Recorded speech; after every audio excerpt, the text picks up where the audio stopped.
But how could you forget it? Nothing easier. It is in just such stupid things clever people are most easily caught.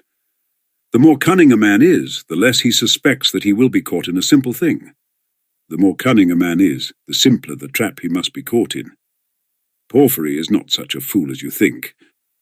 He is a knave, then, if that is so. Raskolnikov could not help laughing.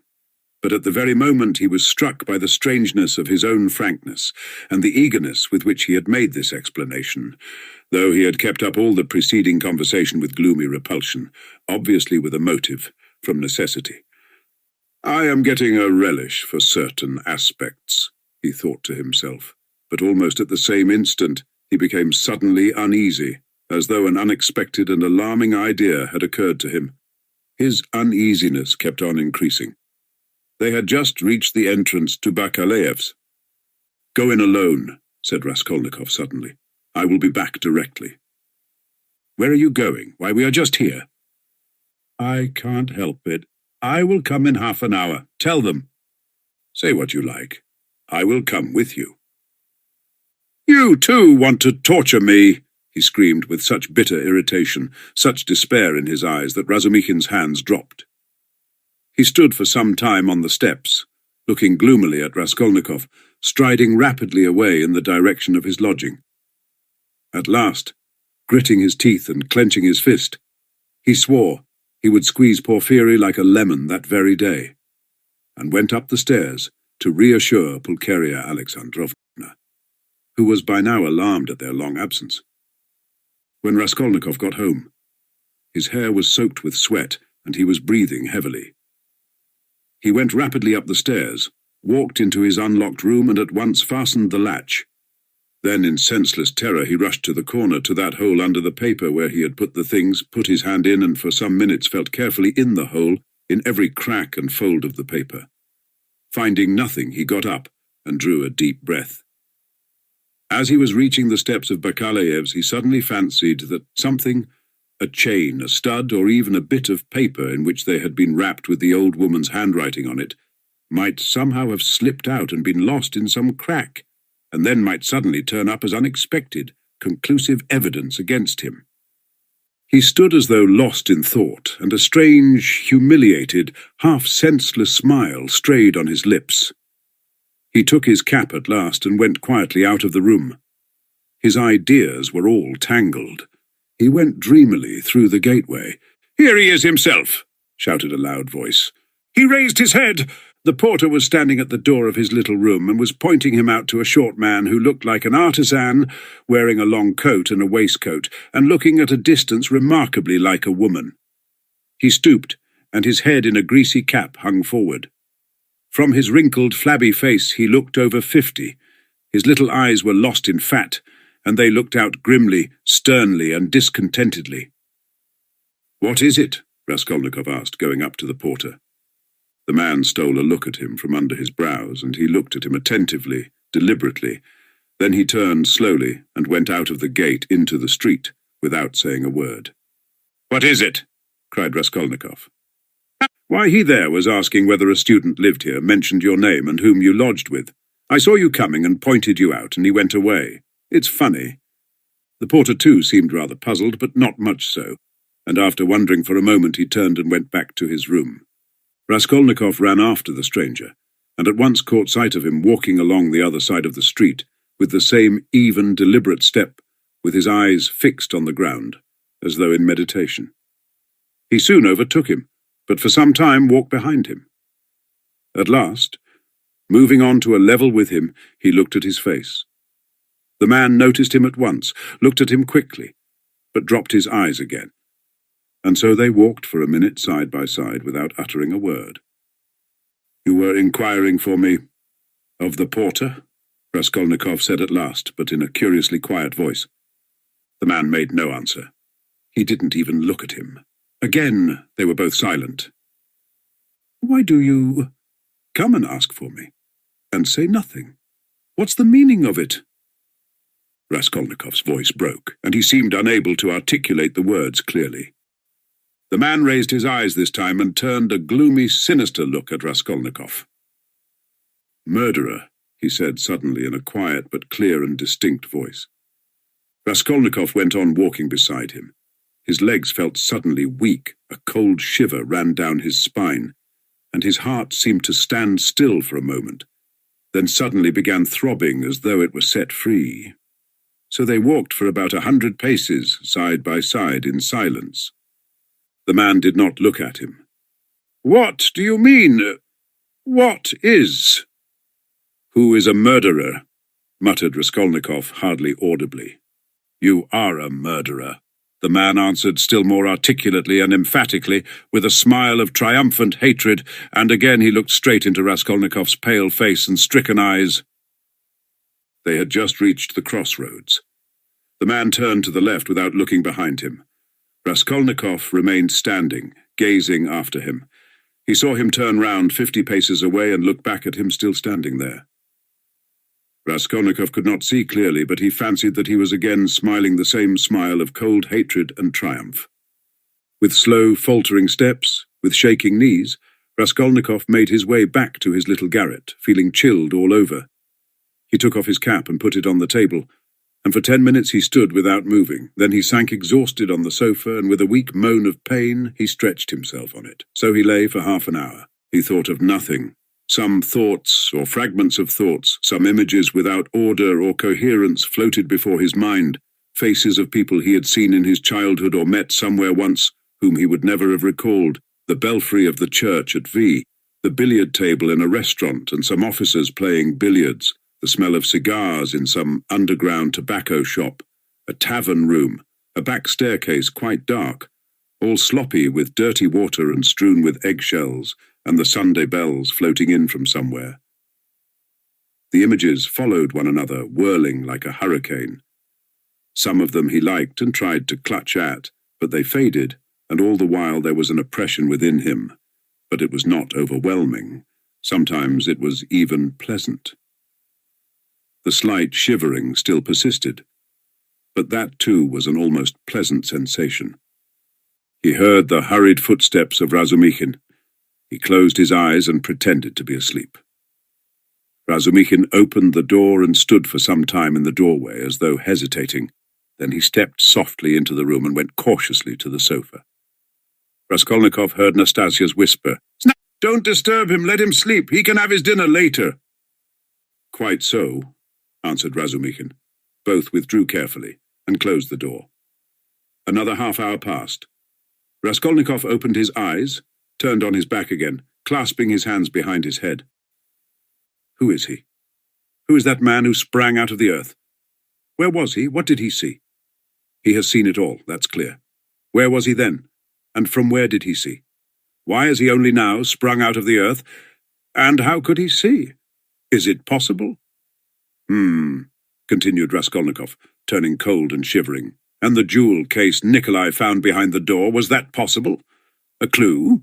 You miss an infinitesimal line and you can build it into a pyramid of evidence? A fly flew by and saw it. Is it possible?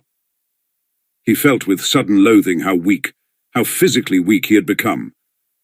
I ought to have known it, he thought with a bitter smile. And how dared I, knowing myself, knowing how I should be, take up an axe and shed blood? I ought to have known beforehand. Ah, but I did know, he whispered in despair. At times he came to a standstill at some thought. No, those men are not made so. The real master to whom all is permitted storms Toulon, makes a massacre in Paris, forgets an army in Egypt, wastes 500,000 men in the Moscow expedition, and gets off with a jest at Vilna. And altars are set up to him after his death, and so all is permitted. No, such people, it seems, are not of flesh but of bronze. One sudden, irrelevant idea almost made him laugh. Napoleon, the pyramids, Waterloo, and a wretched, skinny old woman, a pawnbroker with a red trunk under her bed. It's a nice hash for Porfiry Petrovitch to digest. How can they digest it? It's too inartistic. A Napoleon creep under an old woman's bed. Ugh, how loathsome. At moments he felt he was raving. He sank into a state of feverish excitement. The old woman is of no consequence, he thought hotly and incoherently. The old woman was a mistake, perhaps, but she is not what matters. The old woman was only an illness. I was in a hurry to overstep. I didn't kill a human being, but a principle. I killed the principle, but I didn't overstep. I stopped on this side. I was only capable of killing, and it seems I wasn't even capable of that. Principle. Why was that fool Razumikhin abusing the socialists? They are industrious, commercial people. The happiness of all is their case.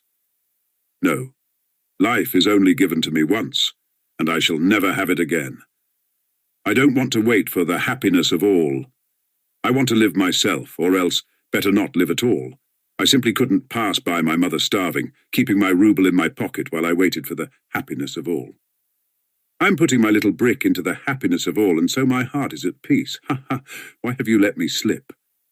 I only live once. I too want...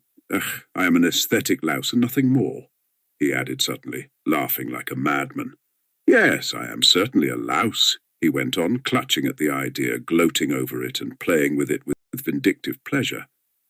In the first place, because I can reason that I am one, and secondly, because for a month past I have been troubling benevolent Providence, calling it to witness that not for my own fleshly lusts did I undertake it, but with a grand and noble object. Ha ha ha. Thirdly, because I aimed at carrying it out as justly as possible, weighing, measuring, and calculating. Of all the lice, I picked out the most useless one and proposed to take from her only as much as I needed for the first step, no more nor less. So the rest would have gone to a monastery according to her will. Ha ha. And what shows that I am utterly a louse, he added, grinding his teeth, is that I am perhaps viler and more loathsome than the louse I killed, and I felt beforehand that I should tell myself so after killing her. Can anything be compared with the horror of that, the vulgarity, the abjectness? I understand the prophet with his sabre on his steed. Allah commands, and trembling creation must obey. The prophet is right. He is right when he sets a battery across the street and blows up the innocent and the guilty without deigning to explain. It's for you to obey, trembling creation, and not to have desires, for that's not for you. I shall never, never forgive the old woman. His hair was soaked with sweat. His quivering lips were parched. His eyes were fixed on the ceiling. Mother, sister, how I loved them. Why do I hate them now? Yes, I hate them. I feel a physical hatred for them. I can't bear them near me. I went up to my mother and kissed her, I remember. To embrace her and think if she only knew. Shall I tell her then? That's just what I might do. She must be the same as I am, he added, straining himself to think as it was struggling with delirium. Ah, how I hate the old woman now. I feel I should kill her again if she came to life. Poor Lizaveta. Why did she come in? It's strange, though. Why is it I scarcely ever think of her? As though I hadn't killed her. Lizaveta. Sonia. Poor gentle things with gentle eyes. Dear women, why don't they weep? Why don't they moan? They give up everything.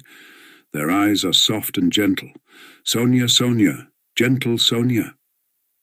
He lost consciousness. It seemed strange to him that he didn't remember how he got into the street. It was late evening. The twilight had fallen and the full moon was shining more and more brightly. But there was a peculiar breathlessness in the air. There were crowds of people in the street. Workmen and business people were making their way home. Other people had come out for a walk.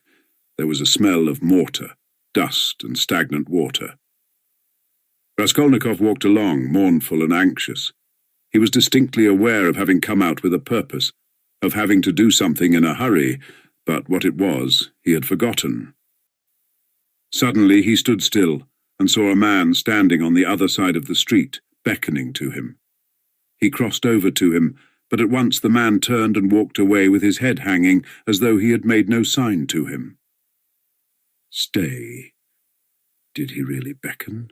Raskolnikov wondered, but he tried to overtake him. When he was within 10 paces, he recognized him and was frightened. It was the same man with stooping shoulders in the long coat. Raskolnikov followed him at a distance. His heart was beating. They went down a turning. The man still did not look round. Does he know I am following him? Thought Raskolnikov. The man went into the gateway of a big house. Raskolnikov hastened to the gate and looked in to see whether he would look round and sign to him. In the courtyard the man did turn round and again seemed to beckon him. Raskolnikov at once followed him into the yard, but the man was gone. He must have gone up the first staircase. Raskolnikov rushed after him. He heard slow, measured steps, 2 flights above. The staircase seemed strangely familiar. He reached the window on the first floor. The moon shone through the panes with a melancholy and mysterious light. Then he reached the second floor. Bah! This is the flat where the painters were at work. But how was it he did not recognize it at once? The steps of the man above had died away. So he must have stopped or hidden somewhere. He reached the 3rd story. Should he go on? There was a stillness that was dreadful. But he went on. The sound of his own footsteps scared and frightened him. How dark it was.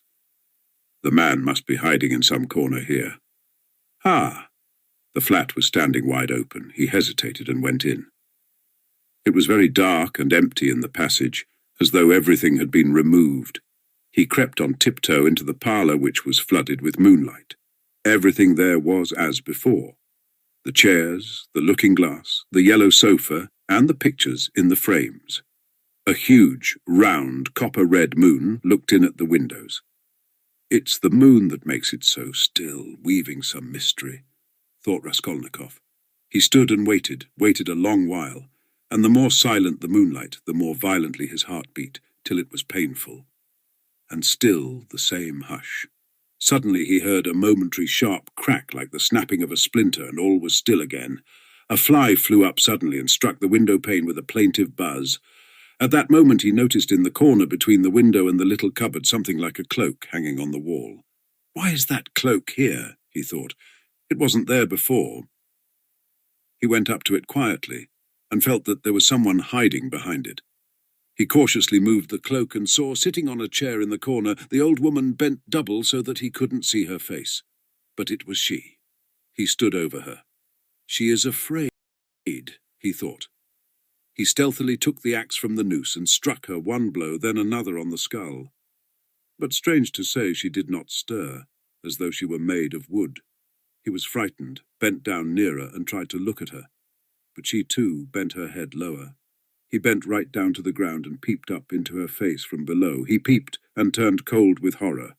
The old woman was sitting and laughing, shaking with noiseless laughter, doing her utmost that he should not hear it. Suddenly he fancied that the door from the bedroom was opened a little, and that there was laughter and whispering within. He was overcome with frenzy, and he began hitting the old woman on the head with all his force. But at every blow of the axe, the laughter and whispering from the bedroom grew louder, and the old woman was simply shaking with mirth. He was rushing away, but the passage was full of people. The doors of the flat stood open, and on the landing, on the stairs, and everywhere below, there were people, rows of heads, all looking but huddled together in silence and expectation. Something gripped his heart. His legs were rooted to the spot. They would not move. He tried to scream and woke up. He drew a deep breath, but his dream seemed strangely to persist. His door was flung open, and a man whom he had never seen stood in the doorway, watching him intently. Raskolnikov had hardly opened his eyes, and he instantly closed them again. He lay on his back without stirring. Is it still a dream? He wondered, and again raised his eyelids hardly perceptibly. The stranger was standing in the same place, still watching him. He stepped cautiously into the room, carefully closing the door after him, went up to the table, paused a moment, still keeping his eyes on Raskolnikov, and noiselessly seated himself on the chair by the sofa. He put his hat on the floor beside him, and leaned his hands on his cane and his chin on his hands. It was evident that he was prepared to wait indefinitely. As far as Raskolnikov could make out from his stolen glances, he was a man no longer young, stout, with a full, fair, almost whitish beard. 10 minutes passed. It was still light, but beginning to get dusk. There was complete stillness in the room. Not a sound came from the stairs. Only a big fly buzzed and fluttered against the window pane. It was unbearable at last. Raskolnikov suddenly got up and sat on the sofa. Come, tell me what you want. I knew you were not asleep, but only pretending, the stranger answered oddly, laughing calmly. Arkady Ivanovich Svidrigailov, allow me to introduce myself. Part 4. Chapter 1. Can this be still a dream? Raskolnikov thought once more. He looked carefully and suspiciously at the unexpected visitor. Svidrigailov, what nonsense, it can't be, he said at last aloud in bewilderment. His visitor did not seem at all surprised at this exclamation. I've come to you for 2 reasons. In the first place, I wanted to make your personal acquaintance, as I have already heard a great deal about you that is interesting and flattering. Secondly, I cherish the hope that you may not refuse to assist me in a matter directly concerning the welfare of your sister, Avdotia Romanovna, for without your support she might not let me come near her now, for she is prejudiced against me. But with your assistance I reckon on— You reckon wrongly, interrupted Raskolnikov. They only arrived yesterday. May I ask you? Raskolnikov made no reply. It was yesterday, I know. I only arrived myself the day before. Well, let me tell you this, Rodion Romanovich, I don't consider it necessary to justify myself, but kindly tell me what was there particularly criminal on my part in all this business, speaking without prejudice, with common sense. Raskolnikov continued to look at him in silence. That, in my own house, I persecuted a defenseless girl and insulted her with my infamous proposals. Is that it? I am anticipating you. But you've only to assume that I too am a man et nihil humanum. In a word, that I am capable of being attracted and falling in love which does not depend on our will, then everything can be explained in the most natural manner. The question is, am I a monster, or am I myself a victim? And what if I am a victim? In proposing to the object of my passion to elope with me to America or Switzerland, I may have cherished the deepest respect for her, and may have thought that I was promoting our mutual happiness. Reason is the slave of passion, you know. Why, probably, I was doing more harm to myself than anyone. But that's not the point, Raskolnikov interrupted with disgust. It's simply that whether you are right or wrong, we dislike you. We don't want to have anything to do with you. We show you the door. Go out. Svidrigailov broke into a sudden laugh. But there's no getting round you, he said, laughing in the frankest way. I hoped to get round you, but you took up the right line at once. But you are trying to get round me still. What of it? What of it? Cried Svidrigailov, laughing openly. But this is what the French call bonne guerre, and the most innocent form of deception. But still you have interrupted me, one way or another. I repeat again, there would never have been any unpleasantness except for what happened in the garden. Marfa Petrovna. You have got rid of Marfa Petrovna too, so they say? Raskolnikov interrupted rudely. Oh, you've heard that too, then. You'd be sure to, though. But as for your question, I really don't know what to say, though my own conscience is quite at rest on that score. Don't suppose that I am in any apprehension about it. All was regular and in order. The medical inquiry diagnosed apoplexy due to bathing immediately after a heavy dinner and a bottle of wine, and indeed it could have proved nothing else. But I'll tell you what I have been thinking to myself of late on my way here in the train especially. Didn't I contribute to all that calamity, morally in a way, by irritation or something of the sort, but I came to the conclusion that that too was quite out of the question.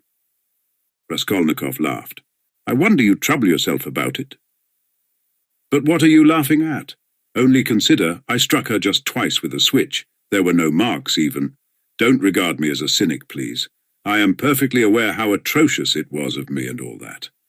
But I know for certain, too, that Marfa Petrovna was very likely pleased at my, so to say, warmth.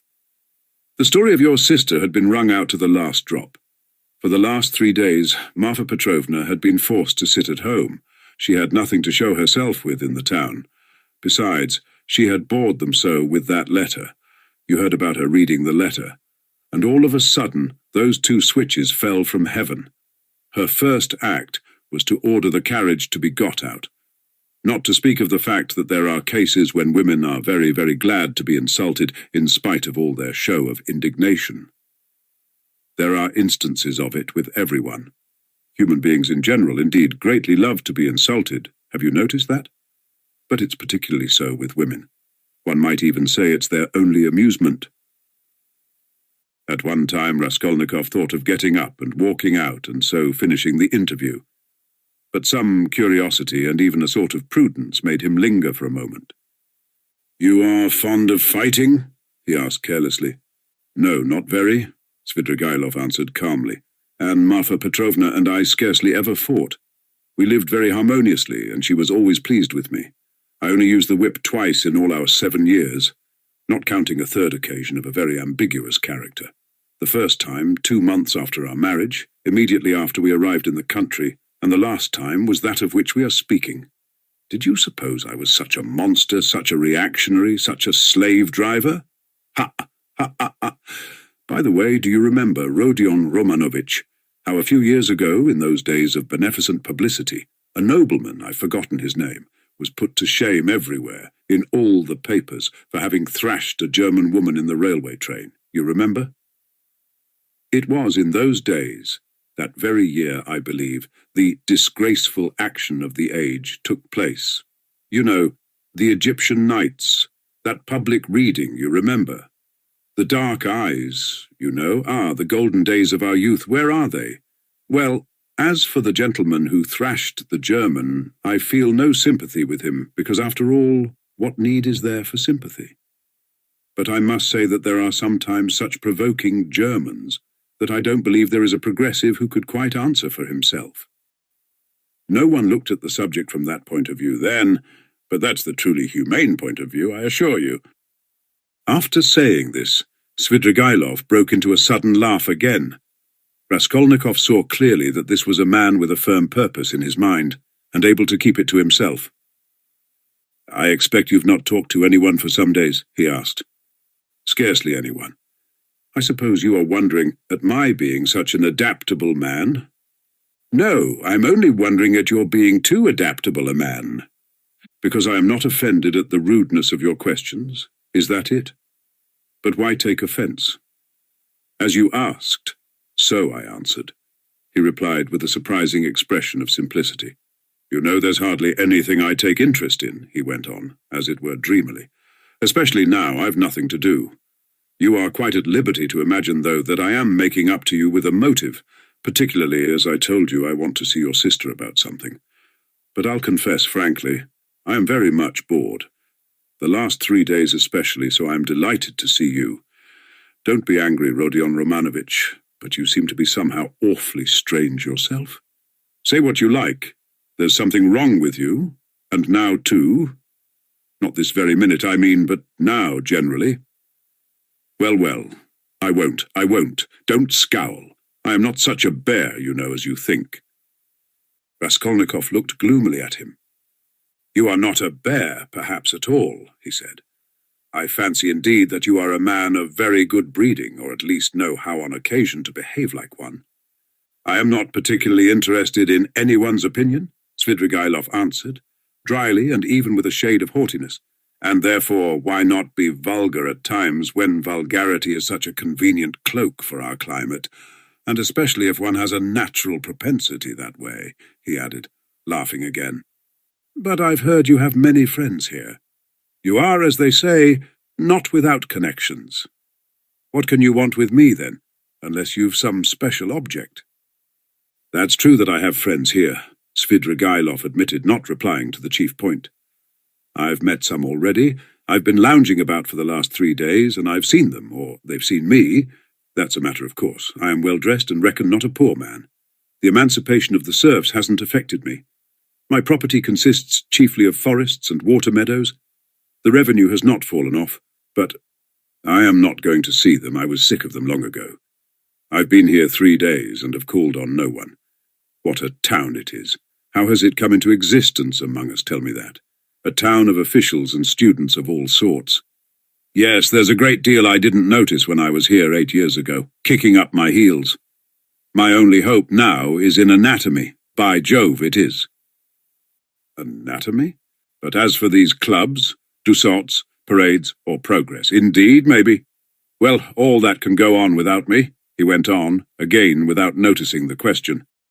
Besides, who wants to be a card sharper? Why, have you been a card sharper then? How could I help being?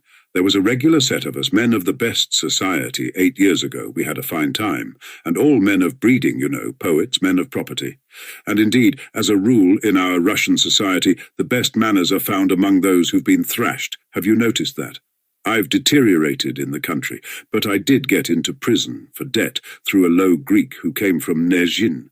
Then Marfa Petrovna turned up. She bargained with him and bought me off for 30,000 silver pieces. I owed 70,000. We were united in lawful wedlock, and she bore me off into the country like a treasure. You know, she was 5 years older than I. She was very fond of me. For 7 years I never left the country. And take note that all my life she held a document over me, the IOU for 30,000 rubles, so if I were to elect to be restive about anything I should be trapped at once. And she would have done it. Women find nothing incompatible in that. If it hadn't been for that, would you have given her the slip? I don't know what to say. It was scarcely the document restrained me. I didn't want to go anywhere else. Marfa Petrovna herself invited me to go abroad, seeing I was bored, but I've been abroad before and always felt sick there. For no reason but the sunrise, the Bay of Naples, the sea. You look at them and it makes you sad. What's most revolting is that one is really sad. No, it's better at home. Here, at least, one blames others for everything and excuses oneself. I should have gone perhaps on an expedition to the North Pole because j'ai le vin mauvais and hate drinking and there's nothing left but wine. I have tried it, but, I say, I've been told Berg is going up in a great balloon next Sunday from the Yusupov garden and will take up passengers at a fee. Is it true? Why would you go up? No, oh no, muttered Svidrigailov, really seeming to be deep in thought. What does he mean? Is he in earnest? Raskolnikov wondered. No, the document didn't restrain me, Svidrigailov went on, meditatively. It was my own doing, not leaving the country, and nearly a year ago, Marfa Petrovna gave me back the document on my name day and made me a present of a considerable sum of money, too. She had a fortune, you know. You see how I trust you, Arkady Ivanovitch. That was actually her expression. You don't believe she used it. But do you know, I manage the estate quite decently. They know me in the neighbourhood. I ordered books, too. Marfa Petrovna at first approved, but afterwards she was afraid of my overstudying. You seem to be missing Marfa Petrovna very much. Missing her? Perhaps. Really, perhaps I am. And by the way, do you believe in ghosts? What ghosts? Why, ordinary ghosts. Do you believe in them? Perhaps not. Pour vous plaire. I wouldn't say no exactly. Do you see them, then? Svidrigailov looked at him rather oddly. Marfa Petrovna is pleased to visit me, he said, twisting his mouth into a strange smile. How do you mean she is pleased to visit you? She has been 3 times. I saw her first on the very day of the funeral, an hour after she was buried. It was the day before I left to come here. The second time was the day before yesterday, at daybreak, on the journey at the station of Malaya Vishera, and the third time was 2 hours ago, in the room where I am staying. I was alone. Were you awake? Quite awake. I was wide awake every time. She comes, speaks to me for a minute, and goes out at the door. Always at the door, I can almost hear her. What made me think that something of the sort must be happening to you? Raskolnikov said suddenly. At the same moment he was surprised at having said it. He was much excited. What, did you think so? Svidrigailov asked in astonishment. Did you really? Didn't I say that there was something in common between us, eh? You never said so, Raskolnikov cried sharply and with heat. Didn't I? No, I thought I did. When I came in and saw you lying with your eyes shut, pretending, I said to myself at once, here's the man. What do you mean by the man? What are you talking about? Cried Raskolnikov. What do I mean? I really don't know. Svidrigailov muttered ingenuously as though he too were puzzled. For a minute they were silent. They stared in each other's faces. That's all nonsense, Raskolnikov shouted with vexation. What does she say when she comes to you? She? Would you believe it? She talks of the silliest trifles, and man is a strange creature. It makes me angry. The first time she came in, I was tired, you know, the funeral service, the funeral ceremony, the lunch afterwards. At last I was left alone in my study. I lighted a cigar and began to think. She came in at the door. "You've been so busy today, Arkady Ivanovitch.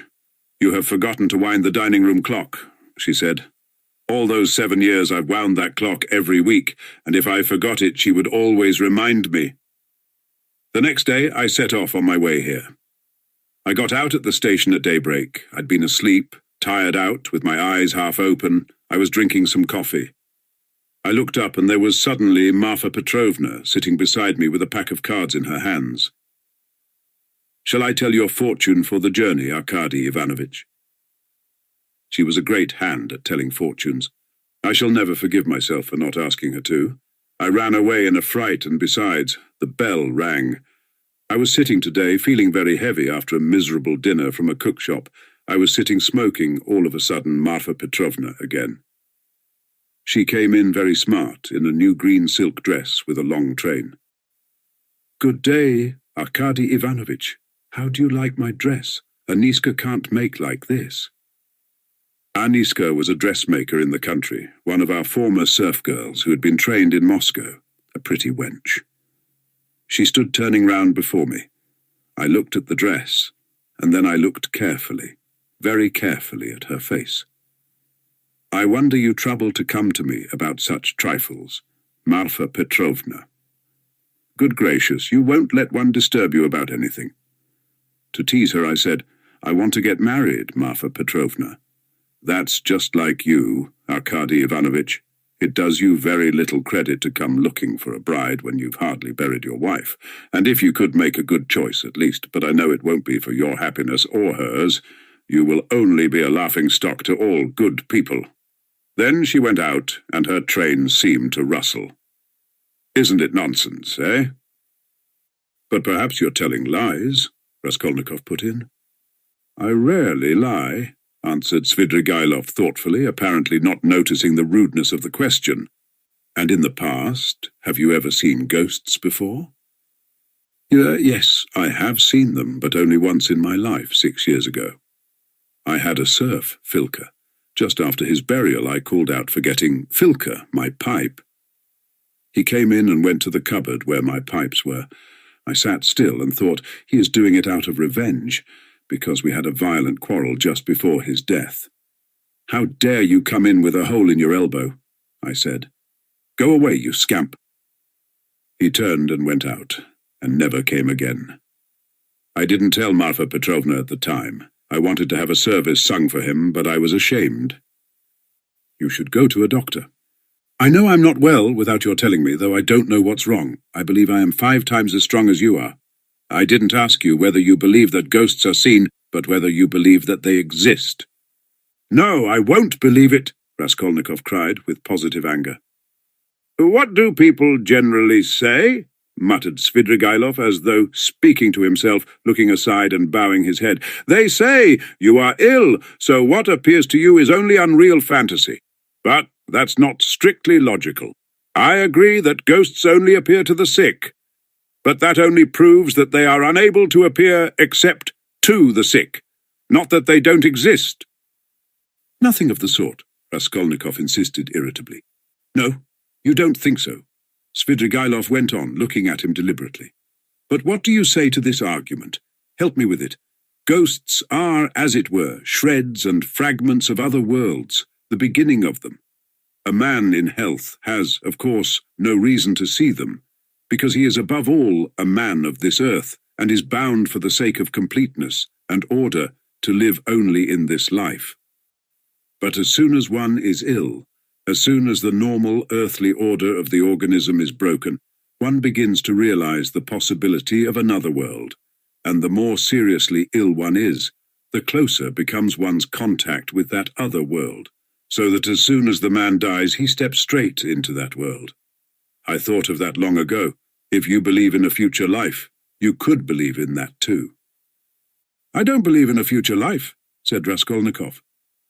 Svidrigailov sat lost in thought. And what if there are only spiders there, or something of that sort, he said suddenly. He's a madman, thought Raskolnikov. We always imagine eternity as something beyond our conception, something vast, vast. But why must it be vast? Instead of all that, what if it's one little room like a bathhouse in the country, black and grimy and spiders in every corner, and that's all eternity is? I sometimes fancy it like that. Can it be you can imagine nothing juster and more comforting than that? Raskolnikov cried with a feeling of anguish. Juster? And how can we tell? Perhaps that is just, and do you know, it's what I would certainly have made it, answered Svidrigailov with a vague smile. This horrible answer sent a cold chill through Raskolnikov. Svidrigailov raised his head, looked at him, and suddenly began laughing. Only think, he cried. Half an hour ago we had never seen each other. We regarded each other as enemies. There is a matter unsettled between us. We've thrown it aside, and away we've gone into the abstract. Wasn't I right in saying that we were birds of a feather? Kindly allow me, Raskolnikov went on irritably, to ask you to explain why you have honoured me with your visit, and I am in a hurry. I have no time to waste. I want to go out. By all means.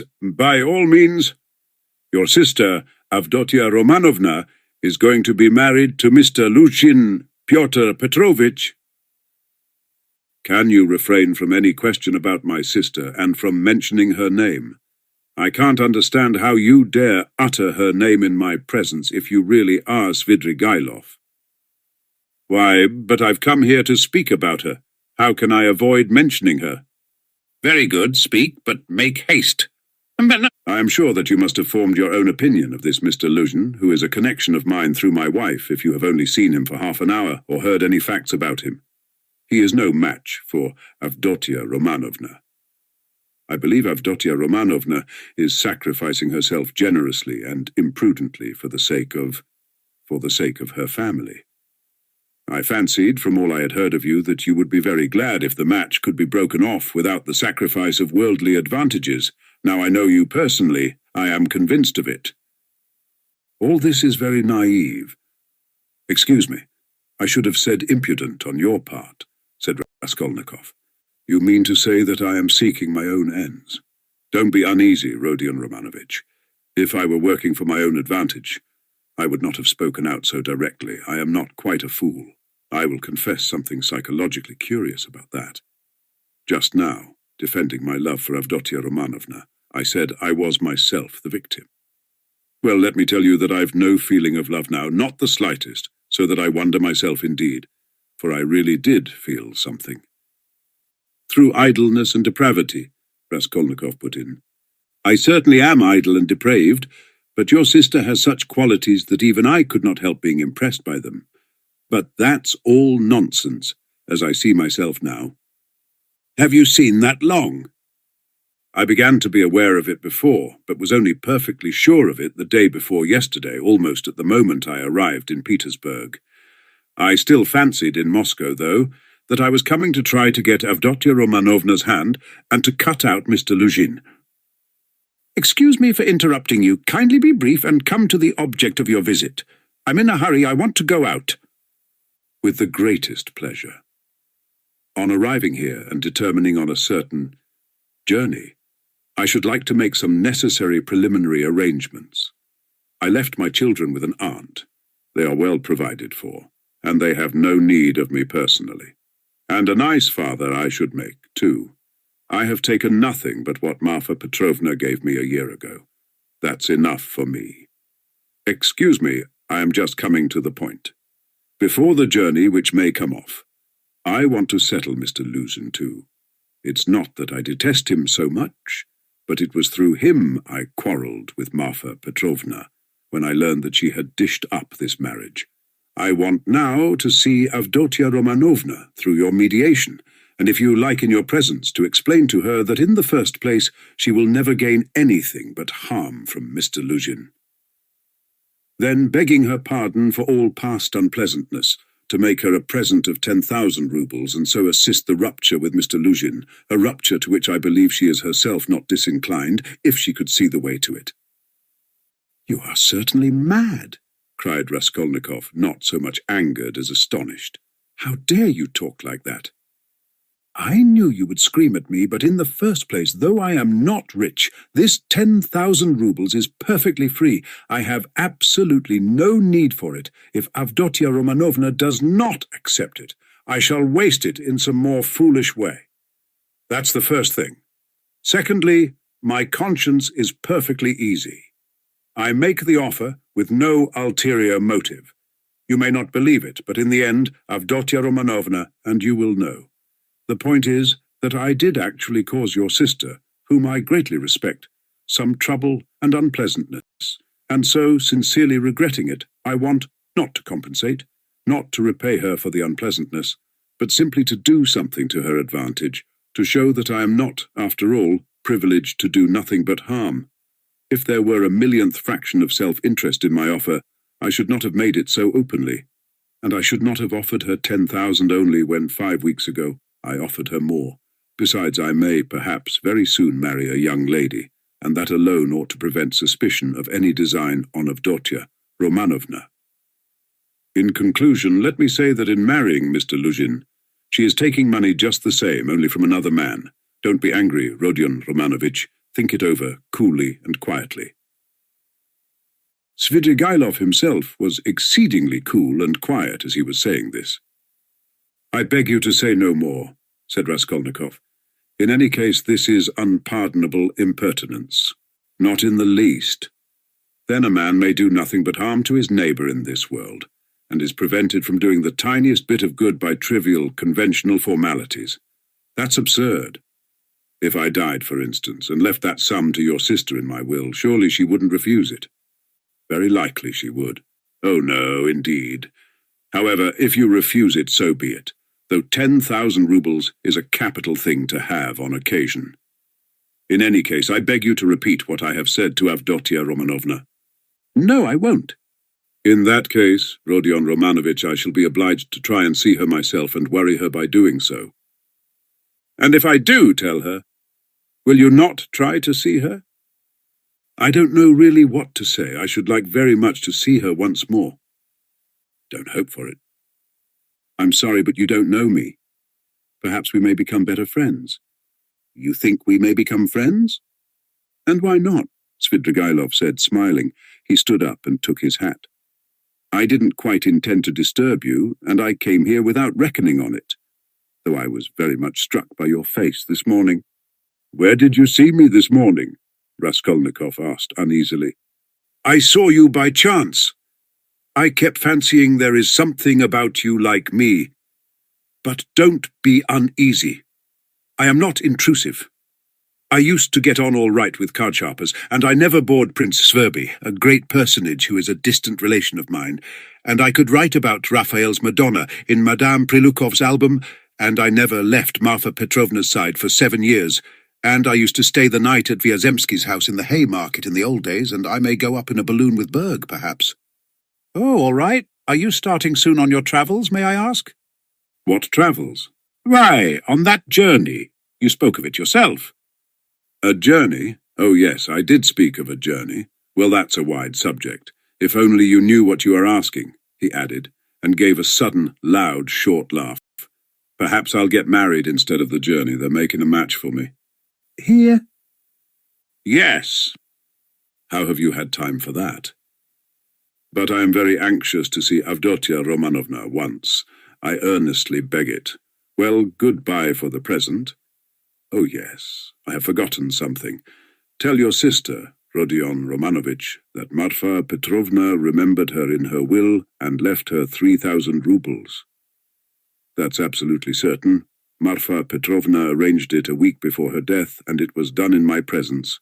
Avdotia Romanovna will be able to receive the money in 2 or 3 weeks. Are you telling the truth? Yes, tell her. Well, your servant. I am staying very near you. As he went out, Svidrigailov ran up against Razumikhin in the doorway. Chapter 2. It was nearly 8 o'clock. The two young men hurried to Bakalaev's to arrive before Luzhin. Why, who was that? Asked Razumikhin as soon as they were in the street. It was Svidrigailov, that landowner in whose house my sister was insulted when she was their governess. Through his persecuting her with his attentions, she was turned out by his wife, Marfa Petrovna. This Marfa Petrovna begged Dunya's forgiveness afterwards, and she's just died suddenly. It was of her we were talking this morning. I don't know why I'm afraid of that man. He came here at once after his wife's funeral. He is very strange, and is determined on doing something. We must guard Dunya from him. That's what I wanted to tell you, do you hear? Guard her. What can he do to harm Avdotia Romanovna? Thank you, Rodya, for speaking to me like that. We will guard her. Where does he live? I don't know. Why didn't you ask? What a pity. I'll find out, though. Did you see him? Asked Raskolnikov after a pause. Yes, I noticed him. I noticed him well. You did really see him? You saw him clearly? Raskolnikov insisted. Yes, I remember him perfectly. I should know him in 1,000. I have a good memory for faces. They were silent again. That's all right, muttered Raskolnikov. Do you know, I fancied, I keep thinking that it may have been an hallucination. What do you mean? I don't understand you. Well, you all say, Raskolnikov went on, twisting his mouth into a smile, that I am mad. I thought just now that perhaps I really am mad, and have only seen a phantom. What do you mean? Why, who can tell? Perhaps I am really mad, and perhaps everything that happened all these days may be only imagination. Ach, Rodya, you have been upset again. But what did he say? What did he come for?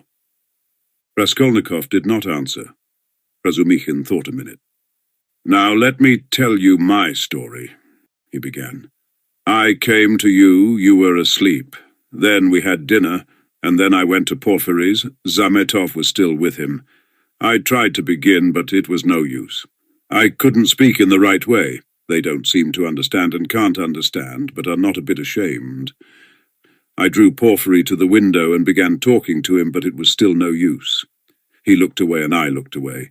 At last I shook my fist in his ugly face and told him as a cousin I'd brain him. He merely looked at me, I cursed, and came away. That was all. It was very stupid. To Zametov I didn't say a word. But you see, I thought I'd made a mess of it, but as I went downstairs a brilliant idea struck me. Why should we trouble? Of course, if you were in any danger or anything, but why need you care? You needn't care a hang for them. We shall have a laugh at them afterwards, and if I were in your place I'd mystify them more than ever. How ashamed they'll be afterwards. Hang them! We can thrash them afterwards, but let's laugh at them now. To be sure, answered Raskolnikov. But what will you say tomorrow? He thought to himself. Strange to say, till that moment it had never occurred to him to wonder what Razumikhin would think when he knew. As he thought it, Raskolnikov looked at him. Razumikhin's account of his visit to Porfiry had very little interest for him, so much had come and gone since then. In the corridor they came upon Lushin. He had arrived punctually at 8 and was looking for the number, so that all three went in together without greeting or looking at one another. The young men walked in first, while Pyotr Petrovitch, for good manners, lingered a little in the passage, taking off his coat. Pulcheria Alexandrovna came forward at once to greet him in the doorway. Dunya was welcoming her brother. Pyotr Petrovitch walked in, and quite amiably, though with redoubled dignity, bowed to the ladies. He looked, however, as though he were a little put out and could not yet recover himself. Pulcheria Alexandrovna, who seemed also a little embarrassed, hastened to make them all sit down at the round table, where a samovar was boiling. Dunya and Luzhin were facing one another on opposite sides of the table.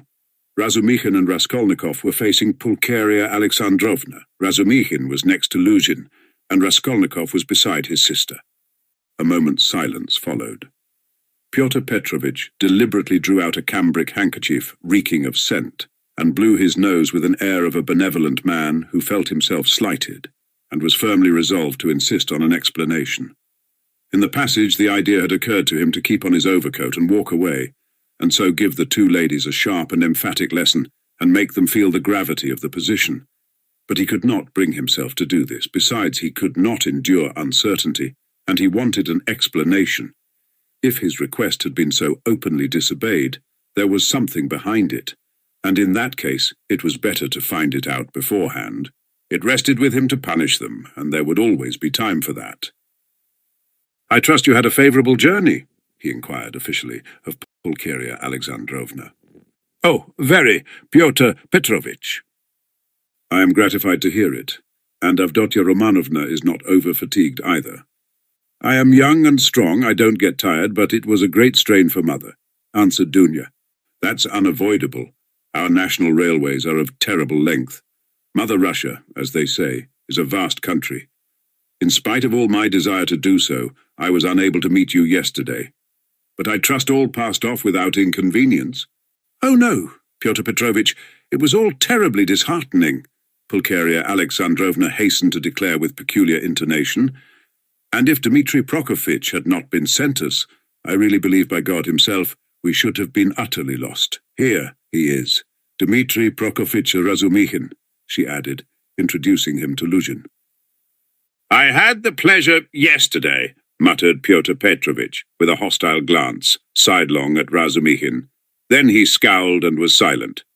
Pyotr Petrovitch belonged to that class of persons, on the surface very polite in society, who make a great point of punctiliousness, but who, directly they are crossed in anything, are completely disconcerted, and become more like sacks of flour than elegant and lively men of society. Again all was silent. Raskolnikov was obstinately mute. Avdotya Romanovna was unwilling to open the conversation too soon. Razumikhin had nothing to say, so Pulcheria Alexandrovna was anxious again. "Marfa Petrovna is dead, have you heard?" she began, having recourse to her leading item of conversation. "To be sure, I heard so. I was immediately informed, and I have come to make you acquainted with the fact that Arkady Ivanovich Svidrigailov set off in haste for Petersburg immediately after his wife's funeral. So at least I have excellent authority for believing." "To Petersburg, here?" Dunya asked in alarm and looked at her mother. "Yes, indeed, and doubtless not without some design, having in view the rapidity of his departure and all the circumstances preceding it." "Good heavens, won't he leave Dunya in peace even here?" cried Pulcheria Alexandrovna. "I imagine that neither you nor Avdotya Romanovna have any grounds for uneasiness, unless, of course, you are yourselves desirous of getting into communication with him. For my part, I am on my guard, and am now discovering where he is lodging." "Oh, Pyotr Petrovitch, you would not believe what a fright you have given me," Pulcheria Alexandrovna went on. "I've only seen him twice, but I thought him terrible, terrible. I am convinced that he was the cause of Marfa Petrovna's death." "It's impossible to be certain about that. I have precise information. I do not dispute that he may have contributed to accelerate the course of events by the moral influence, so to say, of the affront. But as to the general conduct and moral characteristics of that personage, I am in agreement with you. I do not know whether he is well off now, and precisely what Marfa Petrovna left him. This will be known to me within a very short period. But no doubt here in Petersburg, if he has any pecuniary resources, he will relapse at once into his old ways. He is the most depraved and abjectly vicious specimen of that class of men. I have considerable reason to believe that Marfa Petrovna, who was so unfortunate as to fall in love with him and to pay his debts 8 years ago, was of service to him also in another way. Solely by her exertions and sacrifices, a criminal charge, involving an element of fantastic and homicidal brutality for which he might well have been sentenced to Siberia, was hushed up. That's the sort of man he is, if you care to know." "Good heavens!" cried Pulcheria Alexandrovna. Raskolnikov listened attentively. "Are you speaking the truth when you say that you have good evidence of this?" Dunya asked sternly and emphatically. "I only repeat what I was told in secret by Marfa Petrovna. I must observe that from the legal point of view, the case was far from clear. There was, and I believe still is, living here, a woman called Reslik, a foreigner, who lent small sums of money at interest, and did other commissions, and with this woman Svidrigailov had, for a long while, close and mysterious relations. She had a relation, a niece, I believe, living with her, a deaf and dumb girl of 15, or perhaps not more than 14. Reslik hated this girl and grudged her every crust. She used to beat her mercilessly. One day the girl was found hanging in the garret. At the inquest, the verdict was suicide. After the usual proceedings, the matter ended, but later on, information was given that the child had been cruelly outraged by Svidrigailov. It is true, this was not clearly established. The information was given by another German woman of loose character whose word could not be trusted. No statement was actually made to the police. Thanks to Marfa Petrovna's money and exertions, it did not get beyond gossip. And yet the story is a very significant one. You heard, no doubt, Avdotia Romanovna, when you were with them, the story of the servant Philip, who died of ill treatment he received 6 years ago, before the abolition of serfdom. I heard, on the contrary, that this Philip hanged himself. Quite so, but what drove him, or rather perhaps disposed him, to suicide was the systematic persecution and severity of Mr. Svidrigailov. I don't know that, answered Dunya dryly. I only heard a queer story that Philip was a sort of hypochondriac, a sort of domestic philosopher, the servants used to say. He read himself silly, and that he hanged himself partly on account of Mr. Svidrigailov's mockery of him and not his blows. When I was there, he behaved well to the servants, and they were actually fond of him, though they certainly did blame him for Philip's death.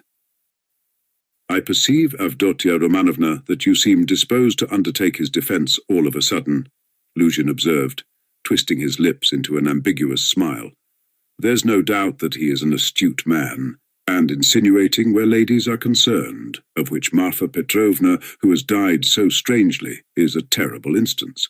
My only desire has been to be of service to you and your mother with my advice, in view of the renewed efforts which may certainly be anticipated from him.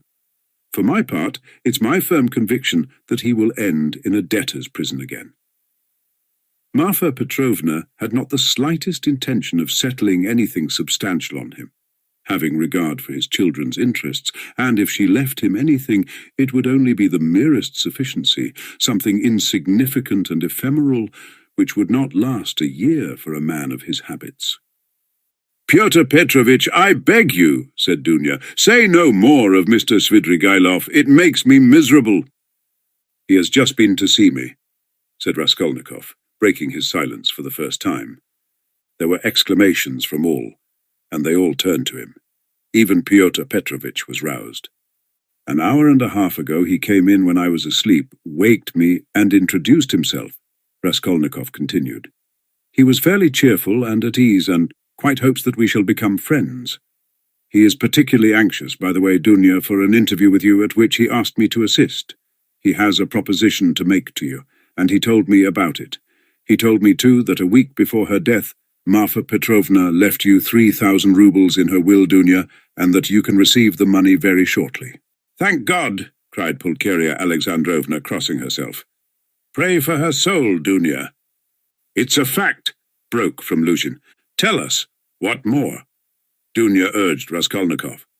Then he said that he wasn't rich, and all the estate was left to his children, who are now with an aunt. Then that he was staying somewhere not far from me, but where, I don't know, I didn't ask. But what? What does he want to propose to Dunya? Cried Pulcheria Alexandrovna in a fright. Did he tell you? Yes. What was it? I'll tell you afterwards. Raskolnikov ceased speaking and turned his attention to his tea. Pyotr Petrovitch looked at his watch. I am compelled to keep a business engagement, and so I shall not be in your way, he added with an air of some pique, and he began getting up. Don't go, Pyotr Petrovitch, said Dunya. You intended to spend the evening. Besides, you wrote yourself that you wanted to have an explanation with Mother. Precisely so, Avdotia Romanovna, Pyotr Petrovitch answered impressively, sitting down again but still holding his hat. I certainly desired an explanation with you and your honoured mother upon a very important point indeed. But as your brother cannot speak openly in my presence of some proposals of Mr. Svidrigailov, I too do not desire and am not able to speak openly in the presence of others of certain matters of the greatest gravity. Moreover, my most weighty and urgent request has been disregarded. Assuming an aggrieved air, Luzhin relapsed into dignified silence. Your request that my brother should not be present at our meeting was disregarded solely at my insistence, said Dunya. You wrote that you had been insulted by my brother. I think that this must be explained at once, and you must be reconciled. And if Rodion really has insulted you, then he should and will apologize. Pyotr Petrovitch took a stronger line. There are insults, Avdotia Romanovna, which no goodwill can make us forget. There is a line in everything which it is dangerous to overstep. And when it has been overstepped, there is no return. That wasn't what I was speaking of exactly, Pyotr Petrovitch, Dunya interrupted with some impatience. Please understand that our whole future depends now on whether all this is explained and set right as soon as possible. I tell you frankly at the start that I cannot look at it in any other light, and if you have the least regard for me, all this business must be ended today, however hard that may be. I repeat that if my brother is to blame, he will ask your forgiveness.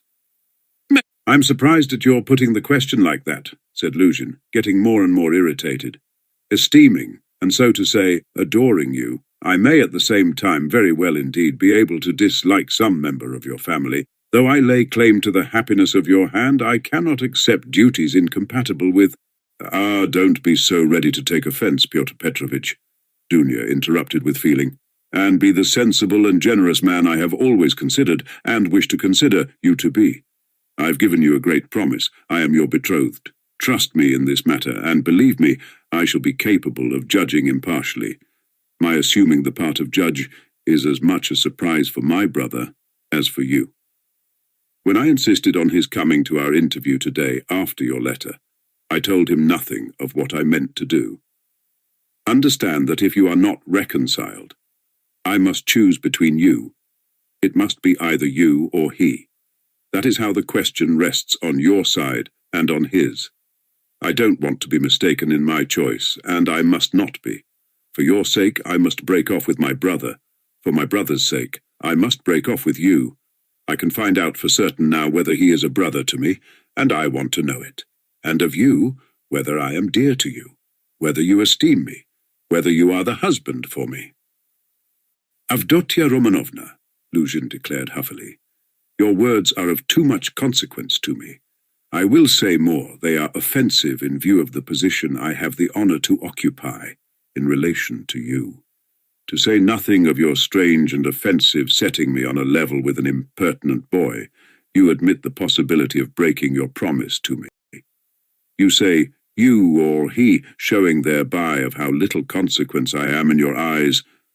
I cannot let this pass considering the relationship and the obligations existing between us. What? Cried Dunya, flushing. I set your interest beside all that has hitherto been most precious in my life, what has made up the whole of my life, and here you are offended at my making too little account of you. Raskolnikov smiled sarcastically. Razumikhin fidgeted, but Pyotr Petrovitch did not accept the reproof. On the contrary, at every word he became more persistent and irritable, as though he relished it. Love for the future partner of your life, for your husband, ought to outweigh your love for your brother, he pronounced sententiously, and in any case I cannot be put on the same level.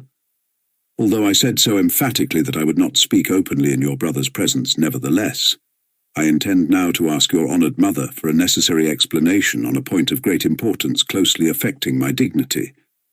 Your son, he turned to Pulcheria Alexandrovna, yesterday in the presence of Mr. Razutkin, or I think that's it. Excuse me, I have forgotten your surname. He bowed politely to Razumikhin. Insulted me by misrepresenting the idea I expressed to you in a private conversation, drinking coffee. That is, that marriage with a poor girl who has had experience of trouble is more advantageous from the conjugal point of view than with one who has lived in luxury, since it is more profitable for the moral character. Your son intentionally exaggerated the significance of my words and made them ridiculous, accusing me of malicious intentions and, as far as I could see, relied upon your correspondence with him.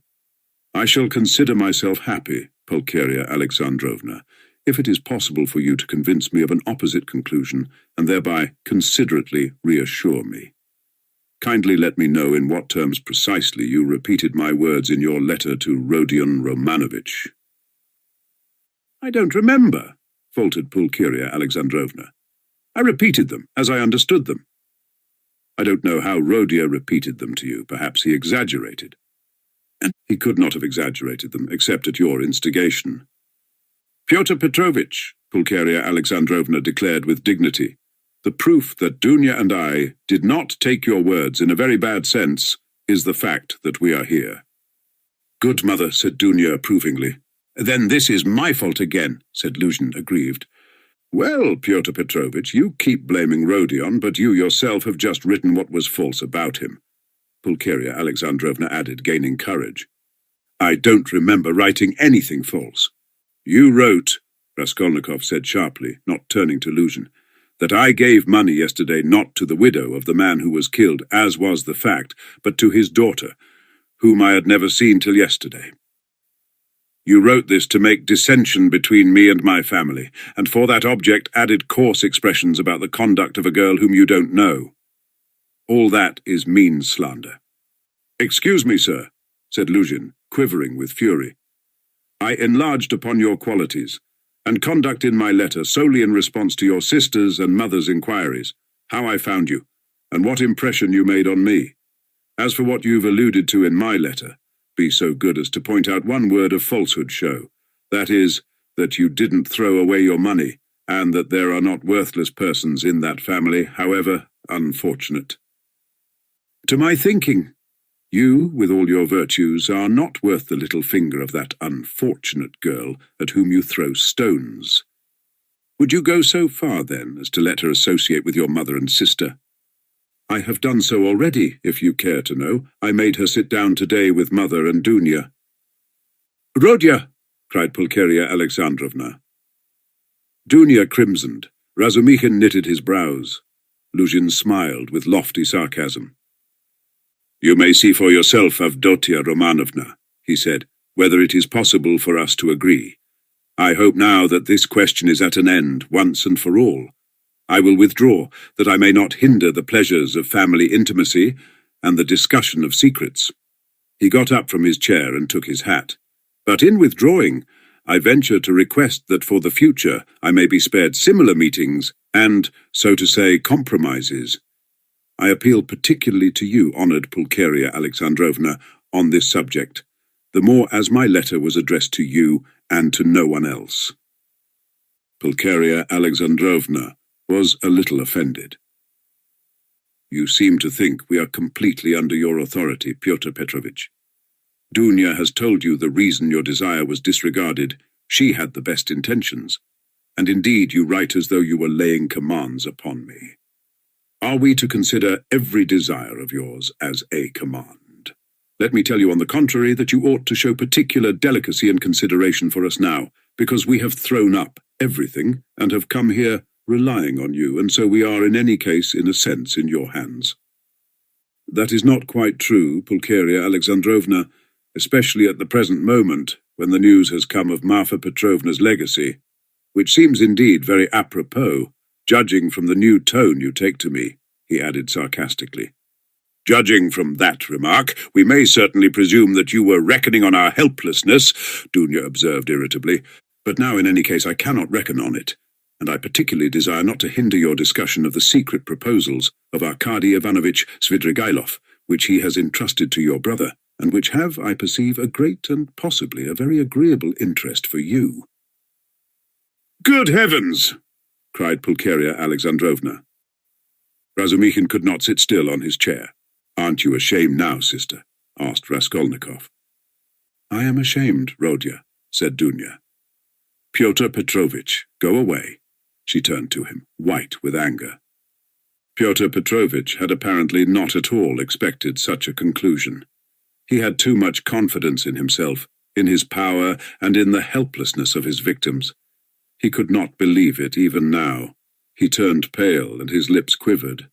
Avdotia Romanovna, if I go out of this door now after such a dismissal, then you may reckon on it, I will never come back. Consider what you are doing.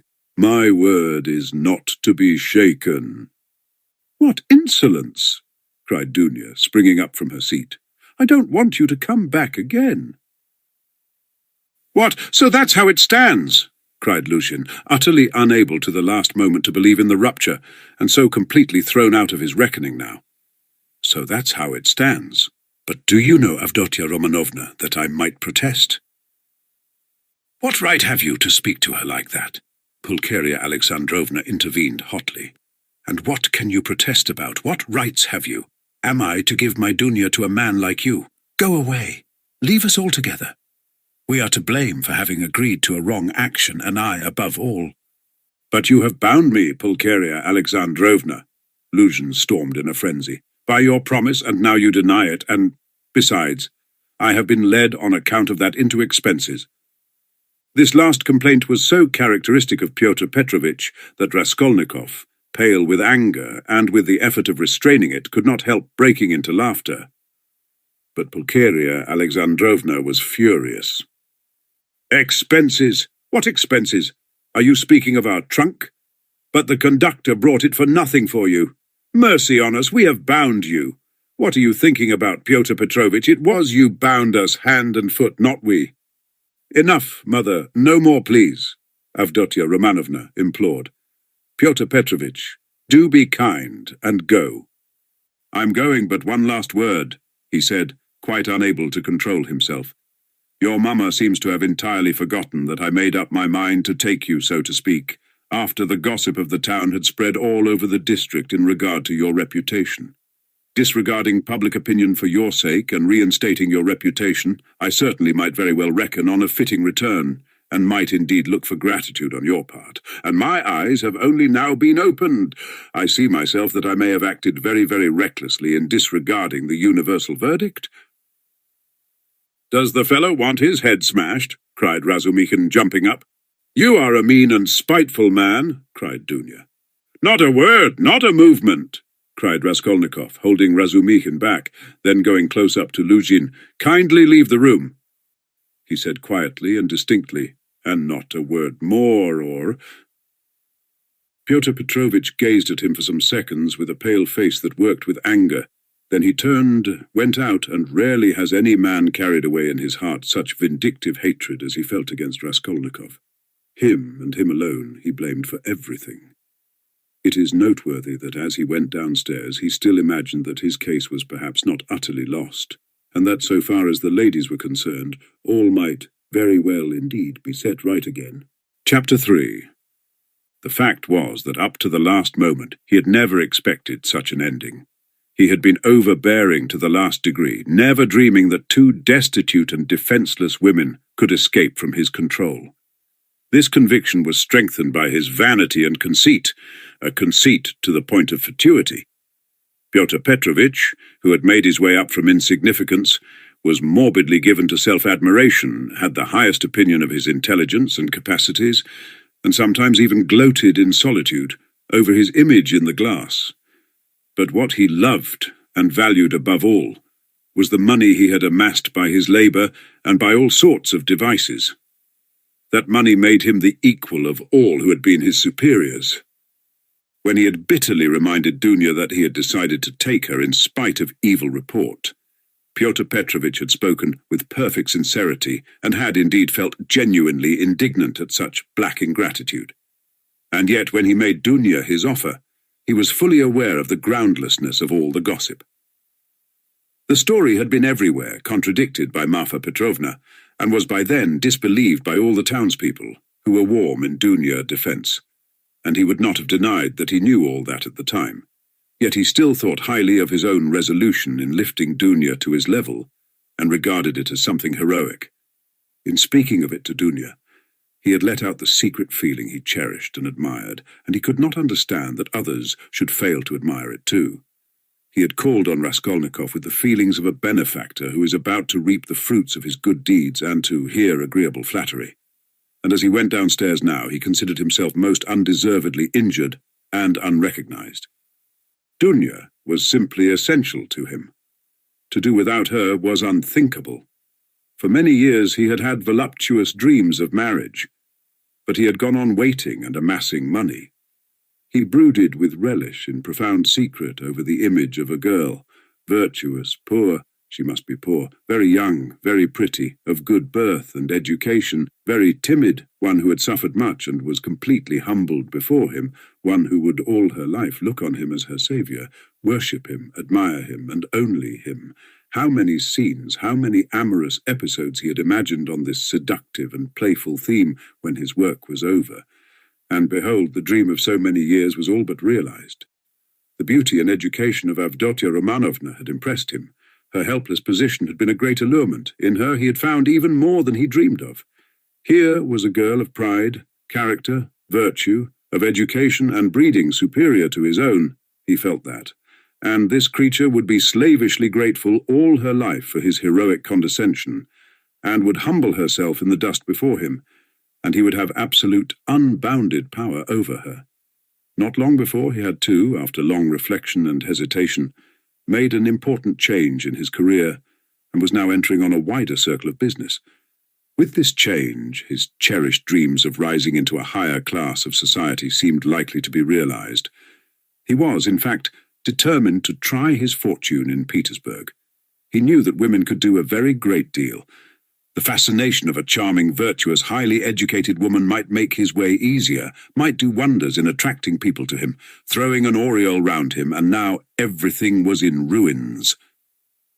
This sudden, horrible rupture affected him like a clap of thunder. It was like a hideous joke, an absurdity.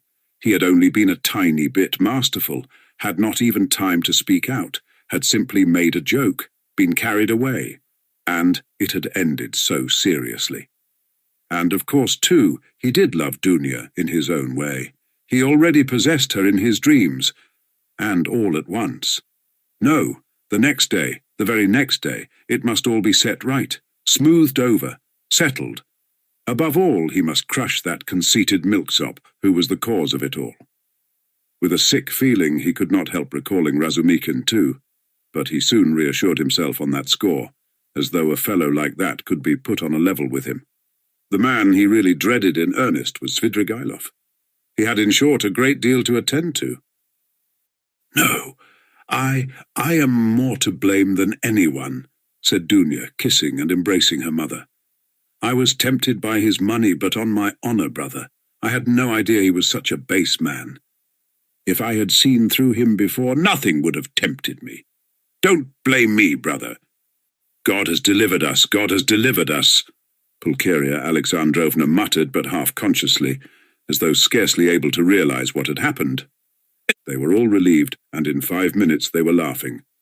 Only now and then Dunya turned white and frowned, remembering what had passed. Pulcheria Alexandrovna was surprised to find that she, too, was glad. She had only that morning thought rupture with Luzhin a terrible misfortune. Razumikin was delighted. He did not yet dare to express his joy fully, but he was in a fever of excitement as though a ton-weight had fallen off his heart.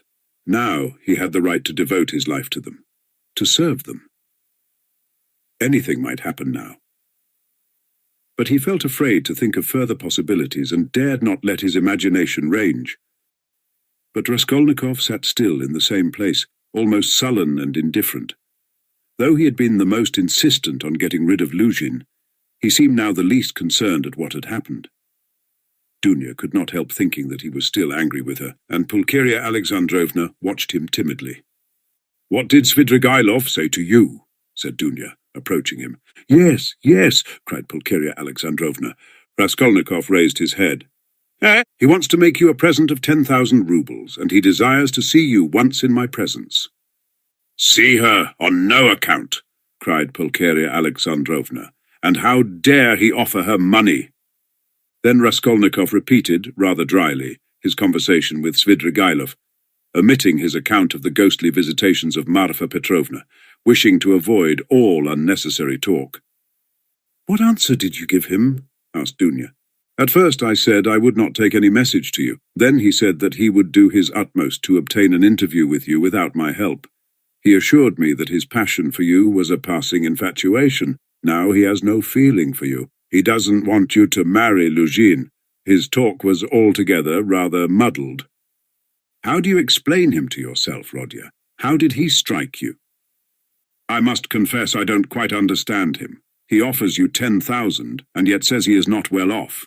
He says he is going away, and in 10 minutes he forgets he has said it. Then he says he is going to be married and has already fixed on the girl. No doubt he has a motive, and probably a bad one. But it's odd that he should be so clumsy about it if he had any designs against you. Of course, I refuse this money on your account, once for all. Altogether, I thought him very strange. One might almost think he was mad, but I may be mistaken. That may only be the part he assumes. The death of Marfa Petrovna seems to have made a great impression on him. God rest her soul, exclaimed Pulcheria Alexandrovna. I shall always, always pray for her. Where should we be now, Dunya, without this 3,000? It's as though it had fallen from heaven. Why, Rodia, this morning we had only 3 rubles in our pocket, and Dunya and I were just planning to pawn her watch so as to avoid borrowing from that man until he offered help. Dunya seemed strangely impressed by Svidrigailov's offer. She still stood meditating. He has got some terrible plan, she said in a half-whisper to herself, almost shuddering. Raskolnikov noticed this disproportionate terror. I fancy I shall have to see him more than once again, he said to Dunya. We will watch him. I will track him out, cried Razumikhin vigorously. I won't lose sight of him. Rodia has given me leave. He said to me himself just now. Take care of my sister.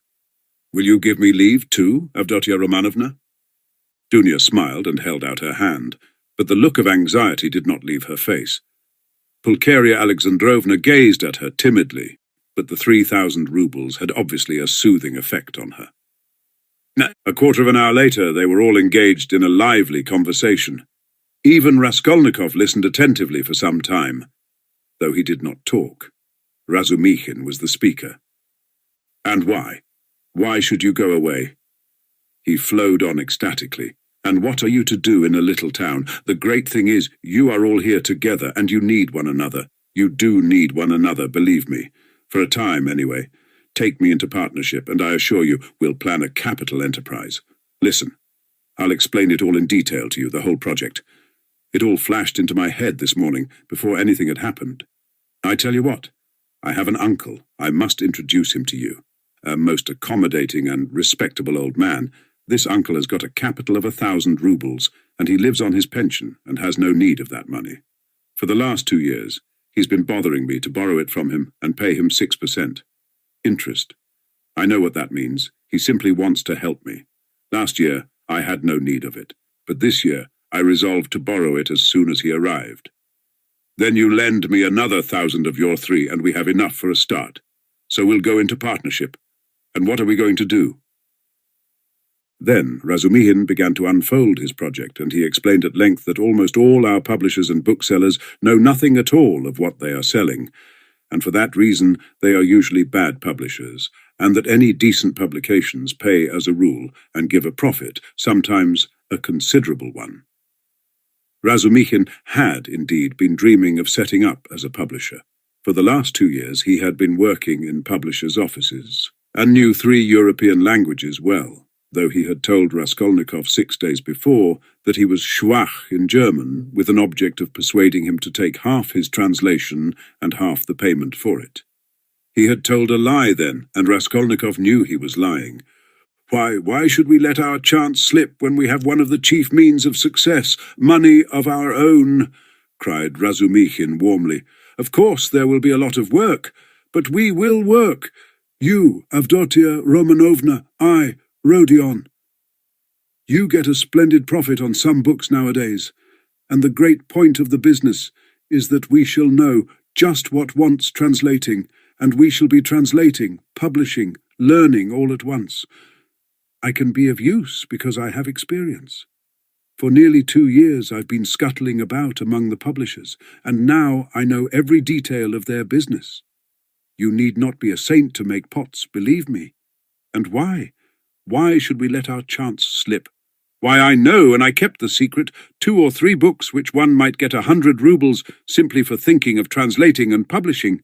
Indeed, and I would not take 500 for the very idea of one of them. And what do you think?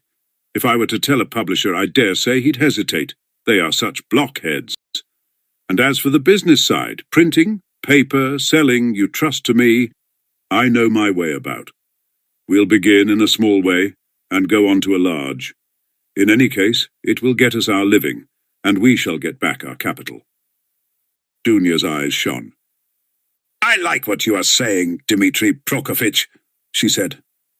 "I know nothing about it, of course," put in Pulcheria Alexandrovna. "It may be a good idea, but again, God knows, it's new and untried. Of course, we must remain here at least for a time." She looked at Rodia. "What do you think, brother?" said Dunya. "I think he's got a very good idea," he answered. "Of course, it's too soon to dream of a publishing firm, but we certainly might bring out 5 or 6 books and be sure of success. I know of one book myself which would be sure to go well. And as for his being able to manage it, there's no doubt about that either. He knows the business. But we can talk it over later." "Hurrah!" cried Razumikhin. "Now stay, there's a flat here in this house belonging to the same owner. It's a special flat apart, not communicating with these lodgings. It's furnished, rent moderate, 3 rooms. Suppose you take them to begin with. I'll pawn your watch tomorrow and bring you the money, and everything can be arranged then. You can all 3 live together, and Rodia will be with you." "But where are you off to, Rodia?" "What, Rodia, you are going already?" Pulcheria Alexandrovna asked in dismay. "At such a minute?" cried Razumikhin. Dunya looked at her brother with incredulous wonder. He held his cap in his hand. He was preparing to leave them.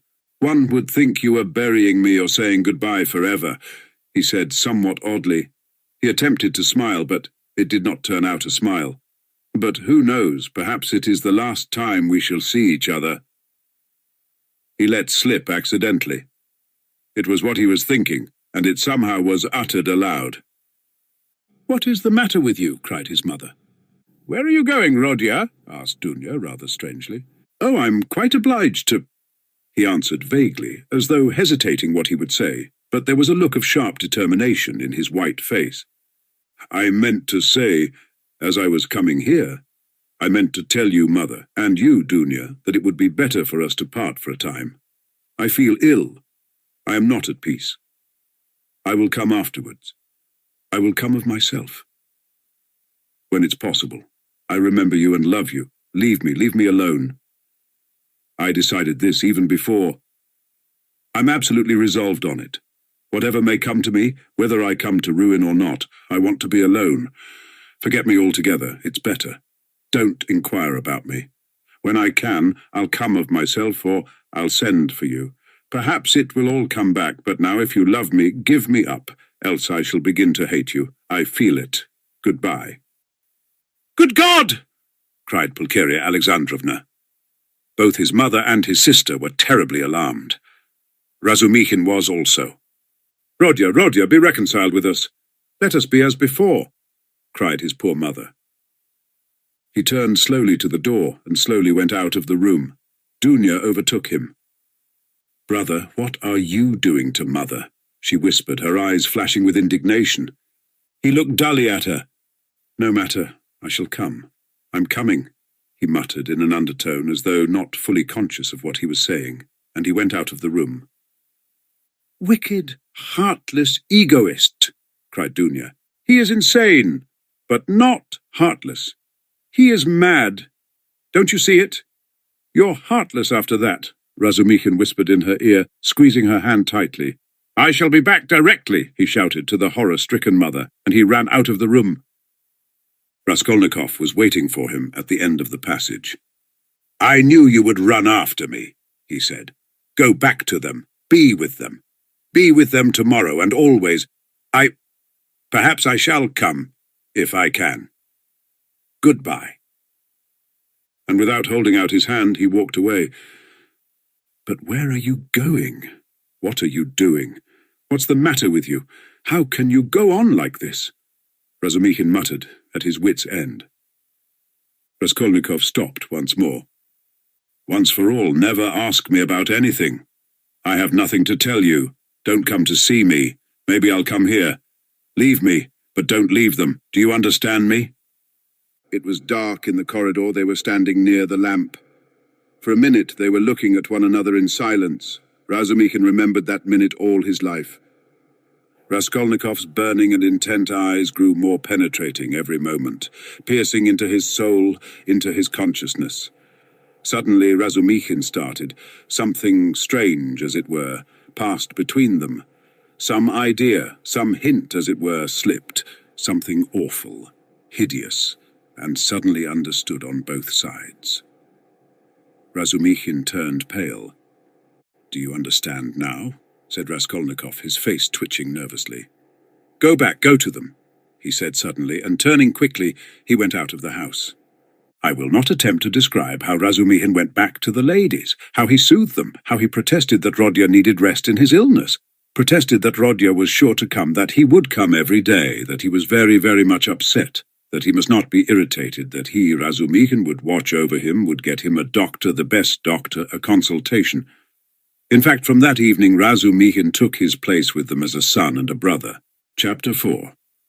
Raskolnikov went straight to the house on the canal bank where Sonia lived. It was an old green house of 3 stories. He found the porter and obtained from him vague directions as to the whereabouts of Kapernaumov, the tailor.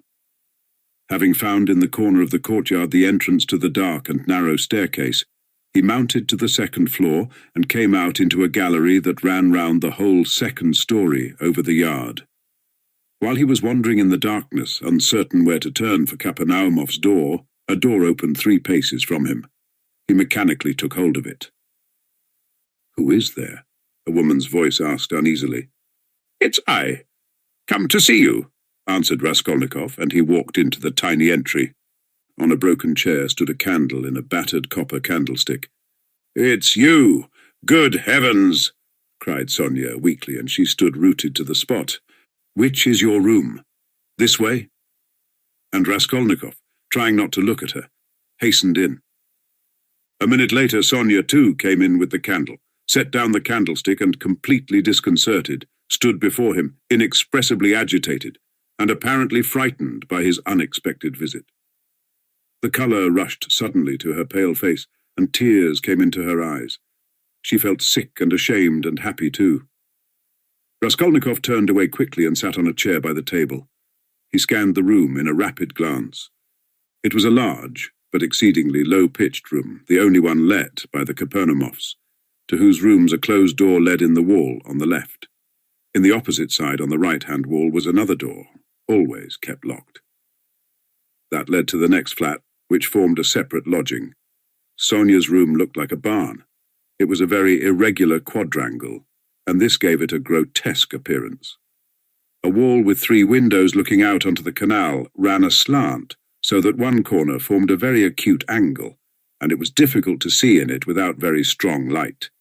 The other corner was disproportionately obtuse. There was scarcely any furniture in the big room. In the corner on the right was a bedstead, beside it, nearest the door, a chair. A plain deal table covered by a blue cloth stood against the same wall, close to the door into the other flat. 2 rush-bottom chairs stood by the table. On the opposite wall, near the acute angle, stood a small, plain wooden chest of drawers, looking, as it were, lost in a desert. That was all there was in the room. The yellow, scratched and shabby wallpaper was black in the corners. It must have been damp and full of fumes in the winter. There was every sign of poverty. Even the bedstead had no curtain. Sonia looked in silence at her visitor, who was so attentively and unceremoniously scrutinizing her room, and even began at last to tremble with terror, as though she was standing before her judge and the arbiter of her destinies. "I am late. It's 11, isn't it?" he asked, still not lifting his eyes. "Yes," muttered Sonia. "Oh, yes, it is," she added, hastily, as though, in that, lay her means of escape. "My landlady's clock has just struck. I heard it myself."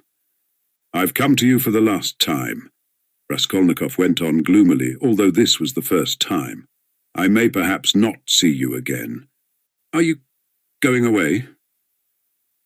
"I don't know. Tomorrow?" "Then you are not coming to Katerina Ivanovna tomorrow?" Sonia's voice shook. I don't know. I shall know tomorrow morning. Never mind that. I've come to say one word. He raised his brooding eyes to her and suddenly noticed that he was sitting down while she was all the while standing before him. "Why are you standing?" "Sit down," he said in a changed voice, gentle and friendly. She sat down. He looked kindly and almost compassionately at her. "How thin you are, what a hand, quite transparent, like a dead hand." He took her hand. Sonia smiled faintly. "I have always been like that," she said. "Even when you lived at home?" "Yes." "Of course you were," he added abruptly, and the expression of his face and the sound of his voice changed again suddenly. He looked round him once more. "You rent this room from the Kapernaumovs?" "Yes. They live there, through that door?" "Yes. They have another room like this." "All in one room?" "Yes." "I should be afraid in your room at night," he observed gloomily. "They are very good people, very kind," answered Sonia, who still seemed bewildered, "and all the furniture, everything is theirs, and they are very kind, and the children, too, often come to see me." "They all stammer, don't they?" "Yes. He stammers, and he's lame, and his wife, too. It's not exactly that she stammers, but she can't speak plainly. She is a very kind woman, and he used to be a house serf, and there are 7 children, and it's only the eldest one that stammers, and the others are simply ill, but they don't stammer." "But where did you hear about them?" she added with some surprise. "Your father told me then. He told me all about you, and how you went out at 6 o'clock, and came back at 9, and how Katerina Ivanovna knelt down by your bed." Sonia was confused. "I fancied I saw him today," she whispered hesitatingly. "Whom?" "Father. I was walking in the street out there at the corner about 10 o'clock, and he seemed to be walking in front. It looked just like him. I wanted to go to Katerina Ivanovna." "You were walking in the streets?" "Yes," Sonia whispered abruptly, again overcome with confusion and looking down. "Katerina Ivanovna used to beat you, I dare say." "Oh, no, what are you saying? No." Sonia looked at him almost with dismay. "You love her, then?" "Love her? Of course," said Sonia with plaintive emphasis, and she clasped her hands in distress. "Ah, you don't. If you only knew. You see, she is quite like a child. Her mind is quite unhinged, you see, all from sorrow, and how clever she used to be, how generous, how kind. Ah, you don't understand, you don't understand." Sonia said this as though in despair, wringing her hands in excitement and distress. Her pale cheeks flushed. There was a look of anguish in her eyes. It was clear that she was stirred to the very depths, that she was longing to speak, to champion, to express something. A sort of insatiable compassion, if one may so express it, was reflected in every feature of her face. "Beat me? How can you? Good heavens, beat me? And if she did beat me, what then? What of it? You know nothing about it. She's so unhappy. Ah, how unhappy. And ill. She's seeking righteousness. She is pure. She has such faith that there must be righteousness everywhere, and she expects it. And if you were to torture her, she wouldn't do wrong. She doesn't see that it's impossible for people to be righteous, and she is angry at it. Like a child, she is good. And what will happen to you?" Sonia looked at him inquiringly. "They are left on your hands, you see. They were all on your hands before, though. And your father came to you to beg for drink. Well, how will it be now?" "I don't know," Sonia articulated mournfully. "Will they stay there?" "I don't know. They are in debt for the lodging, but the landlady, I hear, said today that she wanted to get rid of them, and Katerina Ivanovna says that she won't stay another minute." "How is it she's so bold? She relies upon you." "Oh, no, don't talk like that. We are one, we live like one." Sonia was agitated again, and even angry, as though a canary or some other little bird were to be angry. And what could she do? What could she do? She persisted, getting hot and excited. And how she cried today. Her mind is unhinged, haven't you noticed it? At one minute she is worrying like a child that everything should be right tomorrow, the lunch and all that. Then she is wringing her hands, spitting blood, weeping, and all at once she will begin knocking her head against the wall, in despair. Then she will be comforted again. She builds all her hopes on you. She says that you will help her now, and that she will borrow a little money somewhere and go to her native town with me and set up a boarding school for the daughters of gentlemen and take me to superintend it, and we will begin a new splendid life. And she kisses and hugs me, comforts me, and you know she has such faith in her fancies. One can't contradict her, and all the day long she has been washing, cleaning, mending. She dragged the wash-tub into the room with her feeble hands and sank on the bed, gasping for breath. We went this morning to the shops to buy shoes for Polenka, and Lida, for theirs are quite worn out. Only the money we'd reckoned wasn't enough, not nearly enough, and she picked out such dear little boots, for she has taste. You don't know. And there in the shop she burst out crying before the shopmen because she hadn't enough. It was sad to see her. Well, after that, I can understand your living like this, Raskolnikov said with a bitter smile. And aren't you sorry for them? Aren't you sorry? Sonia flew at him again. Why, I know. You gave your last penny yourself, though you'd seen nothing of it. And if you'd seen everything, oh dear! And how often I've brought her to tears. Only last week, yes, only a week before his death, I was cruel, and how often I've done it! I've been wretched at the thought of it all day. Sonia wrung her hands as she spoke at the pain of remembering it. You were cruel? Yes, I went to see them, she went on weeping, and father said, Read me something, Sonia. My head aches. Read to me, here's a book. He had a book he had got from Andrei Semyonovich Lebeziatnikov. He lives there. He always used to get hold of such funny books. And I said, I can't stay, as I didn't want to read, and I'd gone in chiefly to show Katerina Ivanovna some collars. Lizaveta, the peddler, sold me some collars and cuffs, cheap, pretty, new, embroidered ones. Katerina Ivanovna liked them very much. She put them on and looked at herself in the glass and was delighted with them.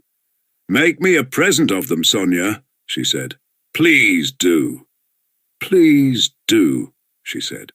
She wanted them so much. And when could she wear them? They just reminded her of her old happy days. She looked at herself in the glass, admired herself. And she has no clothes at all, no things of her own, hasn't had all these years, and she never asks anyone for anything. She is proud, she'd sooner give away everything, and these she asked for, she liked them so much, and I was sorry to give them. What use are they to you, Katerina Ivanovna? I said. I spoke like that to her. I ought not to have said that. She gave me such a look, and she was so grieved at my refusing her, and it was so sad to see. And she was not grieved for the collars, but for my refusing, I saw that. If only I could bring it all back, change it, take back those words. But it's nothing to you. Did you know Lizaveta, the peddler? Yes.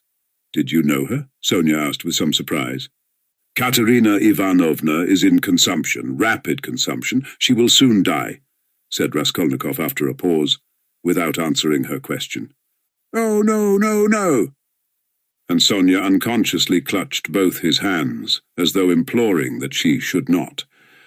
But it will be better if she does die. No, not better.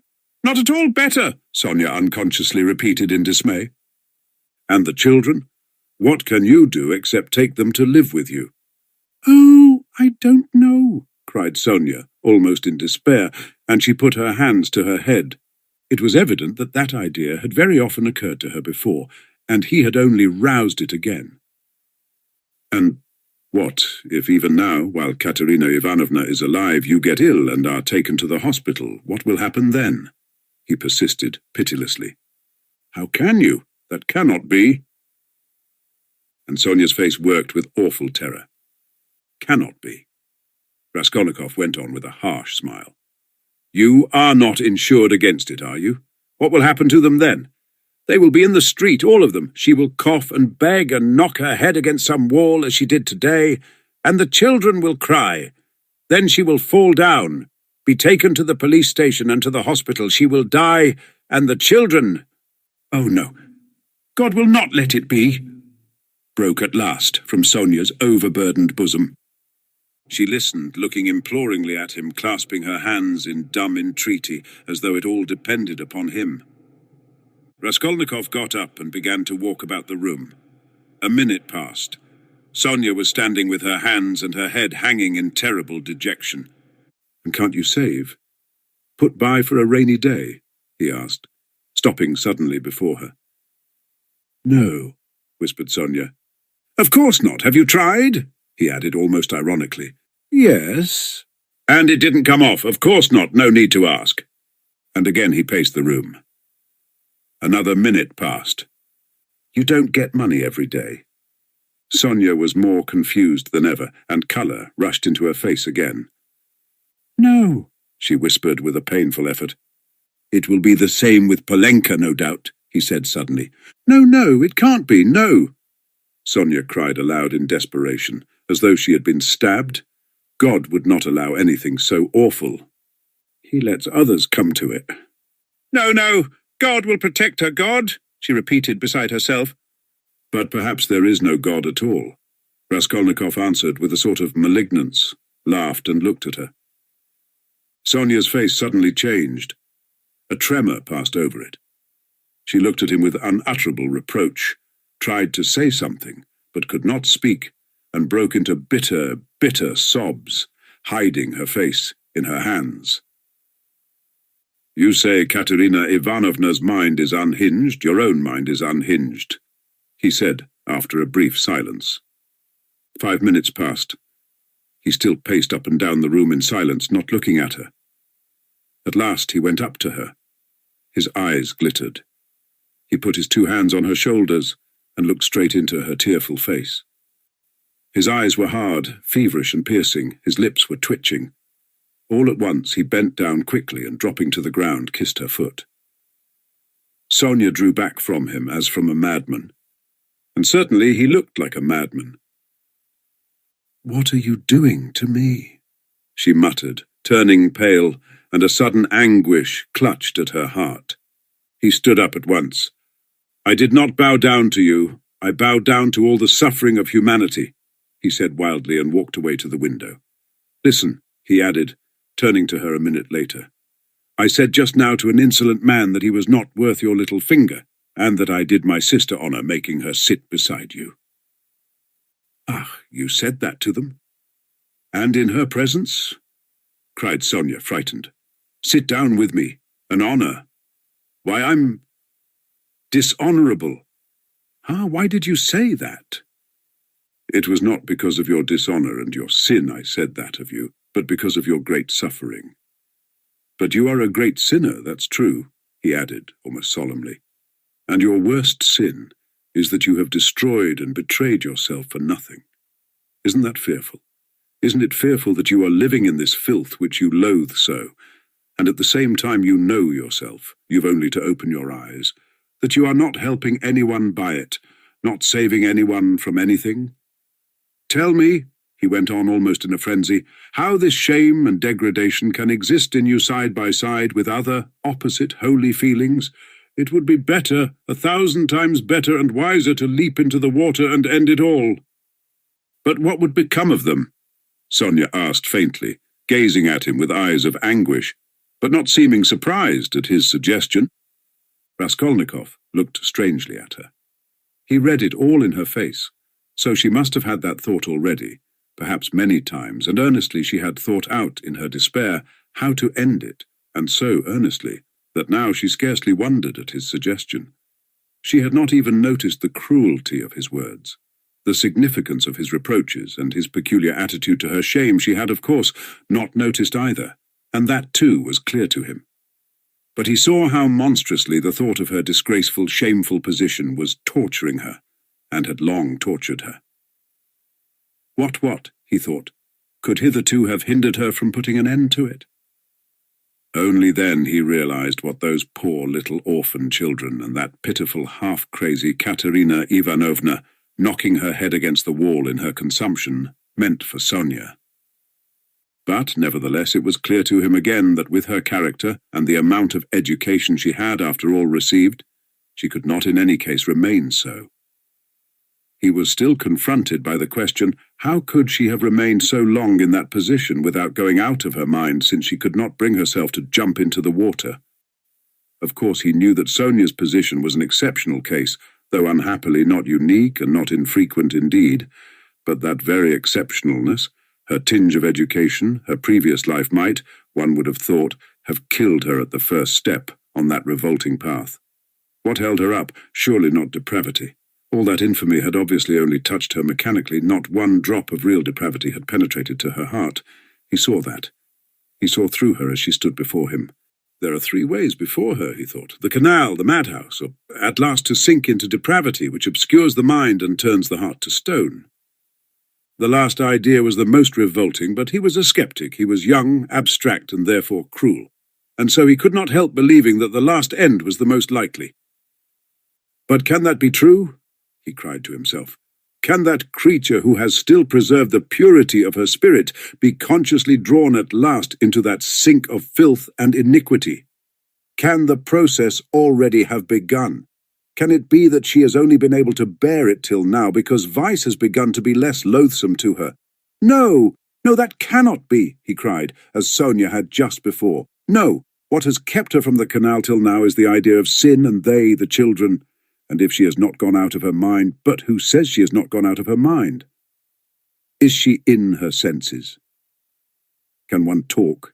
Can one reason as she does? How can she sit on the edge of the abyss of loathsomeness into which she is slipping and refuse to listen when she is told of danger? Does she expect a miracle? No doubt she does. Doesn't that all mean madness? He stayed obstinately at that thought. He liked that explanation indeed better than any other. He began looking more intently at her. "So you pray to God a great deal, Sonia?" he asked her. Sonia did not speak. He stood beside her, waiting for an answer. "What should I be without God?" she whispered rapidly, forcibly, glancing at him with suddenly flashing eyes and squeezing his hand. "Ah, so that is it," he thought. "And what does God do for you?" he asked, probing her further. Sonia was silent a long while, as though she could not answer. Her weak chest kept heaving with emotion. "Be silent. Don't ask. You don't deserve," she cried suddenly, looking sternly and wrathfully at him. "That's it. That's it," he repeated to himself. "He does everything," she whispered quickly, looking down again. "That's the way out. That's the explanation," he decided, scrutinizing her with eager curiosity, with a new, strange, almost morbid feeling. He gazed at that pale, thin, irregular, angular little face, those soft blue eyes which could flash with such fire, such stern energy, that little body still shaking with indignation and anger, and it all seemed to him more and more strange, almost impossible. "She is a religious maniac," he repeated to himself. There was a book lying on the chest of drawers. He had noticed it every time he paced up and down the room. Now he took it up and looked at it. It was the New Testament in the Russian translation. It was bound in leather, old and worn. "Hey, where did you get that?" he called to her across the room. She was still standing in the same place, 3 steps from the table. "It was brought me," she answered, as it were unwillingly, not looking at him. "Who brought it?" "Lizaveta. I asked her for it." Lizaveta. Strange, he thought. Everything about Sonia seemed to him stranger and more wonderful every moment. He carried the book to the candle and began to turn over the pages. "Where is the story of Lazarus?" he asked suddenly. Sonia looked obstinately at the ground and would not answer. She was standing sideways to the table. "Where is the raising of Lazarus? Find it for me, Sonia." She stole a glance at him. "You are not looking in the right place." "It's in the 4th Gospel," she whispered sternly without looking at him. "Find it and read it to me," he said. He sat down with his elbow on the table, leaned his head on his hand and looked away sullenly, prepared to listen. "In 3 weeks' time they'll welcome me in the madhouse. I shall be there if I'm not in a worse place," he muttered to himself. Sonia heard Raskolnikov's request distrustfully, and moved hesitatingly to the table. She took the book, however. "Haven't you read it?" she asked, looking up at him across the table. Her voice became sterner and sterner. "Long ago, when I was at school, read." "And haven't you heard it in church?" "I haven't been. Do you often go?" "No," whispered Sonia. Raskolnikov smiled. "I understand. And you won't go to your father's funeral tomorrow?" "Yes, I shall. I was at church last week, too. I had a requiem service." "For whom?" "For Lizaveta. She was killed with an axe." His nerves were more and more strained. His head began to go round. "Were you friends with Lizaveta?" "Yes. She was good. She used to come." "Not often. She couldn't. We used to read together and talk. She will see God." The last phrase sounded strange in his ears, and here was something new again. The mysterious meetings with Lizaveta, and both of them, religious maniacs. "I shall be a religious maniac myself soon. It's infectious." "Read!" he cried irritably and insistently. Sonia still hesitated. Her heart was throbbing. She hardly dared to read to him.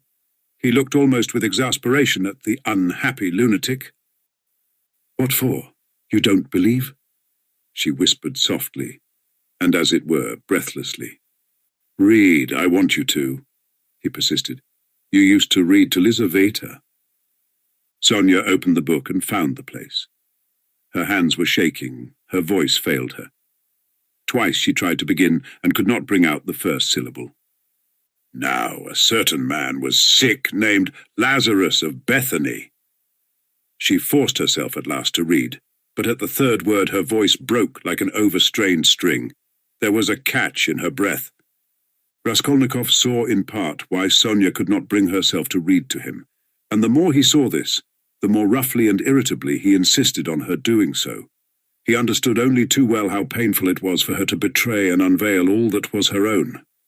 He understood that these feelings really were her secret treasure, which she had kept perhaps for years, perhaps from childhood, while she lived with an unhappy father and a distracted stepmother crazed by grief, in the midst of starving children and unseemly abuse and reproaches.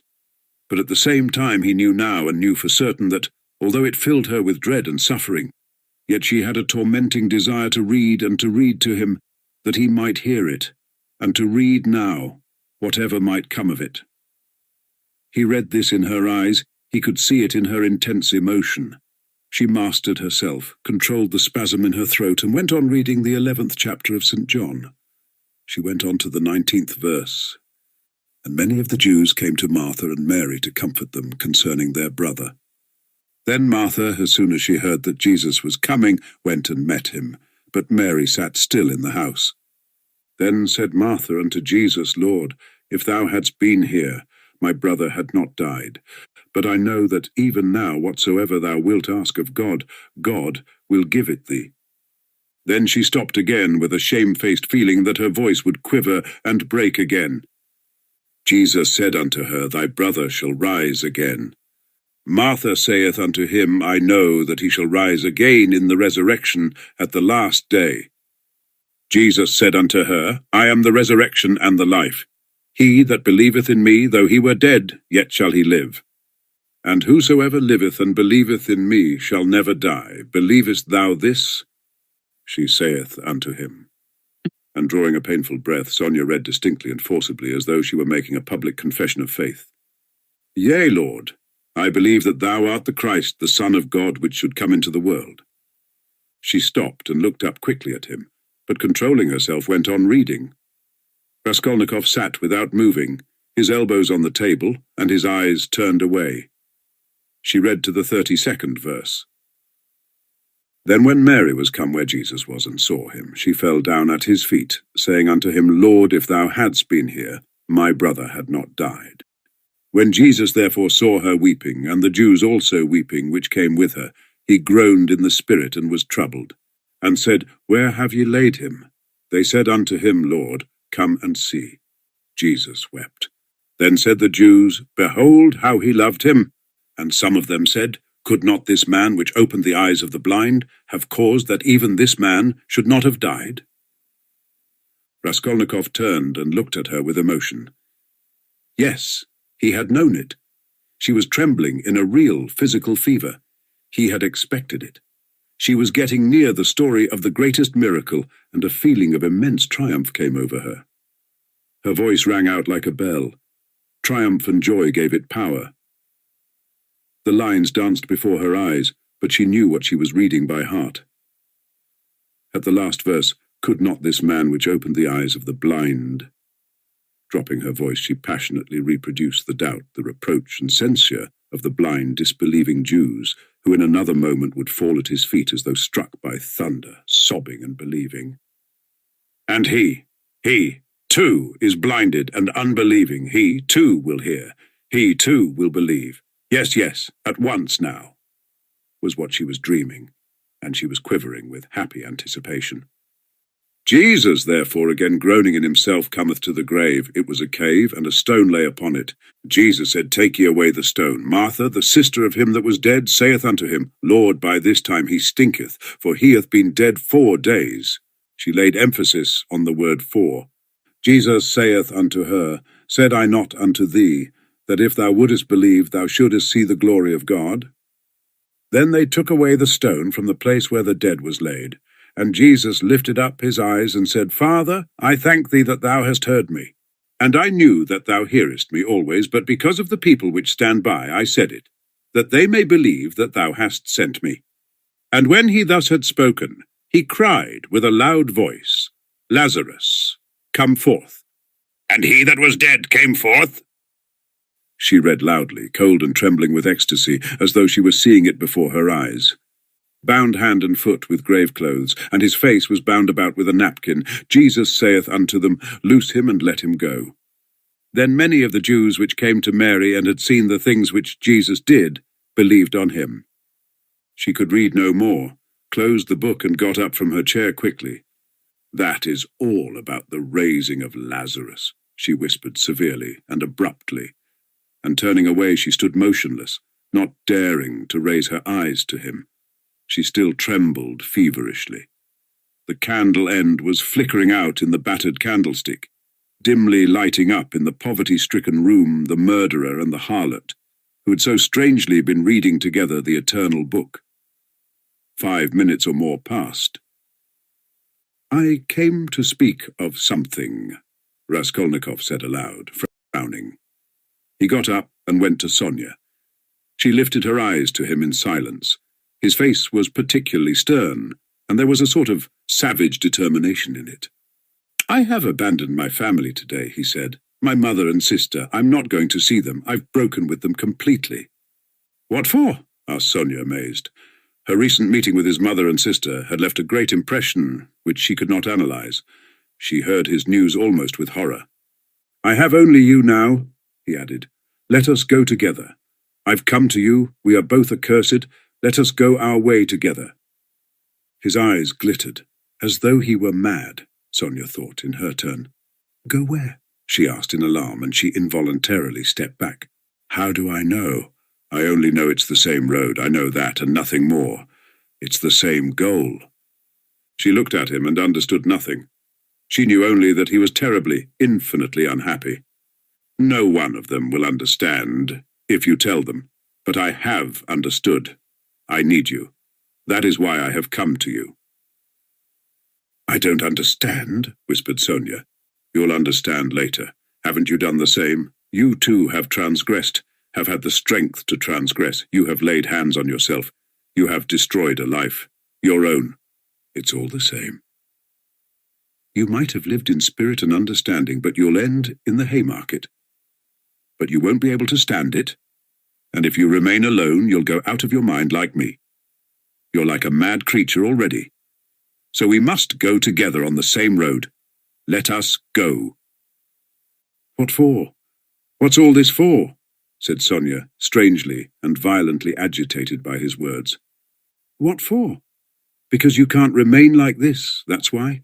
You must look things straight in the face at last, and not weep like a child and cry that God won't allow it? What will happen if you should really be taken to the hospital tomorrow? She is mad and in consumption. She'll soon die, and the children. Do you mean to tell me Polenka won't come to grief? Haven't you seen children here at the street corners, sent out by their mothers to beg? I've found out where those mothers live and in what surroundings. Children can't remain children there. At 7, the child is vicious and a thief. Yet children, you know, are the image of Christ. Theirs is the kingdom of heaven. He bade us honor and love them. They are the humanity of the future. What's to be done? What's to be done? Repeated Sonia, weeping hysterically and wringing her hands. What's to be done? Break what must be broken once for all, that's all, and take the suffering on oneself. What, you don't understand? You'll understand later. Freedom and power, and above all, power, over all trembling creation and all the ant-heap. That's the goal, remember that. That's my farewell message. Perhaps it's the last time I shall speak to you. If I don't come tomorrow, you'll hear of it all and then remember these words. And some day later on, in years to come, you'll understand perhaps what they meant. If I come tomorrow, I'll tell you who killed Lizaveta. Goodbye. Sonia started with terror. Why, do you know who killed her? She asked, chilled with horror, looking wildly at him. I know and will tell. You. Only you. I have chosen you out. I'm not coming to you to ask forgiveness, but simply to tell you. I chose you out long ago to hear this, when your father talked of you, and when Lizaveta was alive, I thought of it. Goodbye. Don't shake hands. Tomorrow. He went out. Sonia gazed at him as at a madman, but she herself was like one insane and felt it. Her head was going round. Good heavens, how does he know who killed Lizaveta? What did those words mean? It's awful. But at the same time, the idea did not enter her head, not for a moment. Oh, he must be terribly unhappy. He has abandoned his mother and sister. What for? What has happened? And what had he in his mind? What did he say to her?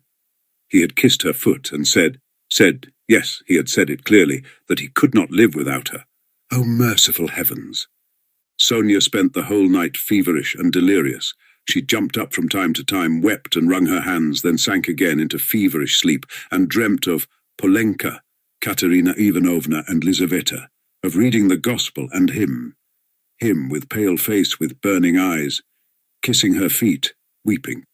On the other side of the door on the right, which divided Sonia's room from Madame Reslick's flat, was a room which had long stood empty. A card was fixed on the gate, and a notice stuck in the windows over the canal advertising it to let. Sonia had long been accustomed to the rooms being uninhabited, but all that time Mr. Svidrigailov had been standing, listening at the door of the empty room. When Raskolnikov went out, he stood still, thought a moment, went on tiptoe to his own room, which adjoined the empty one, brought a chair, and noiselessly carried it to the door that led to Sonia's room. The conversation had struck him as interesting and remarkable, and he had greatly enjoyed it, so much so that he brought a chair that he might not in the future, tomorrow for instance, have to endure the inconvenience of standing a whole hour, but might listen in comfort. Chapter 5. When next morning, at 11 o'clock punctually, Raskolnikov went into the Department of the Investigation of Criminal Causes and sent his name in to Porfiry Petrovitch, he was surprised at being kept waiting so long. It was at least 10 minutes before he was summoned. He had expected that they would pounce upon him. But he stood in the waiting room, and people who apparently had nothing to do with him were continually passing to and fro before him. In the next room, which looked like an office, several clerks were sitting writing, and obviously they had no notion who or what Raskolnikov might be. He looked uneasily and suspiciously about him to see whether there was not some guard, some mysterious watch being kept on him to prevent his escape, but there was nothing of the sort. He saw only the faces of clerks absorbed in petty details, then other people. No one seemed to have any concern with him. He might go where he liked for them. The conviction grew stronger in him that if that enigmatic man of yesterday, that phantom sprung out of the earth, had seen everything, they would not have let him stand and wait like that. And would they have waited till he elected to appear at 11? Either the man had not yet given information, or simply he knew nothing, had seen nothing, and how could he have seen anything? And so all that had happened to him the day before was again a phantom exaggerated by his sick and overstrained imagination.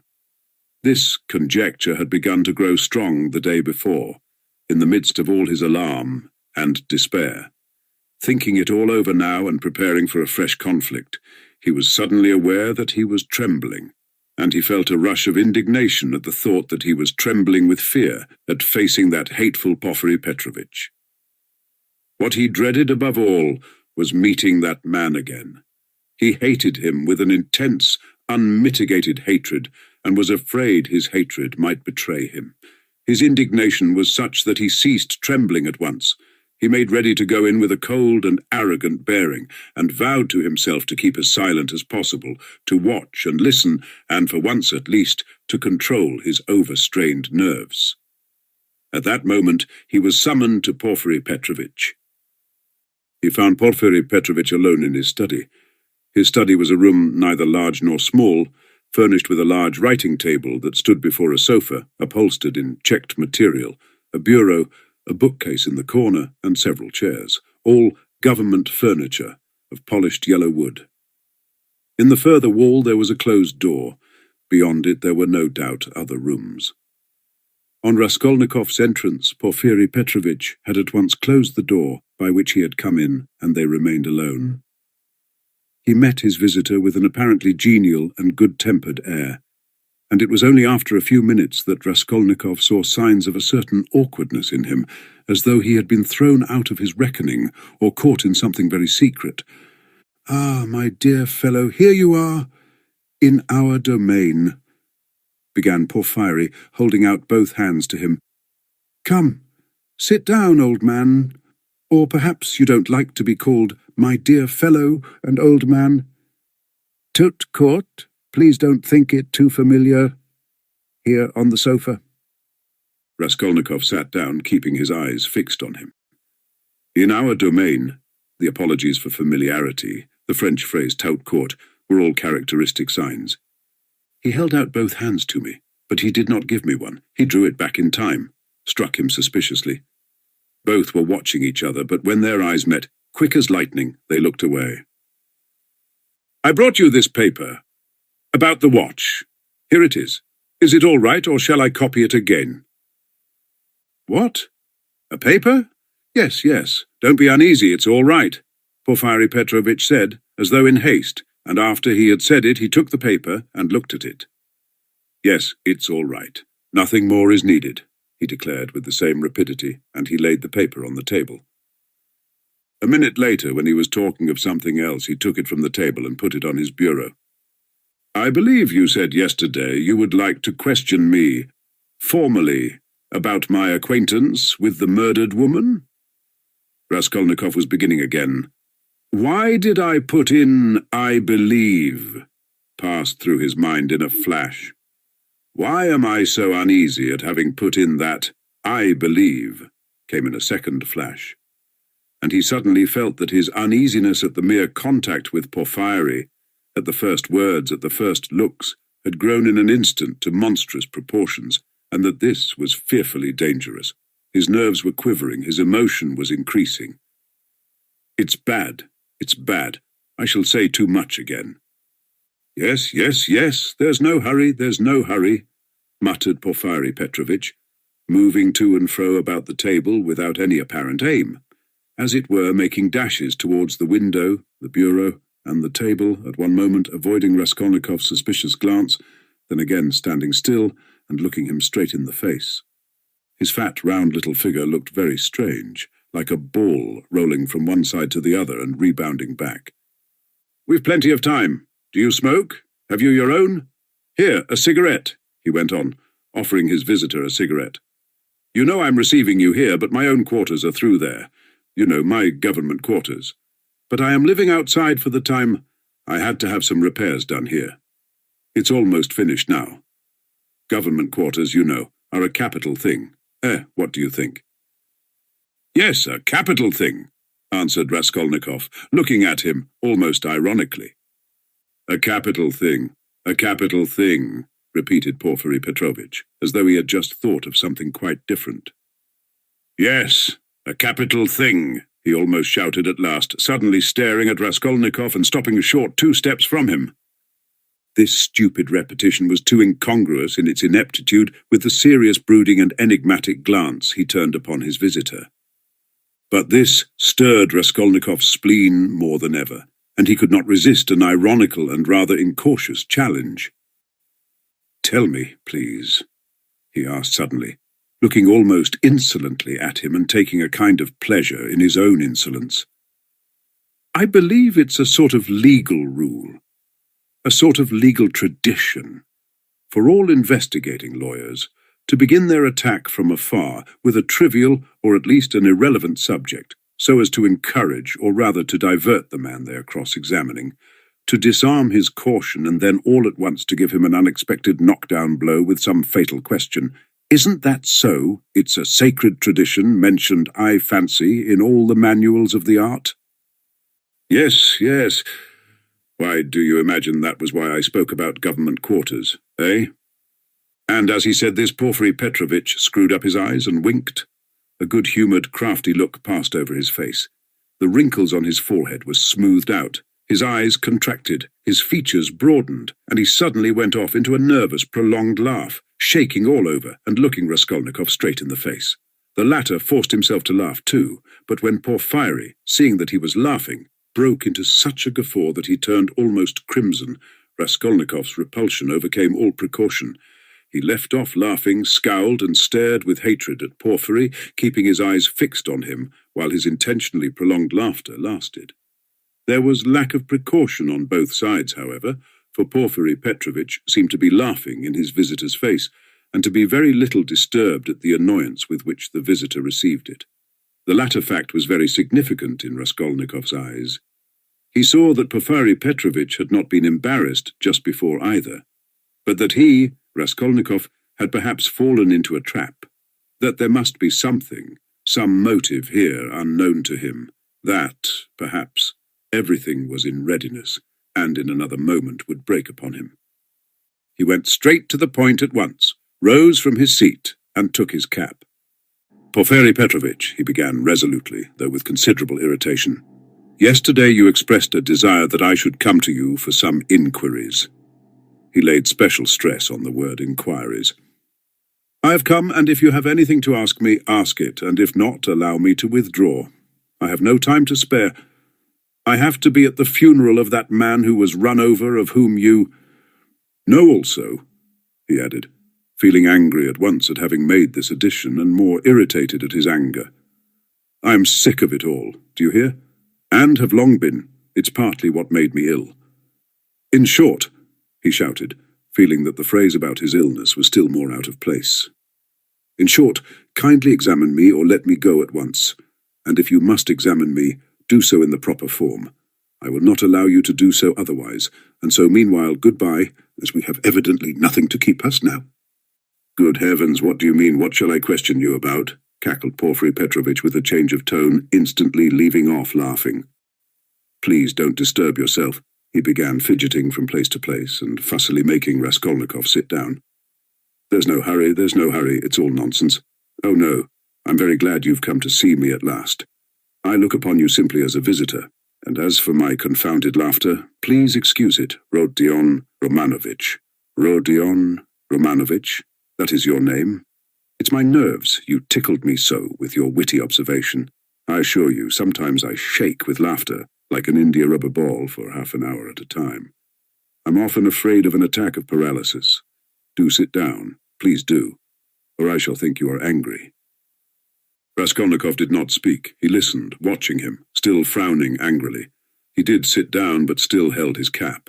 "I must tell you one thing about myself, my dear Rodion Romanovich," Porfiry Petrovitch continued, moving about the room and again avoiding his visitor's eyes.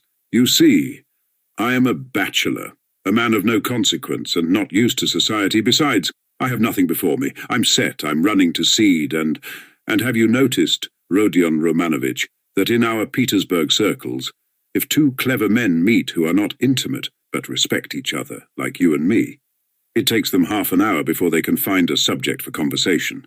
They are dumb. They sit opposite each other and feel awkward. Everyone has subjects of conversation, ladies, for instance.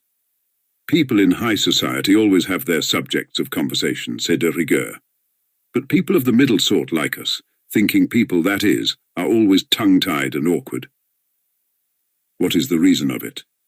Whether it is the lack of public interest, or whether it is we are so honest we don't want to deceive one another, I don't know. What do you think? Do put down your cap. It looks as if you were just going. It makes me uncomfortable. I am so delighted. Raskolnikov put down his cap and continued listening in silence with a serious frowning face to the vague and empty chatter of Porfiry Petrovitch. Does he really want to distract my attention with his silly babble? I can't offer you coffee here, but why not spend 5 minutes with a friend? Porfiry pattered on. And you know all these official duties. Please don't mind my running up and down. Excuse it, my dear fellow.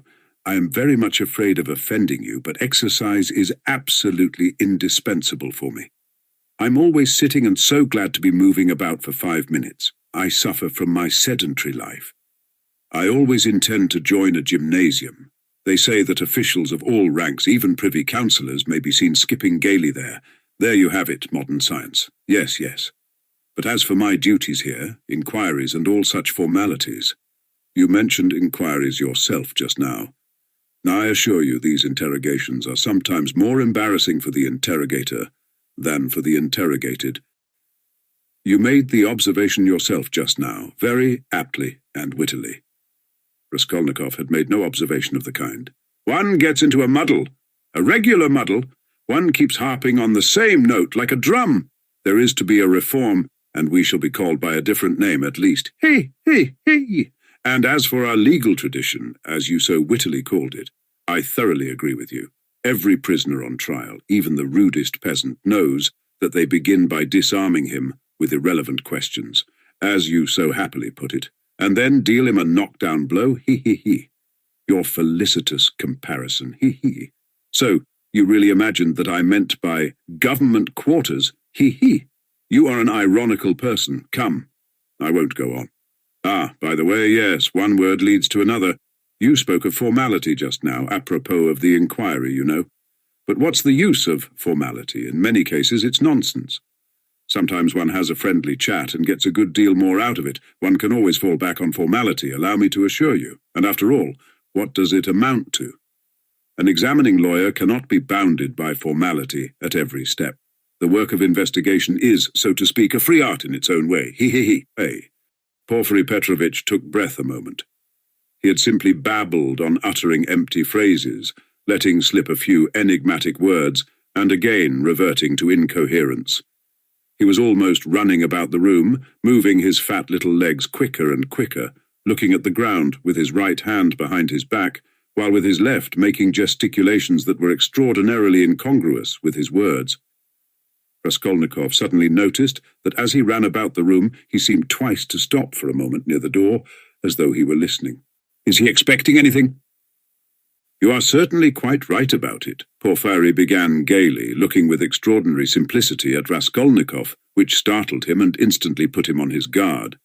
Certainly quite right in laughing so wittily at our legal forms, Some of these elaborate psychological methods are exceedingly ridiculous and perhaps useless, if one adheres too closely to the forms. Yes, I am talking of forms again.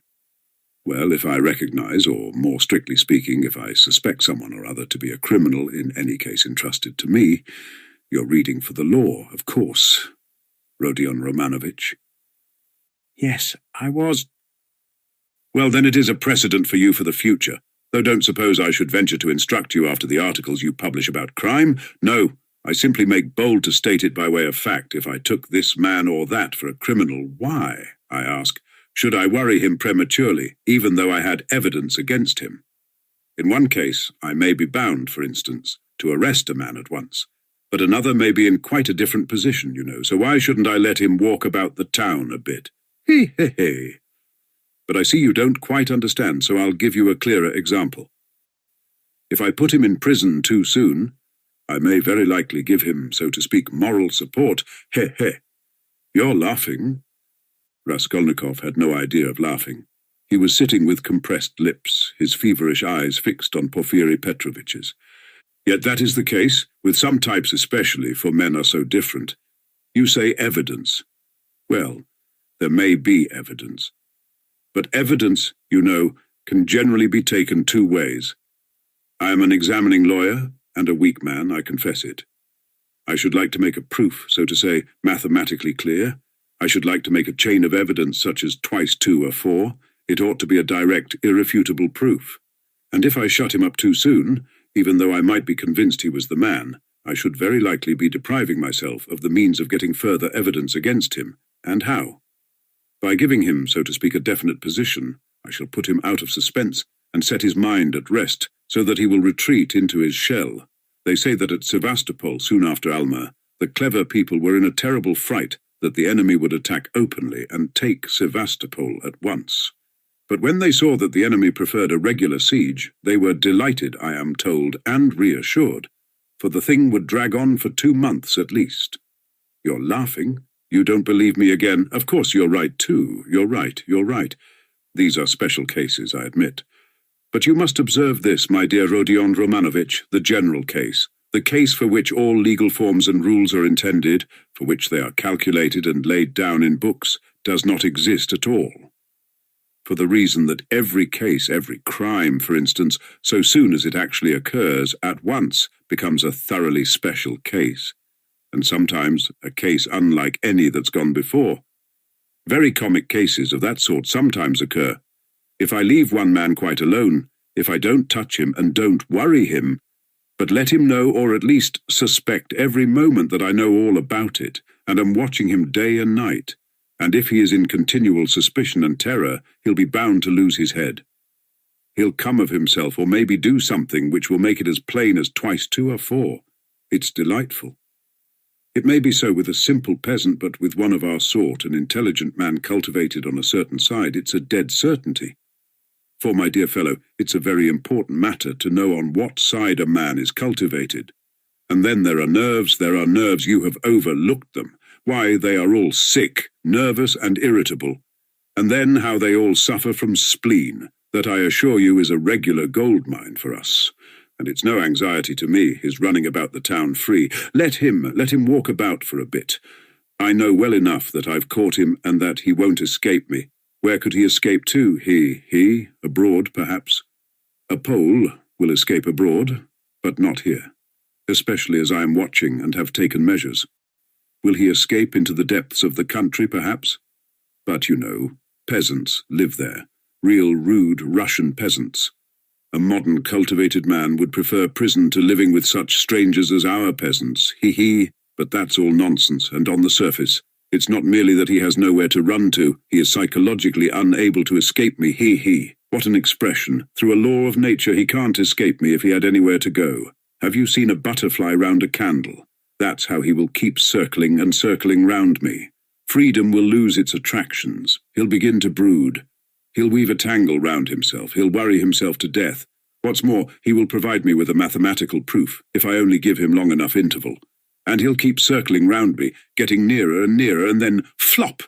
He'll fly straight into my mouth, and I'll swallow him, and that will be very amusing. You don't believe me?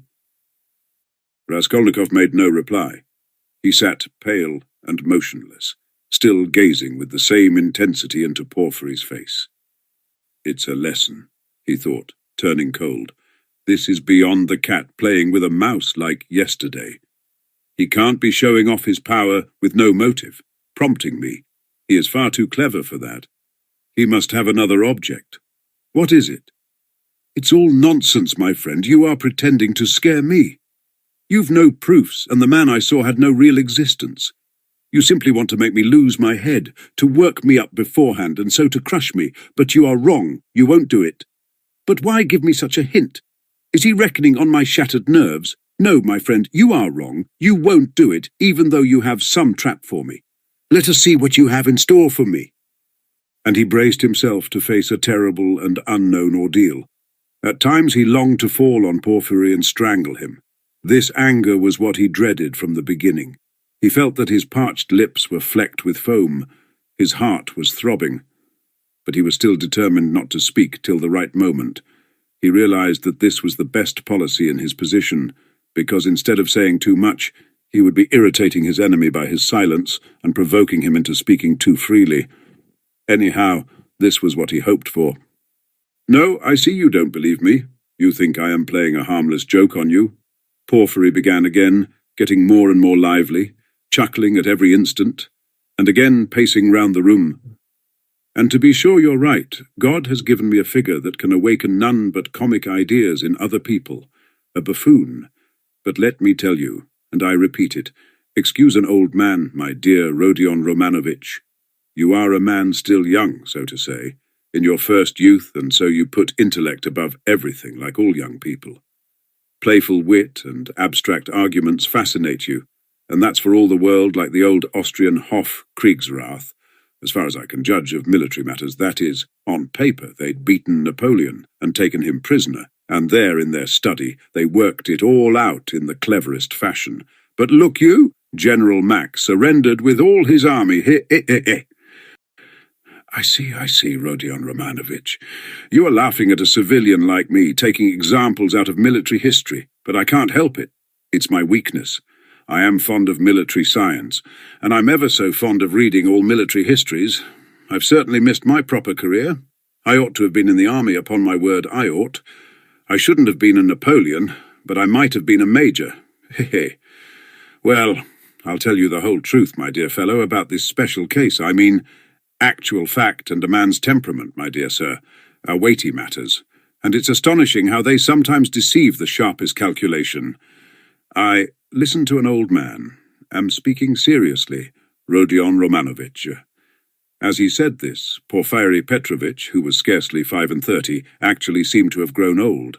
Even his voice changed, and he seemed to shrink together. Moreover, I'm a candid man. Am I a candid man or not? What do you say? I fancy I really am. I tell you these things for nothing and don't even expect a reward for it. Well, to proceed wit, in my opinion, is a splendid thing. It is, so to say, an adornment of nature and a consolation of life, and what tricks it can play. So that it sometimes is hard for a poor examining lawyer to know where he is, especially when he's liable to be carried away by his own fancy too, for you know he is a man after all. But the poor fellow is saved by the criminal's temperament, worse luck for him. But young people carried away by their own wit don't think of that when they overstep all obstacles, as you wittily and cleverly expressed it yesterday. He will lie, that is, the man who is a special case, the incognito, and he will lie well, in the cleverest fashion. You might think he would triumph and enjoy the fruits of his wit, but at the most interesting, the most flagrant moment, he will faint. Of course, there may be illness and a stuffy room as well, but anyway, he's given us the idea. He lied incomparably, but he didn't reckon on his temperament. That's what betrays him. Another time he will be carried away by his playful wit into making fun of the man who suspects him. He will turn pale, as it were, on purpose to mislead, but his paleness will be too natural, too much like the real thing. Again he has given us an idea. Though his questioner may be deceived at first, he will think differently next day if he is not a fool, and of course it is like that at every step. He puts himself forward where he is not wanted, speaks continually when he ought to keep silent, brings in all sorts of allegorical allusions, comes and asks, "Why didn't you take me long ago?" And that can happen, you know, with the cleverest man, the psychologist, the literary man. The temperament reflects everything like a mirror. Gaze into it and admire what you see. But why are you so pale, Rodion Romanovich? Is the room stuffy? Shall I open the window? Oh, don't trouble, please, cried Raskolnikov, and he suddenly broke into a laugh. Please don't trouble. Porfiry stood facing him, paused a moment, and suddenly he too laughed. Raskolnikov got up from the sofa, abruptly checking his hysterical laughter. Porfiry Petrovitch, he began, speaking loudly and distinctly, though his legs trembled and he could scarcely stand. I see clearly at last that you actually suspect me of murdering that old woman and her sister Lizaveta. Let me tell you for my part that I am sick of this. If you find that you have a right to prosecute me legally, to arrest me, then prosecute me, arrest me, but I will not let myself be jeered at to my face and worried." His lips trembled, his eyes glowed with fury, and he could not restrain his voice. "I won't allow it," he shouted, bringing his fist down on the table. "Do you hear that, Porfiry Petrovitch? I won't allow it." "Good heavens, what does it mean?" cried Porfiry Petrovitch, apparently quite frightened. "Rodion Romanovich, my dear fellow, what is the matter with you?" "I won't allow it," Raskolnikov shouted again. "Hush, my dear man! They'll hear and come in. Just think, what could we say to them?" Porfiry Petrovitch whispered in horror, bringing his face close to Raskolnikov's. "I won't allow it, I won't allow it," Raskolnikov repeated mechanically, but he too spoke in a sudden whisper. Porfiry turned quickly and ran to open the window. "Some fresh air. And you must have some water, my dear fellow. You're ill." And he was running to the door to call for some, when he found a decanter of water in the corner. "Come, drink a little," he whispered, rushing up to him with the decanter. "It will be sure to do you good." Porfiry Petrovitch's alarm and sympathy were so natural that Raskolnikov was silent and began looking at him with wild curiosity. He did not take the water, however. "Rodion Romanovich, my dear fellow, you'll drive yourself out of your mind, I assure you. Ach, have some water, do drink a little." He forced him to take the glass. Raskolnikov raised it mechanically to his lips, but set it on the table again with disgust. "Yes, you've had a little attack. You'll bring back your illness again, my dear fellow." Porfiry Petrovitch cackled with friendly sympathy, though he still looked rather disconcerted. "Good heavens, you must take more care of yourself. Dmitri Prokofitch was here, came to see me yesterday. I know, I've a nasty, ironical temper, but what they made of it. Good heavens, he came yesterday after you'd been. We dined, and he talked and talked away, and I could only throw up my hands in despair. Did he come from you? But do sit down, for mercy's sake, sit down." "No, not from me, but I knew he went to you and why he went," Raskolnikov answered sharply. "You knew?" "I knew." "What of it?" "Why this, Rodion Romanovich, that I know more than that about you. I know about everything. I know how you went to take a flat at night when it was dark, and how you rang the bell and asked about the blood so that the workman and the porter did not know what to make of it. Yes, I understand your state of mind at that time. But you'll drive yourself mad like that, upon my word. You'll lose your head. You're full of generous indignation at the wrongs you've received first from destiny and then from the police officers, and so you rush from one thing to another to force them to speak out and make an end of it all, because you are sick of all this suspicion and foolishness. That's so, isn't it? I have guessed how you feel, haven't I? Only in that way you'll lose your head, and Razumihin's too. He's too good a man for such a position. You must know that. You are ill, and he is good, and your illness is infectious for him. I'll tell you about it when you are more yourself. But do sit down, for goodness' sake. Please rest. You look shocking. Do sit down." Raskolnikov sat down. He no longer shivered. He was hot all over.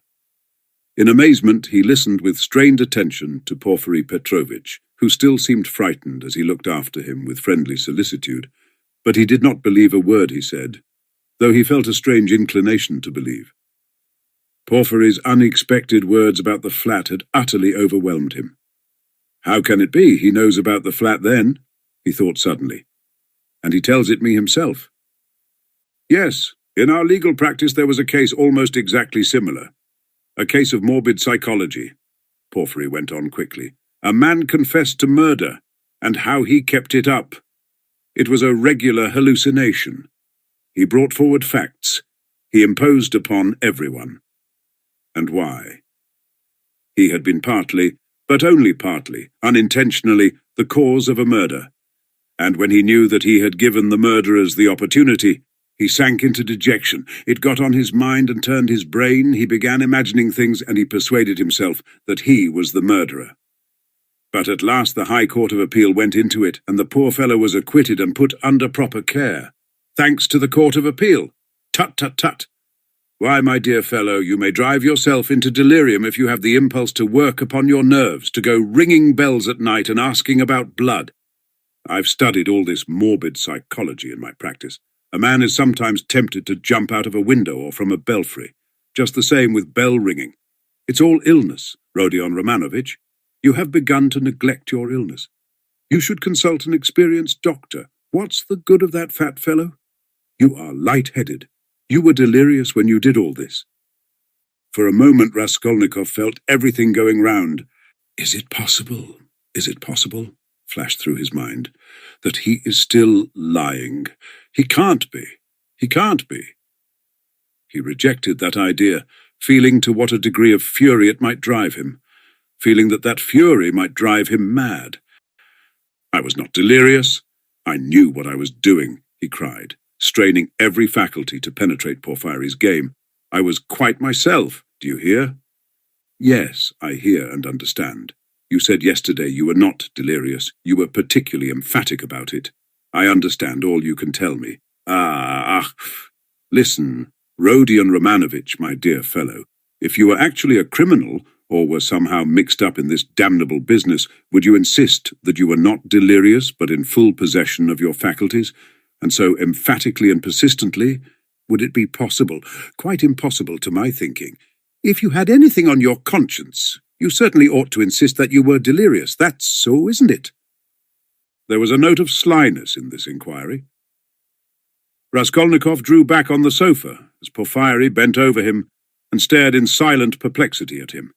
Another thing about Razumikhin. You certainly ought to have said that he came of his own accord, to have concealed your part in it. But you don't conceal it. You lay stress on his coming at your instigation. Raskolnikov had not done so. A chill went down his back. You keep telling lies, he said, slowly and weakly, twisting his lips into a sickly smile. You are trying again to show that you know all my game, that you know all I shall say beforehand, he said, conscious himself that he was not weighing his words as he ought. You want to frighten me, or you are simply laughing at me. He still stared at him as he said this, and again there was a light of intense hatred in his eyes. You keep lying, he said. You know perfectly well that the best policy for the criminal is to tell the truth as nearly as possible, to conceal as little as possible. I don't believe you. What a wily person you are, Porfiry tittered. There's no catching you. You've a perfect monomania. So you don't believe me? But still you do believe me. You believe a quarter. I'll soon make you believe the whole, because I have a sincere liking for you and genuinely wish you good. Raskolnikov's lips trembled. Yes, I do, went on Porfiry, touching Raskolnikov's arm genially. You must take care of your illness. Besides, your mother and sister are here now. You must think of them. You must soothe and comfort them, and you do nothing but frighten them. What has that to do with you? How do you know it? What concern is it of yours? You are keeping watch on me and want to let me know it? Good heavens! Why, I learnt it all from you yourself. You don't notice that in your excitement you tell me and others everything. From Razumikhin too. I learnt a number of interesting details yesterday. No, you interrupted me, but I must tell you that for all your wit, your suspiciousness makes you lose the common-sense view of things. To return to bell-ringing, for instance. I, an examining lawyer, have betrayed a precious thing like that, a real fact, for it is a fact worth having, and you see nothing in it. Why, if I had the slightest suspicion of you, should I have acted like that? No, I should first have disarmed your suspicions and not let you see I knew of that fact. Should have diverted your attention, and suddenly have dealt you a knockdown blow, your expression, saying, "And what were you doing, sir, pray? At 10 or nearly 11, at the murdered woman's flat? And why did you ring the bell? And why did you ask about blood? And why did you invite the porters to go with you to the police station, to the lieutenant?" That's how I ought to have acted, if I had a grain of suspicion of you. I ought to have taken your evidence in due form, searched your lodging, and perhaps have arrested you too, so I have no suspicion of you, since I have not done that. But you can't look at it normally, and you see nothing, I say again. Raskolnikov started so that Porfiry Petrovitch could not fail to perceive it. "You are lying all the while," he cried. "I don't know your object, but you are lying. You did not speak like that just now, and I cannot be mistaken." "I am lying," Porfiry repeated, apparently incensed, but preserving a good-humoured and ironical face, as though he were not in the least concerned at Raskolnikov's opinion of him. "I am lying.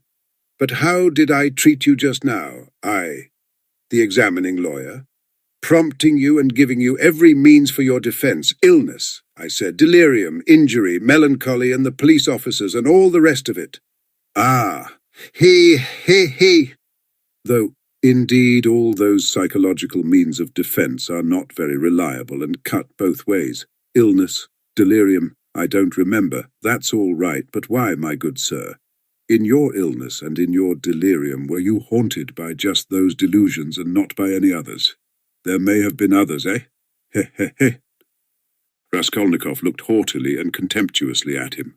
"Briefly," he said loudly and imperiously, rising to his feet and in so doing pushing Porfiry back a little. "Briefly, I want to know, do you acknowledge me perfectly free from suspicion or not? Tell me, Porfiry Petrovitch, tell me once for all, and make haste." "What a business I'm having with you!" cried Porfiry, with a perfectly good-humoured, sly and composed face. "And why do you want to know? Why do you want to know so much, since they haven't begun to worry you? Why? You are like a child asking for matches. And why are you so uneasy? Why do you force yourself upon us, eh? He. I repeat," Raskolnikov cried furiously, "that I can't put up with it." "With what uncertainty?" interrupted Porfiry. "Don't jeer at me. I won't have it. I tell you I won't have it. I can't, and I won't. Do you hear? Do you hear?" he shouted, bringing his fist down on the table again. "Hush! Hush! They'll overhear. I warn you seriously. Take care of yourself." "I am not joking," Porfiry whispered, but this time there was not the look of old womanish good-nature and alarm in his face. Now he was peremptory, stern, frowning and for once laying aside all mystification. But this was only for an instant. Raskolnikov, bewildered, suddenly fell into actual frenzy, but, strange to say, he again obeyed the command to speak quietly, though he was in a perfect paroxysm of fury. "I will not allow myself to be tortured," he whispered, instantly recognizing with hatred that he could not help obeying the command and driven to even greater fury by the thought. "Arrest me, search me, but kindly act in due form and don't play with me. Don't dare." "Don't worry about the form," Porfiry interrupted with the same sly smile, as it were gloating with enjoyment over Raskolnikov. "I invited you to see me quite in a friendly way. I don't want your friendship, and I spit on it, do you hear? And here I take my cap and go. What will you say now if you mean to arrest me?" He took up his cap and went to the door. "And won't you see my little surprise?" chuckled Porfiry, again taking him by the arm and stopping him at the door. He seemed to become more playful and good-humoured, which maddened Raskolnikov. "What surprise?" he asked, standing still and looking at Porfiry in alarm. "My little surprise? It's sitting there behind the door. He. He pointed to the locked door. "I locked him in that he should not escape." "What is it? Where? What?" Raskolnikov walked to the door and would have opened it, but it was locked. "It's locked! Here is the key." And he brought a key out of his pocket. "You are lying!" roared Raskolnikov without restraint. "You lie, you damned Punchinello!" And he rushed at Porfiry, who retreated to the other door, not at all alarmed. "I understand it all. You are lying and mocking so that I may betray myself to you." "Why, you could not betray yourself any further, my dear Rodion Romanovich. You are in a passion. Don't shout. I shall call the clerks."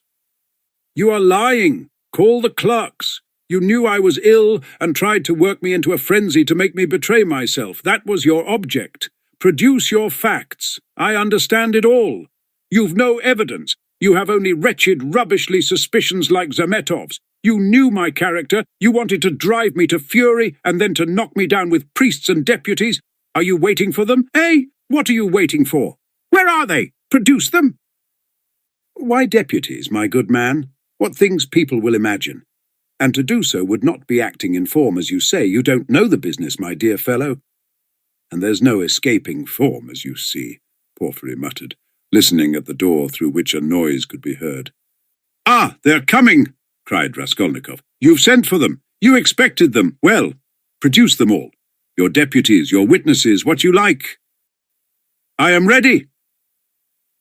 But at this moment, a strange incident occurred. Something so unexpected that neither Raskolnikov nor Porphyry Petrovitch could have looked for such a conclusion to their interview. Chapter 6. When he remembered the scene afterwards, this is how Raskolnikov saw it. The noise behind the door increased, and suddenly the door was opened a little. What is it? Cried Porphyry Petrovitch, annoyed. Why, I gave orders. For an instant there was no answer, but it was evident that there were several persons at the door, and that they were apparently pushing somebody back. What is it? Porphyry Petrovitch repeated uneasily. The prisoner Nikolai has been brought, someone answered.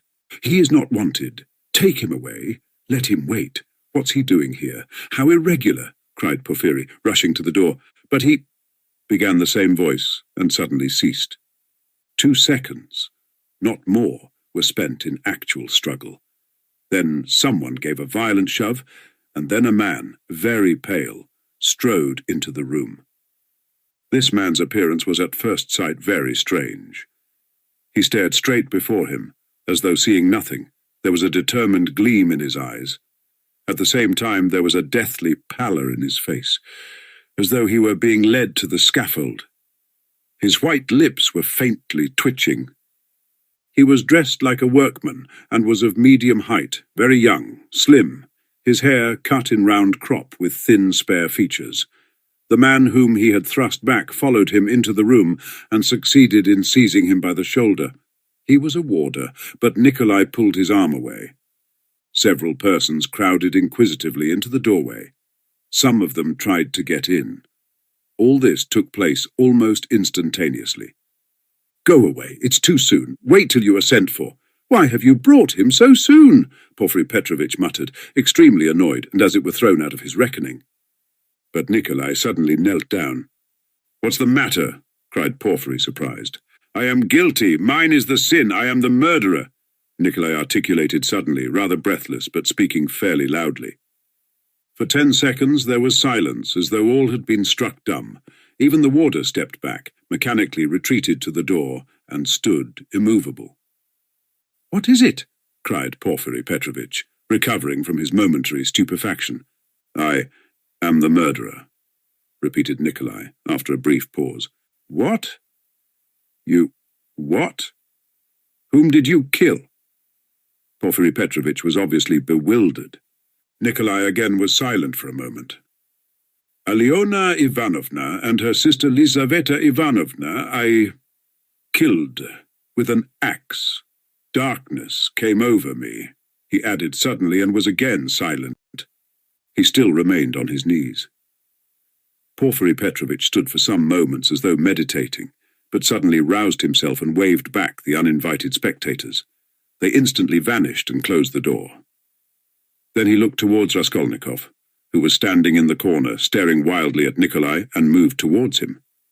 But stopped short, looked from Nikolai to Raskolnikov, and then again at Nikolai, and seeming unable to restrain himself, darted at the latter. You're in too great a hurry, he shouted at him, almost angrily. I didn't ask you what came over you. Speak, did you kill them? I am the murderer. I want to give evidence, Nikolai pronounced. Ach, what did you kill them with? An axe. I had it ready. Ach, he is in a hurry. Alone. Nikolai did not understand the question. Did you do it alone? Yes, alone. And Mitka is not guilty and had no share in it. Don't be in a hurry about Mitka. Ach, how was it you ran downstairs like that at the time? The porters met you both. It was to put them off the scent. I ran after Mitka, Nikolai replied hurriedly, as though he had prepared the answer. I knew it, cried Porphyry, with vexation. It's not his own tale he is telling, he muttered as though to himself, and suddenly his eyes rested on Raskolnikov again. He was apparently so taken up with Nikolai that for a moment he had forgotten Raskolnikov. He was a little taken aback. "My dear Rodion Romanovich, excuse me." He flew up to him. "This won't do. I'm afraid you must go. It's no good your staying." "I will. You see, what a surprise. Goodbye." And taking him by the arm, he showed him to the door. "I suppose you didn't expect it?" said Raskolnikov, who, though he had not yet fully grasped the situation, had regained his courage. "You did not expect it either, my friend. See how your hand is trembling. He. You're trembling too, Porfiry Petrovitch." "Yes, I am. I didn't expect it." They were already at the door. Porfiry was impatient for Raskolnikov to be gone. "And your little surprise, aren't you going to show it to me?" Raskolnikov said sarcastically. "Why, his teeth are chattering as he asks, 'Hey, you are an ironical person. Come, till we meet.'" "I believe we can say goodbye." "That's in God's hands," muttered Porfiry, with an unnatural smile. As he walked through the office, Raskolnikov noticed that many people were looking at him. Among them, he saw the two porters from the house, whom he had invited that night to the police station. They stood there waiting. But he was no sooner on the stairs than he heard the voice of Porfiry Petrovitch behind him. Turning round, he saw the latter running after him, out of breath. "One word, Rodion Romanovich. As to all the rest, it's in God's hands, but as a matter of form, there are some questions I shall have to ask you. So we shall meet again, shan't we?" And Porfiry stood still, facing him with a smile. "Shan't we?" he added again. He seemed to want to say something more, but could not speak out. "You must forgive me, Porfiry Petrovitch, for what has just passed. I lost my temper," began Raskolnikov, who had so far regained his courage that he felt irresistibly inclined to display his coolness. "Don't mention it, Porfiry replied, almost gleefully. "I myself, too. I have a wicked temper, I admit it, but we shall meet again. If it's God's will, we may see a great deal of one another. And we'll get to know each other through and through," added Raskolnikov. "Yes, know each other through and through," assented Porfiry Petrovitch, and he screwed up his eyes, looking earnestly at Raskolnikov. "Now you're going to a birthday party?" "To a funeral." "Of course, the funeral. Take care of yourself and get well." "I don't know what to wish you," said Raskolnikov, who had begun to descend the stairs but looked back again. "I should like to wish you success, but your office is such a comical one." "Why comical?" Porfiry Petrovitch had turned to go, but he seemed to prick up his ears at this. "Why, how you must have been torturing and harassing that poor Nikolai psychologically, after your fashion, till he confessed. You must have been at him day and night, proving to him that he was the murderer, and now that he has confessed, you'll begin vivisecting him again. 'You are lying,' you'll say. 'You are not the murderer. You can't be. It's not your own tale you are telling. You must admit it's a comical business.' You noticed then that I said to Nikolai just now that it was not his own tale he was telling? How could I help noticing it? Hey, you are quick-witted. You notice everything. You've really a playful mind, and you always fasten on the comic side. Hey, they say that was the marked characteristic of Gogol, among the writers." "Yes, of Gogol." "Yes, of Gogol. I shall look forward to meeting you." "So shall I." Raskolnikov walked straight home. He was so muddled and bewildered that on getting home he sat for a quarter of an hour on the sofa trying to collect his thoughts. He did not attempt to think about Nikolai. He was stupefied. He felt that his confession was something inexplicable, amazing, something beyond his understanding. But Nikolai's confession was an actual fact. The consequences of this fact were clear to him at once. Its falsehood could not fail to be discovered, and then they would be after him again. Till then, at least, he was free and must do something for himself, for the danger was imminent. But how imminent? His position gradually became clear to him. Remembering sketchily the main outlines of his recent scene with Porfiry, he could not help shuddering again with horror. Of course, he did not yet know all Porphyry's aims. He could not see into all his calculations, but he had already partly shown his hand, and no one knew better than Raskolnikov how terrible Porphyry's lead had been for him. A little more, and he might have given himself away completely, circumstantially. Knowing his nervous temperament, and from the first glance seeing through him, Porphyry, though playing a bold game, was bound to win. There's no denying that Raskolnikov had compromised himself seriously, but no facts had come to light as yet. There was nothing positive. But was he taking a true view of the position? Wasn't he mistaken? What had Porphyry been trying to get at? Had he really some surprise prepared for him? And what was it? Had he really been expecting something or not? How would they have parted if it had not been for the unexpected appearance of Nikolai? Porphyry had shown almost all his cards. Of course, he had risked something in showing them, and if he had really had anything up his sleeve, Raskolnikov reflected, he would have shown that too. What was that surprise? Was it a joke? Had it meant anything? Could it have concealed anything like a fact, a piece of positive evidence? His yesterday's visitor? What had become of him? Where was he today? If Porphyry really had any evidence, it must be connected with him. He sat on the sofa with his elbows on his knees and his face hidden in his hands. He was still shivering nervously. At last he got up, took his cap, thought a minute and went to the door. He had a sort of presentiment that for today at least he might consider himself out of danger. He had a sudden sense almost of joy. He wanted to make haste to Katerina Ivanovna's. He would be too late for the funeral, of course, but he would be in time for the memorial dinner, and there at once he would see Sonia. He stood still, thought a moment, and a suffering smile came for a moment onto his lips. Today, he repeated to himself. Yes, today. So it must be. But as he was about to open the door, it began opening of itself. He started and moved back. The door opened gently and slowly, and there suddenly appeared a figure. Yesterday's visitor from underground. The man stood in the doorway, looked at Raskolnikov without speaking, and took a step forward into the room. He was exactly the same as yesterday, the same figure, the same dress, but there was a great change in his face. He looked dejected and sighed deeply. If he had only put his hand up to his cheek and leaned his head on one side, he would have looked exactly like a peasant woman. "What do you want?" asked Raskolnikov, numb with terror. The man was still silent, but suddenly he bowed down almost to the ground, touching it with his finger. "What is it?" cried Raskolnikov. "I have sinned," the man articulated softly. "How?" "By evil thoughts." They looked at one another. "I was vexed when you came, perhaps in drink, and bade the porters go to the police station, and asked about the blood. I was vexed that they let you go and took you for drunken. I was so vexed that I lost my sleep.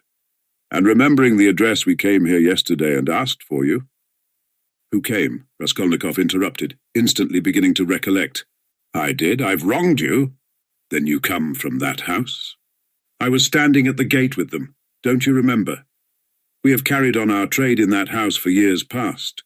We cure and prepare hides. We take work home. Most of all, I was vexed."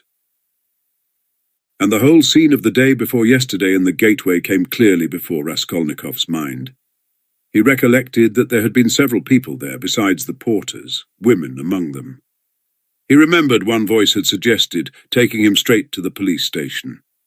He could not recall the face of the speaker, and even now he did not recognize it, but he remembered that he had turned round and made him some answer. So this was the solution of yesterday's horror. The most awful thought was that he had been actually almost lost, had almost done for himself on account of such a trivial circumstance. So this man could tell nothing except his asking about the flat and the bloodstains. So Porphyry, too, had nothing but that delirium, no facts but this psychology which cuts both ways, nothing positive. So if no more facts come to light, and they must not, then what can they do to him? How can they convict him, even if they arrest him? And Porphyry then had only just heard about the flat. and had not known about it before.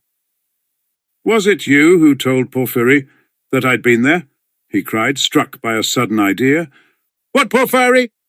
The head of the detective department. "Yes, the porters did not go there, but I went." "Today?" "I got there 2 minutes before you, and I heard it all, how he worried you." "Where? What? When?" "Why, in the next room. I was sitting there all the time." "What? Why, then you were the surprise. But how could it happen? Upon my word." "I saw that the porters did not want to do what I said," began the man. "For it's too late," said they, "and maybe he'll be angry that we did not come at the time. I was vexed and I lost my sleep, and I began making inquiries. And finding out yesterday where to go, I went today. The first time I went, he wasn't there. When I came an hour later, he couldn't see me. I went the third time, and they showed me in. I informed him of everything just as it happened, and he began skipping about the room and punching himself on the chest. What do you scoundrels mean by it? If I'd known about it, I should have arrested him. Then he ran out, called somebody and began talking to him in the corner. Then he turned to me, scolding and questioning me. He scolded me a great deal, and I told him everything. And I told him that you didn't dare to say a word in answer to me yesterday, and that you didn't recognize me. And he fell to running about again, and kept hitting himself on the chest, and getting angry and running about, and when you were announced, he told me to go into the next room. Sit there a bit, he said. Don't move, whatever you may hear. And he set a chair there for me and locked me in. Perhaps, he said, I may call you. And when Nikolai had been brought, he let me out as soon as you were gone. I shall send for you again and question you, he said. And did he question Nikolai while you were there? He got rid of me as he did of you before he spoke to Nikolai. The man stood still, and again suddenly bowed down, touching the ground with his finger. Forgive me for my evil thoughts and my slander. May God forgive you, answered Raskolnikov. And as he said this, the man bowed down again, but not to the ground, turned slowly, and went out of the room. It all cuts both ways. Now it all cuts both ways, repeated Raskolnikov, and he went out more confident than ever. Now we'll make a fight for it, he said with a malicious smile as he went down the stairs. His malice was aimed at himself. With shame and contempt, he recollected his cowardice. Part 5. Chapter 1. The morning that followed the fateful interview with Dunya and her mother brought sobering influences to bear on Pyotr Petrovitch. Intensely unpleasant as it was, he was forced little by little to accept as a fact beyond recall what had seemed to him only the day before fantastic and incredible. The black snake of wounded vanity had been gnawing at his heart all night. When he got out of bed, Pyotr Petrovitch immediately looked in the looking-glass. He was afraid that he had jaundice. However, his health seemed unimpaired so far, and looking at his noble, clear-skinned countenance which had grown fattish of late, Pyotr Petrovitch for an instant was positively comforted in the conviction that he would find another bride, and perhaps even a better one. But coming back to the sense of his present position, he turned aside and spat vigorously, which excited a sarcastic smile in Andrei Semyonovitch Lebeziatnikov, the young friend with whom he was staying. That smile Pyotr Petrovitch noticed, and at once set it down against his young friend's account. He had set down a good many points against him of late. His anger was redoubled when he reflected that he ought not to have told Andrei Semyonovitch about the result of yesterday's interview. That was the second mistake he had made in temper through impulsiveness and irritability. Moreover, all that morning one unpleasantness followed another. He even found a hitch awaiting him in his legal case in the Senate. He was particularly irritated by the owner of the flat which had been taken in view of his approaching marriage and was being redecorated at his own expense. The owner, a rich German tradesman, would not entertain the idea of breaking the contract which had just been signed and insisted on the full forfeit money, though Pyotr Petrovitch would be giving him back the flat practically redecorated. In the same way, the upholsterers refused to return a single rouble of the installment paid for the furniture purchased but not yet removed to the flat. Am I to get married simply for the sake of the furniture? Pyotr Petrovitch ground his teeth, and at the same time once more he had a gleam of desperate hope. Can all that be really so irrevocably over? Is it no use to make another effort? The thought of Dunya sent a voluptuous pang through his heart. He endured anguish at that moment, and if it had been possible to slay Raskolnikov instantly by wishing it, Pyotr Petrovitch would promptly have uttered the wish. It was my mistake, too, not to have given them money, he thought, as he returned dejectedly to Lebeziatnikov's room. And why on earth was I such a Jew? It was false economy. I meant to keep them without a penny so that they should turn to me as their providence and look at them. Phew!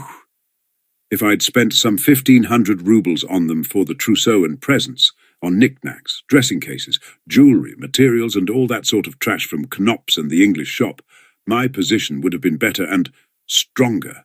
They could not have refused me so easily. They are the sort of people that would feel bound to return money and presents if they broke it off, and they would find it hard to do it, and their conscience would prick them. How can we dismiss a man who has hitherto been so generous and delicate? I've made a blunder. And grinding his teeth again, Pyotr Petrovitch called himself a fool. But not aloud, of course. He returned home twice as irritated and angry as before. The preparations for the funeral dinner at Katerina Ivanovna's excited his curiosity as he passed. He had heard about it the day before. He fancied, indeed, that he had been invited, but absorbed in his own cares he had paid no attention. Inquiring of Madame Lippevexel, who was busy laying the table, while Katerina Ivanovna was away at the cemetery, he heard that the entertainment was to be a great affair, that all the lodgers had been invited, among them some who had not known the dead man, that even Andrei Semyonovitch Lebeziatnikov was invited, in spite of his previous quarrel with Katerina Ivanovna, that he, Pyotr Petrovitch, was not only invited, but was eagerly expected, as he was the most important of the lodgers. Amalia Ivanovna herself had been invited with great ceremony in spite of the recent unpleasantness, and so she was very busy with preparations and was taking a positive pleasure in them. She was moreover dressed up to the nines, all in new black silk, and she was proud of it. All this suggested an idea to Pyotr Petrovitch, and he went into his room, or rather Lebeziatnikov's, somewhat thoughtful. He had learnt that Raskolnikov was to be one of the guests. Andrei Semyonovitch had been at home all the morning. The attitude of Pyotr Petrovitch to this gentleman was strange, though perhaps natural. Pyotr Petrovitch had despised and hated him from the day he came to stay with him, and at the same time he seemed somewhat afraid of him. He had not come to stay with him on his arrival in Petersburg simply from parsimony, though that had been perhaps his chief object. He had heard of Andrei Semyonovitch, who had once been his ward, as a leading young progressive who was taking an important part in certain interesting circles, the doings of which were a legend in the provinces. It had impressed Pyotr Petrovitch. These powerful, omniscient circles who despised everyone and showed everyone up had long inspired in him a peculiar but quite vague alarm. He had not, of course, been able to form even an approximate notion of what they meant. He, like everyone, had heard that there were, especially in Petersburg, progressives of some sort, nihilists and so on, and like many people, he exaggerated and distorted the significance of those words to an absurd degree. What for many years past he had feared more than anything was being shown up, and this was the chief ground for his continual uneasiness at the thought of transferring his business to Petersburg. He was afraid of this, as little children are sometimes panic-stricken. Some years before, when he was just entering on his own career, he had come upon two cases in which rather important personages in the province, patrons of his, had been cruelly shown up. One instance had ended in great scandal for the person attacked, and the other had very nearly ended in serious trouble. For this reason, Pyotr Petrovitch intended to go into the subject as soon as he reached Petersburg, and, if necessary, to anticipate contingencies by seeking the favour of our younger generation. He relied on Andrei Semyonovitch for this, and before his visit to Raskolnikov, he had succeeded in picking up some current phrases. He soon discovered that Andrei Semyonovitch was a commonplace simpleton, but that by no means reassured Pyotr Petrovitch. Even if he had been certain that all the progressives were fools like him, it would not have allayed his uneasiness. All the doctrines, the ideas, the systems with which Andrei Semyonovitch pestered him had no interest for him. He had his own object. He simply wanted to find out at once what was happening here. Had these people any power or not? Had he anything to fear from them?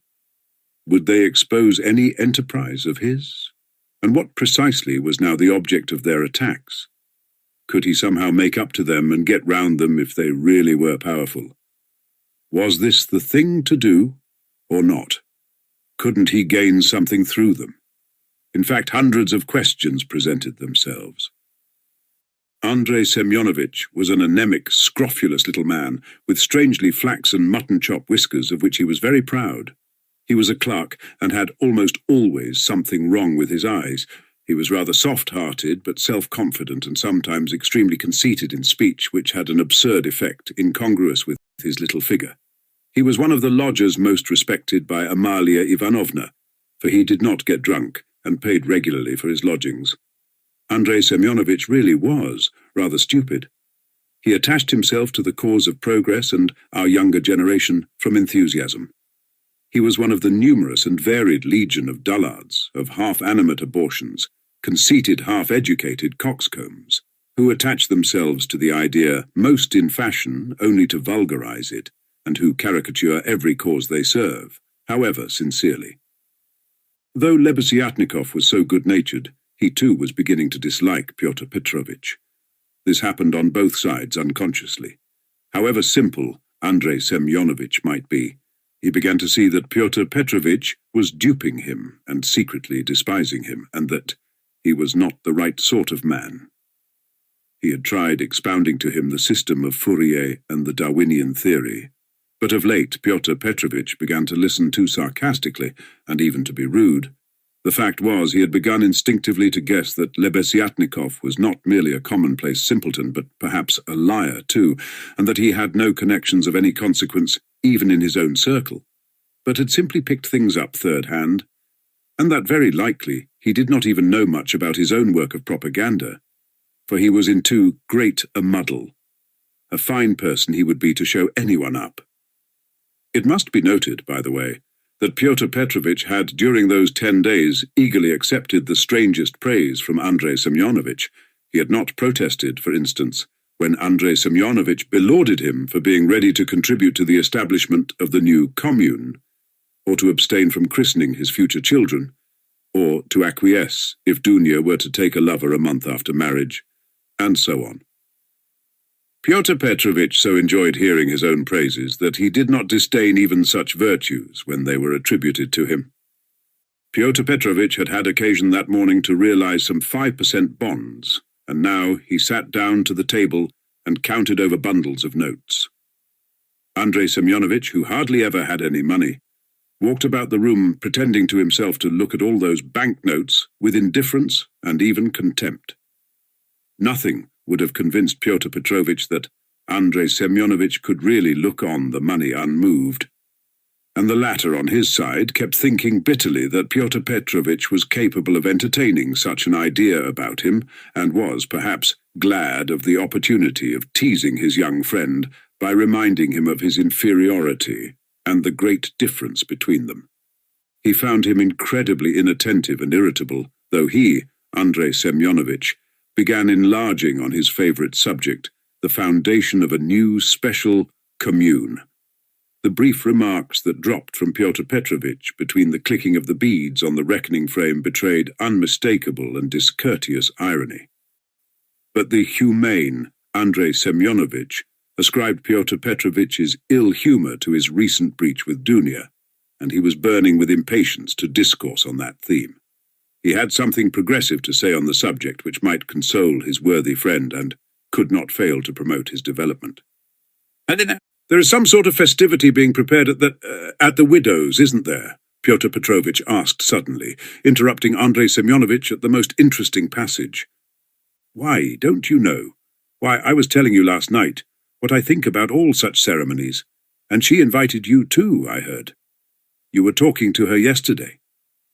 I should never have expected that beggarly fool would have spent on this feast all the money she got from that other fool, Raskolnikov. I was surprised just now, as I came through at the preparations there. The wines! Several people are invited. It's beyond everything, continued Pyotr Petrovitch, who seemed to have some object in pursuing the conversation. What? You say I am asked too? When was that? I don't remember, but I shan't go. Why should I? I only said a word to her in passing yesterday of the possibility of her obtaining a year's salary as a destitute widow of a government clerk. I suppose she has invited me on that account, hasn't she? He, he, he, he. I don't intend to go either, said Lebeziatnikov. I should think not, after giving her a thrashing. You might well hesitate, he. Who thrashed? Whom? Cried Lebeziatnikov, flustered and blushing. Why, you thrashed Katerina Ivanovna a month ago. I heard so yesterday. So that's what your convictions amount to. And the woman question, too, wasn't quite sound, he. And Pyotr Petrovitch, as though comforted, went back to clicking his beads. It's all slander and nonsense, cried Lebeziatnikov, who was always afraid of allusions to the subject. It was not like that at all. It was quite different. You've heard it wrong. It's a libel. I was simply defending myself. She rushed at me first with her nails. She pulled out all my whiskers. It's permissible for anyone, I should hope, to defend himself, and I never allow anyone to use violence to me on principle, for it's an act of despotism. What was I to do? I simply pushed her back. He! Luzhin went on, laughing maliciously. You keep on like that because you're out of humour yourself. But that's nonsense, and it has nothing whatever to do with the woman question. You don't understand. I used to think indeed that if women are equal to men in all respects, even in strength, as is maintained now, there ought to be equality in that too. Of course, I reflected afterwards that such a question ought not really to arise, for there ought not to be fighting, and in the future society fighting is unthinkable, and that it would be a queer thing to seek for equality in fighting. I'm not so stupid, though of course there is fighting. There won't be later, but at present there is, confound it. How muddled one gets with you. It's not on that account that I am not going. I am not going on principle. Not to take part in the revolting convention of memorial dinners, that's why. Though, of course, one might go to laugh at it. I'm sorry there won't be any priests at it. I should certainly go if there were. Then you would sit down at another man's table and insult it and those who invited you, eh? Certainly not insult, but protest. I should do it with a good object. I might indirectly assist the cause of enlightenment and propaganda. It's a duty of every man to work for enlightenment and propaganda, and the more harshly perhaps the better. I might drop a seed, an idea, and something might grow up from that seed. How should I be insulting them? They might be offended at first, but afterwards they'd see I'd done them a service.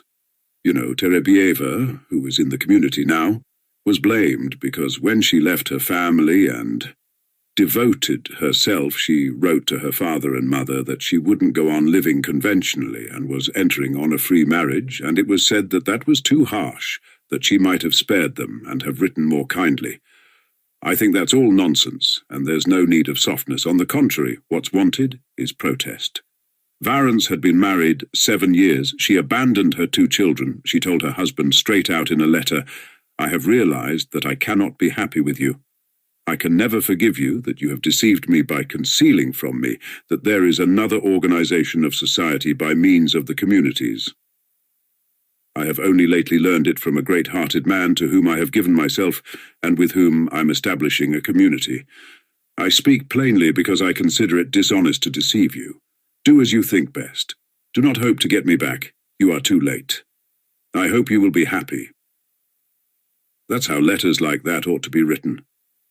Is that Terebieva, the one you said had made a 3rd free marriage? No, it's only the 2nd, really. But what if it were the 4th? What if it were the 15th? That's all nonsense. And if ever I regretted the death of my father and mother, it is now. And I sometimes think if my parents were living, what a protest I would have aimed at them. I would have done something on purpose. I would have shown them. I would have astonished them. I am really sorry there is no one. To surprise, he.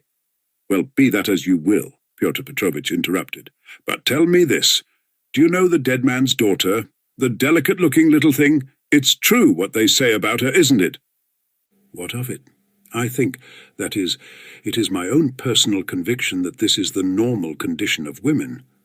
Why not? I mean, distinct ones. In our present society it is not altogether normal because it is compulsory, but in the future society it will be perfectly normal because it will be voluntary. Even as it is, she was quite right. She was suffering, and that was her asset, so to speak, her capital which she had a perfect right to dispose of. Of course, in the future society there will be no need of assets, but her part will have another significance, rational and in harmony with her environment. As to Sofya Semyonovna personally, I regard her action as a vigorous protest against the organization of society, and I respect her deeply for it. I rejoice indeed when I look at her. I was told that you got her turned out of these lodgings. Lebeziatnikov was enraged. That's another slander, he yelled. It was not so at all. That was all Katerina Ivanovna's invention, for she did not understand. And I never made love to Sofya Semyonovna. I was simply developing her, entirely disinterestedly trying to rouse her to protest.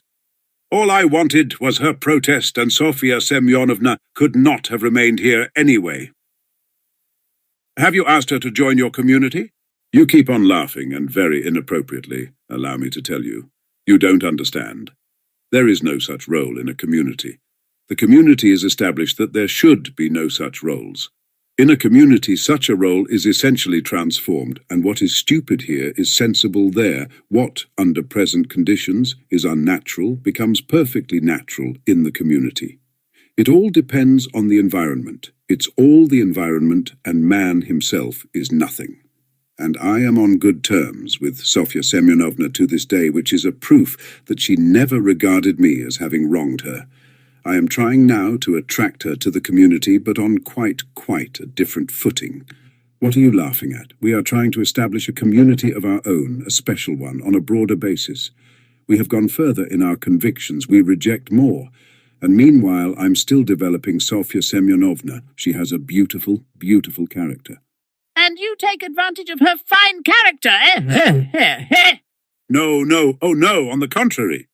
Oh, on the contrary, hey, a queer thing to say. Believe me, why should I disguise it? In fact, I feel it strange myself how timid, chaste and modern she is with me. And you, of course, are developing her, trying to prove to her that all that modesty is nonsense. Not at all, not at all. How coarsely, how stupidly. Excuse me saying so. You misunderstand the word development. Good heavens, how crude you still are. We are striving for the freedom of women, and you have only one idea in your head. Setting aside the general question of chastity and feminine modesty as useless in themselves and indeed prejudices, I fully accept her chastity with me, because that's for her to decide. Of course, if she were to tell me herself that she wanted me, I should think myself very lucky, because I like the girl very much. But as it is, no one has ever treated her more courteously than I, with more respect for her dignity. I wait in hopes, that's all. You had much better make her a present of something. I bet you never thought of that. You don't understand, as I've told you already. Of course, she is in such a position, but it's another question, quite another question. You simply despise her, seeing a fact which you mistakenly consider deserving of contempt. You refuse to take a humane view of a fellow creature. You don't know what a character she is. I'm only sorry that of late she has quite given up reading and borrowing books. I used to lend them to her. I am sorry, too, that with all the energy and resolution in protesting, which she has already shown once, she has little self-reliance, little, so to say, independence, so as to break free from certain prejudices and certain foolish ideas. Yet she thoroughly understands some questions, for instance about kissing of hands, that is, that it's an insult to a woman for a man to kiss her hand, because it's a sign of inequality. We had a debate about it, and I described it to her. She listened attentively to an account of the workmen's associations in France, too. Now I am explaining the question of coming into the room in the future society. And what's that, pray? We had a debate lately on the question, has a member of the community the right to enter another member's room, whether man or woman, at any time? And we decided that he has. It might be at an inconvenient moment, he. Lebeziatnikov was really angry.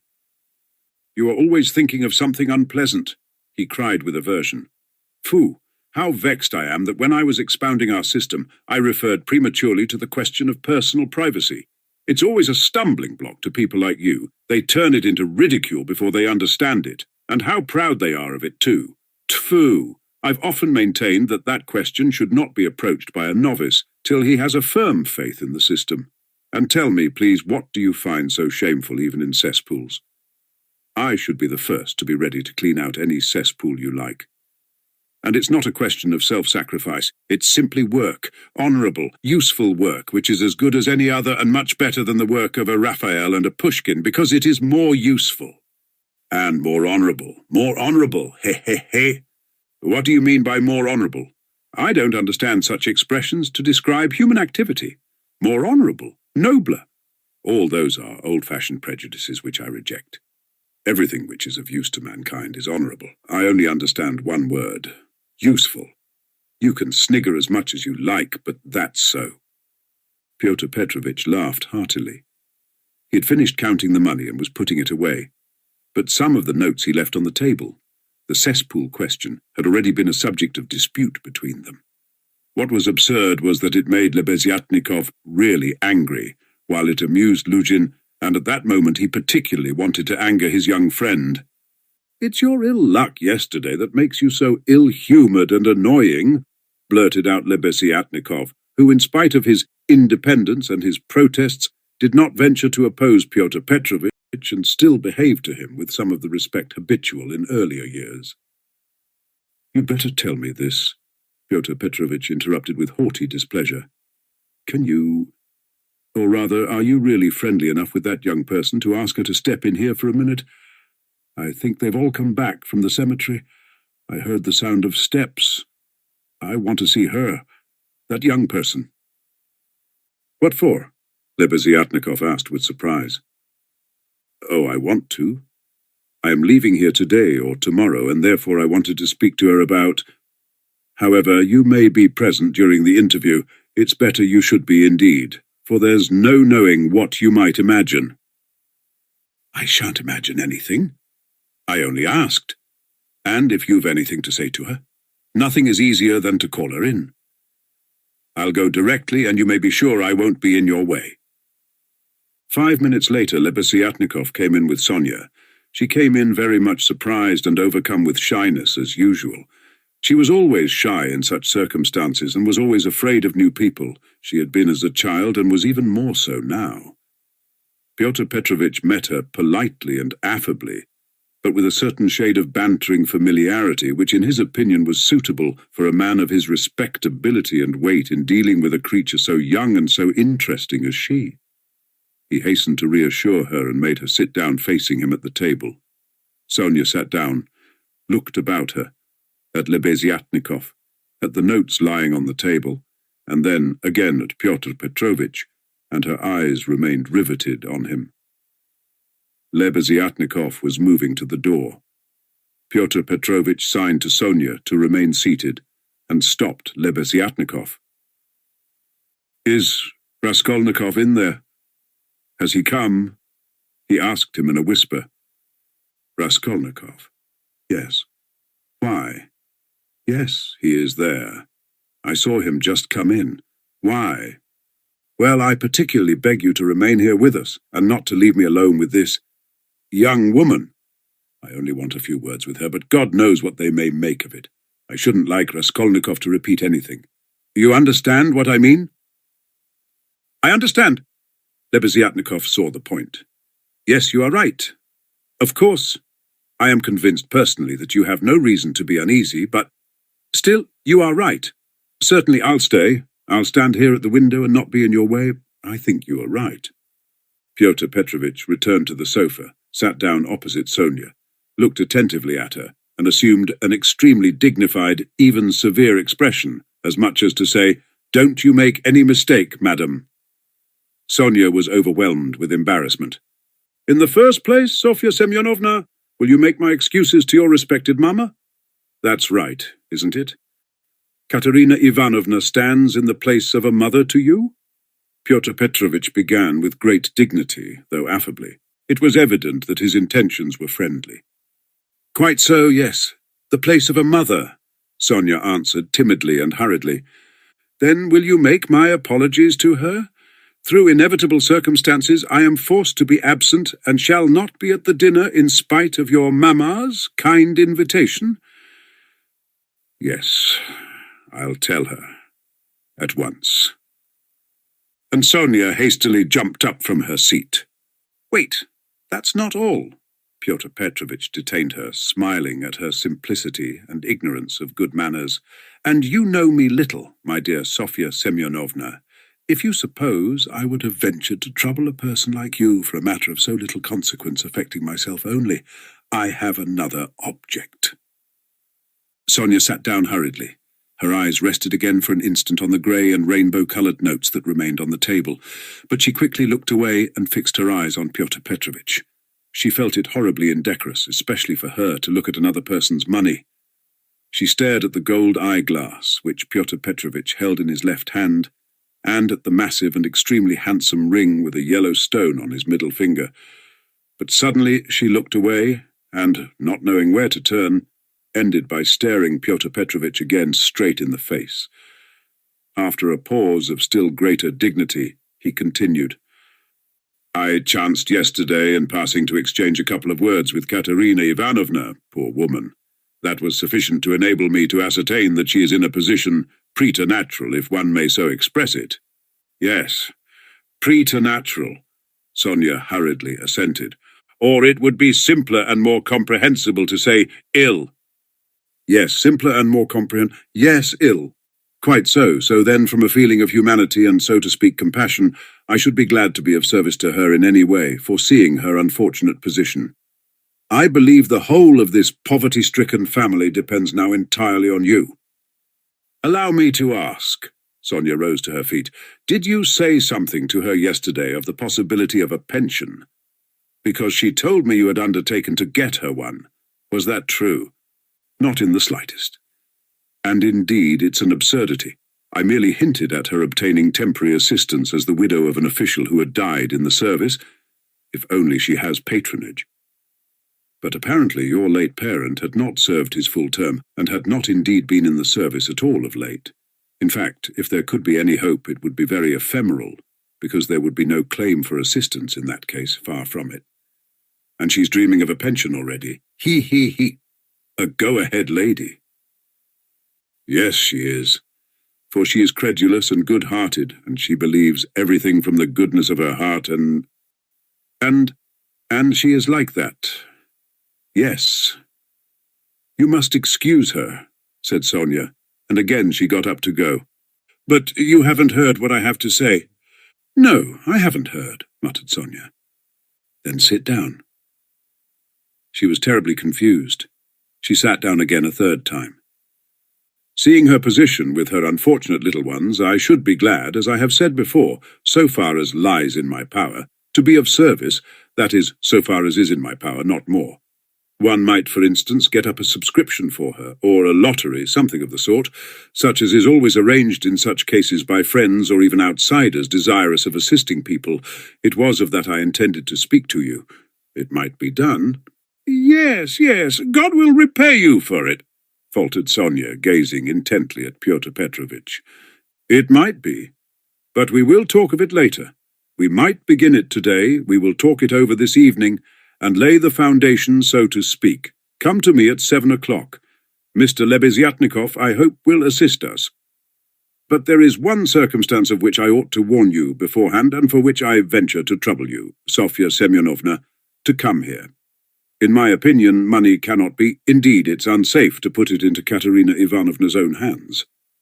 The dinner today is a proof of that. Though she has not, so to speak, a crust of bread for tomorrow and, well, boots or shoes or anything. She has bought today Jamaica rum and even, I believe, Madeira and coffee. I saw it as I passed through. Tomorrow it will all fall upon you again. They won't have a crust of bread. It's absurd, really. And so, to my thinking, a subscription ought to be raised so that the unhappy widow should not know of the money, but only you, for instance. Am I right? I don't know. This is only today, once in her life. She was so anxious to do honour, to celebrate the memory. And she's very sensible. but just as you think, and I shall be they will all be, and God will reward. And the orphans. Sonia burst into tears. Very well, then, keep it in mind. And now will you accept for the benefit of your relation the small sum that I am able to spare, from me personally? I'm very anxious that my name should not be mentioned in connection with it here. Having, so to speak, anxieties of my own, I cannot do more. And Pyotr Petrovitch held out to Sonia a 10-ruble note carefully unfolded. Sonia took it, flushed crimson, jumped up, muttered something, and began taking leave. Pyotr Petrovitch accompanied her ceremoniously to the door. She got out of the room at last, agitated and distressed, and returned to Katerina Ivanovna, overwhelmed with confusion.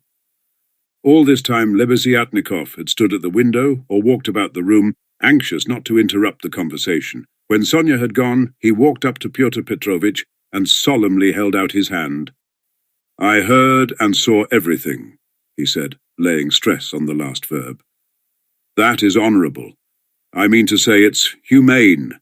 You wanted to avoid gratitude, I saw, and although I cannot, I confess in principle, sympathise with private charity, for it not only fails to eradicate the evil, but even promotes it. Yet I must admit that I saw your action with pleasure. Yes, I like it." "That's all nonsense," muttered Pyotr Petrovitch, somewhat disconcerted, looking carefully at Lebeziatnikov. "No, it's not nonsense. A man who has suffered distress and annoyance, as you did yesterday, and who yet can sympathize with the misery of others, such a man, even though he is making a social mistake, is still deserving of respect. I did not expect it indeed of you, Pyotr Petrovitch, especially as according to your ideas. Oh, what a drawback your ideas are to you! How distressed you are, for instance, by your ill luck yesterday," cried the simple-hearted Lebeziatnikov, who felt a return of affection for Pyotr Petrovitch. "And what do you want with marriage? With legal marriage, my dear noble Pyotr Petrovitch? Why do you cling to this legality of marriage? Well, you may beat me if you like, but I am glad, positively glad it hasn't come off. That you are free. That you are not quite lost for humanity. You see, I've spoken my mind. Because I don't want in your free marriage to be made a fool of and to bring up another man's children. That's why I want legal marriage," Luzhin replied, in order to make some answer. He seemed preoccupied by something. "Children? You referred to children." Lebeziatnikov started off like a warhorse at the trumpet call. "Children are a social question, and a question of first importance, I agree. But the question of children has another solution. Some refuse to have children altogether because they suggest the institution of the family. We'll speak of children later, but now as to the question of honour, I confess that's my weak point. That horrid, military Pushkin expression is unthinkable in the dictionary of the future. What does it mean indeed? It's nonsense. There will be no deception in a free marriage. That is only the natural consequence of a legal marriage, so to say. It's corrective, a protest, so that indeed it's not humiliating. And if I ever, to suppose an absurdity, were to be legally married, I should be positively glad of it. I should say to my wife, 'My dear, hitherto I have loved you, now I respect you, for you've shown you can protest.' You laugh. That's because you are incapable of getting away from prejudices. Confound it all. I understand now where the unpleasantness is of being deceived in a legal marriage, but it's simply a despicable consequence of a despicable position in which both are humiliated. When the deception is open, as in a free marriage, then it does not exist. It's unthinkable. Your wife will only prove how she respects you by considering you incapable of opposing her happiness and avenging yourself on her for her new husband. Damn it all. I sometimes dream if I were to be married. Pooh! I mean, if I were to marry legally or not, it's just the same. I should present my wife with a lover if she had not found one for herself. 'My dear,' I should say, 'I love you, but even more than that, I desire you to respect me.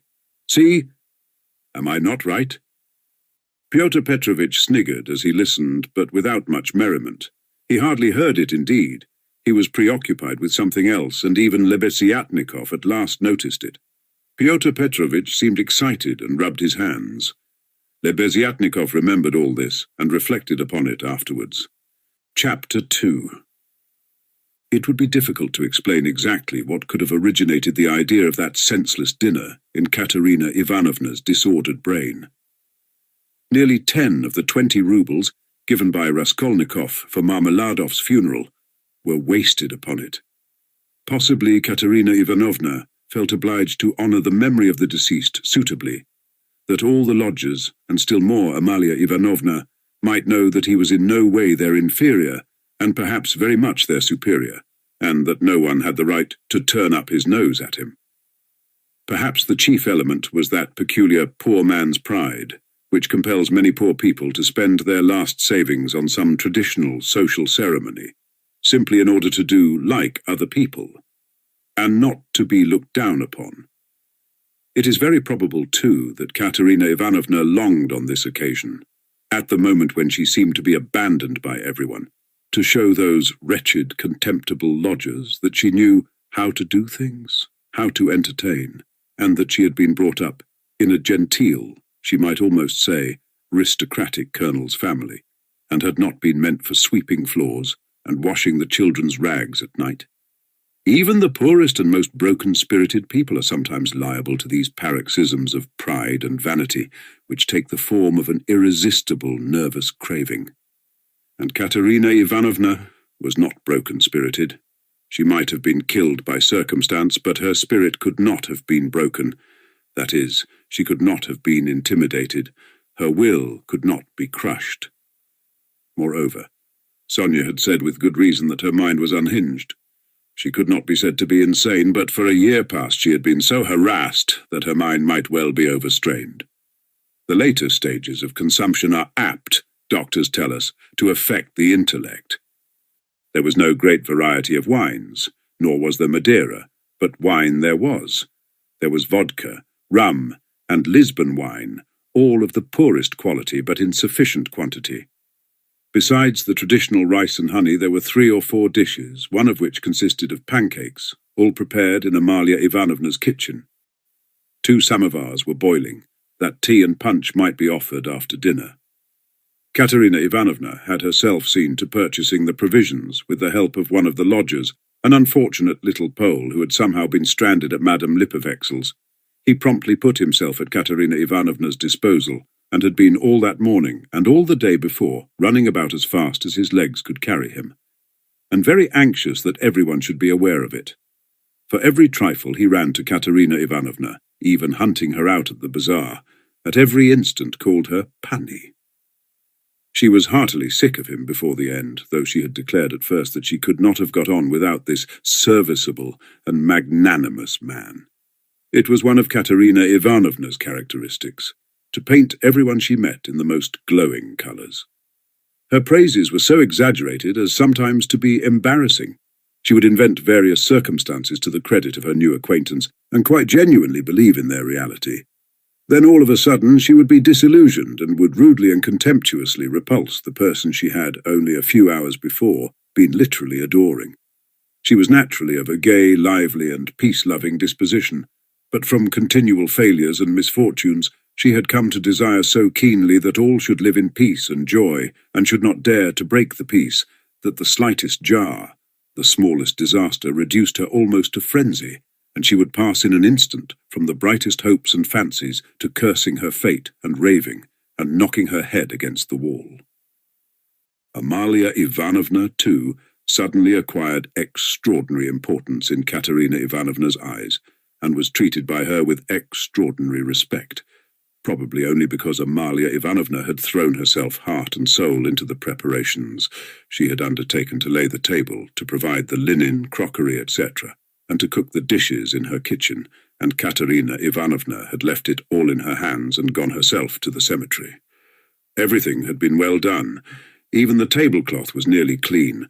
The crockery, knives, forks, and glasses were, of course, of all shapes and patterns, lent by different lodgers, but the table was properly laid at the time fixed, and Amalia Ivanovna, feeling she had done her work well, had put on a black silk dress and a cap with new mourning ribbons, and met the returning party with some pride. This pride, though justifiable, displeased Katerina Ivanovna for some reason. As though the table could not have been laid except by Amalia Ivanovna. She disliked the cap with new ribbons, too. Could she be stuck up, the stupid German, because she was mistress of the house and had consented as a favour to help her poor lodgers? As a favour? Fancy that. Katerina Ivanovna's father, who had been a colonel and almost a governor, had sometimes had the table set for 40 persons. And then anyone like Amalia Ivanovna, or rather Ludvigovna, would not have been allowed into the kitchen. Katerina Ivanovna, however, put off expressing her feelings for the time and contented herself with treating her coldly, though she decided inwardly that she would certainly have to put Amalia Ivanovna down and set her in her proper place, for goodness only knew what she was fancying herself. Katerina Ivanovna was irritated, too, by the fact that hardly any of the lodgers invited had come to the funeral, except the Pole who had just managed to run into the cemetery, while to the memorial dinner the poorest and most insignificant of them had turned up, the wretched creatures, many of them not quite sober. The older and more respectable of them all, as if by common consent, stayed away.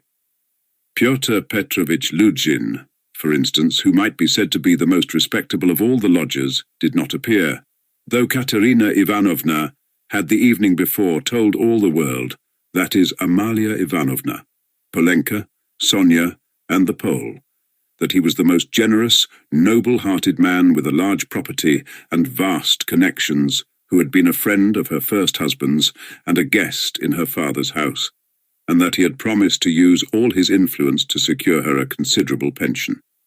It must be noted that when Katerina Ivanovna exalted anyone's connections and fortune, it was without any ulterior motive, quite disinterestedly, for the mere pleasure of adding to the consequence of the person praised. Probably taking his cue from Luzhin. That contemptible wretch Lebeziatnikov had not turned up either. What did he fancy himself? He was only asked out of kindness, and because he was sharing the same room with Pyotr Petrovich and was a friend of his, so that it would have been awkward not to invite him. Among those who failed to appear were the genteel lady and her old maidish daughter, who had only been lodgers in the house for the last fortnight, but had several times complained of the noise and uproar in Katerina Ivanovna's room, especially when Marmeladov had come back drunk. Katerina Ivanovna heard this from Amalia Ivanovna, who, quarrelling with Katerina Ivanovna and threatening to turn the whole family out of doors, had shouted at her that they were not worth the foot of the honourable lodgers whom they were disturbing. Katerina Ivanovna determined now to invite this lady and her daughter, whose foot she was not worth, and who had turned away haughtily when she casually met them, so that they might know that she was more noble in her thoughts and feelings and did not harbour malice, and might see that she was not accustomed to her way of living. She had proposed to make this clear to them at dinner with allusions to her late father's governorship, and also at the same time to hint that it was exceedingly stupid of them to turn away on meeting her. The fat Colonel Major, he was really a discharged officer of low rank, was also absent, but it appeared that he had been not himself for the last 2 days. The party consisted of the Pole, a wretched-looking clerk with a spotty face and a greasy coat, who had not a word to say for himself, and smelt abominably, a deaf and almost blind old man who had once been in the post office, and who had been from immemorial ages maintained by someone at Amalia Ivanovna's. A retired clerk of the commissariat department came too. He was drunk, had a loud and most unseemly laugh, and only fancy was without a waistcoat. One of the visitors sat straight down to the table, without even greeting Katerina Ivanovna. Finally, one person having no suit appeared in his dressing gown, but this was too much, and the efforts of Amalia Ivanovna and the Pole succeeded in removing him. The Pole brought with him, however, 2 other Poles who did not live at Amalia Ivanovna's, and whom no one had seen here before. All this irritated Katerina Ivanovna intensely. For whom had they made all these preparations, then? To make room for the visitors, the children had not even been laid for at the table, but the 2 little ones were sitting on a bench in the furthest corner with their dinner laid on a box, while Polenka, as a big girl, had to look after them, feed them, and keep their noses wiped like well-bred children's. Katerina Ivanovna, in fact, could hardly help meeting her guests with increased dignity and even haughtiness. She stared at some of them with special severity, and loftily invited them to take their seats. Rushing to the conclusion that Amalia Ivanovna must be responsible for those who were absent, she began treating her with extreme nonchalance, which the latter promptly observed and resented. Such a beginning was no good omen for the end. All were seated at last. Raskolnikov came in almost at the moment of their return from the cemetery. Katerina Ivanovna was greatly delighted to see him in the first place, because he was the one educated visitor and, as everyone knew, was in 2 years to take a professorship in the university, and secondly, because he immediately and respectfully apologized for having been unable to be at the funeral. She positively pounced upon him and made him sit on her left hand. Amalia Ivanovna was on her right.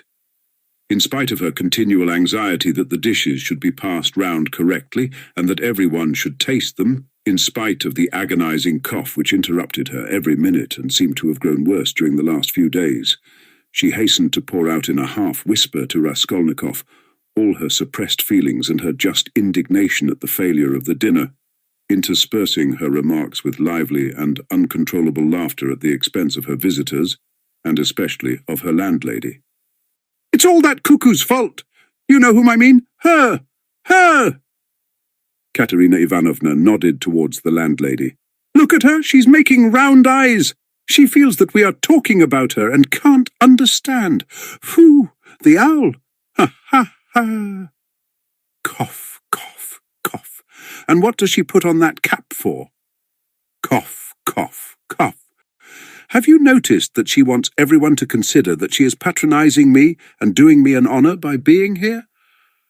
I asked her like a sensible woman to invite people, especially those who knew my late husband, and look at the set of fools she has brought. The sweeps. Look at that one with the spotty face. And those wretched Poles. Ha, ha, ha. Cough, cough, cough. Not one of them has ever poked his nose in here. I've never set eyes on them. What have they come here for, I ask you? There they sit in a row. "Hey, Pan," she cried suddenly to one of them. "Have you tasted the pancakes? Take some more. Have some beer. Won't you have some vodka? Look, he's jumped up and is making his bows. They must be quite starved, poor things. Never mind. Let them eat. They don't make a noise anyway, though I'm really afraid for our landlady's silver spoons. Amalia Ivanovna." She addressed her suddenly, almost aloud. "If your spoons should happen to be stolen, I won't be responsible. I warn you. Ha, ha, ha, ha." She laughed, turning to Raskolnikov, and again nodding towards the landlady in high glee at her sally. She didn't understand. She didn't understand again. Look how she sits with her mouth open. An owl, a real owl. An owl in new ribbons. Ha, ha, ha. Here, her laugh turned again to an insufferable fit of coughing that lasted 5 minutes. Drops of perspiration stood out on her forehead, and her handkerchief was stained with blood. She showed Raskolnikov the blood in silence, and as soon as she could get her breath began whispering to him again with extreme animation and a hectic flush on her cheeks. "Do you know, I gave her the most delicate instructions, so to speak, for inviting that lady and her daughter. You understand of whom I am speaking? It needed the utmost delicacy, the greatest nicety, but she has managed things so that that fool, that conceited baggage, that provincial nonentity, simply because she is the widow of a major, and has come to try and get a pension and to fray out her skirts in the government offices, because at 50 she paints her face. Everybody knows it. A creature like that did not think fit to come, and has not even answered the invitation which the most ordinary good manners required. I can't understand why Pyotr Petrovitch has not come, but where's Sonia? Where has she gone? Ah, there she is at last. What is it, Sonia? Where have you been? It's odd that even at your father's funeral you should be so unpunctual. Rodion Romanovich, make room for her beside you? That's your place, Sonia. Take what you like. Have some of the cold entree with jelly, that's the best. They'll bring the pancakes directly. Have they given the children some? Polenka, have you got everything? Cough, cough, cough. That's all right. Be a good girl, Lida. And, Kolya, don't fidget with your feet. Sit like a little gentleman. What are you saying, Sonia? Sonia hastened to give her Pyotr Petrovitch's apologies, trying to speak loud enough for everyone to hear, and carefully choosing the most respectful phrases which she attributed to Pyotr Petrovitch. She added that Pyotr Petrovitch had particularly told her to say that, as soon as he possibly could, he would come immediately to discuss business alone with her and to consider what could be done for her, etc., etc. Sonia knew that this would comfort Katerina Ivanovna, would flatter her and gratify her pride. She sat down beside Raskolnikov. She made him a hurried bow, glancing curiously at him. But for the rest of the time she seemed to avoid looking at him or speaking to him. She seemed absent-minded, though she kept looking at Katerina Ivanovna, trying to please her. Neither she nor Katerina Ivanovna had been able to get mourning. Sonia was wearing dark brown, and Katerina Ivanovna had on her only dress a dark striped cotton one. The message from Pyotr Petrovitch was very successful. Listening to Sonia with dignity, Katerina Ivanovna inquired with equal dignity how Pyotr Petrovitch was, then at once whispered almost aloud to Raskolnikov that it certainly would have been strange for a man of Pyotr Petrovitch's position and standing to find himself in such extraordinary company, in spite of his devotion to her family and his old friendship with her father. "That's why I am so grateful to you, Rodion Romanovich, that you have not disdained my hospitality, even in such surroundings," she added almost aloud. "But I am sure that it was only your special affection for my poor husband that has made you keep your promise." Then once more with pride and dignity she scanned her visitors and suddenly inquired aloud across the table of the deaf man, "Wouldn't he have some more meat, and had he been given some wine?" The old man made no answer, and for a long while could not understand what he was asked, though his neighbours amused themselves by poking and shaking him. He simply gazed about him with his mouth open, which only increased the general mirth. "What an imbecile! Look, look, why was he brought? But as to Pyotr Petrovitch, I always had confidence in him," Katerina Ivanovna continued, "and of course he is not like—" With an extremely stern face, she addressed Amalia Ivanovna so sharply and loudly that the latter was quite disconcerted. "Not like your dressed-up draggletails whom my father would not have taken as cooks into his kitchen, and my late husband would have done them honour if he had invited them in the goodness of his heart." "Yes, he was fond of drink. He was fond of it. He did drink," cried the commissariat clerk, gulping down his 12th glass of vodka. "My late husband certainly had that weakness, and everyone knows it," Katerina Ivanovna attacked him at once. "But he was a kind and honourable man who loved and respected his family. The worst of it was his good nature made him trust all sorts of disreputable people, and he drank with fellows who were not worth the sole of his shoe. Would you believe it, Rodion Romanovich, they found a gingerbread cock in his pocket. He was dead drunk, but he did not forget the children." "A cock? Did you say a cock?" shouted the commissariat clerk. Katerina Ivanovna did not vouchsafe a reply. She sighed, lost in thought. "No doubt you think, like everyone, that I was too severe with him," she went on, addressing Raskolnikov. "But that's not so. He respected me very much. He was a kind-hearted man, and how sorry I was for him sometimes. He would sit in a corner and look at me. I used to feel so sorry for him. I used to want to be kind to him, and then would think to myself, 'Be kind to him, and he will drink again.' It was only by severity that you could keep him within bounds." "Yes, he used to get his hair pulled pretty often," roared the commissariat clerk again, swallowing another glass of vodka. "Some fools would be the better for a good drubbing, as well as having their hair pulled. I am not talking of my late husband now." Katerina Ivanovna snapped at him.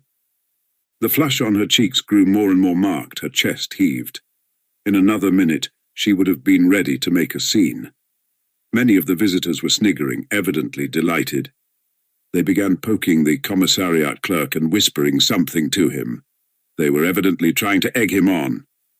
"Allow me to ask, what are you alluding to?"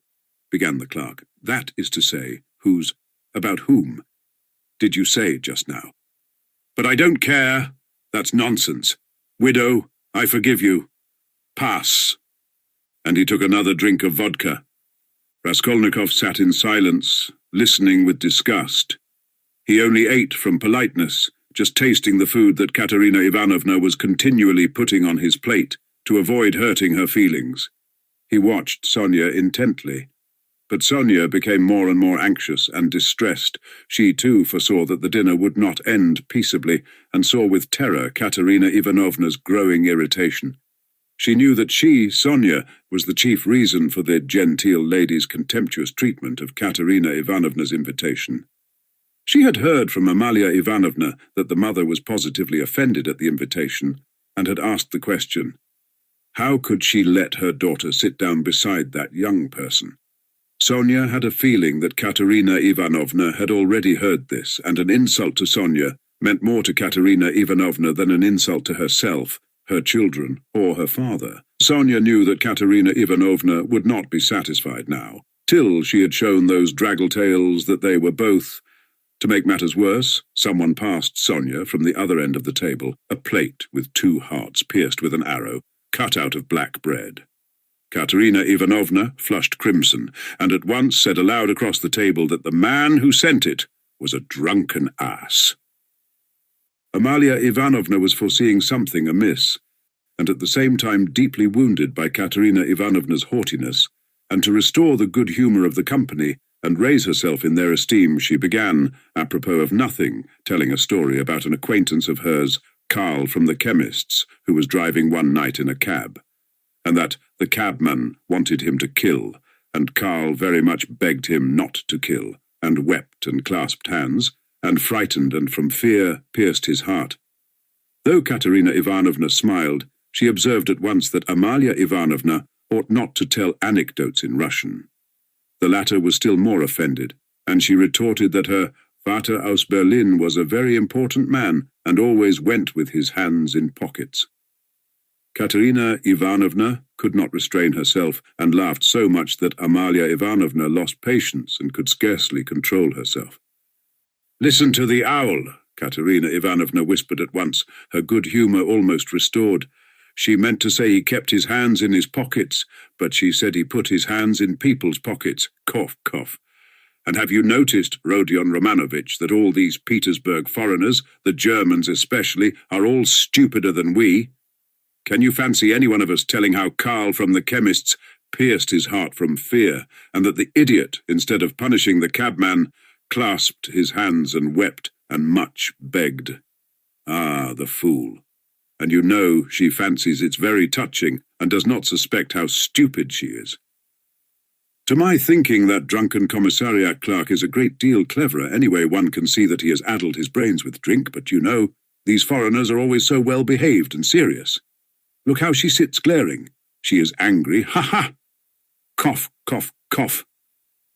Regaining her good humour, Katerina Ivanovna began at once telling Raskolnikov that when she had obtained her pension, she intended to open a school for the daughters of gentlemen in her native town, T. This was the first time she had spoken to him of the project, and she launched out into the most alluring details. It suddenly appeared that Katerina Ivanovna had in her hands the very certificate of honour of which Marmeladov had spoken to Raskolnikov in the tavern when he told him that Katerina Ivanovna, his wife, had danced the shawl dance before the governor and other great personages on leaving school.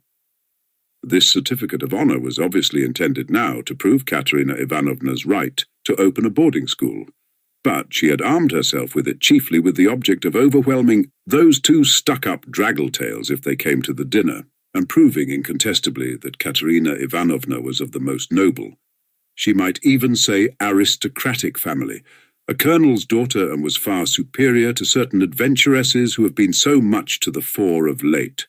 The certificate of honour immediately passed into the hands of the drunken guests, and Katerina Ivanovna did not try to retain it, for it actually contained the statement en toutes lettres that her father was of the rank of a major and also a companion of an order, so that she really was almost the daughter of a colonel. Warming up, Katerina Ivanovna proceeded to enlarge on the peaceful and happy life they would lead in T, on the gymnasium teachers whom she would engage to give lessons in her boarding school, one a most respectable old Frenchman, one Mango, who had taught Katerina Ivanovna herself in old days, and was still living in T, and would no doubt teach in her school on moderate terms. Next she spoke of Sonia, who would go with her to T. and help her in all her plans. At this, someone at the further end of the table gave a sudden guffaw. Though Katerina Ivanovna tried to appear to be disdainfully unaware of it, she raised her voice and began at once, speaking with conviction of Sonia's undoubted ability to assist her, of her gentleness, patience, devotion, generosity, and good education, tapping Sonia on the cheek and kissing her warmly twice. Sonia flushed crimson, and Katerina Ivanovna suddenly burst into tears, immediately observing that she was nervous and silly, that she was too much upset, that it was time to finish, and as the dinner was over, it was time to hand round the tea. At that moment, Amalia Ivanovna, deeply aggrieved at taking no part in the conversation and not being listened to, made one last effort, and with secret misgivings ventured on an exceedingly deep and weighty observation that, in the future boarding school, she would have to pay particular attention to diversion, and that there certainly must be a good dame to look after the linen, and secondly, that the young ladies must not novels at night read. Katerina Ivanovna, who certainly was upset and very tired, as well as heartily sick of the dinner, at once cut short Amalia Ivanovna, saying she knew nothing about it and was talking nonsense, that it was the business of the laundry maid and not of the directress of a high-class boarding school to look after diversion, and as for novel reading, that was simply rudeness, and she begged her to be silent. Amalia Ivanovna fired up, and getting angry observed that she only meant her good, and that she had meant her very good, and that it was long since she had paid her gold for the lodgings. Katerina Ivanovna at once set her down, saying that it was a lie to say she wished her good, because only yesterday, when her dead husband was lying on the table, she had worried her about the lodgings.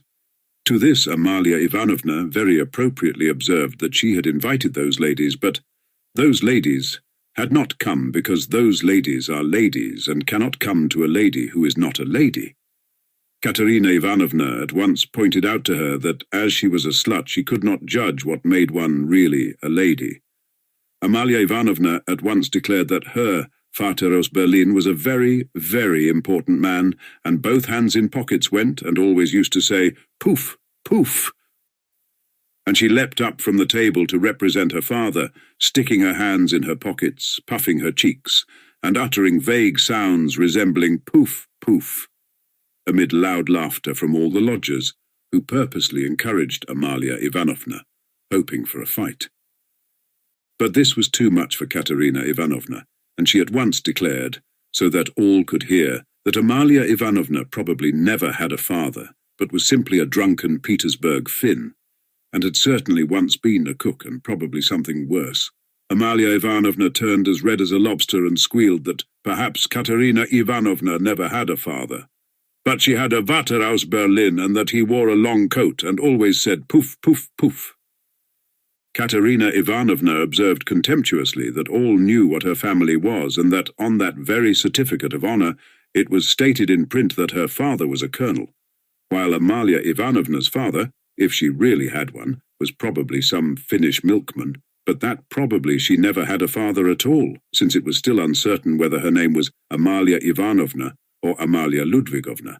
At this Amalia Ivanovna, lashed to fury, struck the table with her fist, and shrieked that she was Amalia Ivanovna, and not Ludwigovna, that her Vater was named Johann, and that he was a burgomeister, and that Katerina Ivanovna's Vater was quite never a burgomeister.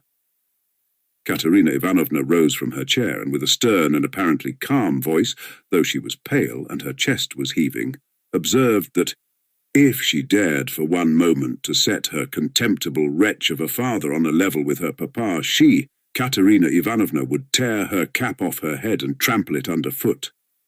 Amalia Ivanovna ran about the room, shouting at the top of her voice that she was mistress of the house, and that Katerina Ivanovna should leave the lodgings that minute. Then she rushed for some reason to collect the silver spoons from the table. There was a great outcry and uproar. The children began crying. Sonia ran to restrain Katerina Ivanovna, but when Amalia Ivanovna shouted something about the yellow ticket, Katerina Ivanovna pushed Sonia away and rushed at the landlady to carry out her threat. At that minute the door opened, and Pyotr Petrovitch Luzhin appeared on the threshold.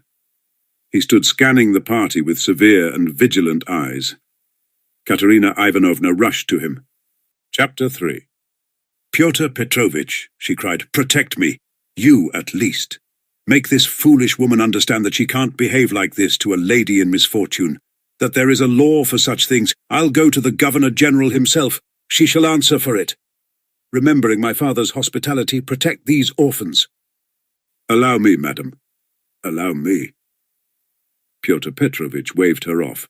"Your papas, you are well aware I had not the honour of knowing—" Someone laughed aloud. "And I do not intend to take part in your everlasting squabbles with Amalia Ivanovna. I have come here to speak of my own affairs, and I want to have a word with your stepdaughter, Sofia. Ivanovna, I think it is. Allow me to pass." Pyotr Petrovitch, edging by her, went to the opposite corner where Sonia was. Katerina Ivanovna remained standing where she was, as though thunderstruck. She could not understand how Pyotr Petrovitch could deny having enjoyed her father's hospitality. Though she had invented it herself, she believed in it firmly by this time. She was struck, too, by the business-like, dry and even contemptuous, menacing tone of Pyotr Petrovitch. All the clamour gradually died away at his entrance. Not only was this serious businessman strikingly incongruous with the rest of the party, but it was evident, too, that he had come upon some matter of consequence, that some exceptional cause must have brought him, and that therefore something was going to happen. Raskolnikov, standing beside Sonia, moved aside to let him pass. Pyotr Petrovitch did not seem to notice him. A minute later, Lebeziatnikov, too, appeared in the doorway. He did not come in, but stood still, listening with marked interest, almost wonder, and seemed for a time perplexed. "Excuse me for possibly interrupting you, but it's a matter of some importance," Pyotr Petrovitch observed, addressing the company generally. "I am glad indeed to find other persons present. Amalia Ivanovna, I humbly beg you as mistress of the house to pay careful attention to what I have to say to Sofia Ivanovna. Sofia Ivanovna," he went on, addressing Sonia, who was very much surprised and already alarmed. "Immediately after your visit, I found that 100-ruble note was missing from my table, in the room of my friend, Mr. Lebeziatnikov. If in any way whatever you know and will tell us where it is now, I assure you on my word of honour, and call all present to witness that the matter shall end there. In the opposite case, I shall be compelled to have recourse to very serious measures, and then you must blame yourself." Complete silence reigned in the room. Even the crying children were still. Sonia stood deadly pale, staring at Luzhin and unable to say a word. She seemed not to understand. Some seconds passed. "Well, how is it to be then?" asked Luzhin, looking intently at her. "I don't know. I know nothing about it," Sonia articulated faintly at last. "No, you know nothing," Luzhin repeated, and again he paused for some seconds. "Think a moment, mademoiselle," he began severely, but still, as it were, admonishing her. "Reflect. I am prepared to give you time for consideration. Kindly observe this. If I were not so entirely convinced, I should not, you may be sure, with my experience, venture to accuse you so directly. Seeing that for such direct accusation before witnesses, if false or even mistaken, I should myself in a certain sense be made responsible. I am aware of that. This morning I changed for my own purposes several 5% securities for the sum of approximately 3,000 rubles. The account is noted down in my pocketbook. On my return home I proceeded to count the money, as Mr. Lebeziatnikov will bear witness, and after counting 2,300 rubles, I put the rest in my pocketbook in my coat pocket. About 500 rubles remained on the table, and among them 3 notes of 100 rubles each.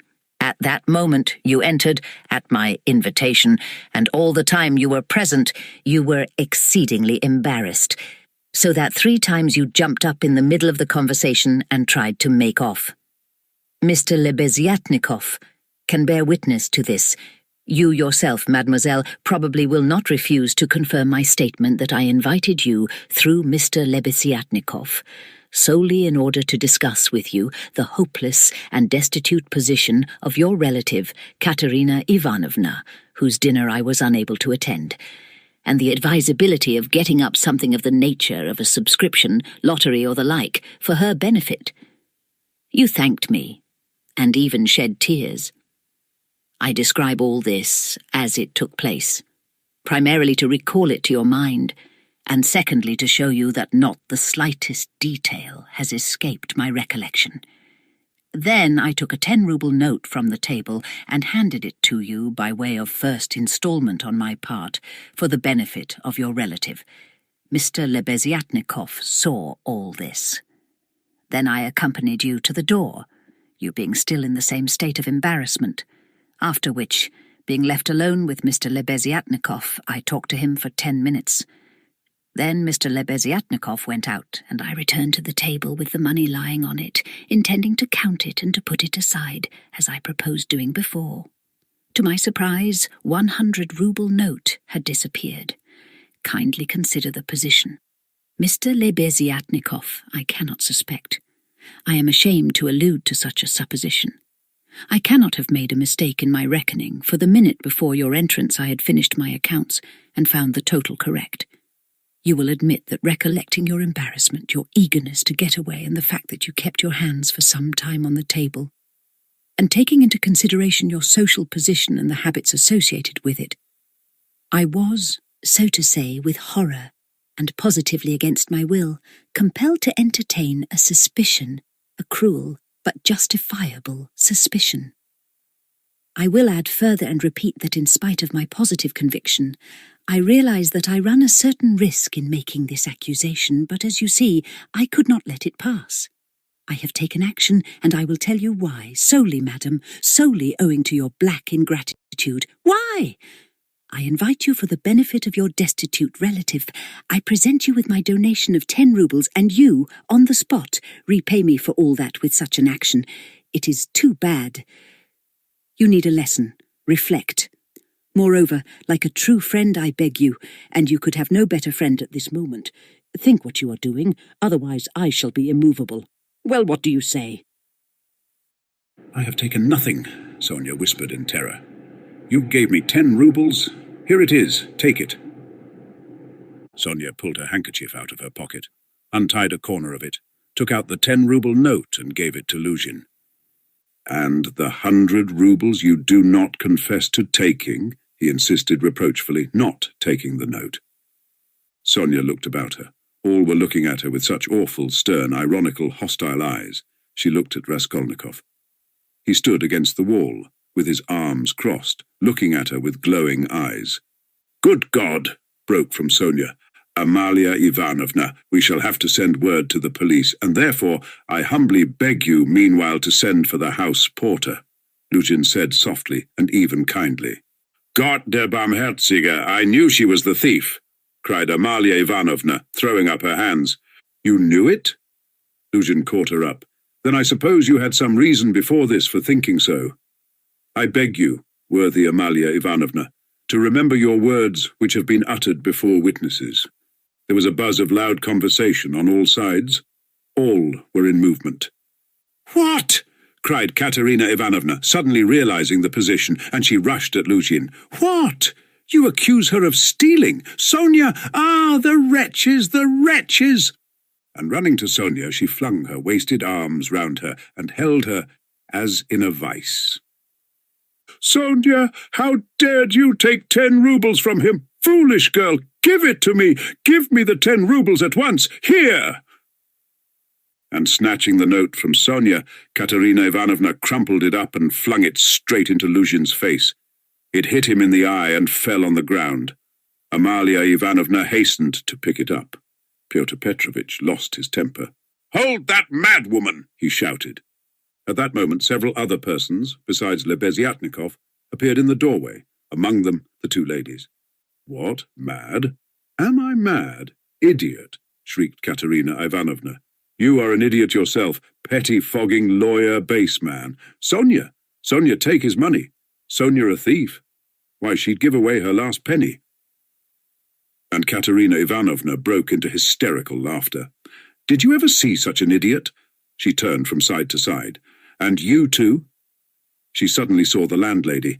And you too, sausage-eater. You declare that she is a thief, you trashy Prussian hen's leg in a crinoline. She hasn't been out of this room. She came straight from you, you wretch, and sat down beside me. Everyone saw her. She sat here by Rodion Romanovich. Search her. Since she's not left the room, the money would have to be on her. Search her, search her. But if you don't find it, then excuse me, my dear fellow, you'll answer for it. I'll go to our sovereign, to our gracious Tsar himself, and throw myself at his feet today, this minute. I am alone in the world. They would let me in. Do you think they wouldn't? You're wrong. I will get in. I will get in. You reckoned on her meekness. You relied upon that. But I am not so submissive. Let me tell you, you've gone too far yourself. Search her, search her. And Katerina Ivanovna, in a frenzy, shook Luzhin and dragged him towards Sonia. I am ready. I'll be responsible. But calm yourself, madam, calm yourself. I see that you are not so submissive. Well, well, but as to that, Luzhin muttered, that ought to be before the police. Though indeed there are witnesses enough as it is. I am ready. But in any case it's difficult for a man on account of her sex. But with the help of Amalia Ivanovna, though of course it's not the way to do things. How is it to be done? As you will. Let anyone who likes search her, cried Katerina Ivanovna. Sonia, turn out your pockets. See, look, monster, the pocket is empty. Here was her handkerchief. Here is the other pocket. Look, do you see? And Katerina Ivanovna turned, or rather snatched, both pockets inside out. But from the right pocket, a piece of paper flew out and, describing a parabola in the air, fell at Luzhin's feet. Everyone saw it. Several cried out. Pyotr Petrovitch stooped down, picked up the paper in 2 fingers, lifted it where all could see it, and opened it. It was a 100-ruble note folded in 8. Pyotr Petrovitch held up the note, showing it to everyone. Thief, out of my lodging! Police! Police! Yelled Amalia Ivanovna. They must to Siberia be sent. Away! Exclamations arose on all sides. Raskolnikov was silent, keeping his eyes fixed on Sonia, except for an occasional rapid glance at Luzhin. Sonia stood still, as though unconscious. She was hardly able to feel surprise. Suddenly the colour rushed to her cheeks. She uttered a cry and hid her face in her hands. No, it wasn't I didn't take it. I know nothing about it, she cried with a heart-rending wail. And she ran to Katerina Ivanovna, who clasped her tightly in her arms, as though she would shelter her from all the world. Sonia, Sonia, I don't believe it. You see, I don't believe it, she cried in the face of the obvious fact, swaying her to and fro in her arms like a baby, kissing her face continually, then snatching at her hands and kissing them too. You took it. How stupid these people are. Oh dear, you are fools, fools, she cried, addressing the whole room.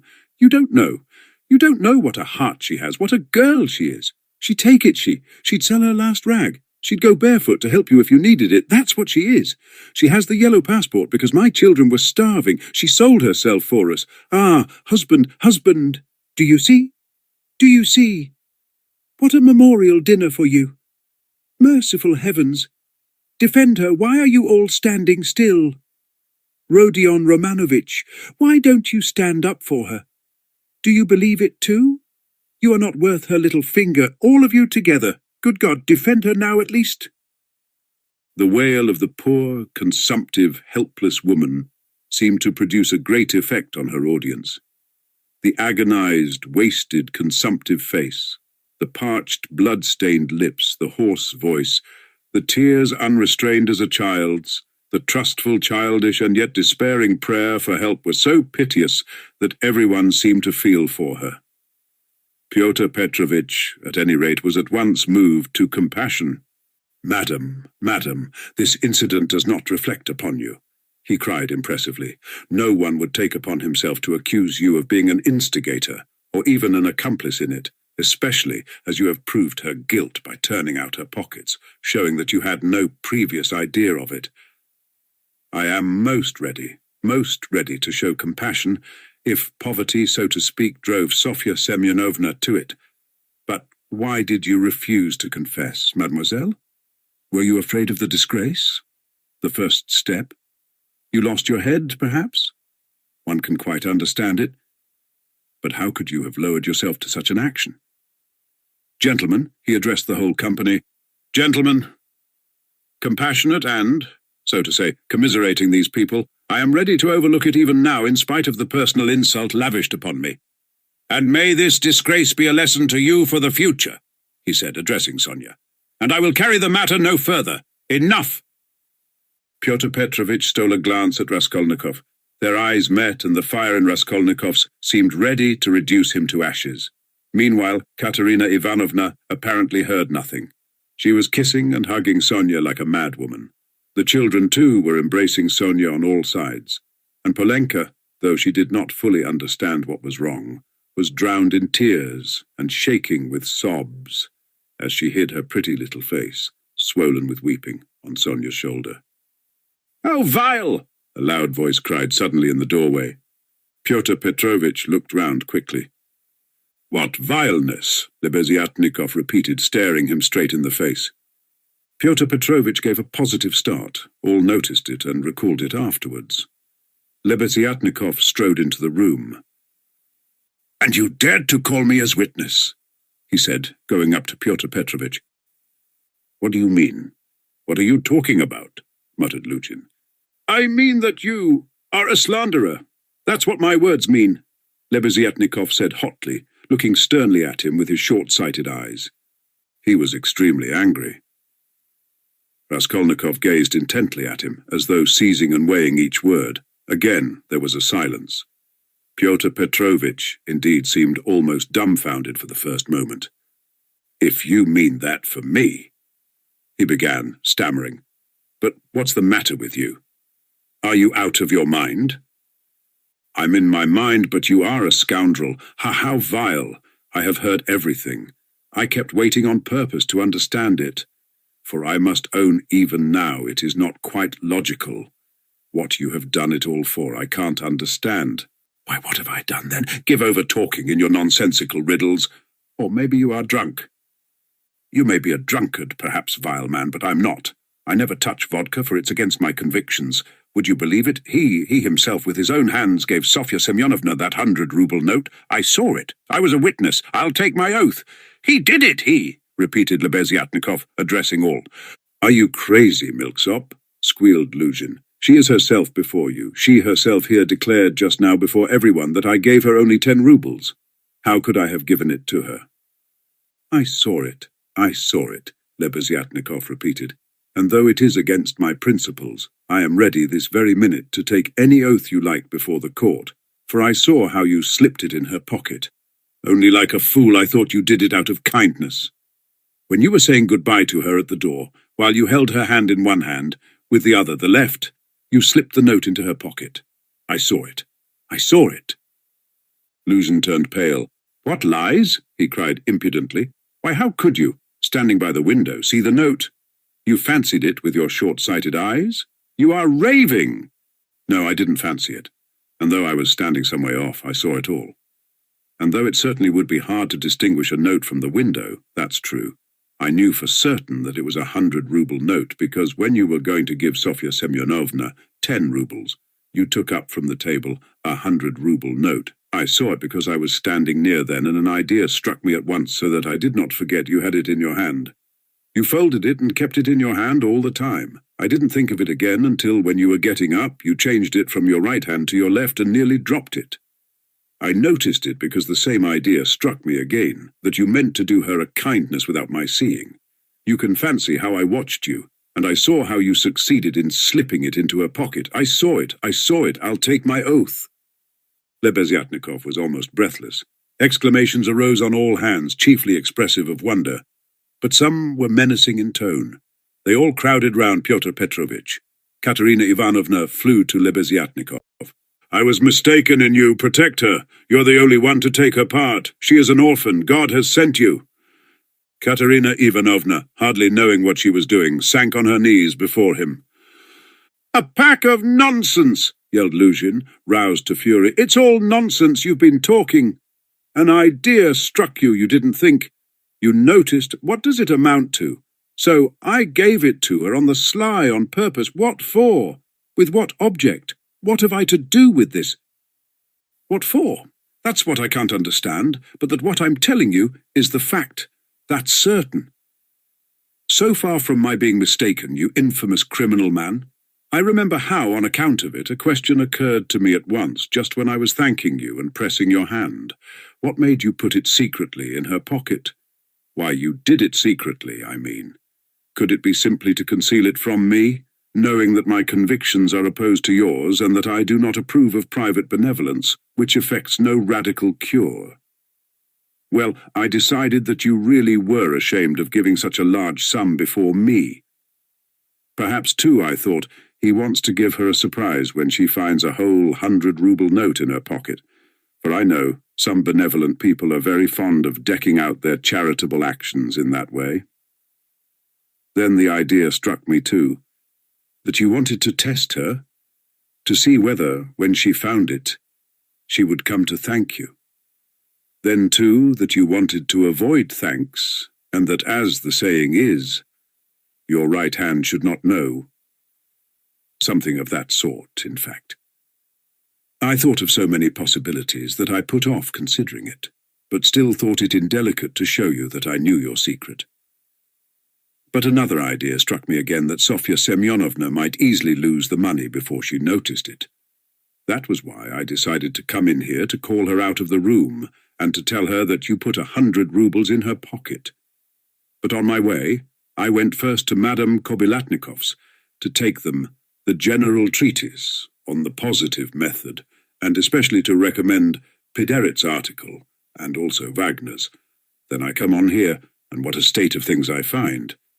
Now could I have all these ideas and reflections if I had not seen you put the 100-ruble note in her pocket? When Lebeziatnikov finished his long-winded harangue with the logical deduction at the end, he was quite tired, and the perspiration streamed from his face. He could not, alas, even express himself correctly in Russian, though he knew no other language, so that he was quite exhausted, almost emaciated after this heroic exploit. But his speech produced a powerful effect. He had spoken with such vehemence, with such conviction, that everyone obviously believed him. Pyotr Petrovitch felt that things were going badly with him. "What is it to do with me if silly ideas did occur to you?" he shouted. "That's no evidence. You may have dreamt it, that's all. And I tell you, you are lying, sir. You are lying and slandering from some spite against me, simply from pique, because I did not agree with your free-thinking, godless, social propositions." But this retort did not benefit Pyotr Petrovitch. Murmurs of disapproval were heard on all sides.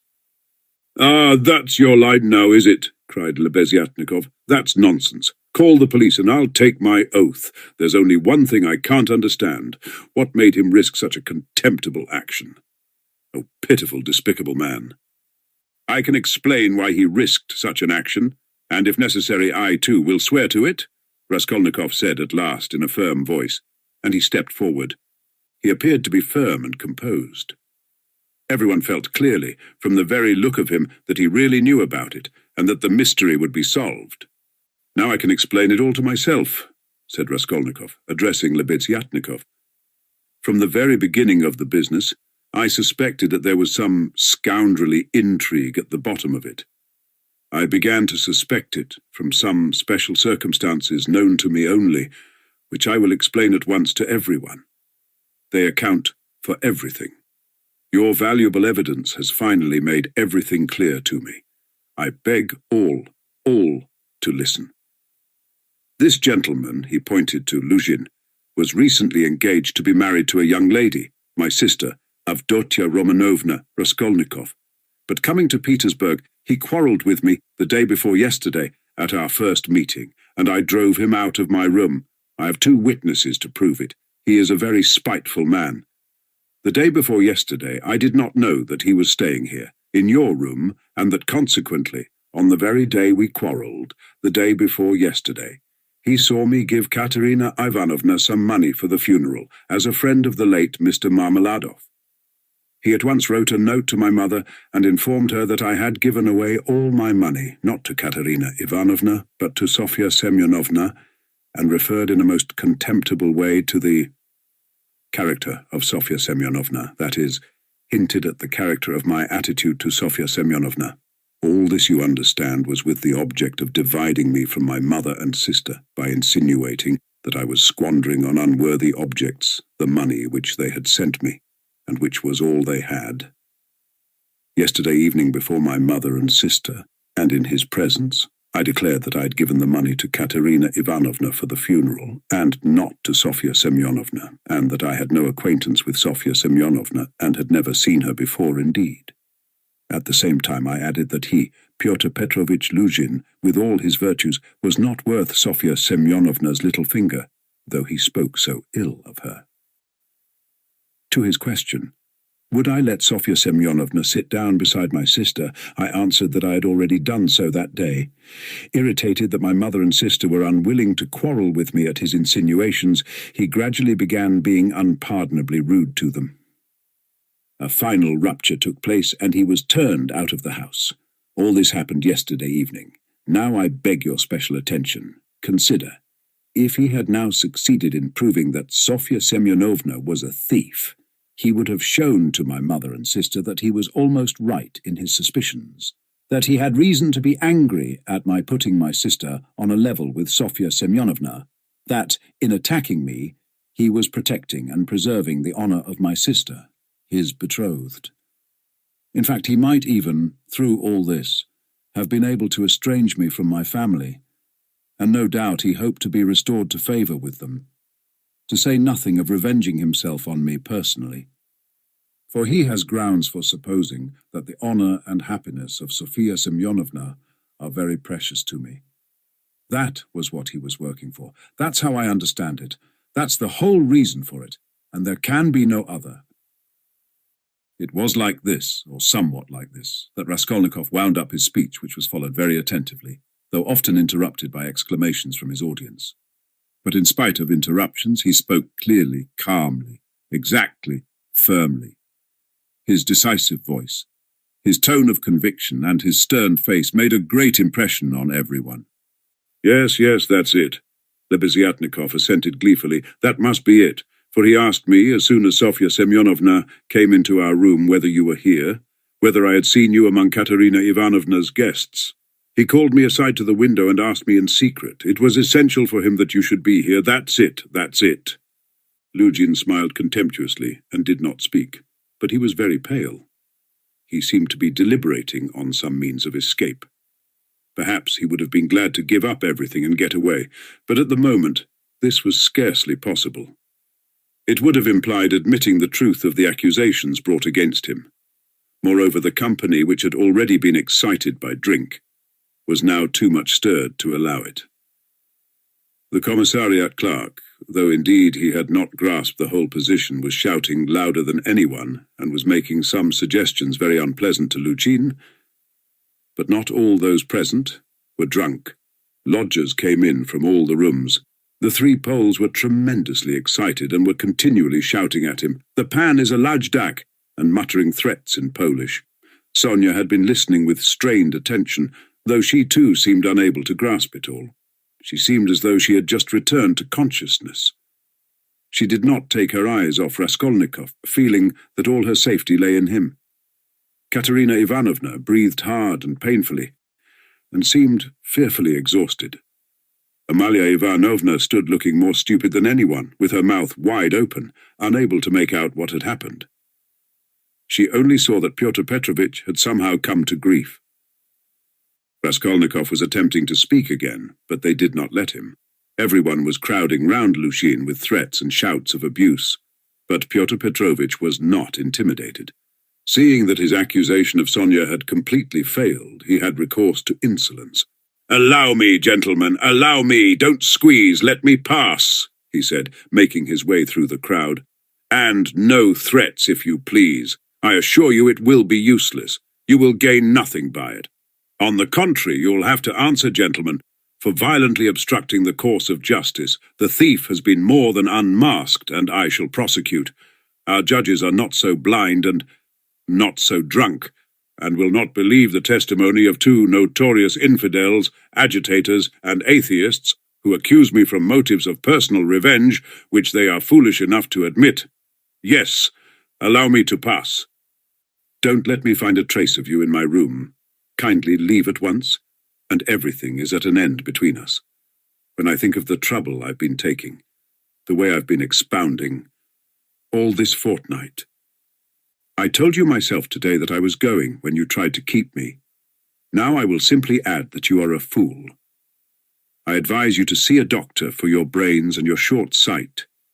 Let me pass, gentlemen. He forced his way through, but the commissariat clerk was unwilling to let him off so easily. He picked up a glass from the table, brandished it in the air, and flung it at Pyotr Petrovitch, but the glass flew straight at Amalia Ivanovna. She screamed, and the clerk, overbalancing, fell heavily under the table. Pyotr Petrovitch made his way to his room, and half an hour later had left the house. Sonia, timid by nature, had felt before that day that she could be ill-treated more easily than anyone, and that she could be wronged with impunity. Yet till that moment she had fancied that she might escape misfortune by care, gentleness, and submissiveness before everyone. Her disappointment was too great. She could, of course, bear with patience and almost without murmur anything, even this, but for the first minute she felt it too bitter.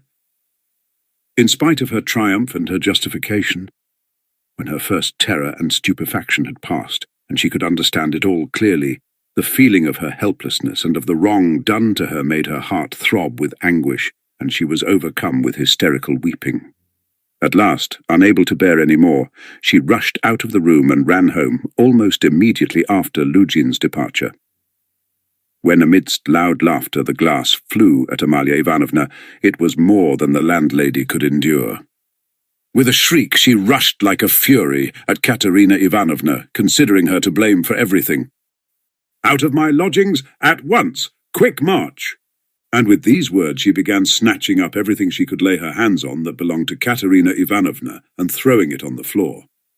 Katerina Ivanovna, pale, almost fainting and gasping for breath, jumped up from the bed where she had sunk in exhaustion and darted at Amalia Ivanovna, but the battle was too unequal. The landlady waved her away like a feather. "What? As though that godless calumny was not enough! This vile creature attacks me! What? On the day of my husband's funeral I am turned out of my lodging. After eating my bread and salt, she turns me into the street with my orphans. Where am I to go?" wailed the poor woman, sobbing and gasping. "Good God!" she cried with flashing eyes. "Is there no justice upon earth? Whom should you protect if not us orphans? We shall see! There is law and justice on earth, there is. I will find it. Wait a bit, godless creature. Polenka, stay with the children. I'll come back. Wait for me, if you have to wait, in the street. We will see whether there is justice on earth." And throwing over her head that green shawl which Marmeladov had mentioned to Raskolnikov, Katerina Ivanovna squeezed her way through the disorderly and drunken crowd of lodgers who still filled the room, and wailing and tearful, she ran into the street, with a vague intention of going at once somewhere to find justice. Polenka, with the two little ones in her arms, crouched, terrified, on the trunk in the corner of the room, where she waited, trembling for her mother to come back. Amalia Ivanovna raged about the room, shrieking, lamenting, and throwing everything she came across on the floor. The lodgers talked incoherently. Some commented to the best of their ability on what had happened. Others quarrelled and swore at one another, while others struck up a song. "Now it's time for me to go," thought Raskolnikov. "Well, Sofya Semyonovna, we shall see what you'll say now." And he set off in the direction of Sonia's lodgings. Chapter 4. Raskolnikov had been a vigorous and active champion of Sonia against Luzhin, although he had such a load of horror and anguish in his own heart. But having gone through so much in the morning, he found a sort of relief in a change of sensations, apart from the strong personal feeling which impelled him to defend Sonia. He was agitated too, especially at some moments, by the thought of his approaching interview with Sonia. He had to tell her who had killed Lizaveta.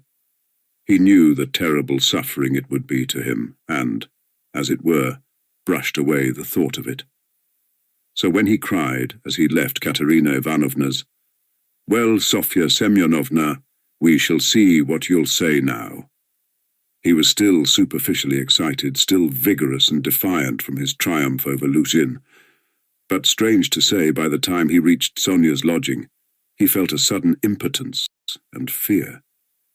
He stood still in hesitation at the door, asking himself the strange question, must he tell her who killed Lizaveta? It was a strange question, because he felt at the very time not only that he could not help telling her, but also that he could not put off the telling. He did not yet know why it must be so, he only felt it, and the agonizing sense of his impotence before the inevitable almost crushed him. To cut short his hesitation and suffering, he quickly opened the door and looked at Sonia from the doorway.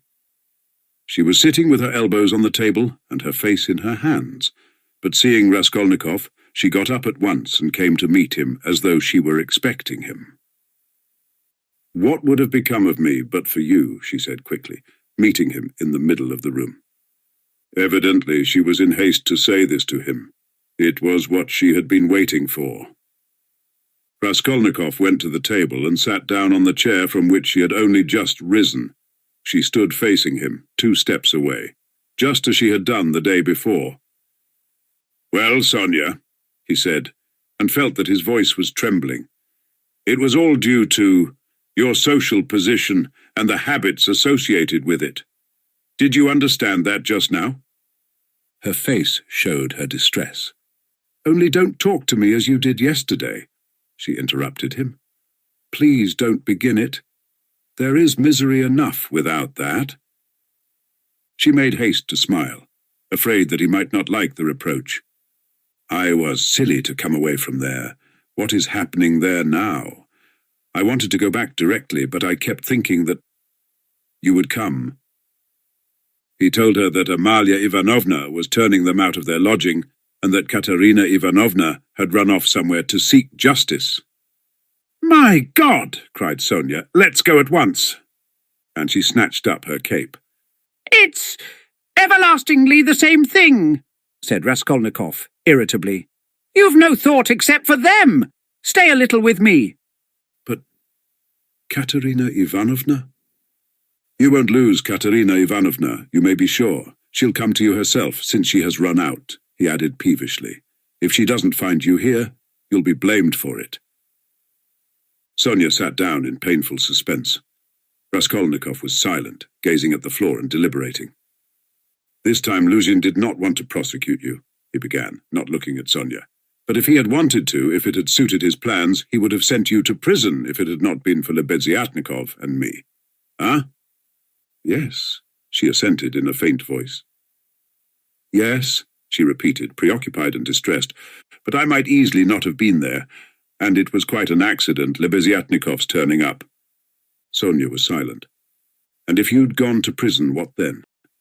Do you remember what I said yesterday?" Again she did not answer. He waited. "I thought you would cry out again. Don't speak of it, leave off." Raskolnikov gave a laugh, but rather a forced one. "What, silence again?" he asked a minute later. "We must talk about something, you know. It would be interesting for me to know how you would decide a certain problem, as Lebeziatnikov would say." He was beginning to lose the thread. "No, really, I'm serious. Imagine, Sonia, that you had known all Luzhin's intentions beforehand, known, that is, for a fact, that they would be the ruin of Katerina Ivanovna and the children and yourself thrown in, since you don't count yourself for anything. Polenka too, for she'll go the same way. Well, if suddenly it all depended on your decision whether he or they should go on living, that is, whether Luzhin should go on living and doing wicked things, or Katerina Ivanovna should die, how would you decide which of them was to die, I ask you?" Sonia looked uneasily at him. There was something peculiar in this hesitating question, which seemed approaching something in a roundabout way. "I felt that you were going to ask some question like that," she said, looking inquisitively at him. "I dare say you did. But how is it to be answered?" "Why do you ask about what could not happen?" said Sonia reluctantly. "Then it would be better for Luzhin to go on living and doing wicked things. You haven't dared to decide even that." "But I can't know the divine providence. And why do you ask what can't be answered? What's the use of such foolish questions? How could it happen that it should depend on my decision? Who has made me a judge to decide who is to live and who is not to live? Oh, if the divine providence is to be mixed up in it, there is no doing anything, Raskolnikov grumbled morosely. You'd better say straight out what you want, Sonia cried in distress. You are leading up to something again. Can you have come simply to torture me? She could not control herself and began crying bitterly. He looked at her in gloomy misery. 5 minutes passed. Of course you're right, Sonia, he said softly at last. He was suddenly changed. His tone of assumed arrogance and helpless defiance was gone. Even his voice was suddenly weak. I told you yesterday that I was not coming to ask forgiveness, and almost the first thing I've said is to ask forgiveness. I said that about Luzhin and Providence for my own sake. I was asking forgiveness, Sonia. He tried to smile, but there was something helpless and incomplete in his pale smile. He bowed his head and hid his face in his hands, and suddenly a strange, surprising sensation of a sort of bitter hatred for Sonia passed through his heart. As it were wondering and frightened of this sensation, he raised his head and looked intently at her. But he met her uneasy and painfully anxious eyes fixed on him. There was love in them. His hatred vanished like a phantom. It was not the real feeling. He had taken the one feeling for the other. It only meant that that minute had come. He hid his face in his hands again and bowed his head. Suddenly he turned pale, got up from his chair, looked at Sonia, and without uttering a word sat down mechanically on her bed. His sensations that moment were terribly like the moment when he had stood over the old woman with the axe in his hand and felt that he must not lose another minute. "What's the matter?" asked Sonia, dreadfully frightened. He could not utter a word. This was not at all the way he had intended to tell, and he did not understand what was happening to him now. She went up to him softly, sat down on the bed beside him, and waited, not taking her eyes off him. Her heart throbbed and sank. It was unendurable. He turned his deadly pale face to her. His lips worked, helplessly struggling to utter something. A pang of terror passed through Sonia's heart. "What's the matter?" she repeated, drawing a little away from him. "Nothing, Sonia. Don't be frightened. It's nonsense. It really is nonsense, if you think of it," he muttered, like a man in delirium. "Why have I come to torture you?" he added suddenly, looking at her. "Why, really, I keep asking myself that question, Sonia." He had perhaps been asking himself that question a quarter of an hour before, but now he spoke helplessly, hardly knowing what he said and feeling a continual tremor all over. "Oh, how you are suffering," she muttered in distress, looking intently at him. "It's all nonsense. Listen, Sonia." He suddenly smiled, a pale, helpless smile for 2 seconds. "You remember what I meant to tell you yesterday?" Sonia waited uneasily. "I said as I went away that perhaps I was saying goodbye forever, but that if I came today I would tell you who killed Lizaveta." She began trembling all over. "Well, here I've come to tell you." "Then you really meant it yesterday?" she whispered with difficulty. "How do you know?" she asked quickly, as though suddenly regaining her reason. Sonia's face grew paler, and she breathed painfully. "I know." She paused a minute. "Have they found him?" she asked timidly. "No." "Then how do you know about it?" she asked again, hardly audibly, and again after a minute's pause. He turned to her and looked very intently at her. "Guess," he said, with the same distorted, helpless smile. A shudder passed over her. "But why do you frighten me like this?" she said, smiling like a child.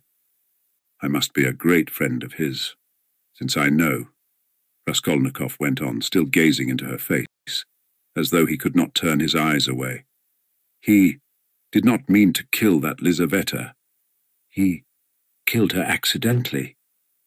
He meant to kill the old woman when she was alone, and he went there. And then Lizaveta came in. He killed her too. Another awful moment passed.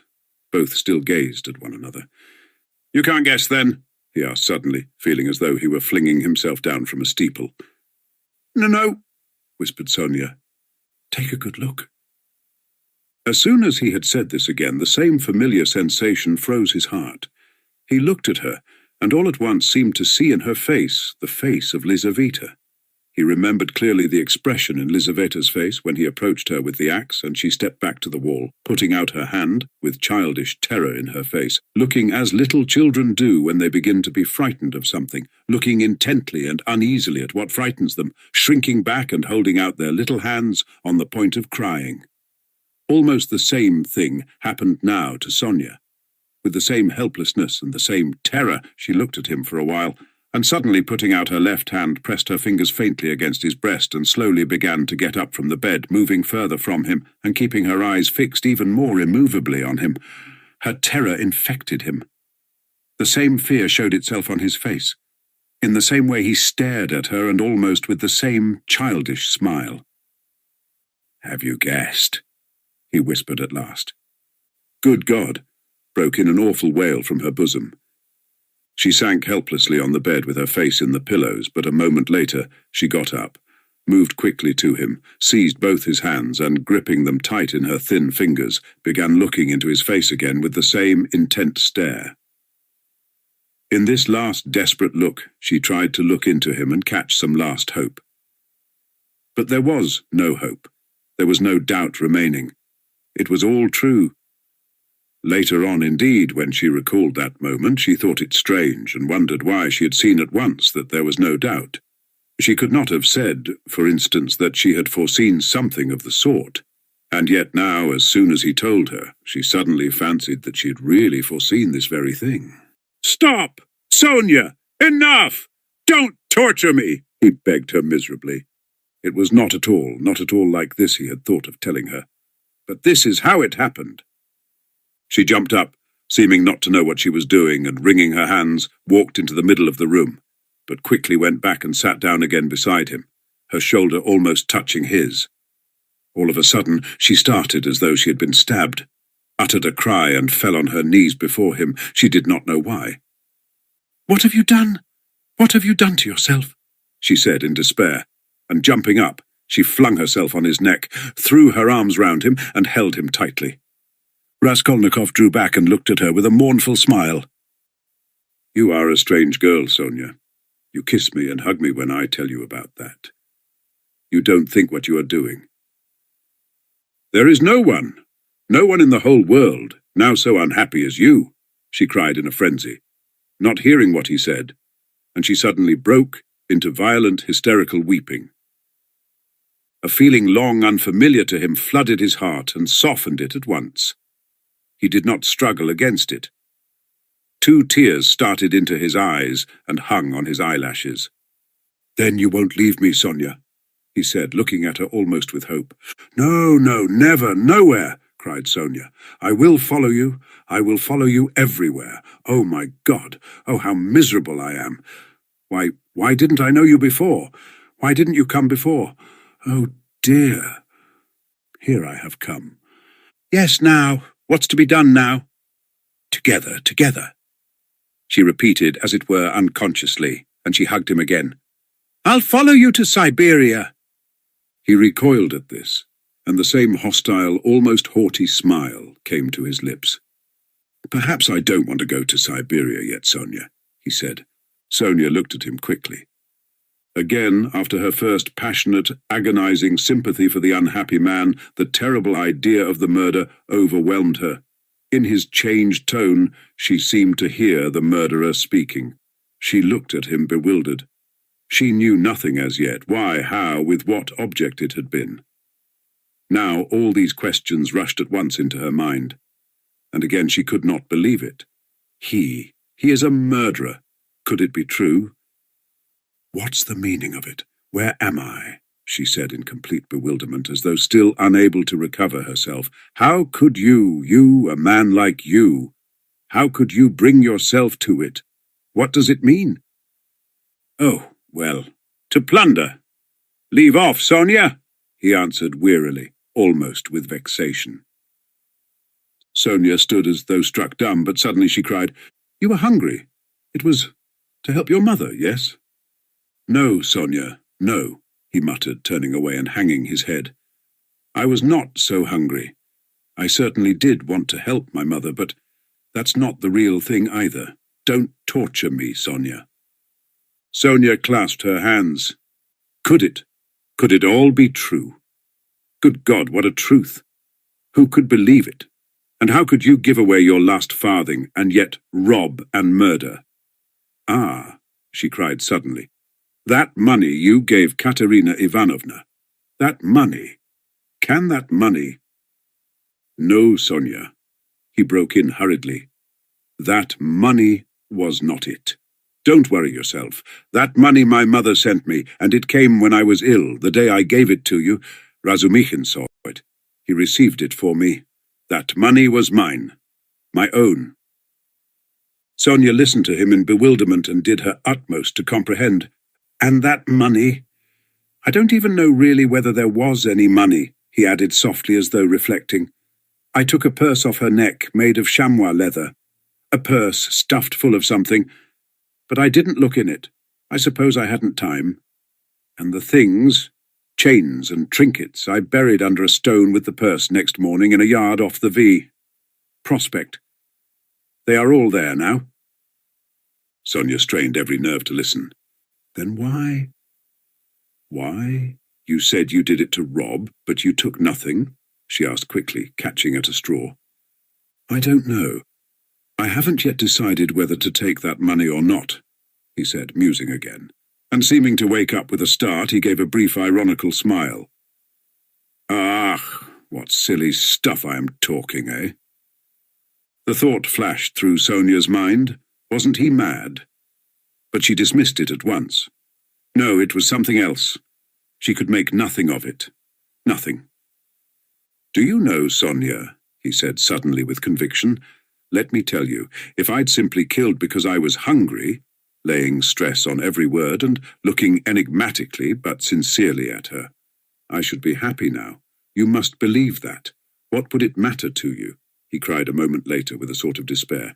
"What would it matter to you if I were to confess that I did wrong? What do you gain by such a stupid triumph over me? Ah, Sonia, was it for that I've come to you today?" Again, Sonia tried to say something, but did not speak. "I asked you to go with me yesterday because you are all I have left." "Go where?" asked Sonia timidly. "Not to steal and not to murder. Don't be anxious," he smiled bitterly. "We are so different. And you know, Sonia, it's only now, only this moment, that I understand where I asked you to go with me yesterday. Yesterday, when I said it, I did not know where. I asked you for one thing. I came to you for one thing, not to leave me. You won't leave me, Sonia?" She squeezed his hand. "And why? Why did I tell her? Why did I let her know?" he cried a minute later in despair, looking with infinite anguish at her. "Here you expect an explanation from me, Sonia. You are sitting and waiting for it, I see that. But what can I tell you? You won't understand, and will only suffer misery on my account. Well, you are crying, and embracing me again. Why do you do it? Because I couldn't bear my burden and have come to throw it on another. You suffer too, and I shall feel better. And can you love such a mean wretch?" "But aren't you suffering too?" cried Sonia. Again a wave of the same feeling surged into his heart, and again for an instant softened it. "Sonia, I have a bad heart, take note of that. It may explain a great deal. I have come because I am bad. There are men who wouldn't have come, but I am a coward and a mean wretch. But never mind, that's not the point. I must speak now, but I don't know how to begin." He paused and sank into thought. "Ah, we are so different," he cried again. "We are not alike. And why? Why did I come? I shall never forgive myself that." "No, no, it was a good thing you came," cried Sonia. "It's better I should know, far better." He looked at her with anguish. "What if it were really that?" he said, as though reaching a conclusion. "Yes, that's what it was. I wanted to become a Napoleon, that is why I killed her. Do you understand now?" "No," Sonia whispered naively and timidly. "Only speak, speak. I shall understand. I shall understand in myself. She kept begging him. You'll understand. Very well, we shall see. He paused and was for some time lost in meditation. It was like this. I asked myself one day this question. What if Napoleon, for instance, had happened to be in my place, and if he had not had Toulon, nor Egypt, nor the passage of Mont Blanc to begin his career with, but instead of all those picturesque and monumental things, there had simply been some ridiculous old hag, a pawnbroker, who had to be murdered too to get money from her trunk, for his career, you understand. Well, would he have brought himself to that if there had been no other means? Wouldn't he have felt a pang at its being so far from monumental and sinful too? Well, I must tell you that I worried myself fearfully over that question, so that I was awfully ashamed when I guessed at last, all of a sudden somehow, that it would not have given him the least pang, that it would not even have struck him that it was not monumental, that he would not have seen that there was anything in it to pause over, and that if he had had no other way he would have strangled her in a minute without thinking about it. Well, I too left off thinking about it, murdered her, following his example. And that's exactly how it was. Do you think it funny? Yes, Sonia, the funniest thing of all is that perhaps that's just how it was. Sonia did not think it at all funny. You had better tell me straight out, without examples, she begged, still more timidly and scarcely audibly. He turned to her, looked sadly at her, and took her hands. You are right again, Sonia. Of course, that's all nonsense. It's almost all talk. You see, you know, of course, that my mother has scarcely anything. My sister happened to have a good education and was condemned to drudge as a governess. All their hopes were centred on me. I was a student, but I couldn't keep myself at the university and was forced for a time to leave it. Even if I had lingered on like that, in 10 or 12 years, I might, with luck, hope to be some sort of teacher or clerk with a salary of 1,000 roubles. He repeated it as though it were a lesson, and by that time my mother would be worn out with grief and anxiety, and I could not succeed in keeping her in comfort, while my sister might well have fared worse. And it's a hard thing to pass everything by all one's life, to turn one's back upon everything, to forget one's mother and decorously accept the insults inflicted on one's sister. Why should one? When one has buried them, to burden oneself with others, wife and children, and to leave them again without a farthing.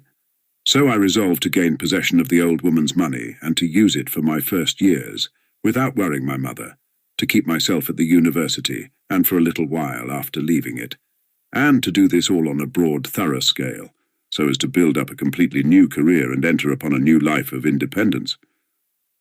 Well, that's all. Well, of course, in killing the old woman I did wrong. Well, that's enough. He struggled to the end of his speech in exhaustion and let his head sink. "Oh, that's not it, that's not it," Sonia cried in distress. "How could one— No, that's not right, not right. You see yourself that it's not right, but I've spoken truly, it's the truth." As though that could be the truth. Good God! I've only killed a louse, Sonia, a useless, loathsome, harmful creature. A human being. A louse. I too know it wasn't a louse, he answered, looking strangely at her. But I am talking nonsense, Sonia, he added. I've been talking nonsense a long time. That's not it. You are right there. There were quite other causes for it. I haven't talked to anyone for so long, Sonia. My head aches dreadfully now. His eyes shone with feverish brilliance. He was almost delirious. An uneasy smile strayed on his lips. His terrible exhaustion could be seen through his excitement. Sonia saw how he was suffering. She too was growing dizzy. And he talked so strangely. It seemed somehow comprehensible, but yet— But how? Good God! And she wrung her hands in despair. No, Sonia, that's not it. He began again suddenly, raising his head, as though a new and sudden train of thought had struck and, as it were, roused him. That's not it. Better. Imagine, yes, it's certainly better. Imagine that I am vain, envious, malicious, base, vindictive, and, well, perhaps with a tendency to insanity. Let's have it all out at once. They've talked of madness already, I noticed.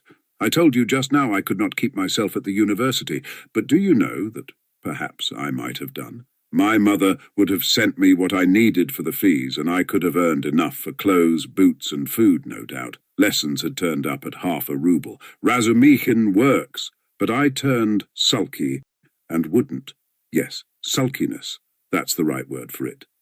I sat in my room like a spider. You've been in my den. You've seen it. And do you know, Sonia, that low ceilings and tiny rooms cramp the soul and the mind? Ah, how I hated that garret.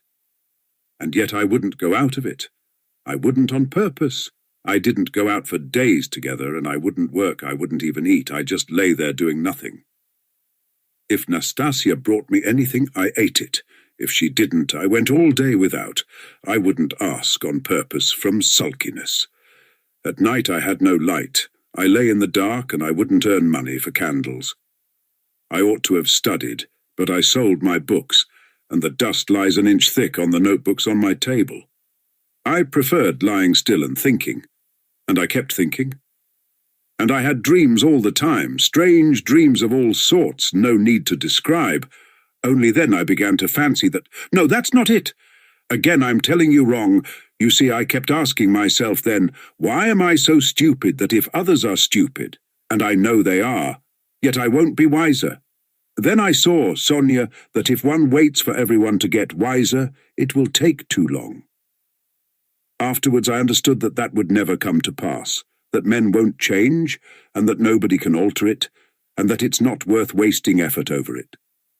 Yes, that's so. That's the law of their nature, Sonia. That's so.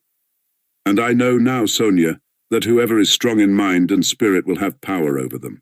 Anyone who is greatly daring is right in their eyes. He who despises most things will be a lawgiver among them, and he who dares most of all will be most in the right. So it has been till now, and so it will always be. A man must be blind not to see it. Though Raskolnikov looked at Sonia as he said this, he no longer cared whether she understood or not. The fever had complete hold of him. He was in a sort of gloomy ecstasy. He certainly had been too long without talking to anyone. Sonia felt that his gloomy creed had become his faith and code. "I divined then, Sonia," he went on eagerly, "that power is only vouchsafed to the man who dares to stoop and pick it up. There is only one thing needful. One has only to dare." Then, for the first time in my life, an idea took shape in my mind which no one had ever thought of before me. No one. I saw clear as daylight how strange it is that not a single person living in this mad world has had the daring to go straight for it all and send it flying to the devil. I wanted to have the daring, and I killed her. I only wanted to have the daring, Sonia. That was the whole cause of it. "Oh, hush, hush," cried Sonia, clasping her hands. "You turned away from God, and God has smitten you, has given you over to the devil." Then, Sonia, when I used to lie there in the dark and all this became clear to me, was it a temptation of the devil, eh? "Hush! Don't laugh, blasphemer! You don't understand! Oh, God, he won't understand!" "Hush, Sonia. I am not laughing. I know myself that it was the devil leading me. Hush, Sonia, hush," he repeated with gloomy insistence. "I know it all. I have thought it all over and whispered it all over to myself, lying there in the dark. I've argued it all over with myself, every point of it, and I know it all. And how sick I was then of going over it all. I have kept wanting to forget it and make a new beginning, Sonia, and leave off thinking. And you don't suppose that I went into it headlong like a fool. I went into it like a wise man, and that was just my destruction. And you mustn't suppose that I didn't know, for instance, that if I began to question myself whether I had the right to gain power, I certainly hadn't the right, or that if I asked myself whether a human being is a louse, it proved that it wasn't so for me, though it might be for a man who would go straight to his goal without asking questions. If I worried myself all those days, wondering whether Napoleon would have done it or not, I felt clearly, of course, that I wasn't Napoleon. I had to endure all the agony of that battle of ideas, Sonia, and I longed to throw it off. I wanted to murder without casuistry, to murder for my own sake, for myself alone. I didn't want to lie about it even to myself. It wasn't to help my mother. I did the murder. That's nonsense. I didn't do the murder to gain wealth and power and to become a benefactor of mankind. Nonsense. I simply did it. I did the murder for myself alone. And whether I became a benefactor to others or spent my life like a spider catching men in my web and sucking the life out of men, I couldn't have cared at that moment. And it was not the money I wanted, Sonia, when I did it. It was not so much the money I wanted, but something else. I know it all now. Understand me. Perhaps I should never have committed a murder again. I wanted to find out something else. It was something else led me on. I wanted to find out then and quickly whether I was a louse like everybody else or a man. Whether I can step over barriers or not. Whether I dare stoop to pick up or not. Whether I am a trembling creature or whether I have the right to kill. Have the right to kill? Sonia clasped her hands. Ah, Sonia, he cried irritably, and seemed about to make some retort, but was contemptuously silent. Don't interrupt me, Sonia. I want to prove one thing only, that the devil led me on then, and he has shown me since that I had not the right to take that path because I am just such a louse as all the rest. He was mocking me, and here I've come to you now. Welcome your guest. If I were not a louse, should I have come to you? Listen, when I went then to the old woman's, I only went to try. You may be sure of that. And you murdered her. But how did I murder her? Is that how men do murders? Do men go to commit a murder as I went then? I will tell you some day how I went. Did I murder the old woman? I murdered myself, not her. I crushed myself once for all forever. But it was the devil that killed that old woman, not I. Enough, Sonia, enough. Let me be, he cried in a sudden spasm of agony. Let me be. He leaned his elbows on his knees and squeezed his head in his hands, as in a vice. What suffering! A wail of anguish broke from Sonia. Well, what am I to do now? He asked, suddenly raising his head and looking at her with a face hideously distorted by despair. What are you to do? She cried, jumping up, and her eyes that had been full of tears suddenly began to shine. Stand up! She seized him by the shoulder. He got up, looking at her almost bewildered. Go at once, this very minute. Stand at the crossroads, bow down. First kiss the earth which you have defiled, and then bow down to all the world and say to all men aloud, I am a murderer. Then God will send you life again. Will you go? Will you go? She asked him, trembling all over, snatching his two hands, squeezing them tight in hers, and gazing at him with eyes full of fire. He was amazed at her sudden ecstasy. You mean Siberia, Sonia? I must give myself up? He asked gloomily. Suffer and expiate your sin by it, that's what you must do. No, I am not going to them, Sonia. But how will you go on living? What will you live for? Cried Sonia. How is it possible now? Why, how can you talk to your mother? Oh, what will become of them now? But what am I saying? You have abandoned your mother and your sister already. He has abandoned them already. Oh, God, she cried. Why, he knows it all himself. How can he live by himself? What will become of you now? Don't be a child, Sonia, he said softly. What wrong have I done them? Why should I go to them? What should I say to them? That's only a phantom. They destroy men by millions themselves and look on it as a virtue. They are knaves and scoundrels, Sonia. I am not going to them. And what should I say to them? That I murdered her, but did not dare to take the money, and hid it under a stone, he added with a bitter smile. Why, they would laugh at me and would call me a fool for not getting it, a coward and a fool. They wouldn't understand, and they don't deserve to understand. Why should I go to them? I won't. Don't be a child, Sonia. It will be too much for you to bear. Too much, she repeated, holding out her hands in despairing supplication. Perhaps I've been unfair to myself, he observed gloomily, pondering. Perhaps, after all, I am a man and not a louse, and I've been in too great a hurry to condemn myself. I'll make another fight for it. A haughty smile appeared on his lips. "What a burden to bear. And your whole life. Your whole life." "I shall get used to it," he said grimly and thoughtfully. "Listen," he began a minute later. "Stop crying. It's time to talk of the facts. I've come to tell you that the police are after me, on my track." "Ach!" Sonia cried in terror. "Well, why do you cry out? You want me to go to Siberia, and now you are frightened. But let me tell you, I shall not give myself up. I shall make a struggle for it, and they won't do anything to me. They've no real evidence. Yesterday I was in great danger and believed I was lost. But today, things are going better. All the facts they know can be explained 2 ways. That's to say, I can turn their accusations to my credit. Do you understand? And I shall, for I've learnt my lesson. But they will certainly arrest me. If it had not been for something that happened, they would have done so today for certain. Perhaps even now they will arrest me today. But that's no matter, Sonia. They'll let me out again, for there isn't any real proof against me, and there won't be. I give you my word for it. And they can't convict a man on what they have against me. Enough. I only tell you that you may know. I will try to manage somehow to put it to my mother and sister so that they won't be frightened. My sister's future is secure, however, now, I believe. And my mother's must be too. Well, that's all. Be careful, though.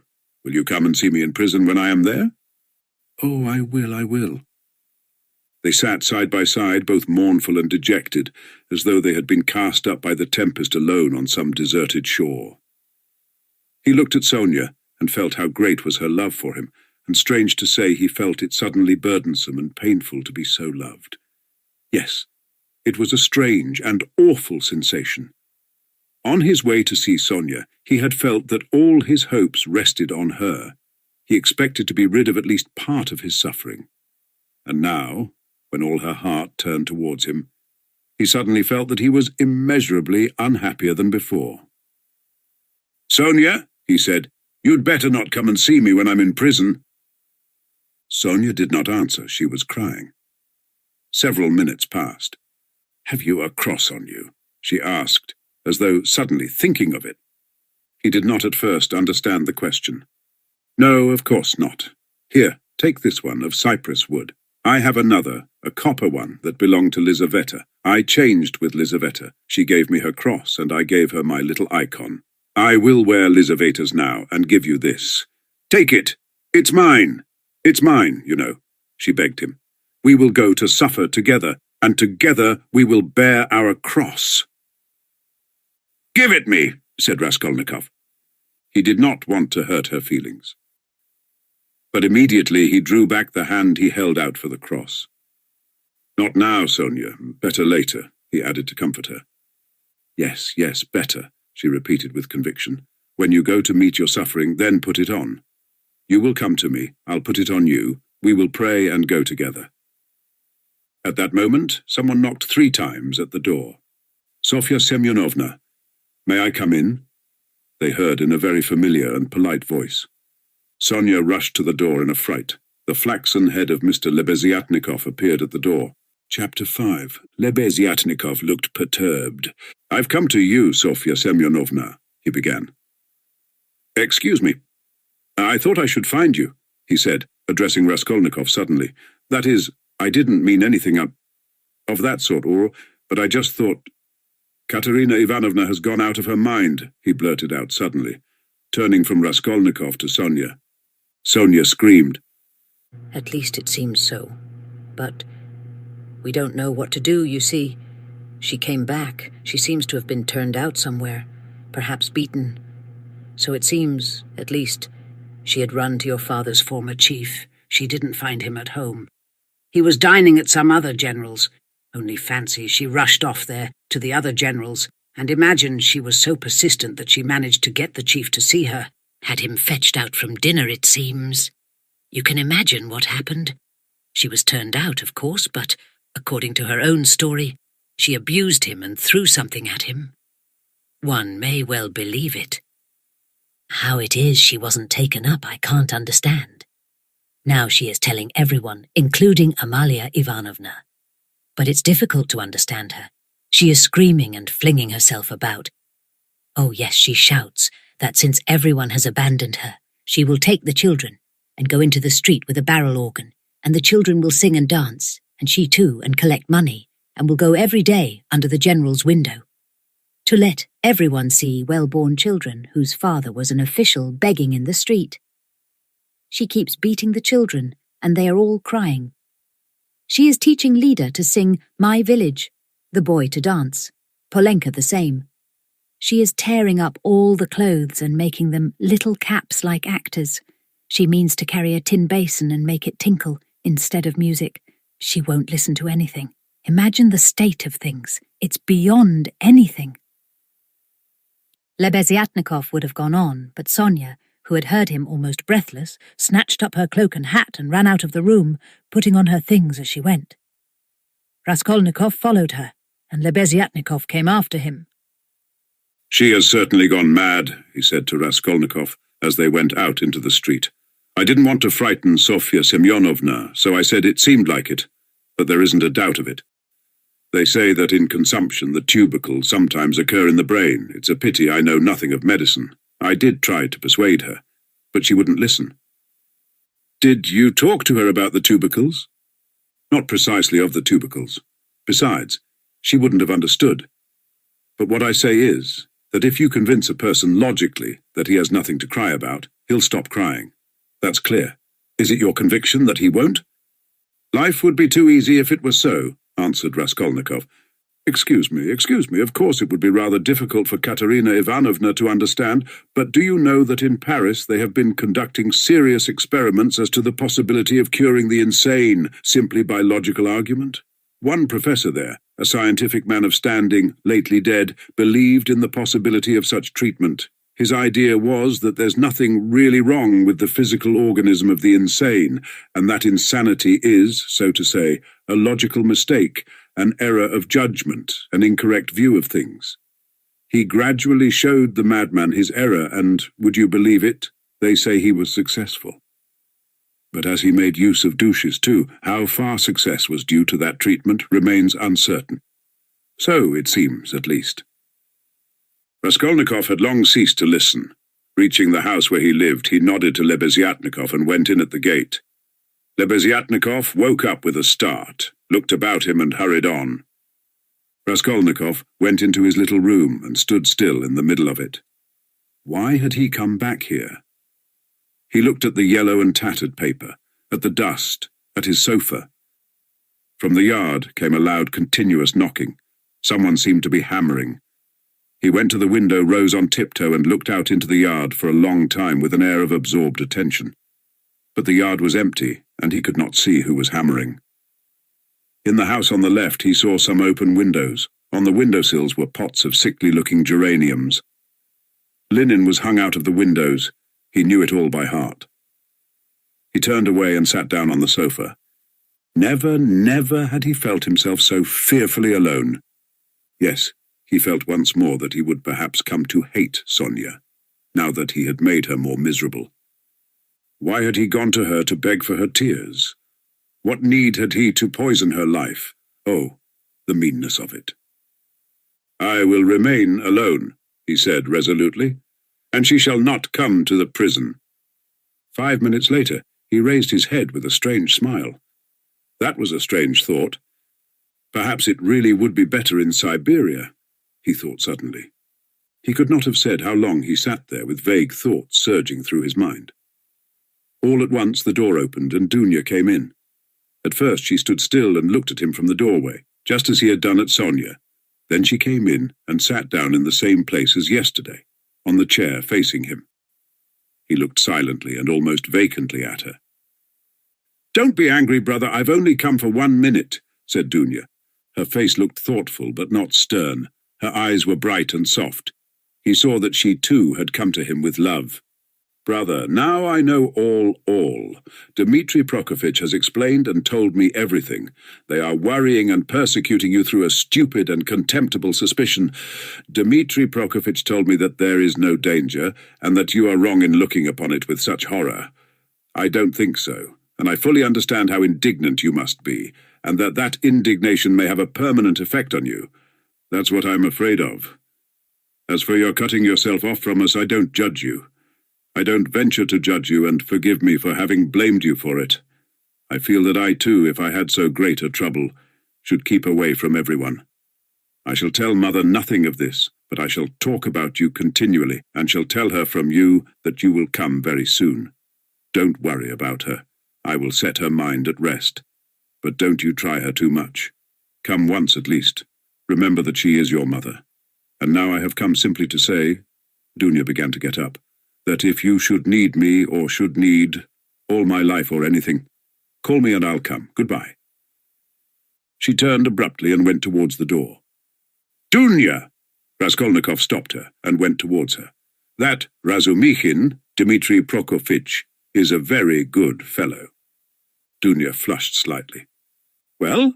she asked, waiting a moment. "He is competent, hard-working, honest, and capable of real love.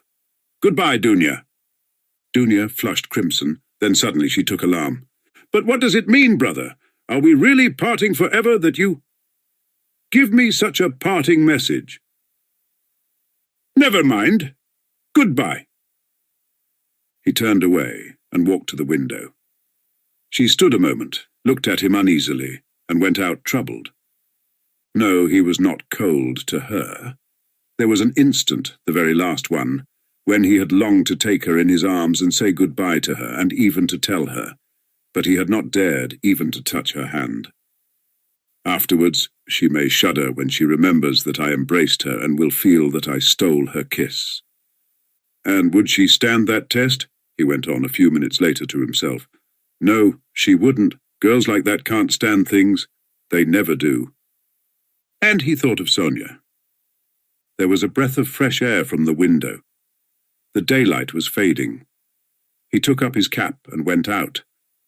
He could not, of course, and would not consider how ill he was. But all this continual anxiety and agony of mind could not but affect him. And if he were not lying in high fever, it was perhaps just because this continual inner strain helped to keep him on his legs and in possession of his faculties. But this artificial excitement could not last long. He wandered aimlessly. The sun was setting. A special form of misery had begun to oppress him of late. There was nothing poignant, nothing acute about it, but there was a feeling of permanence, of eternity about it. It brought a foretaste of hopeless years of this cold, leaden misery, a foretaste of an eternity on a square yard of space. Towards evening this sensation usually began to weigh on him more heavily. With this idiotic, purely physical weakness, depending on the sunset or something, one can't help doing something stupid. You'll go to Dunya, as well as to Sonia, he muttered bitterly. He heard his name called. He looked round. Lebeziatnikov rushed up to him. "Only fancy. I've been to your room looking for you. Only fancy. She's carried out her plan and taken away the children. Sofya Semyonovna and I have had a job to find them. She's rapping on a frying pan and making the children dance. The children are crying. They keep stopping at the crossroads, and in front of shops there's a crowd of fools running after them. Come along." "And Sonia?" Raskolnikov asked anxiously, hurrying after Lebeziatnikov. "Simply frantic. That is, it's not Sofya Semyonovna's frantic, but Katerina Ivanovna, though Sofya Semyonova's frantic too. But Katerina Ivanovna is absolutely frantic. I tell you, she is quite mad. They'll be taken to the police. You can fancy what an effect that will have. They are on the canal bank near the bridge now, not far from Sofya Semyonovna's, quite close." On the canal bank near the bridge, and not 2 houses away from the one where Sonia lodged, there was a crowd of people consisting principally of gutter children. The hoarse, broken voice of Katerina Ivanovna could be heard from the bridge, and it certainly was a strange spectacle likely to attract a street crowd. Katerina Ivanovna, in her old dress, with the green shawl, wearing a torn straw hat crushed in a hideous way on one side, was really frantic. She was exhausted and breathless. Her wasted, consumptive face looked more suffering than ever, and indeed, out of doors in the sunshine, a consumptive always looks worse than at home. But her excitement did not flag, and every moment her irritation grew more intense. She rushed at the children, shouted at them, coaxed them, told them before the crowd how to dance and what to sing. began explaining to them why it was necessary, and driven to desperation by their not understanding, beat them. Then she would make a rush at the crowd. If she noticed any decently dressed person stopping to look, she immediately appealed to him to see what these children, from a genteel, one may say aristocratic house, had been brought to. If she heard laughter or jeering in the crowd, she would rush at once at the scoffers and begin squabbling with them. Some people laughed, others shook their heads, but everyone felt curious at the sight of the mad woman with the frightened children. The frying pan of which Lebeziatnikov had spoken was not there, at least Raskolnikov did not see it.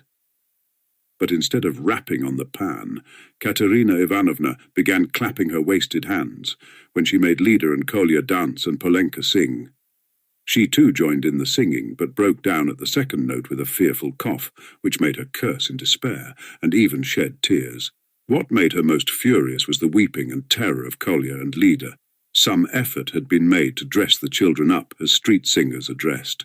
The boy had on a turban made of something red and white to look like a Turk. There had been no costume for Lida. She simply had a red knitted cap, or rather a nightcap that had belonged to Marmeladov, decorated with a broken piece of white ostrich feather, which had been Katerina Ivanovna's grandmother's and had been preserved as a family possession. Polenka was in her everyday dress. She looked in timid perplexity at her mother and kept at her side, hiding her tears. She dimly realized her mother's condition and looked uneasily about her. She was terribly frightened of the street and the crowd. Sonia followed Katerina Ivanovna, weeping and beseeching her to return home. But Katerina Ivanovna was not to be persuaded. "Leave off, Sonia, leave off!" she shouted, speaking fast, panting and coughing. "You don't know what you ask. You are like a child. I've told you before that I am not coming back to that drunken German. Let all Petersburg see the children begging in the streets, though their father was an honourable man who served all his life in truth and fidelity, and one may say died in the service." Katerina Ivanovna had by now invented this fantastic story, and thoroughly believed it. "Let that wretch of a general see it, and you are silly, Sonia. What have we to eat? Tell me that. We have worried you enough. I won't go on so." "Ah, Rodion Romanovich, is that you?" she cried, seeing Raskolnikov, and rushing up to him. "Explain to this silly girl, please, that nothing better could be done. Even organ grinders earn their living, and everyone will see at once that we are different, that we are an honourable and bereaved family reduced to beggary. And that general will lose his post, you'll see. We shall perform under his windows every day. And if the Tsar drives by, I'll fall on my knees, put the children before me, show them to him and say, 'Defend us, Father. He is the father of the fatherless. He is merciful. He'll protect us, you'll see. And that wretch of a general. Lida, tenez-vous droite. Kolya, you'll dance again. Why are you whimpering again? What are you afraid of, stupid? Goodness, what am I to do with them, Rodion Romanovich? If you only knew how stupid they are, what's one to do with such children?" And she, almost crying herself, which did not stop her uninterrupted rapid flow of talk, pointed to the crying children. Raskolnikov tried to persuade her to go home, and even said, hoping to work on her vanity, that it was unseemly for her to be wandering about the streets like an organ grinder, as she was intending to become the principal of a boarding school. "A boarding school, ha ha ha, a castle in the air," cried Katerina Ivanovna, her laugh ending in a cough. "No, Rodion Romanovich, that dream is over. All have forsaken us, and that general. You know, Rodion Romanovich, I threw an ink-pot at him. It happened to be standing in the waiting room by the paper where you sign your name. I wrote my name, threw it at him, and ran away. Oh, the scoundrels, the scoundrels. But enough of them. Now I'll provide for the children myself. I won't bow down to anybody. She has had to bear enough for us." She pointed to Sonia. "Polenka, how much have you got? Show me. What, only 2 farthings? Oh, the mean wretches. They give us nothing, only run after us, putting their tongues out. There, what is that blockhead laughing at?" She pointed to a man in the crowd. "It's all because Kolya here is so stupid. I have such a bother with him. What do you want, Polenka? Tell me in French. Parlez-moi français." Why, I've taught you, you know some phrases, else how are you to show that you are of good family, well-brought-up children, and not at all like other organ grinders? We aren't going to have a Punch and Judy show in the street, but to sing a genteel song. Ah, yet. What are we to sing? You keep putting me out, but You see, we are standing here, Rodion Romanovich, to find something to sing and get money, something Kolya can dance to. For as you can fancy, our performance is all impromptu. We must talk it over and rehearse it all thoroughly, and then we shall go to Nevsky, where there are far more people of good society, and we shall be noticed at once. Lida knows my village only, nothing but my village, and everyone sings that. We must sing something far more genteel. Well, have you thought of anything, Polenka? If only you'd help your mother. My memory's quite gone, or I should have thought of something. We really can't sing An Hussar. Ah, let us sing in French, 5 sous. I have taught it you, I have taught it you. And as it is in French, people will see at once that you are children of good family, and that will be much more touching. You might sing Marlborough s'en va en guerre, for that's quite a child's song, and is sung as a lullaby in all the aristocratic houses. Marlborough s'en va en guerre, ne sait quand reviendra, she began singing. But no, better sing 5 sous. Now, Kolya, your hands on your hips, make haste. And you, Lida, keep turning the other way, and Polenka and I will sing and clap our hands. 5 sous pour monter notre ménage. Cough, cough, cough. Set your dress straight, Polenka. It slipped down on your shoulders, she observed, panting from coughing. Now it's particularly necessary to behave nicely and genteelly, that all may see that you are well-born children. I said at the time that the bodice should be cut longer and made of 2 widths. It was your fault, Sonia, with your advice to make it shorter, and now you see the child is quite deformed by it. Why, you're all crying again. What's the matter, stupids? Come, Kolya, begin. Make haste, make haste. Oh, what an unbearable child. 5 sous, 5 sous. A policeman again. What do you want? A policeman was indeed forcing his way through the crowd, but at that moment a gentleman in civilian uniform and an overcoat, a solid-looking official of about 50 with a decoration on his neck, which delighted Katerina Ivanovna and had its effect on the policeman, approached and without a word handed her a green 3-ruble note. His face wore a look of genuine sympathy. Katerina Ivanovna took it and gave him a polite, even ceremonious bow. I thank you, honoured sir, she began loftily. The causes that have induced us. Take the money, Polenka. You see, there are generous and honourable people who are ready to help a poor gentlewoman in distress. You see, honoured sir, these orphans of good family, I might even say of aristocratic connections, and that wretch of a general sat eating grouse, and stamped at my disturbing him. Your Excellency, I said, protect the orphans, for you knew my late husband, Semyon Zaharovich, and on the very day of his death the basest of scoundrels slandered his only daughter. That policeman again. Protect me, she cried to the official. Why is that policeman edging up to me? We have only just run away from one of them. What do you want, fool? It's forbidden in the streets. You mustn't make a disturbance. It's your making a disturbance. It's just the same as if I were grinding an organ. What business is it of yours? You have to get a license for an organ, and you haven't got one, and in that way you collect a crowd. Where do you lodge? What? A license? Wailed Katerina Ivanovna. I buried my husband today. What need of a license? Calm yourself, madam. Calm yourself, began the official. Come along, I will escort you. This is no place for you in the crowd. You are ill. Honoured sir, you don't know, screamed Katerina Ivanovna. We are going to the Nevsky. Sonia, Sonia, where is she? She is crying too. What's the matter with you all? Kolya, Lida, where are you going? She cried suddenly in alarm. Oh, silly children! Kolya, Lida, where are they off to? Kolya and Lida, scared out of their wits by the crowd and their mother's mad pranks, suddenly seized each other by the hand and ran off at the sight of the policeman who wanted to take them away somewhere. Weeping and wailing, poor Katerina Ivanovna ran after them. She was a piteous and unseemly spectacle. As she ran, weeping and panting for breath, Sonia and Polenka rushed after them. Bring them back, Sonia. Oh, stupid, ungrateful children. Polenka, catch them. It's for your sakes She stumbled as she ran and fell down. She's cut herself, she's bleeding. Oh dear, cried Sonia, bending over her. All ran up and crowded around. Raskolnikov and Lebeziatnikov were the first at her side. The official too hastened up, and behind him the policeman, who muttered, "Bother!" with a gesture of impatience, feeling that the job was going to be a troublesome one. Pass on, he said to the crowd that pressed forward.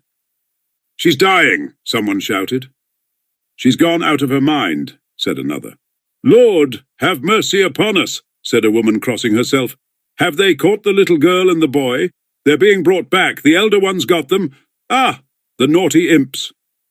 When they examined Katerina Ivanovna carefully, they saw that she had not cut herself against a stone, as Sonia thought, but that the blood that stained the pavement red was from her chest. I've seen that before, muttered the official to Raskolnikov and Lebeziatnikov. That's consumption. The blood flows and chokes the patient.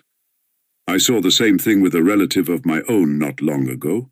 Nearly a pint of blood, all in a minute. What's to be done, though? She's dying. This way, to my room, Sonia implored. I live here. See that house, the second from here. Come to me. Make haste. She turned from one to the other.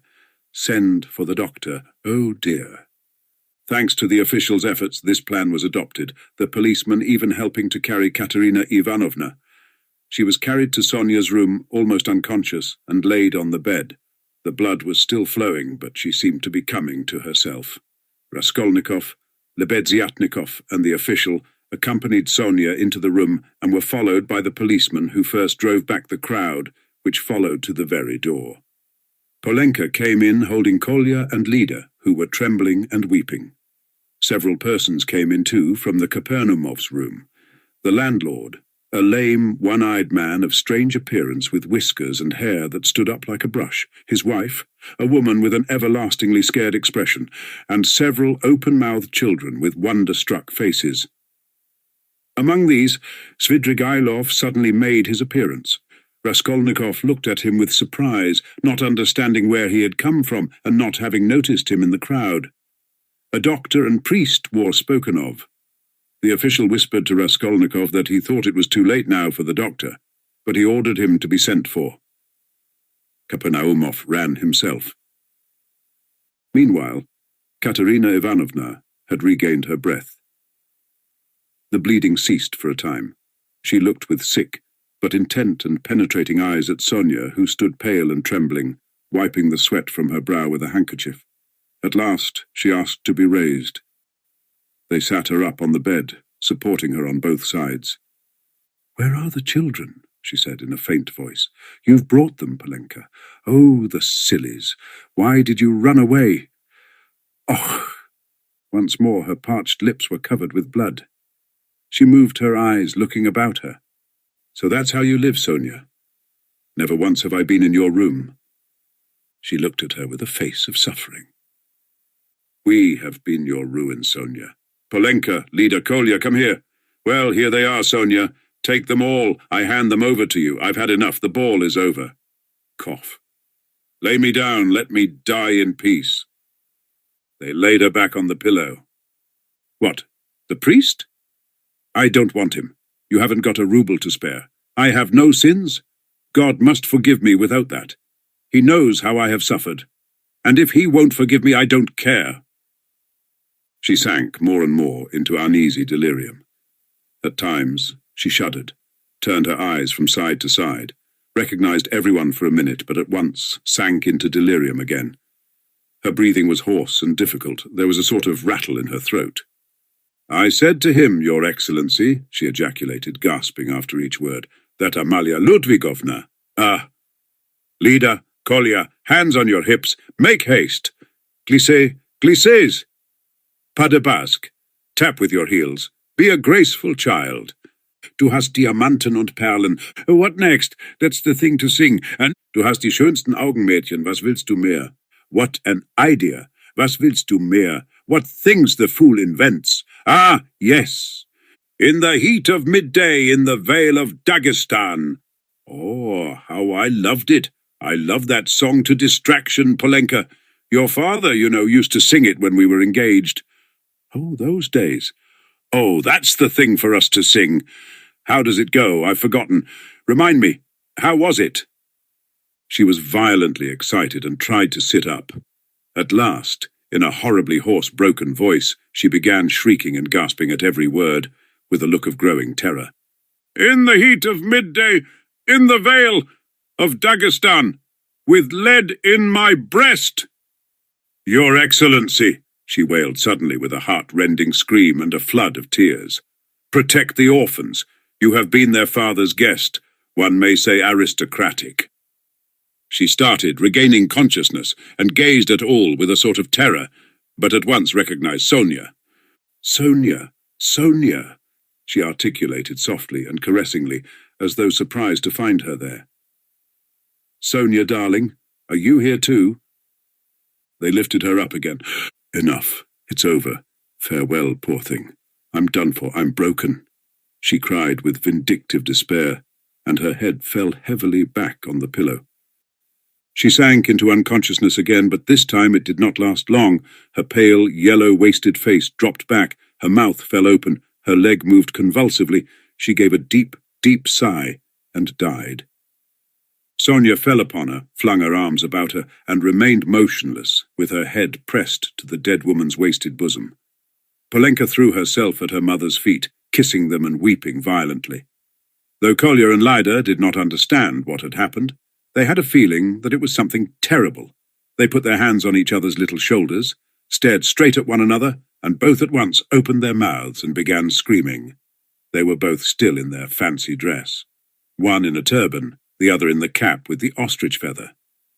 And how did the certificate of merit come to be on the bed beside Katerina Ivanovna? It lay there by the pillow. Raskolnikov saw it. He walked away to the window. Lebeziatnikov skipped up to him. She is dead, he said. Rodion Romanovich, I must have 2 words with you, said Svidrigailov, coming up to them. Lebeziatnikov at once made room for him and delicately withdrew. Svidrigailov drew Raskolnikov further away. I will undertake all the arrangements, the funeral and that. You know it's a question of money, and as I told you, I have plenty to spare. I will put those 2 little ones and Polenka into some good orphan asylum, and I will settle 1,500 rubles to be paid to each on coming of age, so that Sofya Semyonovna need have no anxiety about them. And I will pull her out of the mud too, for she is a good girl, isn't she? So tell Avdotia Romanovna that is how I am spending her 10,000. What is your motive for such benevolence? Asked Raskolnikov. Ah, you skeptical person, laughed Svidrigailov. I told you I had no need of that money. Won't you admit that it's simply done from humanity? She wasn't a louse, you know. He pointed to the corner where the dead woman lay. Was she, like some old pawnbroker woman? Come, you'll agree. Is Luzhin to go on living and doing wicked things, or is she to die? And if I didn't help them, Polenka would go the same way. He said this with an air of a sort of gay winking slyness, keeping his eyes fixed on Raskolnikov, who turned white and cold, hearing his own phrases spoken to Sonia. He quickly stepped back and looked wildly at Svidrigailov. How do you know? He whispered, hardly able to breathe. Why, I lodge here at Madame Reslik's, the other side of the wall. Here is Kapernaumov, and there lives Madame Reslik, an old and devoted friend of mine. I am a neighbour. You? Yes, continued Svidrigailov, shaking with laughter.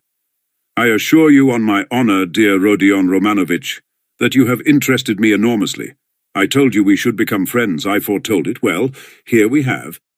And you will see what an accommodating person I am. You'll see that you can get on with me. Chapter 1. A strange period began for Raskolnikov. It was as though a fog had fallen upon him and wrapped him in a dreary solitude from which there was no escape. Recalling that period long after, he believed that his mind had been clouded at times, and that it had continued so, with intervals, till the final catastrophe. He was convinced that he had been mistaken about many things at that time, for instance as to the date of certain events, Anyway, when he tried later on to piece his recollections together, he learnt a great deal about himself from what other people told him. He had mixed up incidents and had explained events as due to circumstances which existed only in his imagination. At times he was a prey to agonies of morbid uneasiness, amounting sometimes to panic, but he remembered too moments, hours, perhaps whole days, of complete apathy, which came upon him as a reaction from his previous terror and might be compared with the abnormal insensibility sometimes seen in the dying. He seemed to be trying in that latter stage to escape from a full and clear understanding of his position. Certain essential facts, which required immediate consideration, were particularly irksome to him.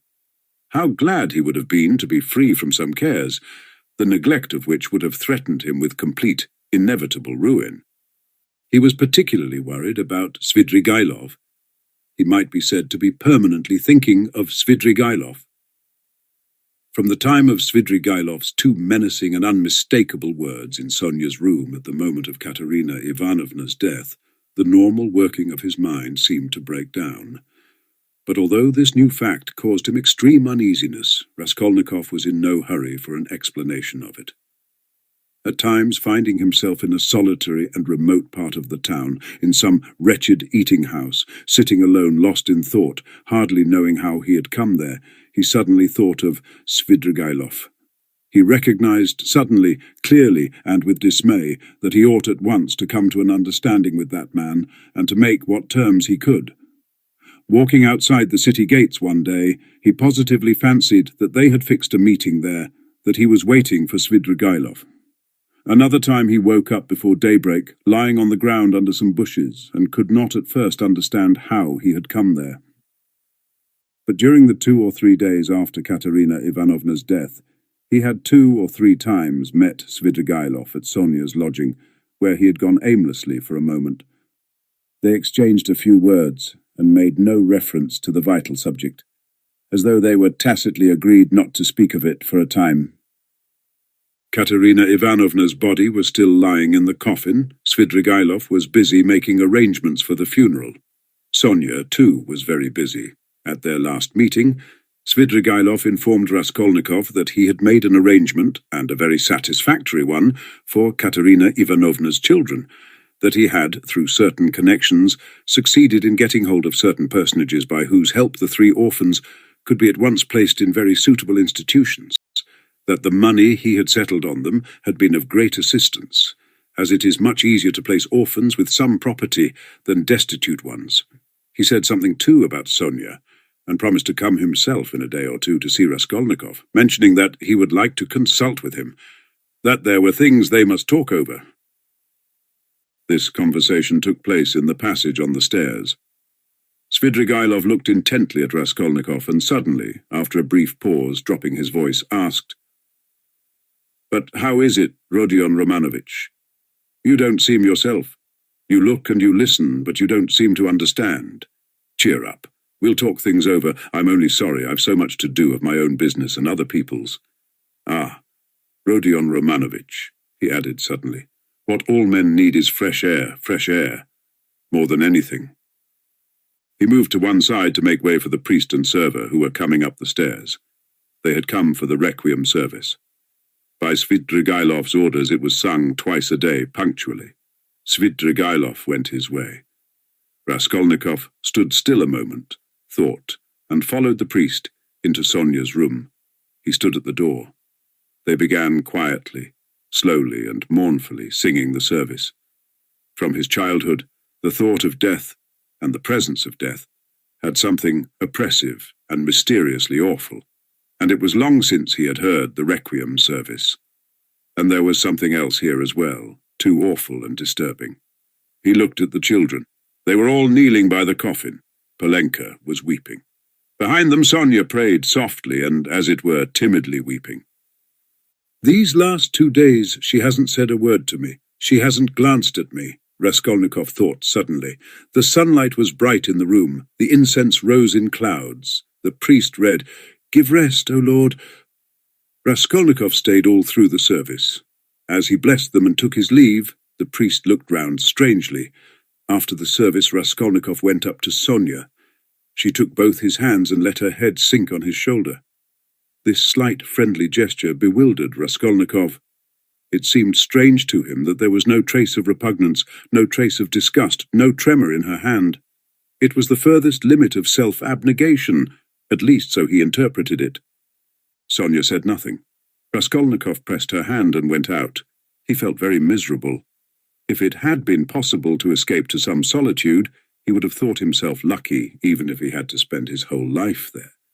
But although he had almost always been by himself of late, he had never been able to feel alone.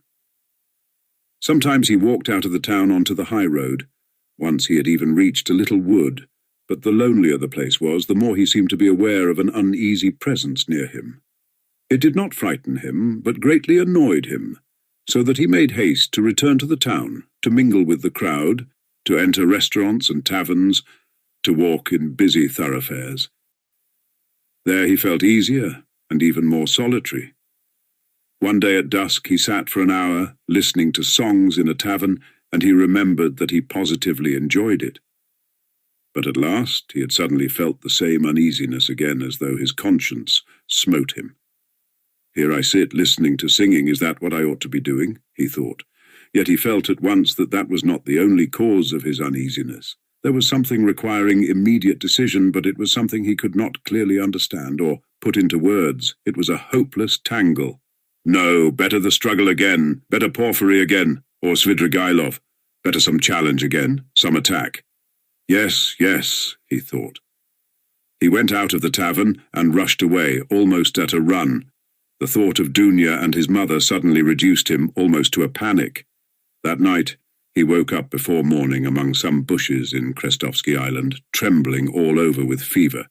He walked home, and it was early morning when he arrived. After some hours' sleep, the fever left him, but he woke up late, 2 o'clock in the afternoon.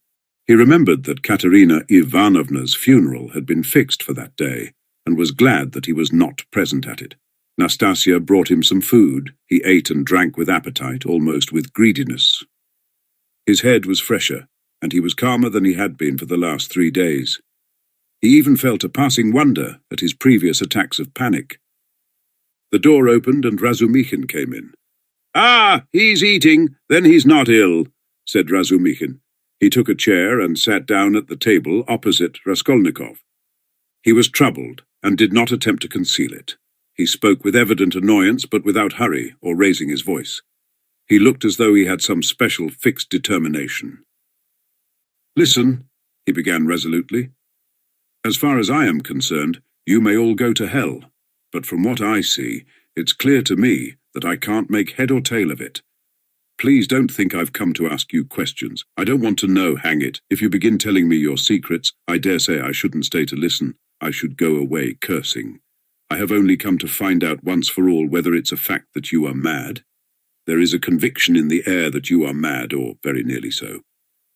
I admit I've been disposed to that opinion myself, judging from your stupid, repulsive, and quite inexplicable actions, and from your recent behavior to your mother and sister. Only a monster or a madman could treat them as you have, so you must be mad.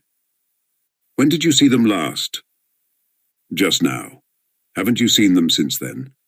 What have you been doing with yourself? Tell me, please. I've been to you 3 times already. Your mother has been seriously ill since yesterday. She had made up her mind to come to you. Avdotia Romanovna tried to prevent her. She wouldn't hear a word. If he is ill, if his mind is giving way, who can look after him like his mother?" she said. "We all came here together. We couldn't let her come alone all the way. We kept begging her to be calm. We came in. You weren't here." She sat down and stayed 10 minutes while we stood waiting in silence. She got up and said, "If he's gone out, that is, if he is well and has forgotten his mother, it's humiliating and unseemly for his mother to stand at his door begging for kindness." She returned home and took to her bed. Now she is in a fever. "I see," she said, "that he has time for his girl." She means by your girl Sofya Semyonovna, your betrothed, or your mistress, I don't know. I went at once to Sofya Semyonovna's, for I wanted to know what was going on. I looked round, I saw the coffin, the children crying, and Sofya Semyonovna trying them on mourning dresses. No sign of you. I apologized, came away, and reported to Avdotia Romanovna. So, that's all nonsense, and you haven't got a girl. The most likely thing is that you are mad. But here you sit, guzzling boiled beef as though you'd not had a bite for 3 days. Though as far as that goes, madmen eat too, but though you have not said a word to me yet. You are not mad. That I'd swear. Above all, you are not mad. So you may go to hell, all of you, for there's some mystery, some secret about it, and I don't intend to worry my brains over your secrets. So I've simply come to swear at you, he finished, getting up, to relieve my mind. And I know what to do now. What do you mean to do now? What business is it of yours what I mean to do? You are going in for a drinking bout. How did you know? Why, it's pretty plain. Razumikhin paused for a minute. You always have been a very rational person, and you've never been mad. Never, he observed suddenly with warmth. You're right. I shall drink. Goodbye. And he moved to go out. I was talking with my sister the day before yesterday, I think it was, about you, Razumikhin. About me? But where can you have seen her the day before yesterday? Razumikhin stopped short and even turned a little pale. One could see that his heart was throbbing slowly and violently. She came here by herself, sat there and talked to me. She did? Yes. What did you say to her? I mean, about me. I told her you were a very good, honest, and industrious man. I didn't tell her you love her because she knows that herself. She knows that herself? Well, it's pretty plain. Wherever I might go, whatever happened to me, you would remain to look after them. I, so to speak, give them into your keeping, Razumikhin. I say this because I know quite well how you love her, and am convinced of the purity of your heart. I know that she too may love you, and perhaps does love you already. Now decide for yourself, as you know best, whether you need go in for a drinking bout or not. Rodya, you see... Well... Ah, damn it. But where do you mean to go? Of course, if it's all a secret, never mind. But I shall find out the secret, and I am sure that it must be some ridiculous nonsense, and that you've made it all up. Anyway, you are a capital fellow, a capital fellow. That was just what I wanted to add, only you interrupted that was a very good decision of yours not to find out these secrets. Leave it to time, don't worry about it. You'll know it all in time when it must be. Yesterday a man said to me that what a man needs is fresh air, fresh air, fresh air. I mean to go to him directly to find out what he meant by that. Razumikhin stood lost in thought and excitement, making a silent conclusion. He's a political conspirator, he must be, and he's on the eve of some desperate step, that's certain. It can only be that, and Dunya knows, he thought suddenly. So Avdotia Romanovna comes to see you, he said, weighing each syllable. And you're going to see a man who says we need more air, and so of course that letter, that too must have something to do with it. He concluded to himself. What letter? She got a letter today. It upset her very much indeed. Too much so. I began speaking of you, she begged me not to. Then she said that perhaps we should very soon have to part. Then she began warmly thanking me for something. Then she went to her room and locked herself in. She got a letter? Raskolnikov asked thoughtfully. Yes, and you didn't know? They were both silent. Goodbye, Rodion. There was a time, brother, when I... Never mind, goodbye. You see, there was a time... Well, goodbye. I must be off too. I am not going to drink. There's no need now. That's all stuff. He hurried out, but when he had almost closed the door behind him, he suddenly opened it again and said, looking away, Oh, by the way, do you remember that murder? You know Porphyry's, that old woman. Do you know the murderer has been found? He has confessed and given the proofs. It's one of those very workmen, the painter, only fancy. Do you remember I defended them here?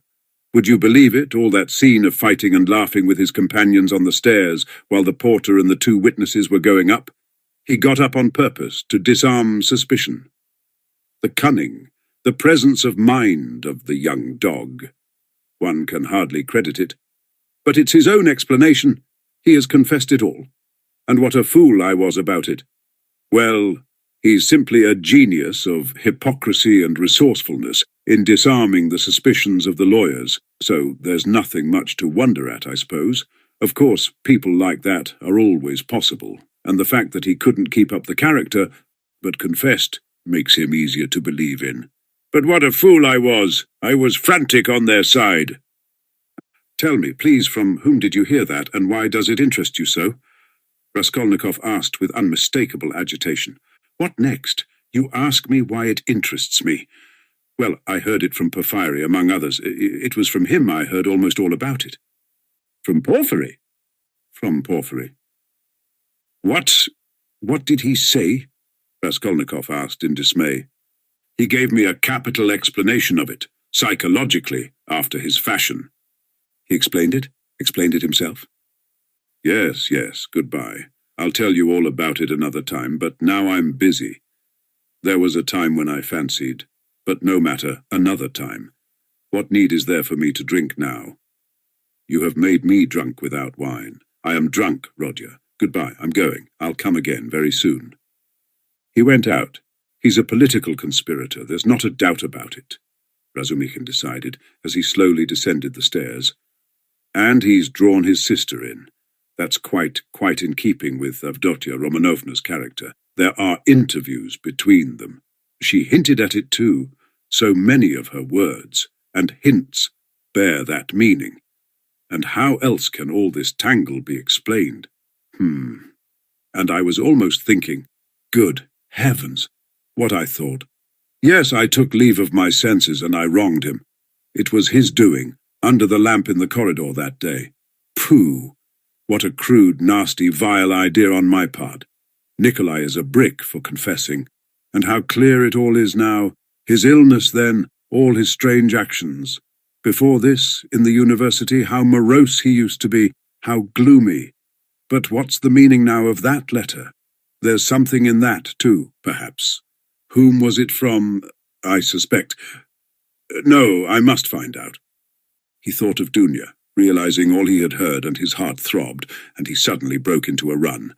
As soon as Razumikhin went out, Raskolnikov got up, turned to the window, walked into one corner and then into another as though forgetting the smallness of his room, and sat down again on the sofa.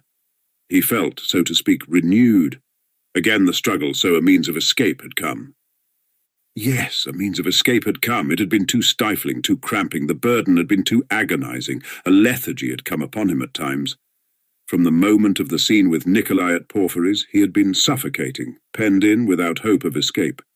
After Nikolai's confession on that very day had come the scene with Sonia. His behavior and his last words had been utterly unlike anything he could have imagined beforehand. He had grown feebler, instantly and fundamentally. And he had agreed at the time with Sonia. He had agreed in his heart he could not go on living alone with such a thing on his mind. And Svidrigailov was a riddle. He worried him, that was true, but somehow not on the same point. He might still have a struggle to come with Svidrigailov. Svidrigailov, too, might be a means of escape, but Porphyry was a different matter.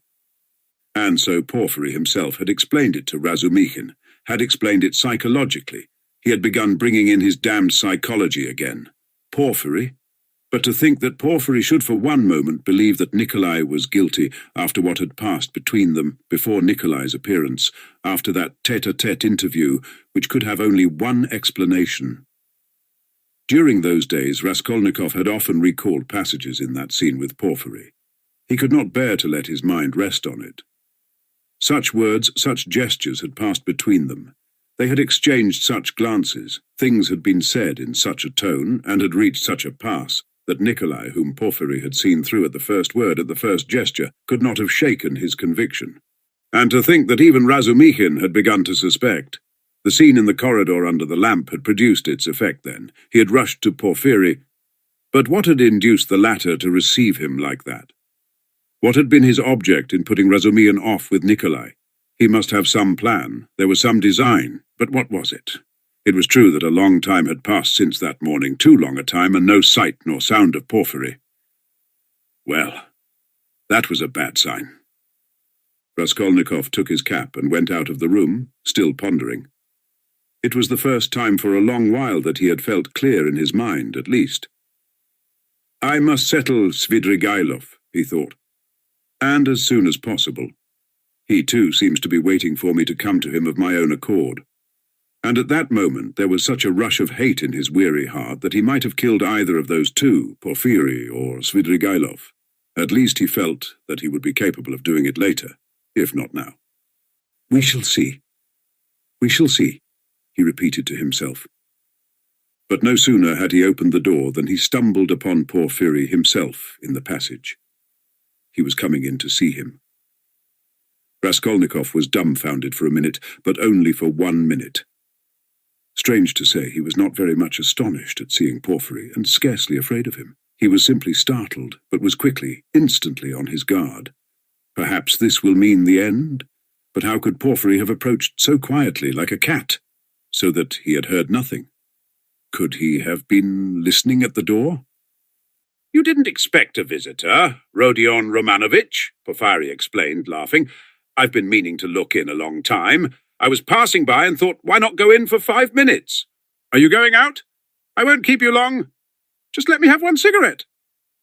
Sit down, Porfiry Petrovitch, sit down. Raskolnikov gave his visitor a seat with so pleased and friendly an expression that he would have marvelled at himself if he could have seen it. The last moment had come. The last drops had to be drained. So a man will sometimes go through half an hour of mortal terror with a brigand, yet when the knife is at his throat at last, he feels no fear. Raskolnikov seated himself directly facing Porfiry and looked at him without flinching. Porfiry screwed up his eyes and began lighting a cigarette. Speak, speak, seemed as though it would burst from Raskolnikov's heart. Come, why don't you speak? Chapter 2. Ah, these cigarettes, Porfiry Petrovitch ejaculated at last, having lighted one. They are pernicious, positively pernicious, and yet I can't give them up. I cough, I begin to have tickling in my throat, and a difficulty in breathing. You know I'm a coward, and I went lately to Dr. B.N. He always gives at least half an hour to each patient. He positively laughed, looking at me. He sounded me. Tobacco's bad for you, he said. Your lungs are affected. But how am I to give it up? What is there to take its place? I don't drink, that's the mischief. Hey, that I don't. Everything is relative, Rodion Romanovich, everything is relative. Why, he's playing his professional tricks again, Raskolnikov thought with disgust. All the circumstances of their last interview suddenly came back to him, and he felt a rush of the feeling that had come upon him then. I came to see you the day before yesterday in the evening. You didn't know? Porfiry Petrovitch went on, looking round the room. I came into this very room. I was passing by, just as I did today, and I thought I'd return your call. I walked in as your door was wide open. I looked round, waited, and went out without leaving my name with your servant. Don't you lock your door. Raskolnikov's face grew more and more gloomy. Porfiry seemed to guess his state of mind. I've come to have it out with you, Rodion Romanovich, my dear fellow. I owe you an explanation and must give it to you. He continued with a slight smile, just patting Raskolnikov's knee. But almost at the same instant a serious and careworn look came into his face. To his surprise, Raskolnikov saw a touch of sadness in it. He had never seen and never suspected such an expression in his face. A strange scene passed between us last time we met, Rodion Romanovich. Our first interview, too, was a strange one. But then, and one thing after another, this is the point. I have perhaps acted unfairly to you. I feel it. Do you remember how we parted? Your nerves were unhinged and your knees were shaking, and so were mine. And you know, our behaviour was unseemly, even ungentlemanly. And yet we are gentlemen, above all, in any case, gentlemen. That must be understood. Do you remember what we came to? And it was quite indecorous. What is he up to? What does he take me for? Raskolnikov asked himself in amazement, raising his head and looking with open eyes on Porfiry. I have decided openness is better between us. Porfiry Petrovitch went on, turning his head away and dropping his eyes, as though unwilling to disconcert his former victim, and as though disdaining his former wiles. Yes, such suspicions and such scenes cannot continue for long. Nikolai put a stop to it, or I don't know what we might not have come to. That damned workman was sitting at the time in the next room. Can you realize that? You know that, of course, and I am aware that he came to you afterwards. But what you supposed then was not true. I had not sent for anyone. I had made no kind of arrangements. You ask why I hadn't? What shall I say to you? It had all come upon me so suddenly. I had scarcely sent for the porters. You noticed them as you went out, I dare say. An idea flashed upon me. I was firmly convinced at the time, you see, Rodion Romanovich. Come, I thought, even if I let one thing slip for a time, I shall get hold of something else. I shan't lose what I want anyway. You are nervously irritable, Rodion Romanovich, by temperament. It's out of proportion with other qualities of your heart and character, which I flatter myself I have to some extent divined. Of course, I did reflect even then that it does not always happen that a man gets up and blurts out his whole story.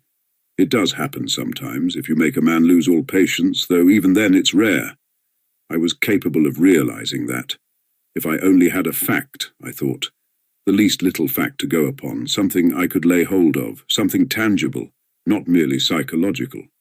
For if a man is guilty, you must be able to get something substantial out of him.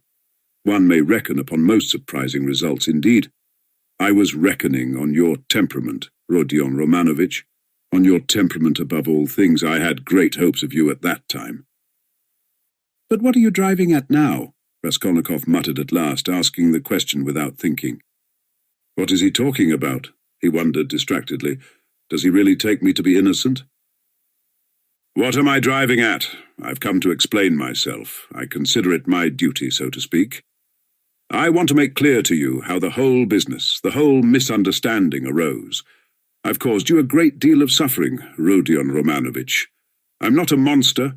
I understand what it must mean for a man who has been unfortunate, but who is proud, imperious, and above all, impatient to have to bear such treatment. I regard you in any case as a man of noble character and not without elements of magnanimity, though I don't agree with all your convictions. I wanted to tell you this first, frankly and quite sincerely, for above all, I don't want to deceive you. When I made your acquaintance, I felt attracted by you. Perhaps you will laugh at my saying so. You have a right to. I know you disliked me from the first, and indeed you've no reason to like me. You may think what you like. But I desire now to do all I can to efface that impression and to show that I am a man of heart and conscience. I speak sincerely. Porfiry Petrovitch made a dignified pause. Raskolnikov felt a rush of renewed alarm. The thought that Porfiry believed him to be innocent began to make him uneasy. It's scarcely necessary to go over everything in detail, Porfiry Petrovitch went on. Indeed, I could scarcely attempt it. To begin with, there were rumors. Through whom, how, and when those rumors came to me, and how they affected you, I need not go into. My suspicions were aroused by a complete accident, which might just as easily not have happened. What was it? I believe there is no need to go into that either. Those rumors and that accident led to one idea in my mind. I admit it openly, for one may as well make a clean breast of it. I was the first to pitch on you. The old woman's notes on the pledges and the rest of it, that all came to nothing. Yours was one of 100. I happened, too, to hear of the scene at the office from a man who described it capitally, unconsciously reproducing the scene with great vividness. It was just one thing after another, Rodion Romanovich, my dear fellow. How could I avoid being brought to certain ideas? From 100 rabbits you can't make a horse. 100 suspicions don't make a proof, as the English proverb says. But that's only from the rational point of view. You can't help being partial, for after all a lawyer is only human. I thought, too, of your article in that journal. Do you remember? On your first visit we talked of it? I jeered at you at the time, but that was only to lead you on. I repeat, Rodion Romanovich, you are ill and impatient. That you were bold, headstrong, in earnest, and had felt a great deal I recognized long before. I, too, have felt the same, so that your article seemed familiar to me. It was conceived on sleepless nights, with a throbbing heart, in ecstasy and suppressed enthusiasm. And that proud, suppressed enthusiasm in young people is dangerous. I jeered at you then, but let me tell you that as a literary amateur I'm awfully fond of such first essays, full of the heat of youth. There is a mistiness and a chord vibrating in the mist. Your article is absurd and fantastic, but there's a transparent sincerity, a youthful, incorruptible pride, and the daring of despair in it. It's a gloomy article, but that's what's fine in it. I read your article and put it aside, thinking as I did so, that man won't go the common way. Well, I ask you, after that, as a preliminary, how could I help being carried away by what followed? Oh dear, I'm not saying anything. I'm not making any statement now. I simply noted it at the time. What is there in it? I reflected. There's nothing in it. That is really nothing, and perhaps absolutely nothing. And it's not at all the thing for the prosecutor to let himself be carried away by notions. Here I have Nikolai on my hands, with actual evidence against him. You may think what you like of it, but it's evidence. He brings in his psychology too. One has to consider him too, for it's a matter of life and death. Why am I explaining this to you? That you may understand, and not blame my malicious behaviour on that occasion. It was not malicious, I assure you. He. Do you suppose I didn't come to search your room at the time? I did. He. I was here when you were lying ill in bed, not officially, not in my own person, but I was here. Your room was searched to the last thread at the first suspicion, but sonst, I thought to myself, now that man will come of himself, and quickly too. If he's guilty, he's sure to come. Another man wouldn't, but he will. And you remember how Mr. Razumikhin began discussing the subject with you? We arranged that to excite you, so we purposely spread rumours that he might discuss the case with you, and Razumikhin is not a man to restrain his indignation. Mr. Zametov was tremendously struck by your anger and your open daring. Think of blurting out in a restaurant, "I killed her." It was too daring, too reckless. I thought so myself. If he is guilty, he will be a formidable opponent. That was what I thought at the time. I was expecting you. But you simply bowled Zametov over and... Well, you see, it all lies in this, that this damnable psychology can be taken two ways. Well, I kept expecting you, and so it was, you came. My heart was fairly throbbing. Ach! Now, why need you have come? Your laughter, too, as you came in, do you remember? I saw it all plain as daylight, but if I hadn't expected you so specially, I should not have noticed anything in your laughter. You see what influence a mood has. Mr. Razumikhin, then, that stone under which the things were hidden. I seem to see it somewhere in a kitchen garden. It was in a kitchen garden, you told Zametov, and afterwards you repeated that in my office. And when we began picking your article to pieces, how you explained it. One could take every word of yours in two senses, as though there were another meaning hidden. So in this way, Rodion Romanovich, I reached the furthest limit, and, knocking my head against a post, I pulled myself up, asking myself what I was about. After all, I said, you can take it all in another sense if you like, and it's more natural so, indeed. I couldn't help admitting it was more natural. I was bothered. No, I'd better get hold of some little fact, I said. So when I heard of the bell ringing, I held my breath and was all in a tremor.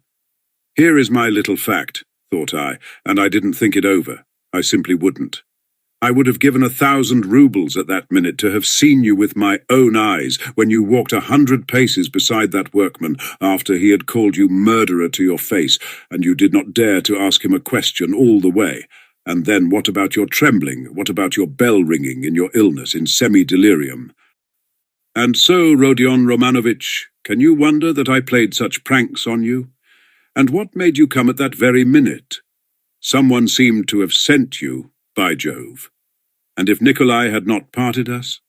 And do you remember Nikolai at the time? Do you remember him clearly? It was a thunderbolt, a regular thunderbolt. And how I met him? I didn't believe in the thunderbolt, not for a minute. You could see it for yourself, and how could I? Even afterwards, when you had gone and he began making very, very plausible answers on certain points, so that I was surprised at him myself. Even then I didn't believe his story. You see what it is to be as firm as a rock. No, thought I, Morgan Frew. What has Nikolai got to do with it? Razumikhin told me just now that you think Nikolai guilty and had yourself assured him of it. His voice failed him, and he broke off. He had been listening in indescribable agitation as this man who had seen through and through him went back upon himself. He was afraid of believing it, and did not believe it. In those still ambiguous words he kept eagerly looking for something more definite and conclusive. "Mr. Razumikhin!" cried Porfiry Petrovitch, seeming glad of a question from Raskolnikov, who had till then been silent. He, but I had to put Mr. Razumikhin off. 2 is company, 3 is none. Mr. Razumikhin is not the right man. Besides, he's an outsider. He came running to me with a pale face. But never mind him, why bring him in? To return to Nikolai, would you like to know what sort of a type he is, how I understand him, that is? To begin with, he is still a child and not exactly a coward, but something by way of an artist. Really, don't laugh at my describing him so. He is innocent and responsive to influence. He has a heart and is a fantastic fellow. He sings and dances. He tells stories, they say, so that people come from other villages to hear him.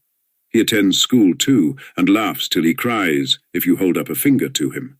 He will drink himself senseless, not as a regular vice, but at times when people treat him like a child. And he stole too then without knowing it himself, for how can it be stealing if one picks it up? And you know he is an old believer, or rather a dissenter. There have been wanderers in his family, and he was for 2 years in his village under the spiritual guidance of a certain elder. I learnt all this from Nikolai and from his fellow villagers. And what's more, he wanted to run into the wilderness. He was full of fervour, prayed at night, read the old books, the true ones, and read himself crazy. Petersburg had a great effect upon him, especially the women and the wine. He responds to everything, and he forgot the elder and all that. I learnt that an artist here took a fancy to him and used to go and see him, and now this business came upon him. Well, he was frightened. He tried to hang himself. He ran away. How can one get over the idea the people have of Russian legal proceedings? The very word trial frightens some of them. Whose fault is it? We shall see what the new juries will do. God grant they do good. Well, in prison, it seems, he remembered the venerable elder. The Bible, too, made its appearance again. Do you know, Rodion Romanovich, the force of the word suffering among some of these people? It's not a question of suffering for someone's benefit, but simply, one must suffer. If they suffer at the hands of the authorities, so much the better. In my time there was a very meek and mild prisoner who spent a whole year in prison, always reading his Bible on the stove at night, and he read himself crazy. And so crazy, do you know, that one day, apropos of nothing, he seized a brick and flung it at the governor, though he had done him no harm, and the way he threw it too, aimed it a yard on one side on purpose for fear of hurting him. Well, we know what happens to a prisoner who assaults an officer with a weapon. So he took his suffering. So I suspect now that Nikolai wants to take his suffering, or something of the sort. I know it for certain from facts, indeed. Only he doesn't know that I know. What, you don't admit that there are such fantastic people among the peasants? Lots of them. The elder now has begun influencing him, especially since he tried to hang himself. But he'll come and tell me all himself. You think he'll hold out? Wait a bit, he'll take his words back. I am waiting from hour to hour for him to come and abjure his evidence. I have come to like that Nikolai, and am studying him in detail. And what do you think? He answered me very plausibly on some points. He obviously had collected some evidence and prepared himself cleverly. But on other points he's simply at sea, knows nothing, and doesn't even suspect that he doesn't know. No, Rodion Romanovich, Nikolai doesn't come in. This is a fantastic, gloomy business, a modern case, an incident of today, when the heart of man is troubled, when the phrase is quoted that blood renews, when comfort is preached as the aim of life. Here we have bookish dreams, a heart unhinged by theories. Here we see resolution in the first stage, but resolution of a special kind. He resolved to do it like jumping over a precipice or from a bell tower, and his legs shook as he went to the crime. He forgot to shut the door after him and murdered 2 people for a theory. He committed the murder and couldn't take the money, and what he did manage to snatch up he hid under a stone. It wasn't enough for him to suffer agony behind the door while they battered at the door and rung the bell. No, he had to go to the empty lodging, half delirious, to recall the bell ringing. He wanted to feel the cold shiver over again. Well, that we grant was through illness, but consider this. He is a murderer, but looks upon himself as an honest man, despises others, poses as injured innocence. No, that's not the work of a Nikolai, my dear Rodion Romanovich. All that had been said before had sounded so like a recantation that these words were too great a shock. Raskolnikov shuddered, as though he had been stabbed. Then, who then is the murderer? He asked in a breathless voice, unable to restrain himself. Porfiry Petrovitch sank back in his chair, as though he were amazed at the question. "Who is the murderer?" he repeated, as though unable to believe his ears. "Why, you, Rodion Romanovich, you are the murderer," he added, almost in a whisper, in a voice of genuine conviction. Raskolnikov leapt from the sofa, stood up for a few seconds, and sat down again without uttering a word. His face twitched convulsively. "Your lip is twitching, just as it did before," Porfiry Petrovitch observed almost sympathetically. "You've been misunderstanding me, I think, Rodion Romanovich," he added after a brief pause. "That's why you were so surprised. I came on purpose to tell you everything and deal openly with you." "It was not I murdered her," Raskolnikov whispered like a frightened child caught in the act. "No, it was you Rodion Romanovich, and no one else," Porfiry whispered sternly, with conviction. They were both silent, and the silence lasted strangely long, about 10 minutes.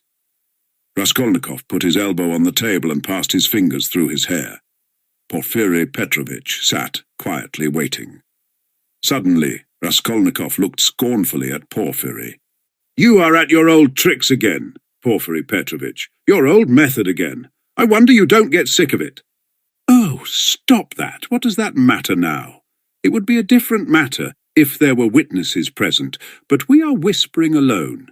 You see yourself that I have not come to chase and capture you like a hare. Whether you confess it or not is nothing to me now. For myself, I am convinced without it." "If so, what did you come for?" Raskolnikov asked irritably. "I ask you the same question again. If you consider me guilty, why don't you take me to prison?" "Oh, that's your question? I will answer you, point for point. In the first place, to arrest you so directly is not to my interest." "How so? If you are convinced, you ought—" "Ah, what if I am convinced? That's only my dream for the time. Why should I put you in safety? You know that's it, since you ask me to do it. If I confront you with that workman, for instance, and you say to him, 'Were you drunk or not?' Who saw me with you? I simply took you to be drunk, and you were drunk too." Well, what could I answer, especially as your story is a more likely one than his? For there's nothing but psychology to support his evidence. That's almost unseemly with his ugly mug, while you hit the mark exactly, for the rascal is an inveterate drunkard, and notoriously so. And I have myself admitted candidly several times already that psychology can be taken in 2 ways, and that the second way is stronger and looks far more probable, and that apart from that I have as yet nothing against you. And though I shall put you in prison, and indeed have come, quite contrary to etiquette, to inform you of it beforehand, yet I tell you frankly, also contrary to etiquette, that it won't be to my advantage. Well, secondly, I've come to you because—" Yes, secondly," Raskolnikov was listening breathless, "because, as I told you just now, I consider I owe you an explanation. I don't want you to look upon me as a monster, as I have a genuine liking for you, you may believe me or not. And in the third place, I've come to you with a direct and open proposition, that you should surrender and confess. It will be infinitely more to your advantage and to my advantage too, for my task will be done. Well, is this open on my part or not?" Raskolnikov thought a minute. Listen, Porfiry Petrovitch, you said just now you have nothing but psychology to go on, yet now you've gone on mathematics. Well, what if you are mistaken yourself now? No, Rodion Romanovich, I am not mistaken. I have a little fact even then. Providence sent it me. What little fact? I won't tell you what, Rodion Romanovich. And in any case, I haven't the right to put it off any longer. I must arrest you. So think it over. It makes no difference to me now, and so I speak only for your sake. Believe me, it will be better, Rodion Romanovich. Raskolnikov smiled malignantly. That's not simply ridiculous, it's positively shameless. Why, even if I were guilty, which I don't admit, what reason should I have to confess, when you tell me yourself that I shall be in greater safety in prison? Ah, Rodion Romanovich, don't put too much faith in words. Perhaps prison will not be altogether a restful place. That's only theory, and my theory. And what authority am I for you? Perhaps, too, even now I am hiding something from you. I can't lay bare everything, he. And how can you ask what advantage? Don't you know how it would lessen your sentence? You would be confessing at a moment when another man has taken the crime on himself, and so has muddled the whole case. Consider that. I swear before God that I will so arrange that your confession shall come as a complete surprise. We will make a clean sweep of all these psychological points of a suspicion against you, so that your crime will appear to have been something like an aberration, for in truth it was an aberration. I am an honest man, Rodion Romanovich, and will keep my word. Raskolnikov maintained a mournful silence and let his head sink dejectedly.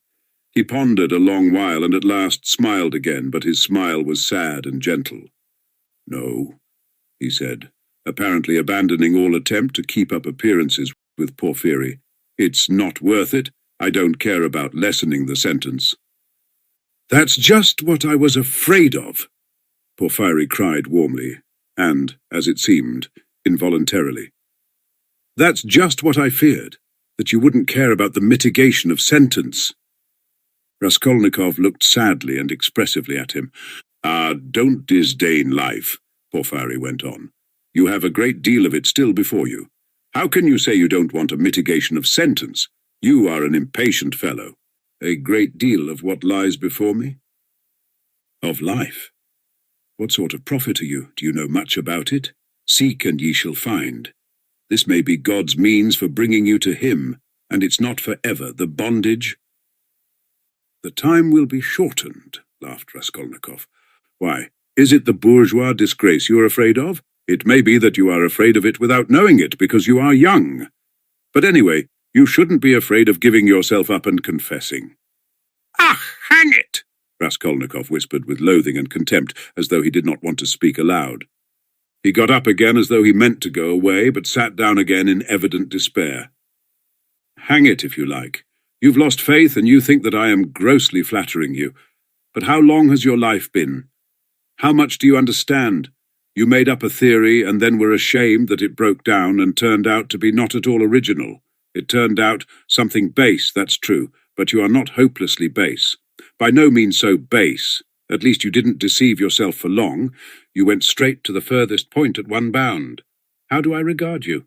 I regard you as one of those men who would stand and smile at their torturer while he cuts their entrails out, if only they have found faith or God. Find it, and you will live. You have long needed a change of air. Suffering, too, is a good thing. Suffer. Maybe Nikolai is right in wanting to suffer. I know you don't believe in it, but don't be overwise. Fling yourself straight into life without deliberation. Don't be afraid. The flood will bear you to the bank and set you safe on your feet again. What bank? How can I tell? I only believe that you have long life before you. I know that you take all my words now for a set speech prepared beforehand, but maybe you will remember them after. They may be of use sometime. That's why I speak. It's as well that you only killed the old woman. If you'd invented another theory, you might perhaps have done something 1,000 times more hideous. You ought to thank God, perhaps. How do you know? Perhaps God is saving you for something. But keep a good heart and have less fear. Are you afraid of the great expiation before you? No. It would be shameful to be afraid of it. Since you have taken such a step, you must harden your heart There is justice in it. You must fulfill the demands of justice. I know that you don't believe it, but indeed, life will bring you through.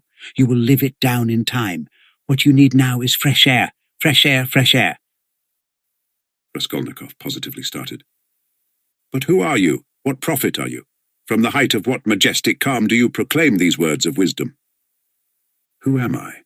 I am a man with nothing to hope for, that's all. A man, perhaps, of feeling and sympathy, maybe of some knowledge too, but my day is over. But you are a different matter. There is life waiting for you. Though, who knows, maybe your life too will pass off in smoke and come to nothing. Come, what does it matter, that you will pass into another class of men? It's not comfort you regret with your heart. What of it that perhaps no one will see you for so long? It's not time, but yourself that will decide that. Be the sun, and all will see you. The sun has before all to be the sun. Why are you smiling again? At my being such a shiller? I bet you're imagining that I am trying to get round you by flattery. Well, perhaps I am, he. Perhaps you'd better not believe my word, perhaps you'd better never believe it altogether. I'm made that way, I confess it.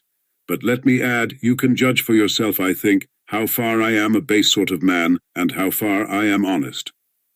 When do you mean to arrest me? Well, I can let you walk about another day or two. Think it over, my dear fellow, and pray to God. It's more in your interest, believe me. And what if I run away? Asked Raskolnikov with a strange smile. No, you won't run away. A peasant would run away, a fashionable dissenter would run away, the flunky of another man's thought, for you've only to show him the end of your little finger, and he'll be ready to believe in anything for the rest of his life. But you've ceased to believe in your theory already. What will you run away with? And what would you do in hiding? It would be hateful and difficult for you, and what you need more than anything in life is a definite position, an atmosphere to suit you. And what sort of atmosphere would you have? If you ran away, you'd come back to yourself. You can't get on without us. And if I put you in prison, say you've been there a month or 2 or 3, remember my word, you'll confess of yourself and perhaps to your own surprise. You won't know an hour beforehand that you are coming with a confession. I am convinced that you will decide to take your suffering. You don't believe my words now, but you'll come to it of yourself. For suffering, Rodion Romanovich, is a great thing. Never mind my having grown fat, I know all the same. Don't laugh at it. There's an idea in suffering. Nikolai's right. No, you won't run away, Rodion Romanovich. Raskolnikov got up and took his cap. Porfiry Petrovitch also rose. Are you going for a walk? The evening will be fine. If only we don't have a storm, though it would be a good thing to freshen the air. He too took his cap. Porfiry Petrovitch, please don't take up the notion that I have confessed to you today, Raskolnikov pronounced with sullen insistence. You're a strange man, and I have listened to you from simple curiosity, but I have admitted nothing. Remember that. Oh, I know that I'll remember. Look at him, he's trembling. Don't be uneasy, my dear fellow, have it your own way. Walk about a bit, you won't be able to walk too far. If anything happens, I have one request to make of you, he added, dropping his voice. It's an awkward one, but important. If anything were to happen, though indeed I don't believe in it and think you quite incapable of it, yet in case you were taken during these 40 or 50 hours with the notion of putting an end to the business in some other way, in some fantastic fashion, laying hands on yourself. It's an absurd proposition, but you must forgive me for it. Do leave a brief but precise note, only 2 lines, and mention the stone. It will be more generous. Come, till we meet. Good thoughts and sound decisions to you. Porfiry went out, stooping and avoiding looking at Raskolnikov. The latter went to the window and waited with irritable impatience till he calculated that Porfiry had reached the street and moved away. Then he too went hurriedly out of the room. Chapter 3. He hurried to Svidrigailov's. What he had to hope from that man, he did not know, but that man had some hidden power over him. Having once recognized this, he could not rest, and now the time had come. On the way, one question particularly worried him. Had Svidrigailov been to Porfiry's? As far as he could judge, he would swear to it, that he had not. He pondered again and again. Went over Porfiry's visit. No, he hadn't been, of course he hadn't. But if he had not been yet, would he go? Meanwhile, for the present, he fancied he couldn't. Why? He could not have explained, but if he could, he would not have wasted much thought over it at the moment. It all worried him, and at the same time he could not attend to it. Strange to say, none would have believed it perhaps, but he only felt a faint, vague anxiety about his immediate future. Another, much more important anxiety tormented him. It concerned himself, but in a different, more vital way. Moreover, he was conscious of immense moral fatigue, though his mind was working better that morning than it had done of late. And was it worthwhile, after all that had happened, to contend with these new trivial difficulties? Was it worthwhile, for instance, to maneuver that Svidrigailov should not go to Porphyry's? Was it worthwhile to investigate, to ascertain the facts, to waste time over anyone like Svidrigailov? Oh, how sick he was of it all! And yet he was hastening to Svidrigailov. Could he be expecting something new from him, information or means of escape? Men will catch at straws. Was it destiny or some instinct bringing them together? Perhaps it was only fatigue, despair. Perhaps it was not Svidrigailov, but some other whom he needed, and Svidrigailov had simply presented himself by chance. Sonia? But what should he go to Sonia for now? To beg her tears again? He was afraid of Sonia too. Sonia stood before him as an irrevocable sentence. He must go his own way or hers. At that moment especially he did not feel equal to seeing her. No, would it not be better to try Svidrigailov? And he could not help inwardly owning that he had long felt that he must see him for some reason. But what could they have in common? Their very evil doing could not be of the same kind. The man, moreover, was very unpleasant, evidently depraved, undoubtedly cunning and deceitful, possibly malignant. Such stories were told about him. It is true he was befriending Katerina Ivanovna's children, but who could tell with what motive and what it meant? The man always had some design, some project. There was another thought which had been continually hovering of late about Raskolnikov's mind and causing him great uneasiness. It was so painful that he made distinct efforts to get rid of it. He sometimes thought that Svidrigailov was dogging his footsteps. Svidrigailov had found out his secret, and had had designs on Dunya. What if he had them still? Wasn't it practically certain that he had? And what if, having learnt his secret and so having gained power over him, he were to use it as a weapon against Dunya? This idea sometimes even tormented his dreams, but it had never presented itself so vividly to him as on his way to Svidrigailov. The very thought moved him to gloomy rage. To begin with, this would transform everything, even his own position. He would have at once to confess his secret to Dunya. Would he have to give himself up, perhaps to prevent Dunya from taking some rash step? The letter? This morning Dunya had received a letter. From whom could she get letters in Petersburg? Luzhin, perhaps. It's true Razumikhin was there to protect her, but Razumikhin knew nothing of the position. Perhaps it was his duty to tell Razumikhin. He thought of it with repugnance. In any case, he must see Svidrigailov as soon as possible, he decided finally. Thank God the details of the interview were of little consequence, if only he could get at the root of the matter. But if Svidrigailov were capable, if he were intriguing against Dunya, then Raskolnikov was so exhausted by what he had passed through that month that he could only decide such questions in one way. Then I shall kill him, he thought in cold despair. A sudden anguish oppressed his heart. He stood still in the middle of the street and began looking about to see where he was and which way he was going. He found himself in X, Prospect, 30 or 40 paces from the hay market through which he had come. The whole second story of the house on the left was used as a tavern. All the windows were wide open. Judging from the figures moving at the windows, the rooms were full to overflowing. There were sounds of singing, of clarionet and violin, and the boom of a Turkish drum. He could hear women shrieking. He was about to turn back, wondering why he had come to the X Prospect, when suddenly at one of the end windows he saw Svidrigailov sitting at a tea table right in the open window with a pipe in his mouth. Raskolnikov was dreadfully taken aback, almost terrified. Svidrigailov was silently watching and scrutinizing him, and, what struck Raskolnikov at once, seemed to be meaning to get up and slip away unobserved. Raskolnikov at once pretended not to have seen him, but to be looking absent-mindedly away, while he watched him out of the corner of his eye. His heart was beating violently. Yet it was evident that Svidrigailov did not want to be seen. He took the pipe out of his mouth and was on the point of concealing himself, but as he got up and moved back his chair, he seemed to have become suddenly aware that Raskolnikov had seen him and was watching him. What had passed between them was much the same as what happened at their first meeting in Raskolnikov's room.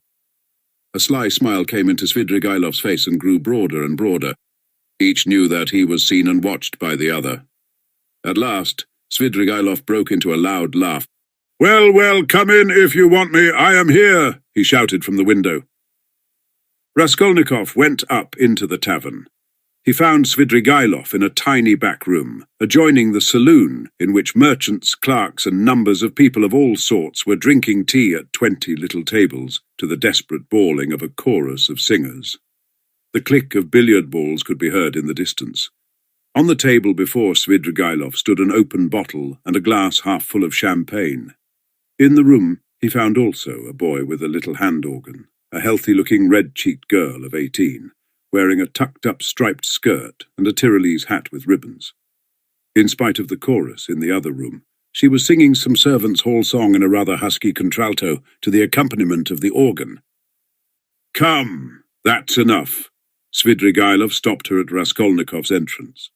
The girl at once broke off and stood waiting respectfully. She had sung her guttural rhymes too, with a serious and respectful expression in her face. "Hey, Philip, a glass!" shouted Svidrigailov. "I won't drink anything," said Raskolnikov. "As you like. I didn't mean it for you. Drink, Katya. I don't want anything more today. You can go." He poured her out a full glass and laid down a yellow note. Katya drank off her glass of wine, as women do, without putting it down, in 20 gulps, took the note, and kissed Svidrigailov's hand, which he allowed quite seriously. She went out of the room, and the boy trailed after her with the organ. Both had been brought in from the street. Svidrigailov had not been a week in Petersburg, but everything about him was already, so to speak, on a patriarchal footing. The waiter, Philip, was by now an old friend, and very obsequious. The door leading to the saloon had a lock on it. Svidrigailov was at home in this room and perhaps spent whole days in it. The tavern was dirty and wretched, not even second-rate. "I was going to see you and looking for you," Raskolnikov began, "but I don't know what made me turn from the Haymarket into the X, Prospect just now. I never take this turning. I turn to the right from the Haymarket, and this isn't the way to you. I simply turned and here you are. It is strange." "Why don't you say at once, it's a miracle?" "Because it may be only chance." "Oh, that's the way with all you folk," laughed Svidrigailov. "You won't admit it, even if you do inwardly believe it a miracle. Here you say that it may be only chance. And what cowards they all are here, about having an opinion of their own you can't fancy, Rodion Romanovich. I don't mean you. You have an opinion of your own and are not afraid to have it. That's how it was you attracted my curiosity." "Nothing else?" "Well, that's enough, you know." Svidrigailov was obviously exhilarated, but only slightly so. He had not had more than half a glass of wine. "I fancy you came to see me before you knew that I was capable of having what you call an opinion of my own," observed Raskolnikov. "Oh, well, it was a different matter. Everyone has his own plans. And apropos of the miracle, let me tell you that I think you have been asleep for the last 2 or 3 days. I told you of this tavern myself. There is no miracle in your coming straight here. I explained the way myself, told you where it was and the hours you could find me here. Do you remember?" "I don't remember," answered Raskolnikov with surprise. "I believe you. I told you twice. The address has been stamped mechanically on your memory. You turned this way mechanically and yet precisely according to the direction, though you are not aware of it. When I told you then, I hardly hoped you understood me. You give yourself away too much, Rodion Romanovich. And another thing, I'm convinced there are lots of people in Petersburg who talk to themselves as they walk. This is a town of crazy people. If only we had scientific men, doctors, lawyers, and philosophers might make most valuable investigations in Petersburg, each in his own line. There are few places where there are so many gloomy, strong, and queer influences on the soul of man as in Petersburg. The mere influences of climate mean so much, and it's the administrative centre of all Russia, and its character must be reflected on the whole country. But that is neither here nor there now. The point is that I have several times watched you. You walk out of your house, holding your head high. 20 paces from home you let it sink, and fold your hands behind your back. You look and evidently see nothing before nor beside you. At last you begin moving your lips and talking to yourself, and sometimes you wave one hand and declaim, and at last stand still in the middle of the road. That's not at all the thing. Someone may be watching you besides me, and it won't do you any good. It's nothing really to do with me, and I can't cure you, but, of course, you understand me. Do you know that I am being followed? Asked Raskolnikov, looking inquisitively at him. No, I know nothing about it, said Svidrigailov, seeming surprised. Well then, let us leave me alone, Raskolnikov muttered, frowning. Very good, let us leave you alone. You had better tell me, if you come here to drink, and directed me twice to come here to you, why did you hide and try to get away just now when I looked at the window from the street? I saw it. He! And why was it you lay on your sofa with closed eyes and pretended to be asleep, though you were wide awake while I stood in your doorway? I saw it. I may have had reasons. You know that yourself. And I may have had my reasons, though you don't know them. Raskolnikov dropped his right elbow on the table, leaned his chin in the fingers of his right hand, and stared intently at Svidrigailov. For a full minute he scrutinized his face, which had impressed him before.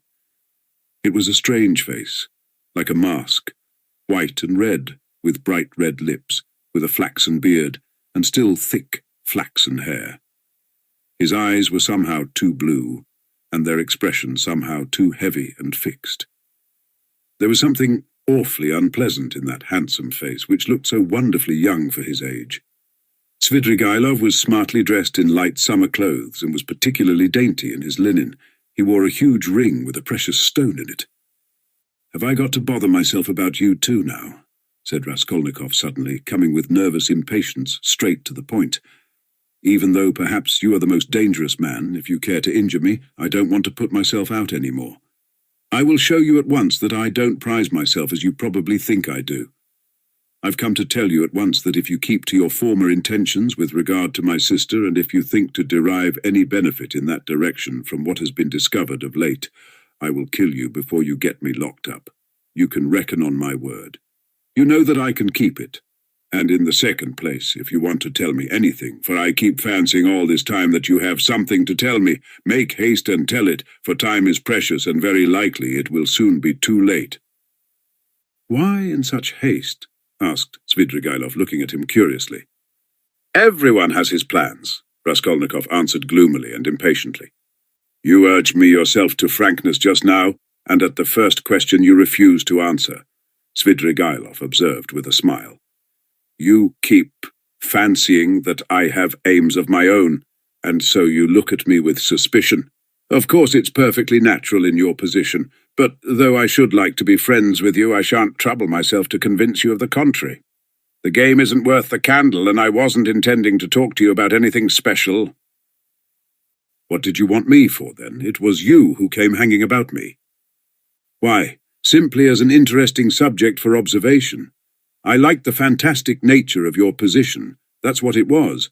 Besides, you are the brother of a person who greatly interested me, and from that person I had in the past heard a very great deal about you, from which I gathered that you had a great influence over her. Isn't that enough? Ha ha ha. Still, I must admit that your question is rather complex and is difficult for me to answer. Here, you, for instance, have come to me not only for a definite object, but for the sake of hearing something new. Isn't that so? Isn't that so?" persisted Svidrigailov with a sly smile. "Well, can't you fancy then that I too, on my way here in the train, was reckoning on you, on your telling me something new, and on my making some profit out of you? You see what rich men we are. What profit could you make? How can I tell you? How do I know? You see in what a tavern I spend all my time, and it's my enjoyment. That's to say it's no great enjoyment. But one must sit somewhere. That poor Katia now, you saw her? If only I had been a glutton now, a club gourmand, but you see I can eat this. He pointed to a little table in the corner where the remnants of a terrible-looking beefsteak and potatoes lay on a tin dish. Have you dined, by the way? I've had something and want nothing more. I don't drink, for instance, at all. Except for champagne, I never touch anything, and not more than a glass of that all the evening, and even that is enough to make my head ache. I ordered it just now to wind myself up, for I am just going off somewhere, and you see me in a peculiar state of mind. That was why I hid myself just now like a schoolboy, for I was afraid you would hinder me. But I believe, he pulled out his watch, I can spend an hour with you. It's 4:30 now. If only I'd been something, a landowner, a father, a cavalry officer, a photographer, a journalist. I am nothing, no specialty, and sometimes I am positively bored. I really thought you would tell me something new. But what are you, and why have you come here? What am I? You know, a gentleman. I served for 2 years in the cavalry. Then I knocked about here in Petersburg. Then I married Marfa Petrovna and lived in the country. There you have my biography. You are a gambler, I believe. No, a poor sort of gambler. A card sharper, not a gambler. You have been a card sharper, then? Yes, I've been a card sharper, too. Didn't you get thrashed sometimes? It did happen. Why? Why, you might have challenged them. Altogether, it must have been lively. I won't contradict you, and besides, I am no hand at philosophy. I confess that I hastened here for the sake of the women. As soon as you buried Marfa Petrovna? Quite so. Svidrigailov smiled with engaging candour. What of it? You seem to find something wrong in my speaking like that about women. You ask whether I find anything wrong in vice? Vice? Oh, that's what you are after. But I'll answer you in order, first about women in general. You know I am fond of talking.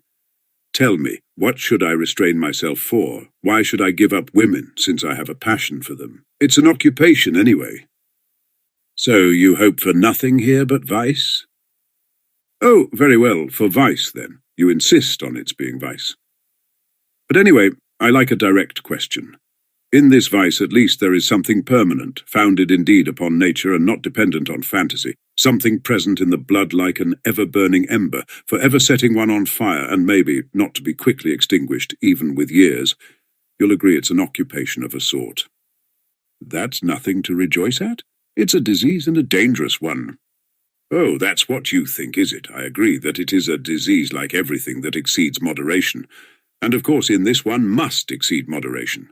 But in the first place, everybody does so in one way or another, and in the second place, of course, one ought to be moderate and prudent, however mean it may be. But what am I to do? If I hadn't this, I might have to shoot myself. I am ready to admit that a decent man ought to put up with being bored, but yet... And could you shoot yourself? Oh, come! Svidrigailov parried with disgust. Please don't speak of it, he added hurriedly, and with none of the bragging tone he had shown in all the previous conversation. His face quite changed. I admit it's an unpardonable weakness, but I can't help it. I am afraid of death, and I dislike its being talked of. Do you know that I am to a certain extent a mystic? Are the apparitions of Marfa Petrovna, do they still go on visiting you? Oh, don't talk of them. There have been no more in Petersburg. Confound them, he cried with an air of irritation. Let's rather talk of that, though. I have not much time and can't stay long with you. It's a pity. I should have found plenty to tell you. What's your engagement? A woman? Yes, a woman. A casual incident. No, that's not what I want to talk of. And the hideousness, the filthiness of all your surroundings, doesn't that affect you? Have you lost the strength to stop yourself? And you pretend to strength too. You surprised me just now, Rodion Romanovich, though I knew beforehand it would be so. You preach to me about vice and aesthetics. You, a Schiller, you, an idealist. Of course, that's all as it should be, and it would be surprising if it were not so, yet it is strange in reality. Ah, what a pity I have no time for you're a most interesting type. And, by the way, are you fond of Schiller? I am awfully fond of him. But what a braggart you are, Raskolnikov said with some disgust. Upon my word, I am not, answered Svidrigailov, laughing. However, I won't dispute it. Let me be a braggart. Why not brag, if it hurts no one? I spent 7 years in the country with Marfa Petrovna, so now when I come across an intelligent person like you, intelligent and highly interesting, I'm simply glad to talk, and besides, I've drunk that half-glass of champagne and it's gone to my head a little. And besides, there's a certain fact that has wound me up tremendously. But about that I will keep quiet. Where are you off to? He asked in alarm. Raskolnikov had begun getting up. He felt oppressed and stifled, and, as it were, ill at ease at having come here. He felt convinced that Svidrigailov was the most worthless scoundrel on the face of the earth. Ah, sit down, stay a little, Svidrigailov begged. Let them bring you some tea anyway. Stay a little. I won't talk nonsense, about myself, I mean. I'll tell you something. If you like, I'll tell you how a woman tried to save me, as you would call it. It will be an answer to your first question indeed, for the woman was your sister. May I tell you? It will help to spend the time. Tell me, but I trust that you... Oh, don't be uneasy. Besides, even in a worthless low fellow like me, Avdotia Romanovna can only excite the deepest respect. Chapter 4.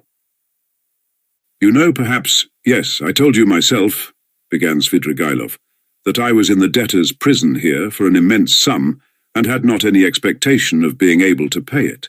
There's no need to go into particulars how Marfa Petrovna bought me out. Do you know to what a point of insanity a woman can sometimes love? She was an honest woman, and very sensible, although completely uneducated. Would you believe that this honest and jealous woman, after many scenes of hysterics and reproaches, condescended to enter into a kind of contract with me which she kept throughout our married life? She was considerably older than I, and besides, she always kept a clove or something in her mouth. There was so much swinishness in my soul, and honesty too, of a sort, as to tell her straight out that I couldn't be absolutely faithful to her. This confession drove her to frenzy, but yet she seems in a way to have liked my brutal frankness. She thought it showed I was unwilling to deceive her if I warned her like this beforehand, and for a jealous woman, you know, that's the first consideration. After many tears, an unwritten contract was drawn up between us. First, that I would never leave Marfa Petrovna and would always be her husband. Secondly, that I would never absent myself without her permission. Thirdly, that I would never set up a permanent mistress. Fourthly, in return for this, Marfa Petrovna gave me a free hand with the maidservants, but only with her secret knowledge. Fifthly, God forbid my falling in love with a woman of our class. Sixthly, in case I, which God forbid, should be visited by a great serious passion, I was bound to reveal it to Marfa Petrovna. On this last score, however, Marfa Petrovna was fairly at ease. She was a sensible woman, and so she could not help looking upon me as a dissolute profligate, incapable of real love.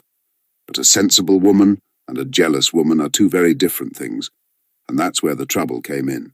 But to judge some people impartially, we must renounce certain preconceived opinions and our habitual attitude to the ordinary people about us. I have reason to have faith in your judgment, rather than in anyone's. Perhaps you have already heard a great deal that was ridiculous and absurd about Marfa Petrovna. She certainly had some very ridiculous ways, but I tell you frankly that I feel really sorry for the innumerable woes of which I was the cause. Well, and that's enough, I think, by way of a decorous oraison funèbre for the most tender wife of a most tender husband. When we quarrelled, I usually held my tongue and did not irritate her, and that gentlemanly conduct rarely failed to attain its object. It influenced her, it pleased her indeed. These were times when she was positively proud of me. But your sister she couldn't put up with anyway, and however she came to risk taking such a beautiful creature into her house as a governess. My explanation is that Marfa Petrovna was an ardent and impressionable woman and simply fell in love herself, literally fell in love, with your sister. Well, little wonder. Look at Avdotia Romanovna. I saw the danger at the first glance, and what do you think? I resolved not to look at her even. But Avdotia Romanovna herself made the first step. Would you believe it? Would you believe it, too, that Marfa Petrovna was positively angry with me at first for my persistent silence about your sister, for my careless reception of her continual adoring praises of Avdotia Romanovna? I don't know what it was she wanted. Well, of course, Marfa Petrovna told Avdotia Romanovna every detail about me. She had the unfortunate habit of telling literally everyone all our family secrets and continually complaining of me. How could she fail to confide in such a delightful new friend? I expect they talked of nothing else but me, and no doubt Avdotia Romanovna heard all those dark, mysterious rumours that were current about me. I don't mind betting that you too have heard something of the sort already. I have. Luzhin charged you with having caused the death of a child. Is that true? Don't refer to those vulgar tales, I beg, said Svidrigailov with disgust and annoyance. If you insist on wanting to know about all that idiocy, I will tell you one day, but now. I was told too about some footman of yours in the country whom you treated badly. I beg you to drop the subject, Svidrigailov interrupted again with obvious impatience. Was that the footman who came to you after death to fill your pipe? You told me about it yourself. Raskolnikov felt more and more irritated. Svidrigailov looked at him attentively, and Raskolnikov fancied he caught a flash of spiteful mockery in that look. But Svidrigailov restrained himself and answered very civilly. Yes, it was. I see that you too are extremely interested, and shall feel it my duty to satisfy your curiosity at the first opportunity. Upon my soul, I see that I really might pass for a romantic figure with some people.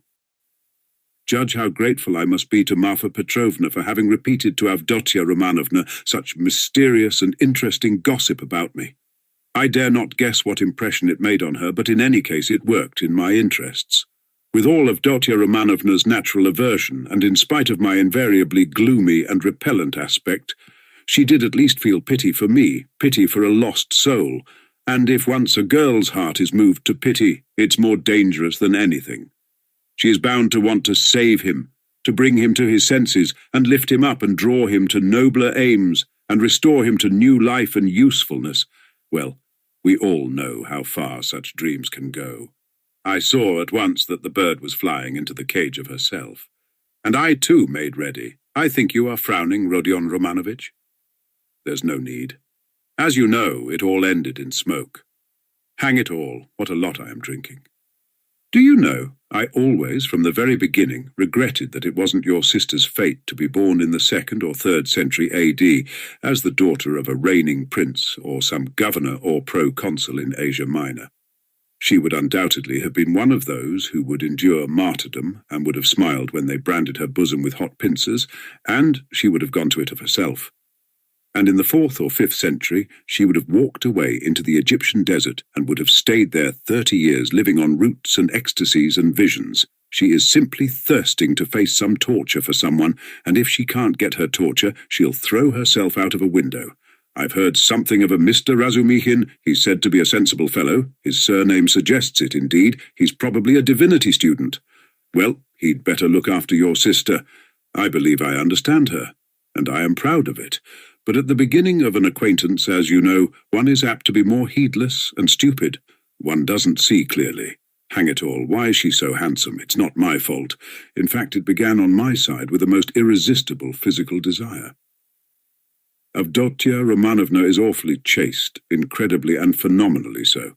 Take note, I tell you this about your sister as a fact. She is almost morbidly chaste in spite of her broad intelligence, and it will stand in her way.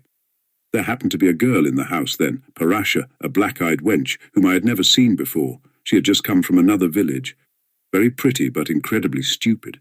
She burst into tears, wailed so that she could be heard all over the place, and caused scandal. One day after dinner, Avdotia Romanovna followed me into an avenue in the garden, and with flashing eyes insisted on my leaving poor Parasha alone. It was almost our first conversation by ourselves. I, of course, was only too pleased to obey her wishes, tried to appear disconcerted, embarrassed, in fact played my part not badly. Then came interviews, mysterious conversations, exhortations, entreaties, supplications, even tears. Would you believe it? Even tears? Think what the passion for propaganda will bring some girls to. I, of course, threw it all on my destiny, posed as hungering and thirsting for light, and finally resorted to the most powerful weapon in the subjection of the female heart, a weapon which never fails one. It's the well-known resource, flattery. Nothing in the world is harder than speaking the truth, and nothing easier than flattery. If there's the 100th part of a false note in speaking the truth, it leads to a discord, and that leads to trouble. But if all, to the last note, is false in flattery, it is just as agreeable, and is heard not without satisfaction. It may be a coarse satisfaction, but still a satisfaction, and however coarse the flattery, at least half will be sure to seem true. That's so for all stages of development and classes of society. A Vestal virgin might be seduced by flattery. I can never remember without laughter how I once seduced a lady who was devoted to her husband, her children, and her principles. What fun it was, and how little trouble. And the lady really had principles, of her own anyway. All my tactics lay in simply being utterly annihilated and prostrate before her purity. I flattered her shamelessly, and as soon as I succeeded in getting a pressure of the hand, even a glance from her, I would reproach myself for having snatched it by force, and would declare that she had resisted, so that I could never have gained anything but for my being so unprincipled. I maintained that she was so innocent that she could not foresee my treachery, and yielded to me unconsciously, unawares, and so on. In fact, I triumphed, while my lady remained firmly convinced that she was innocent, chaste, and faithful to all her duties and obligations, and had succumbed quite by accident. And how angry she was with me when I explained to her at last that it was my sincere conviction that she was just as eager as I. Poor Marfa Petrovna was awfully weak on the side of flattery, and if I had only cared to, I might have had all her property settled on me during her lifetime. I am drinking an awful lot of wine now and talking too much. I hope you won't be angry if I mention now that I was beginning to produce the same effect on Avdotia Romanovna, but I was stupid and impatient, and spoiled it all. Avdotia Romanovna had several times, and one time in particular, been greatly displeased by the expression of my eyes. Would you believe it? There was sometimes a light in them which frightened her, and grew stronger and more unguarded till it was hateful to her. No need to go into detail, but we parted. There I acted stupidly again. I fell to jeering in the coarsest way at all such propaganda and efforts to convert me. Parasha came onto the scene again, and not she alone. In fact, there was a tremendous to-do. Ah, Rodion Romanovich, if you could only see how your sister's eyes can flash sometimes. Never mind my being drunk at this moment and having had a whole glass of wine, I am speaking the truth. I assure you that this glance has haunted my dreams. The very rustle of her dress was more than I could stand at last. I really began to think that I might become epileptic. I could never have believed that I could be moved to such a frenzy. It was essential indeed to be reconciled. But by then it was impossible. And imagine what I did then. To what a pitch of stupidity a man can be brought by frenzy. Never undertake anything in a frenzy, Rodion Romanovich. I reflected that Avdotia Romanovna was after all a beggar. Excuse me, that's not the word. But does it matter if it expresses the meaning? That she lived by her work? That she had her mother and you to keep? Hang it, you're frowning again. And I resolved to offer her all my money, 30,000 rubles I could have realized then, if she would run away with me here to Petersburg. Of course I should have vowed eternal love, rapture, and so on. Do you know, I was so wild about her at that time that if she had told me to poison Marfa Petrovna, or to cut her throat and to marry herself, it would have been done at once. But it ended in the catastrophe of which you know already.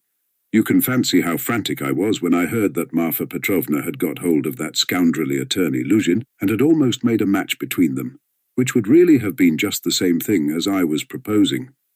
Wouldn't it? Wouldn't it? I notice that you've begun to be very attentive. You interesting young man. Svidrigailov struck the table with his fist impatiently. He was flushed. Raskolnikov saw clearly that the glass, or glass and a half of champagne that he had sipped almost unconsciously, was affecting him, and he resolved to take advantage of the opportunity. He felt very suspicious of Svidrigailov. Well, after what you have said, I am fully convinced that you have come to Petersburg with designs on my sister, he said directly to Svidrigailov in order to irritate him further. Oh, nonsense, said Svidrigailov, seeming to rouse himself. Why, I told you. Besides, your sister can't endure me.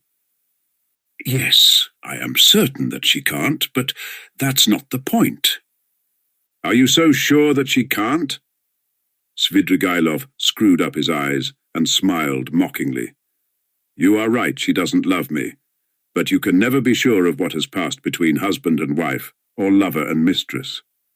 There's always a little corner which remains a secret to the world and is only known to those two. Will you answer for it that Avdotia Romanovna regarded me with aversion?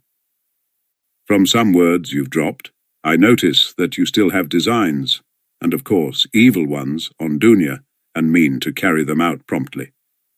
What, have I dropped words like that? Svidrigailov asked in naive dismay, taking not the slightest notice of the epithet bestowed on his designs. Why, you are dropping them even now. Why are you so frightened? What are you so afraid of now? Me? Afraid? Afraid of you? You have rather to be afraid of me, cher ami, but what nonsense. I've drunk too much, though, I see that. I was almost saying too much again. Damn the wine. Hi, there, water.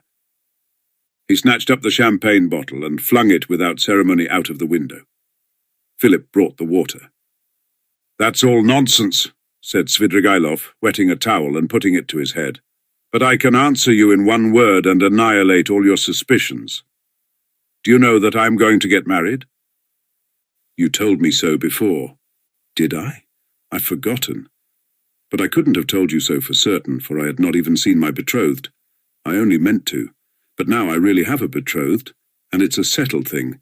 And if it weren't that I have business that can't be put off, I would have taken you to see them at once, for I should like to ask your advice. Ah, hang it, only 10 minutes left. See, look at the watch. But I must tell you, for it's an interesting story, my marriage, in its own way. Where are you off to? Going again? No, I'm not going away now. Not at all. We shall see. I'll take you there, I'll show you my betrothed, only not now, for you'll soon have to be off. You have to go to the right, and I to the left. Do you know that Madame Reslich, the woman I'm lodging with now, eh? I know what you're thinking, that she's the woman whose girl they say drowned herself in the winter. Come, are you listening? She arranged it all for me. You're bored, she said. You want something to fill up your time. For you know, I'm a gloomy, depressed person. Do you think I'm light-hearted? No, I'm gloomy. I do no harm, but sit in a corner without speaking a word for 3 days at a time. And that Reslich is a sly hussy, I tell you. I know what she has got in her mind. She thinks I shall get sick of it, abandon my wife and depart, and she'll get hold of her and make a profit out of her, in our class, of course, or higher. She told me the father was a broken-down retired official who has been sitting in a chair for the last 3 years with his legs paralyzed. The mamma, she said, was a sensible woman. There is a son serving in the provinces, but he doesn't help. There is a daughter who is married, but she doesn't visit them. And they've 2 little nephews on their hands, as though their own children were not enough. And they've taken from school their youngest daughter, a girl who will be 16 in another month, so that then she can be married. She was for me. We went there. How funny it was. I present myself, a landowner, a widower, of a well-known name, with connections, with a fortune. What if I am 50, and she is not 16? Who thinks of that? But it's fascinating, isn't it? It is fascinating, ha-ha. You should have seen how I talked to the papa and mamma. It was worth paying to have seen me at that moment. She comes in, curtsies, you can fancy, still in a short frock, an unopened bud. Flushing like a sunset, she'd been told, no doubt. I don't know how you feel about female faces, but to my mind these 16 years, these childish eyes, shyness and tears of bashfulness, are better than beauty, and she is a perfect little picture too. Fair hair in little curls, like a lamb's, full little rosy lips, tiny feet, a charmer. Well, we made friends. I told them I was in a hurry owing to domestic circumstances, and the next day, that is the day before yesterday, we were betrothed. When I go now, I take her on my knee at once, and keep her there. Well, she flushes like a sunset, and I kiss her every minute. Her mamma, of course, impresses on her that this is her husband, and that this must be so. It's simply delicious. The present betrothed condition is perhaps better than marriage. Here you have what is called la nature et la vérité, ha-ha. I've talked to her twice. She is far from a fool. Sometimes she steals a look at me that positively scorches me. Her face is like Raphael's Madonna. You know, the Sistine Madonna's face has something fantastic in it, the face of mournful religious ecstasy. Haven't you noticed it? Well, she's something in that line. The day after we'd been betrothed, I bought her presents to the value of 1,500 rubles, a set of diamonds and another of pearls and a silver dressing case as large as this, with all sorts of things in it, so that even my Madonna's face glowed. I sat her on my knee yesterday, and I suppose rather too unceremoniously. She flushed crimson, and the tears started, but she didn't want to show it. We were left alone. She suddenly flung herself on my neck, for the first time of her own accord, put her little arms round me, kissed me, and vowed that she would be an obedient, faithful, and good wife, would make me happy, would devote all her life, every minute of her life, would sacrifice everything, and that all she asks in return is my respect, and that she wants nothing more from me, no presents. You'll admit that to hear such a confession, alone, from an angel of 16 in a muslin frock, with little curls, with a flush of maiden shyness in her cheeks, and tears of enthusiasm in her eyes, is rather fascinating. Isn't it fascinating? It's worth paying for, isn't it? Well, listen, we'll go to see my betrothed, only not just now. The fact is, this monstrous difference in age and development excites your sensuality. Will you really make such a marriage? Why, of course. Everyone thinks of himself, and he lives most gaily who knows best how to deceive himself. Ha, ha. But why are you so keen about virtue? Have mercy on me, my good friend. I am a sinful man. Ha, ha, ha. But you have provided for the children of Katerina Ivanovna, though you had your own reasons. I understand it all now. I am always fond of children, very fond of them, laughed Svidrigailov. I can tell you one curious instance of it. The first day I came here, I visited various haunts. After 7 years, I simply rushed at them. You probably notice that I am not in a hurry to renew acquaintance with my old friends. I shall do without them as long as I can. Do you know, when I was with Marfa Petrovna in the country, I was haunted by the thought of these places where anyone who knows his way about can find a great deal. Yes, upon my soul. The peasants have vodka, the educated young people, shut out from activity, waste themselves in impossible dreams and visions, and are crippled by theories. Jews have sprung up and are amassing money, and all the rest give themselves up to debauchery. From the first hour, the town reeked of its familiar odours. I chanced to be in a frightful den. I like my dens dirty. It was a dance, so called, and there was a cancan such as I never saw in my day. Yes, there you have progress. All of a sudden, I saw a little girl of 13, nicely dressed, dancing with a specialist in that line, with another one vis-à-vis. Her mother was sitting on a chair by the wall. You can't fancy what a cancan that was. The girl was ashamed, blushed, at last felt insulted, and began to cry. Her partner seized her and began whirling her round and performing before her. Everyone laughed, and, I like your public, even the cancan public. They laughed and shouted, serves her right, shouldn't bring children. Well, it's not my business whether that consoling reflection was logical or not. I at once fixed on my plan, sat down by the mother, and began by saying that I too was a stranger and that people here were ill-bred, and that they couldn't distinguish decent folks and treat them with respect, gave her to understand that I had plenty of money, offered to take them home in my carriage. I took them home and got to know them. They were lodging in a miserable little hole and had only just arrived from the country. She told me that she and her daughter could only regard my acquaintance as an honour.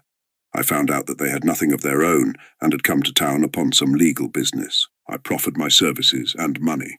I learnt that they had gone to the dancing saloon by mistake, believing that it was a genuine dancing class. I offered to assist in the young girl's education in French and dancing. My offer was accepted with enthusiasm as an honor, and we are still friendly. If you like, we'll go and see them, only not just now. Stop! Enough of your vile, nasty anecdotes, depraved, vile, sensual man. Schiller, you are a regular Schiller. Oh, la vertu va-t-elle se nicher?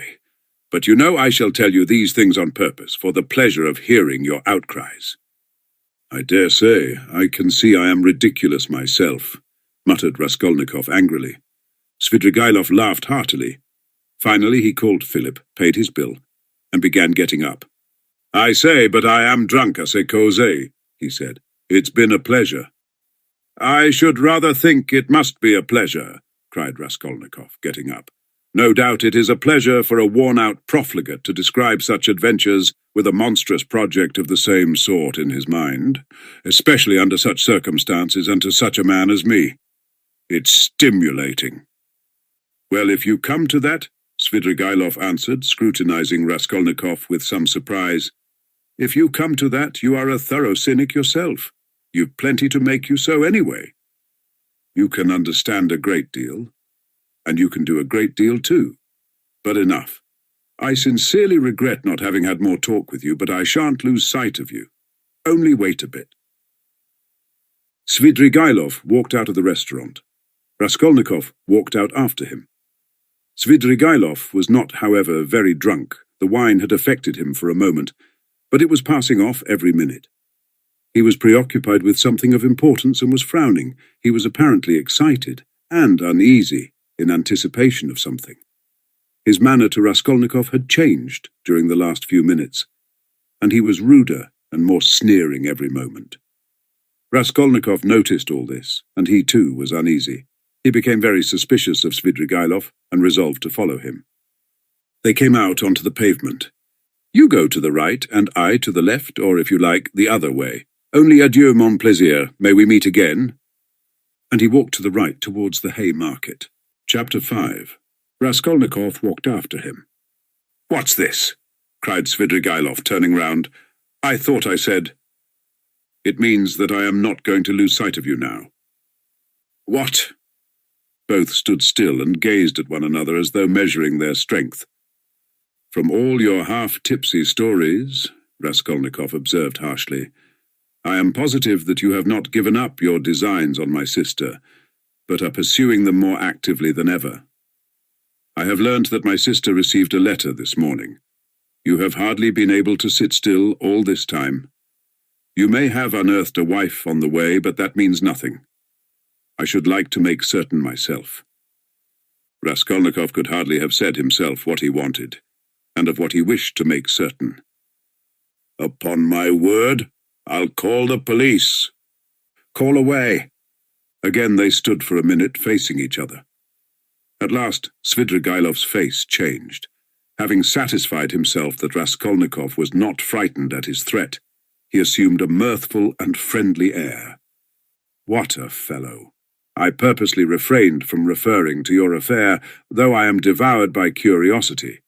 It's a fantastic affair.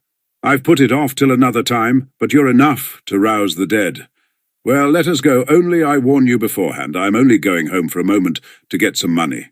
Then I shall lock up the flat, take a cab, and go to spend the evening at the islands. Now, are you going to follow me? I'm coming to your lodgings, not to see you, but Sofya Semyonovna, to say I'm sorry not to have been at the funeral. That's as you like, but Sofya Semyonovna is not at home. She has taken the 3 children to an old lady of high rank, the patroness of some orphan asylums, whom I used to know years ago. I charmed the old lady by depositing a sum of money with her to provide for the 3 children of Katerina Ivanovna, and subscribing to the institution as well. I told her, too, the story of Sofya Semyonovna in full detail, suppressing nothing. It produced an indescribable effect on her. That's why Sofya Semyonovna has been invited to call today at the X hotel where the lady is staying for the time. No matter, I'll come all the same. As you like, it's nothing to me. But I won't come with you. Here we are at home. By the way, I am convinced that you regard me with suspicion just because I have shown such delicacy and have not so far troubled you with questions. You understand? It struck you as extraordinary. I don't mind betting it's that. Well, it teaches one to show delicacy. And to listen at doors. Ah, that's it, is it? Laughed Svidrigailov.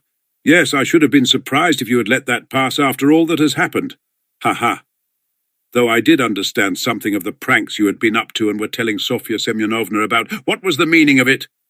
Perhaps I am quite behind the times and can't understand. For goodness sake, explain it, my dear boy. Expound the latest theories.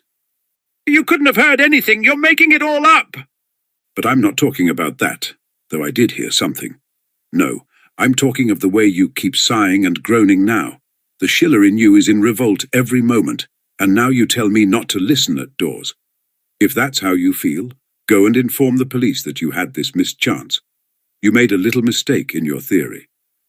But if you are convinced that one mustn't listen at doors, but one may murder old women at one's pleasure, you'd better be off to America and make haste. Run, young man. There may still be time. I'm speaking sincerely. Haven't you the money? I'll give you the fare. I'm not thinking of that at all, Raskolnikov interrupted with disgust. I understand, but don't put yourself out. Don't discuss it if you don't want to. I understand the questions you are worrying over. Moral ones, aren't they? Duties of citizen and man? Lay them all aside. They are nothing to you now. Ha ha ha. You'll say you're still a man and a citizen. If so, you ought not to have got into this coil. It's no use taking up a job you are not fit for. Well, you'd better shoot yourself, or don't you want to? You seem trying to enrage me to make me leave you. What a queer fellow. But here we are. Welcome to the staircase. You see, that's the way to Sofya Semyonovna. Look, there is no one at home. Don't you believe me? Ask Kapernaumov. She leaves the key with him. Here is Madame de Kapernaumov herself. Hey, what? She is rather deaf. Has she gone out? Where? Did you hear? She's not in and won't be till late in the evening, probably. Well, come to my room. You wanted to come and see me, didn't you? Here we are. Madame Reslick's not at home. She is a woman who is always busy, an excellent woman, I assure you. She might have been of use to you if you had been a little more sensible. Now see, I take this 5% bond out of the bureau. See what a lot I've got of them still. This one will be turned into cash today. I mustn't waste any more time. The bureau's locked, the flat is locked, and here we are again, on the stairs. Shall we take a cab? I'm going to the islands. Would you like a lift? I'll take this carriage. Ah, you refuse? You are tired of it? Come for a drive. I believe it will come on to rain. Never mind. We'll put down the hood. Svidrigailov was already in the carriage. Raskolnikov decided that his suspicions were, at least for that moment, unjust. Without answering a word, he turned and walked back towards the Haymarket. If he had only turned round on his way, he might have seen Svidrigailov get out not 100 paces off, dismiss the cab, and walk along the pavement. But he had turned the corner and could see nothing. Intense disgust drew him away from Svidrigailov. To think that I could for one instant have looked for help from that coarse brute, that depraved sensualist and blackguard, he cried. Raskolnikov's judgment was uttered too lightly and hastily. There was something about Svidrigailov which gave him a certain original, even a mysterious character. As concerned his sister, Raskolnikov was convinced that Svidrigailov would not leave her in peace. But it was too tiresome and unbearable to go on thinking and thinking about this. When he was alone, he had not gone 20 paces before he sank, as usual, into deep thought. On the bridge, he stood by the railing and began gazing at the water. And his sister was standing close by him. He met her at the entrance to the bridge, but passed by without seeing her. Dunya had never met him like this in the street before and was struck with dismay. She stood still and did not know whether to call to him or not. Suddenly she saw Svidrigailov coming quickly from the direction of the Haymarket. He seemed to be approaching cautiously. He did not go on to the bridge, but stood aside on the pavement, doing all he could to avoid Raskolnikov seeing him. He had observed Dunya for some time, and had been making signs to her. She fancied he was signalling to beg her not to speak to her brother, but to come to him. That was what Dunya did. She stole by her brother, and went up to Svidrigailov. "Let us make haste away," Svidrigailov whispered to her. "I don't want Rodion Romanovich to know of our meeting. I must tell you I've been sitting with him in the restaurant close by, where he looked me up, and I had great difficulty in getting rid of him. He has somehow heard of my letter to you and suspects something. It wasn't you who told him, of course, but if not you, who then?" "Well, we've turned the corner now," Dunya interrupted, "and my brother won't see us. I have to tell you that I am going no further with you. Speak to me here. You can tell it all in the street." "In the first place, I can't say it in the street. Secondly, you must hear Sofya Semyonovna, too. And thirdly, I will show you some papers. Oh, well, if you won't agree to come with me, I shall refuse to give any explanation and go away at once. But I beg you not to forget that a very curious secret of your beloved brother's is entirely in my keeping." Dunya stood still, hesitating, and looked at Svidrigailov with searching eyes. "What are you afraid of?" he observed quietly. "The town is not the country, and even in the country you did me more harm than I did you." "Have you prepared Sofya Semyonovna?" "No, I have not said a word to her, and I'm not quite certain whether she is at home now, but most likely she is. She has buried her stepmother today. She's not likely to go visiting on such a day. For the time I don't want to speak to anyone about it, and I half regret having spoken to you. The slightest indiscretion is as bad as betrayal in a thing like this. I live there in that house, we are coming to it. That's the porter of our house. He knows me very well. You see, he's bowing. He sees I'm coming with a lady, and no doubt he has noticed your face already, and you will be glad of that, if you are afraid of me and suspicious. Excuse my putting things so coarsely. I haven't a flat to myself. Sofya Semyonovna's room is next to mine. She lodges in the next flat. The whole floor is let out in lodgings. Why are you frightened like a child? Am I really so terrible?" Svidrigailov's lips were twisted in a condescending smile, but he was in no smiling mood. His heart was throbbing, and he could scarcely breathe. He spoke rather loud to cover his growing excitement. But Dunya did not notice this peculiar excitement. She was so irritated by his remark that she was frightened of him like a child, and that he was so terrible to her. "Though I know that you are not a man of honor, I am not in the least afraid of you. Lead the way," she said with apparent composure, but her face was very pale. Svidrigailov stopped at Sonia's room. "Allow me to inquire whether she is at home." "She is not. How unfortunate. But I know she may come quite soon. If she's gone out, it can only be to see a lady about the orphans. Their mother is dead. I've been meddling and making arrangements for them. If Sofya Semyonovna does not come back in 10 minutes, I will send her to you, today if you like. This is my flat. These are my 2 rooms. Madame Reslik, my landlady, has the next room. Now look this way. I will show you my chief piece of evidence. This door from my bedroom leads into 2 perfectly empty rooms which are to let. Here they are. You must look into them with some attention." Svidrigailov occupied 2 fairly large furnished rooms. Dunya was looking about her mistrustfully, but saw nothing special in the furniture or position of the rooms. Yet there was something to observe, for instance, that Svidrigailov's flat was exactly between 2 sets of almost uninhabited apartments. His rooms were not entered directly from the passage, but through the landlady's 2 almost empty rooms. Unlocking a door leading out of his bedroom, Svidrigailov showed Dunya the 2 empty rooms that were to let. Dunya stopped in the doorway, not knowing what she was called to look upon, but Svidrigailov hastened to explain. "Look here at this second large room. Notice that door, it's locked. By the door stands a chair, the only one in the 2 rooms. I brought it from my room so as to listen more conveniently. Just the other side of the door is Sofya Semyonovna's table. She sat there talking to Rodion Romanovich, and I sat here listening on 2 successive evenings for 2 hours each time, and of course I was able to learn something. What do you think?" "You listened?" "Yes, I did. Now come back to my room. We can't sit down here."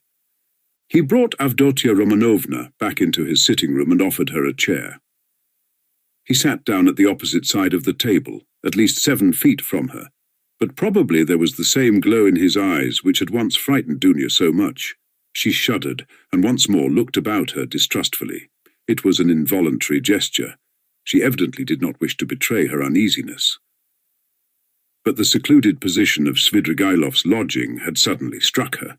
She wanted to ask whether his landlady at least were at home, but pride kept her from asking. Moreover, she had another trouble in her heart, incomparably greater than fear for herself.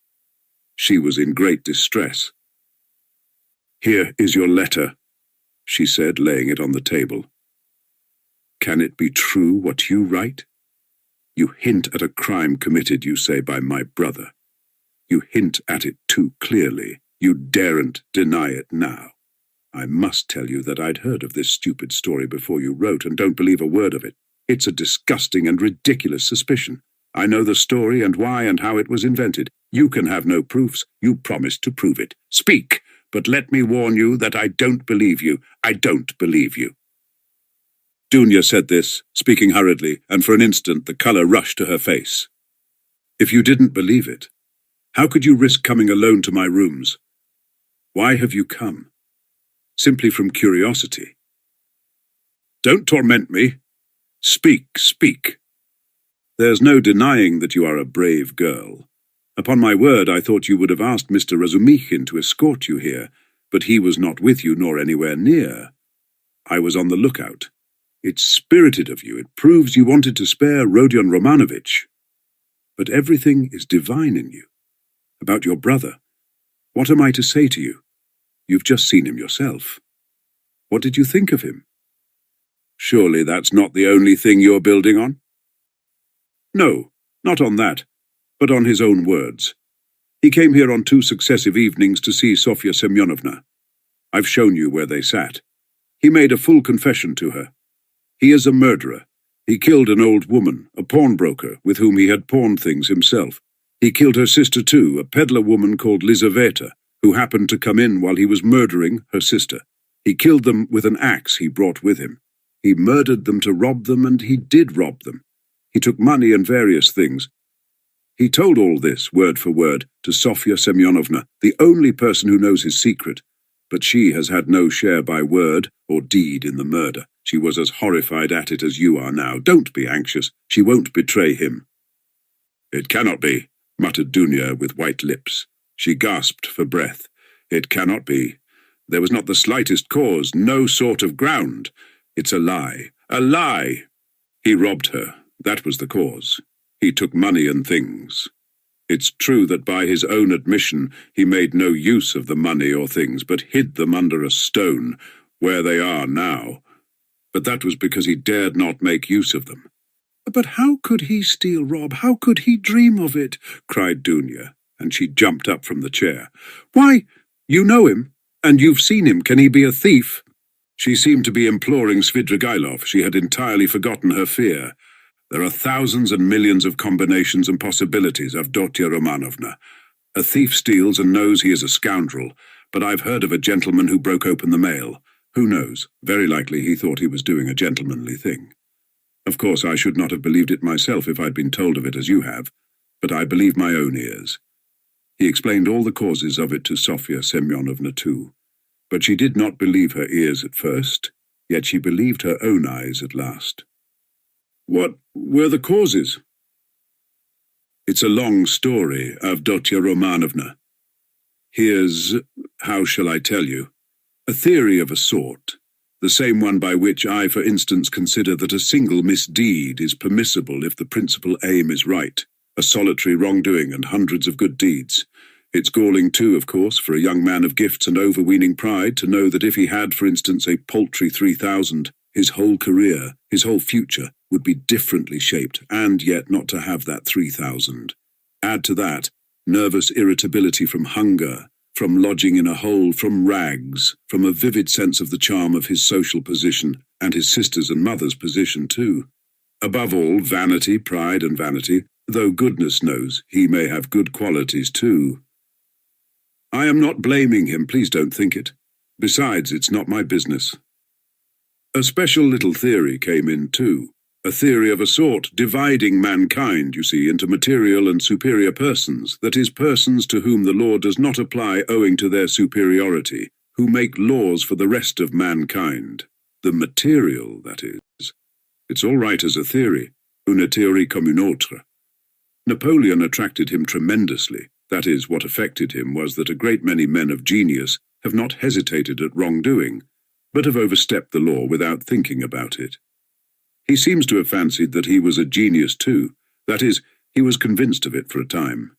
He has suffered a great deal and is still suffering from the idea that he could make a theory, but was incapable of boldly overstepping the law, and so he is not a man of genius. And that's humiliating for a young man of any pride, in our day especially. But remorse?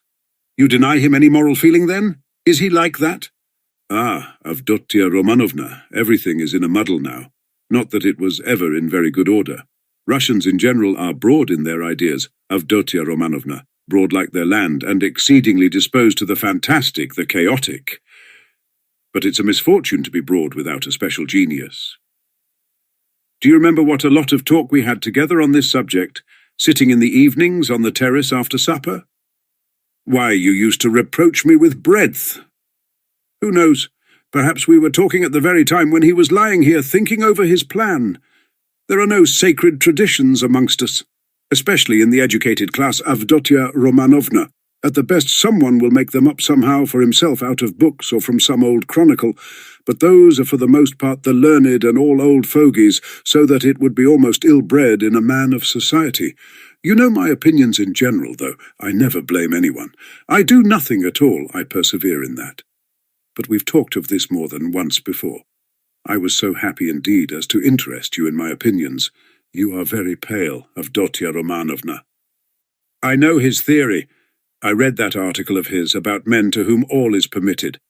Razumikhin brought it to me. Mr. Razumikhin? Your brother's article? In a magazine? Is there such an article? I didn't know. It must be interesting. But where are you going, Avdotia Romanovna? I want to see Sofya Semyonovna, Dunya articulated faintly. How do I go to her? She has come in, perhaps. I must see her at once. Perhaps she... Avdotia Romanovna could not finish. Her breath literally failed her. Sofya Semyonovna will not be back till night, at least I believe not. She was to have been back at once, but if not, then she will not be in till quite late. Ah, then you're lying! I see. You were lying. Lying all the time. I don't believe you. I don't believe you, cried Dunya, completely losing her head. Almost fainting, she sank onto a chair, which Svidrigailov made haste to give her. Avdotia Romanovna, what is it? Control yourself. Here is some water. Drink a little. He sprinkled some water over her. Dunya shuddered and came to herself. It has acted violently, Svidrigailov muttered to himself, frowning. Avdotia Romanovna, calm yourself. Believe me, he has friends. We will save him. Would you like me to take him abroad? I have money. I can get a ticket in 3 days. And as for the murder, he will do all sorts of good deeds yet to atone for it. Calm yourself. He may become a great man yet. Well, how are you? How do you feel? Cruel man, to be able to jeer at it. Let me go. Where are you going? To him. Where is he? Do you know? Why is this door locked? We came in at that door, and now it is locked. When did you manage to lock it? We couldn't be shouting all over the flat on such a subject. I'm far from jeering. It's simply that I'm sick of talking like this. But how can you go in such a state? Do you want to betray him? You will drive him to fury, and he will give himself up. Let me tell you, he is already being watched. They are already on his track. You will simply be giving him away. Wait a little. I saw him and was talking to him just now. He can still be saved. Wait a bit. Sit down. Let us think it over together. I asked you to come in order to discuss it alone with you and to consider it thoroughly, but do sit down. How can you save him? Can he really be saved? Dunya sat down. Svidrigailov sat down beside her. It all depends on you, on you, on you, alone. He began with glowing eyes, almost in a whisper and hardly able to utter the words for emotion. Dunya drew back from him in alarm. He too was trembling all over. One word from you and he is saved. I'll save him. I have money and friends. I'll send him away at once. I'll get a passport, 2 passports, one for him and one for me. I have friends, capable people. If you like, I'll take a passport for you, for your mother. What do you want with Razumian? I love you too. I love you beyond everything. Let me kiss the hem of your dress. Let me. The very rustle of it is too much for me. Tell me, do that, and I'll do it. I'll do everything. I will do the impossible. What you believe, I will believe. I'll do anything. Don't look at me like that. Do you know that you are killing me? He was almost beginning to rave. Something seemed suddenly to go to his head. Dunya jumped up and rushed to the door. Open it! Open it! She called, shaking the door. Open it! Is there no one there? Svidrigailov got up and came to himself. His still trembling lips slowly broke into an angry, mocking smile. There is no one at home, he said quietly and emphatically. The landlady has gone out, and it's waste of time to shout like that. You are only exciting yourself uselessly. Where is the key? Open the door at once. At once, baseman. I have lost the key and cannot find it. This is an outrage, cried Dunya, turning pale as death. She rushed to the furthest corner, where she made haste to barricade herself with a little table. She did not scream, but she fixed her eyes on her tormentor and watched every movement he made. Svidrigailov remained standing at the other end of the room facing her. He was positively composed, at least in appearance, but his face was pale as before. The mocking smile did not leave his face. You spoke of outrage just now, Avdotia Romanovna. In that case, you may be sure I've taken measures. Sofya Semyonovna is not at home. The Kapanaumovs are far away. There are 5 locked rooms between. I'm at least twice as strong as you are, and I have nothing to fear besides, for you could not complain afterwards. You surely would not be willing actually to betray your brother? Besides, no one would believe you. How should a girl have come alone to visit a solitary man in his lodgings? So that even if you do sacrifice your brother, you could prove nothing.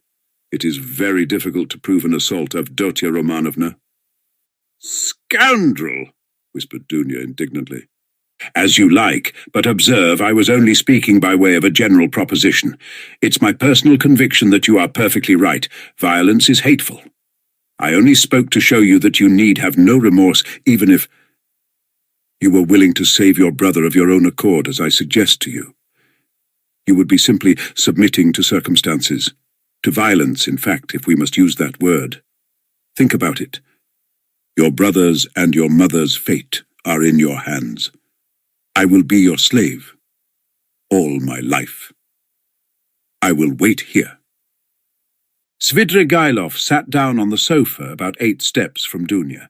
She had not the slightest doubt now of his unbending determination. Besides, she knew him. Suddenly she pulled out of her pocket a revolver, cocked it, and laid it in her hand on the table. Svidrigailov jumped up. Aha! So that's it, is it? He cried, surprised, but smiling maliciously. Well, that completely alters the aspect of affairs. You've made things wonderfully easier for me, Avdotia Romanovna. But where did you get the revolver? Was it Mr. Razumikhin? Why, it's my revolver, an old friend, and how I've hunted for it. The shooting lessons I've given you in the country have not been thrown away. It's not your revolver. It belonged to Marfa Petrovna, whom you killed, wretch. There was nothing of yours in her house. I took it when I began to suspect what you were capable of. If you dare to advance one step, I swear I'll kill you. She was frantic. But your brother, I asked from curiosity, said Svidrigailov, still standing where he was. Inform if you want to. Don't stir. Don't come nearer. I'll shoot. You poisoned your wife, I know. You are a murderer yourself. She held the revolver ready. Are you so positive I poisoned Marfa Petrovna? You did. You hinted it yourself. You talked to me of poison. I know you went to get it. You had it, in readiness. It was your doing. It must have been your doing. Scoundrel! Even if that were true, it would have been for your sake. You would have been the cause. You are lying. I hated you always, always. "Oh, Avdotia Romanovna, you seem to have forgotten how you softened to me in the heat of propaganda. I saw it in your eyes. Do you remember that moonlight night when the nightingale was singing?" "That's a lie." There was a flash of fury in Dunya's eyes. "That's a lie and a libel." "A lie? Well, if you like, it's a lie. I made it up. Women ought not to be reminded of such things." He smiled. "I know you will shoot, you pretty wild creature. Well, shoot away." Dunya raised the revolver and, deadly pale, gazed at him, measuring the distance and awaiting the first movement on his part. Her lower lip was white and quivering, and her big black eyes flashed like fire. He had never seen her so handsome. The fire glowing in her eyes at the moment she raised the revolver seemed to kindle him, and there was a pang of anguish in his heart. He took a step forward, and a shot rang out. The bullet grazed his hair and flew into the wall behind. He stood still and laughed softly. "Ah! The wasp has stung me. She aimed straight at my head. What's this? Blood?" He pulled out his handkerchief to wipe the blood, which flowed in a thin stream down his right temple. The bullet seemed to have just grazed the skin. Dunya lowered the revolver and looked at Svidrigailov not so much in terror as in a sort of wild amazement. She seemed not to understand what she was doing and what was going on. "Well, you missed. Fire again. I'll wait," said Svidrigailov softly, still smiling, but gloomily. "If you go on like that, I shall have time to seize you before you cock again." Dunya started, quickly cocked the pistol, and again raised it. "Let me be," she cried in despair. "I swear I'll shoot again. I'll kill you." "Well, at 3 paces you can hardly help it. But if you don't, then—" His eyes flashed and he took 2 steps forward. Dunya shot again. It missed fire. "You haven't loaded it properly. Never mind, you have another charge there. Get it ready. I'll wait." He stood facing her, 2 paces away, waiting and gazing at her with wild determination, with feverishly passionate, stubborn, set eyes. Dunya saw that he would sooner die than let her go. And now, of course she would kill him, at 2 paces. Suddenly she flung away the revolver. "She's dropped it," said Svidrigailov with surprise, and he drew a deep breath. A weight seemed to have rolled from his heart, perhaps not only the fear of death. Indeed, he may scarcely have felt it at that moment. It was the deliverance from another feeling, darker and more bitter, which he could not himself have defined. He went to Dunya and gently put his arm round her waist. She did not resist, but trembling like a leaf, looked at him with suppliant eyes. He tried to say something, but his lips moved without being able to utter a sound. "Let me go," Dunya implored. Svidrigailov shuddered. Her voice now was quite different. "Then you don't love me?" he asked softly. Dunya shook her head. And you can't. Never," he whispered in despair. "Never." There followed a moment of terrible, dumb struggle in the heart of Svidrigailov. He looked at her with an indescribable gaze. Suddenly he withdrew his arm, turned quickly to the window and stood facing it. Another moment passed. "Here's the key." He took it out of the left pocket of his coat and laid it on the table behind him, without turning or looking at Dunya. "Take it! Make haste!" He looked stubbornly out of the window. Dunya went up to the table to take the key. "Make haste! Make haste!" repeated Svidrigailov, still without turning or moving. But there seemed a terrible significance in the tone of that "make haste." Dunya understood it, snatched up the key, flew to the door, unlocked it quickly, and rushed out of the room.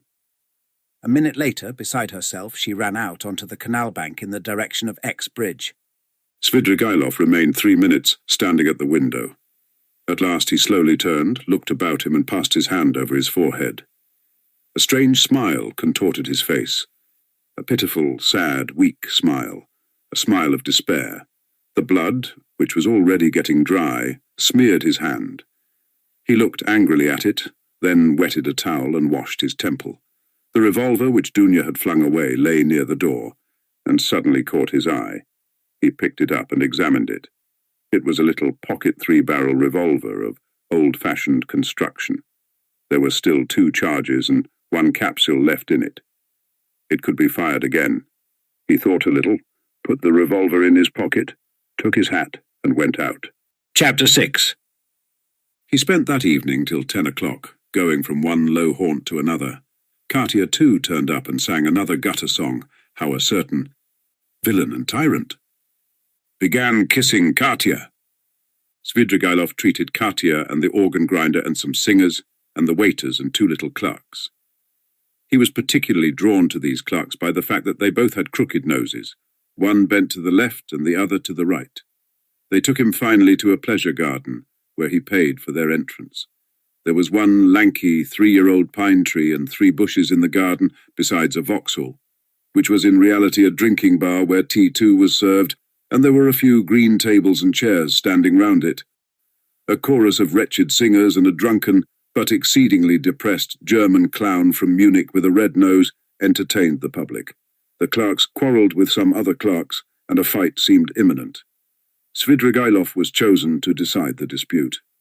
He listened to them for a quarter of an hour, but they shouted so loud that there was no possibility of understanding them.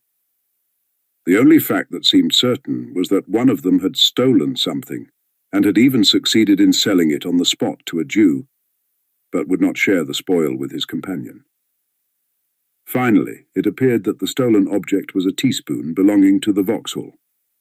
It was missed, and the affair began to seem troublesome. Svidrigailov paid for the spoon, got up and walked out of the garden. It was about 6 o'clock. He had not drunk a drop of wine all this time, and had ordered tea more for the sake of appearances than anything. It was a dark and stifling evening. Threatening storm clouds came over the sky about 10 o'clock.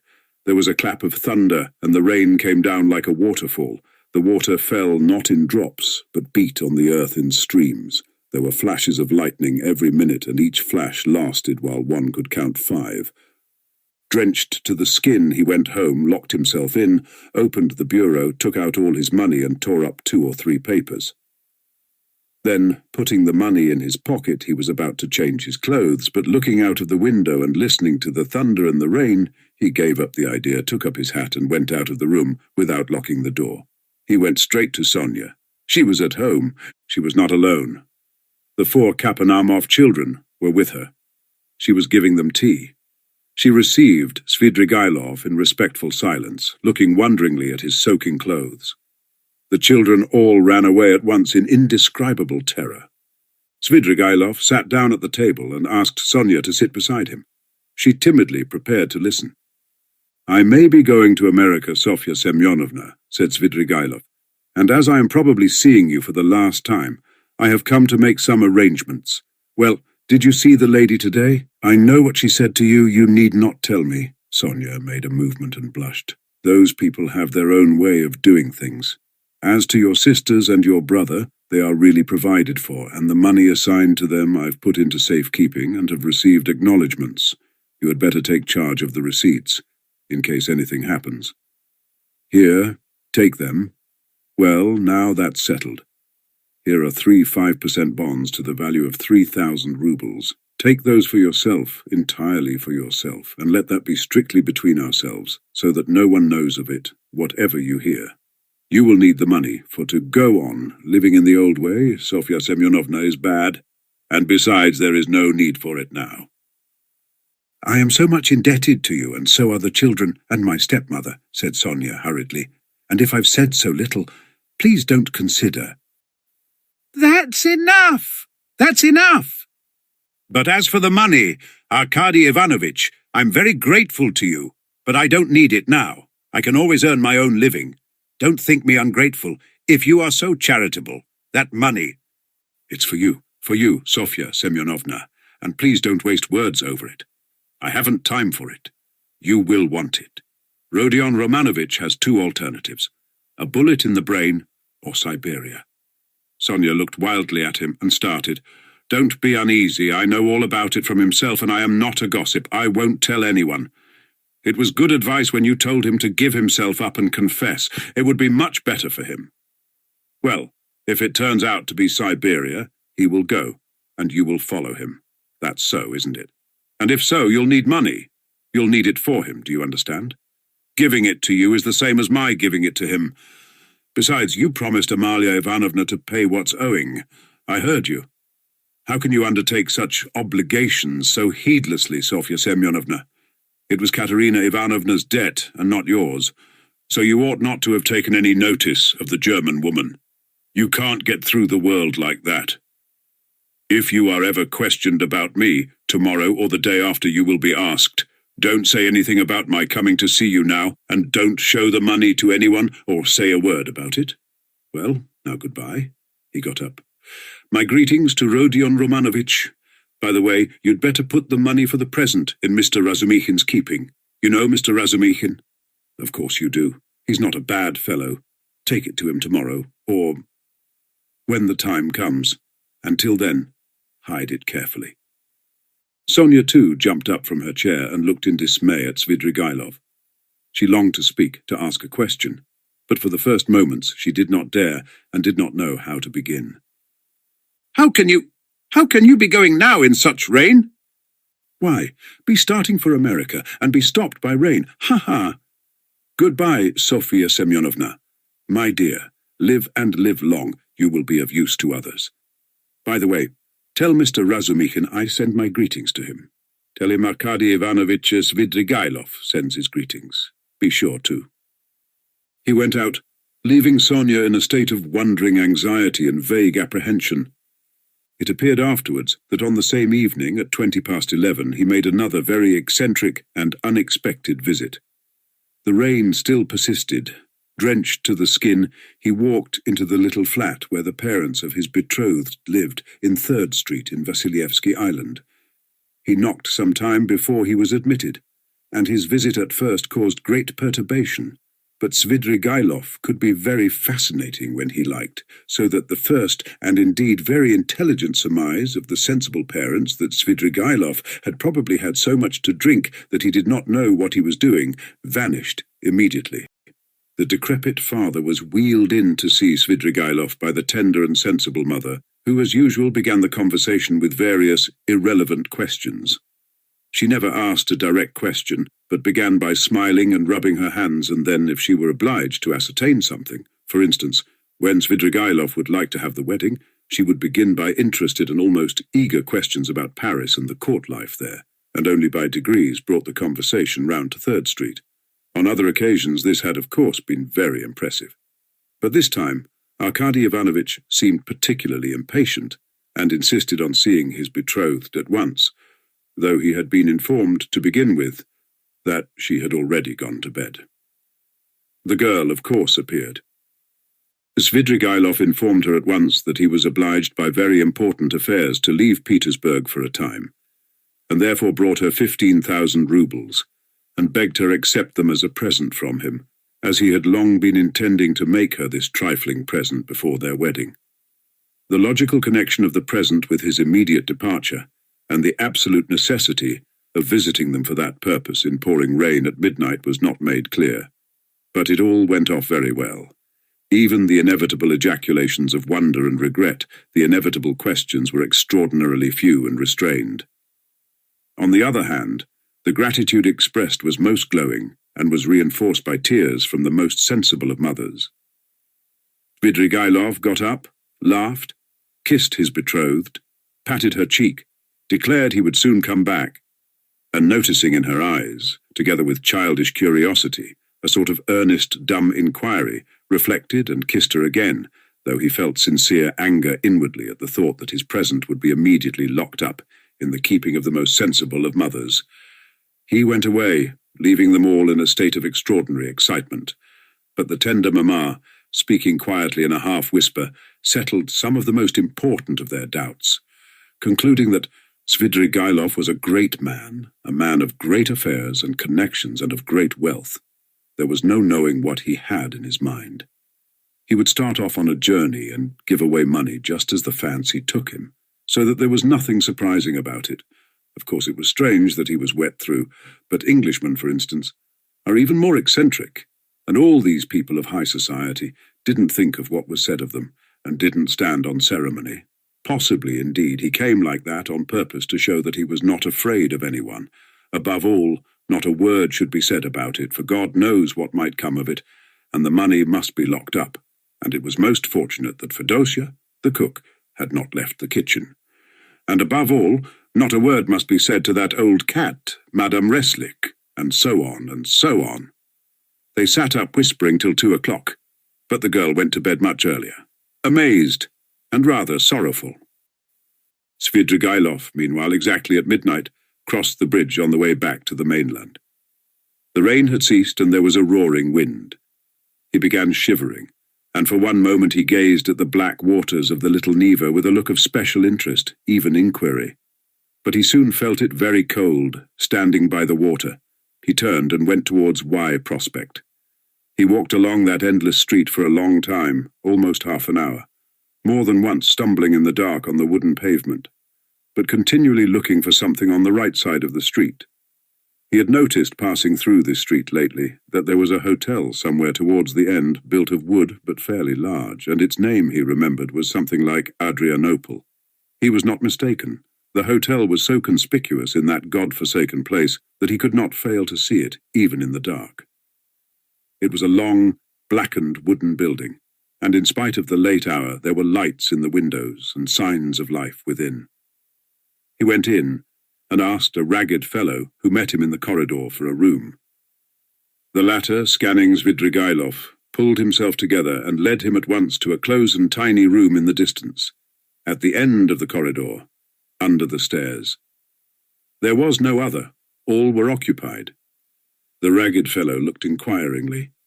"Is there tea?" asked Svidrigailov. "Yes, sir. What else is there?" "Veal, vodka, savouries. Bring me tea and veal." "And you want nothing else?" he asked with apparent surprise. Nothing, nothing." The ragged man went away, completely disillusioned.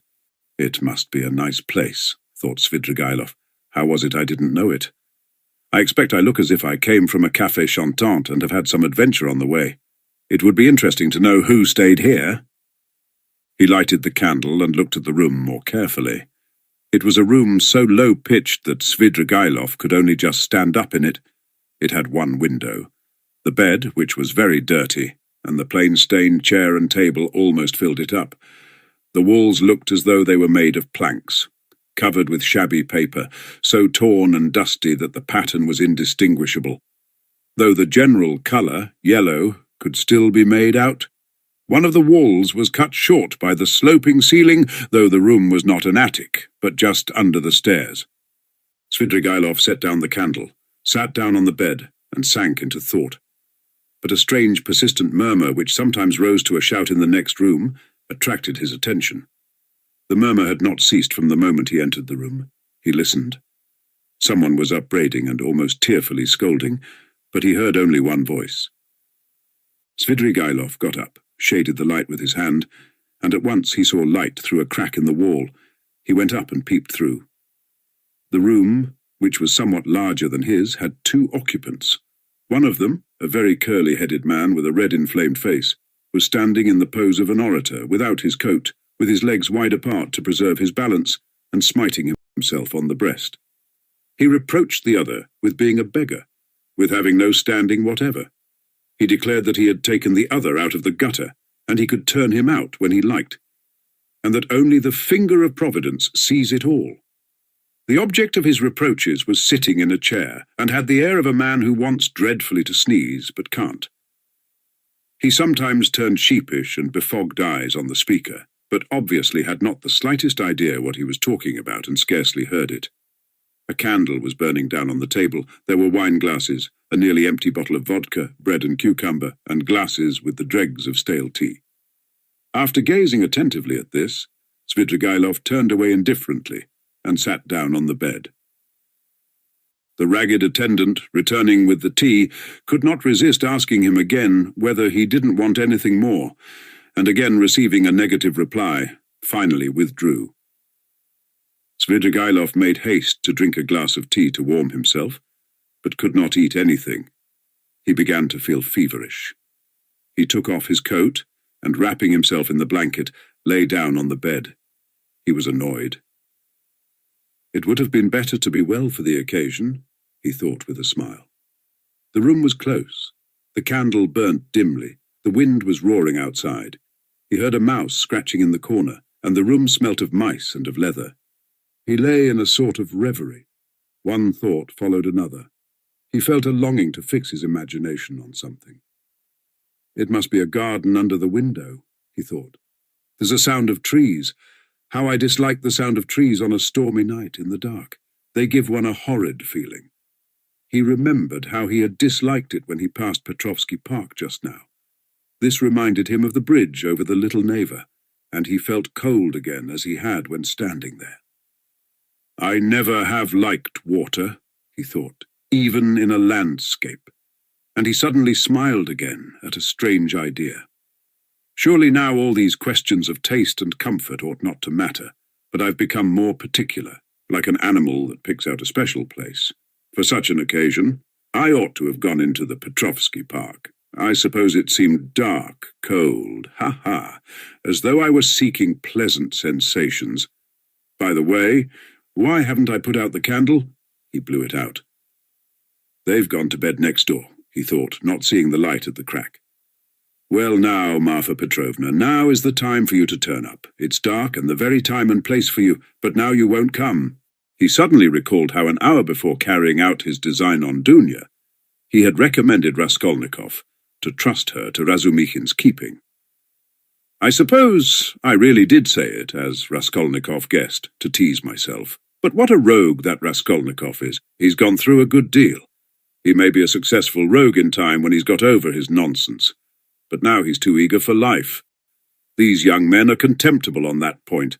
But hang the fellow, let him please himself, it's nothing to do with me. He could not get to sleep. By degrees, Dunya's image rose before him, and a shudder ran over him. No, I must give up all that now, he thought, rousing himself. I must think of something else. It's queer and funny. I never had a great hatred for anyone. I never particularly desired to avenge myself even, and that's a bad sign. A bad sign, a bad sign. I never liked quarrelling either, and never lost my temper. That's a bad sign too. And the promises I made her just now too. Damnation! But who knows? Perhaps she would have made a new man of me somehow. He ground his teeth and sank into silence again. Again Dunya's image rose before him, just as she was when, after shooting the first time, she had lowered the revolver in terror and gazed blankly at him so that he might have seized her twice over and she would not have lifted a hand to defend herself if he had not reminded her. He recalled how at that instant he felt almost sorry for her, how he had felt a pang at his heart. Aye! Damnation! These thoughts again! I must put it away! He was dozing off. The feverish shiver had ceased, when suddenly something seemed to run over his arm and leg under the bedclothes. He started. Ugh! Hang it! I believe it's a mouse, he thought. That's the veal I left on the table. He felt fearfully disinclined to pull off the blanket, get up, get cold. But all at once, something unpleasant ran over his leg again. He pulled off the blanket and lighted the candle. Shaking with feverish chill, he bent down to examine the bed. There was nothing. He shook the blanket, and suddenly a mouse jumped out on the sheet. He tried to catch it, but the mouse ran to and fro in zigzags without leaving the bed, slipped between his fingers, ran over his hand, and suddenly darted under the pillow. He threw down the pillow, but in one instant felt something leap on his chest and dart over his body and down his back under his shirt. He trembled nervously and woke up. The room was dark. He was lying on the bed and wrapped up in the blanket as before. The wind was howling under the window. How disgusting, he thought with annoyance. He got up and sat on the edge of the bedstead with his back to the window. It's better not to sleep at all, he decided. There was a cold, damp draught from the window, however. Without getting up, he drew the blanket over him and wrapped himself in it. He was not thinking of anything, and did not want to think. But one image rose after another. Incoherent scraps of thought without beginning or end passed through his mind. He sank into drowsiness. Perhaps the cold, or the dampness, or the dark, or the wind that howled under the window and tossed the trees roused a sort of persistent craving for the fantastic. He kept dwelling on images of flowers. He fancied a charming flower garden, a bright, warm, almost hot day, a holiday, Trinity Day. A fine, sumptuous country cottage in the English taste, overgrown with fragrant flowers, with flower beds going round the house. The porch, wreathed in climbers, was surrounded with beds of roses. A light, cool staircase, carpeted with rich rugs, was decorated with rare plants in china pots. He noticed, particularly in the windows, nosegays of tender, white, heavily fragrant narcissus bending over their bright green, thick, long stalks. He was reluctant to move away from them, but he went up the stairs and came into a large, high drawing room, and again everywhere. At the windows, the doors onto the balcony, and on the balcony itself, were flowers. The floors were strewn with freshly cut, fragrant hay. The windows were open. A fresh, cool, light air came into the room. The birds were chirruping under the window, and in the middle of the room, on a table covered with a white satin shroud, stood a coffin. The coffin was covered with white silk and edged with a thick white frill. Wreaths of flowers surrounded it on all sides. Among the flowers lay a girl in a white muslin dress with her arms crossed and pressed on her bosom as though carved out of marble. But her loose fair hair was wet. There was a wreath of roses on her head. The stern and already rigid profile of her face looked as though chiselled of marble too, and the smile on her pale lips was full of an immense, unchildish misery and sorrowful appeal. Svidrigailov knew that girl. There was no holy image, no burning candle beside the coffin, no sound of prayers. The girl had drowned herself. She was only 14, but her heart was broken, and she had destroyed herself, crushed by an insult that had appalled and amazed that childish soul, had smirched that angel purity with unmerited disgrace and torn from her a last scream of despair, unheeded and brutally disregarded, on a dark night in the cold and wet while the wind howled. Svidrigailov came to himself, got up from the bed and went to the window. He felt for the latch and opened it. The wind lashed furiously into the little room and stung his face and his chest, only covered with his shirt as though with frost. Under the window there must have been something like a garden, and apparently a pleasure garden. There, too, probably, there were tea-tables and singing in the daytime. Now drops of rain flew in at the window from the trees and bushes. It was dark as in a cellar, so that he could only just make out some dark blurs of objects. Svidrigailov, bending down with elbows on the window-sill, gazed for 5 minutes into the darkness. The boom of a cannon, followed by a second one, resounded in the darkness of the night. Ah, the signal. The river is overflowing, he thought. By morning, it will be swirling down the street in the lower parts, flooding the basements and cellars. The cellar rats will swim out, and men will curse in the rain and wind as they drag their rubbish to their upper stories. What time is it now? And he had hardly thought it when, somewhere near, a clock on the wall, ticking away hurriedly, struck 3.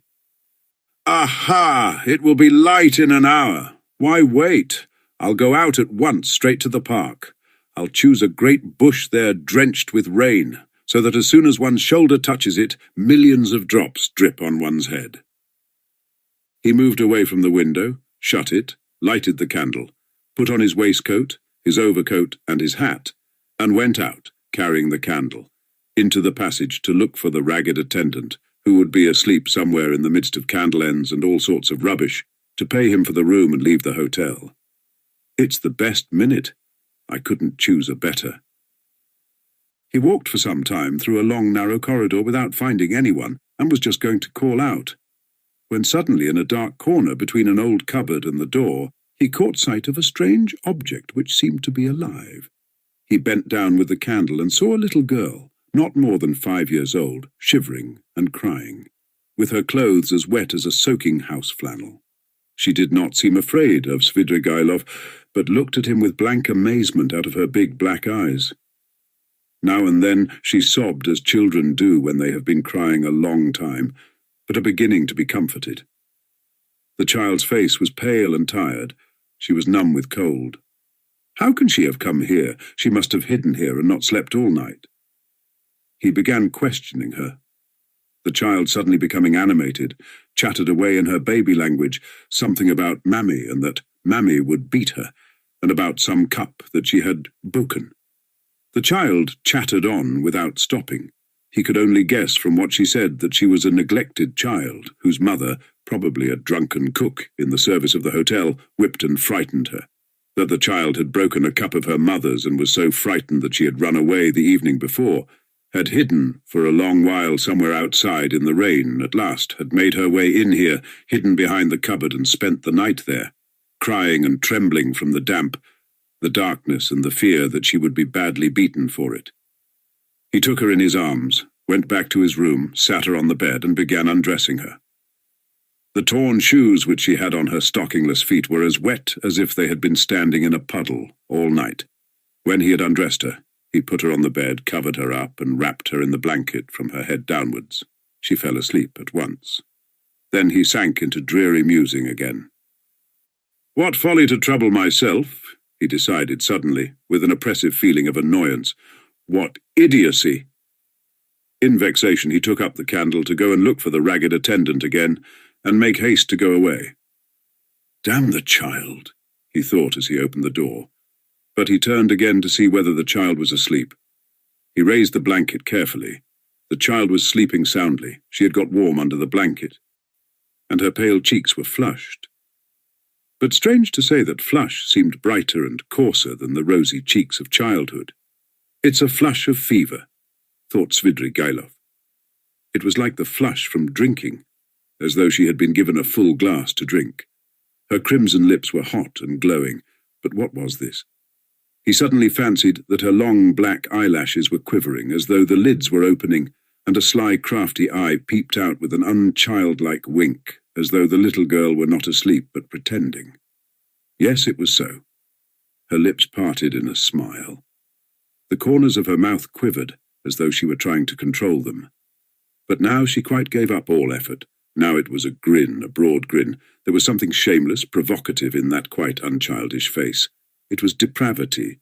It was the face of a harlot, the shameless face of a French harlot.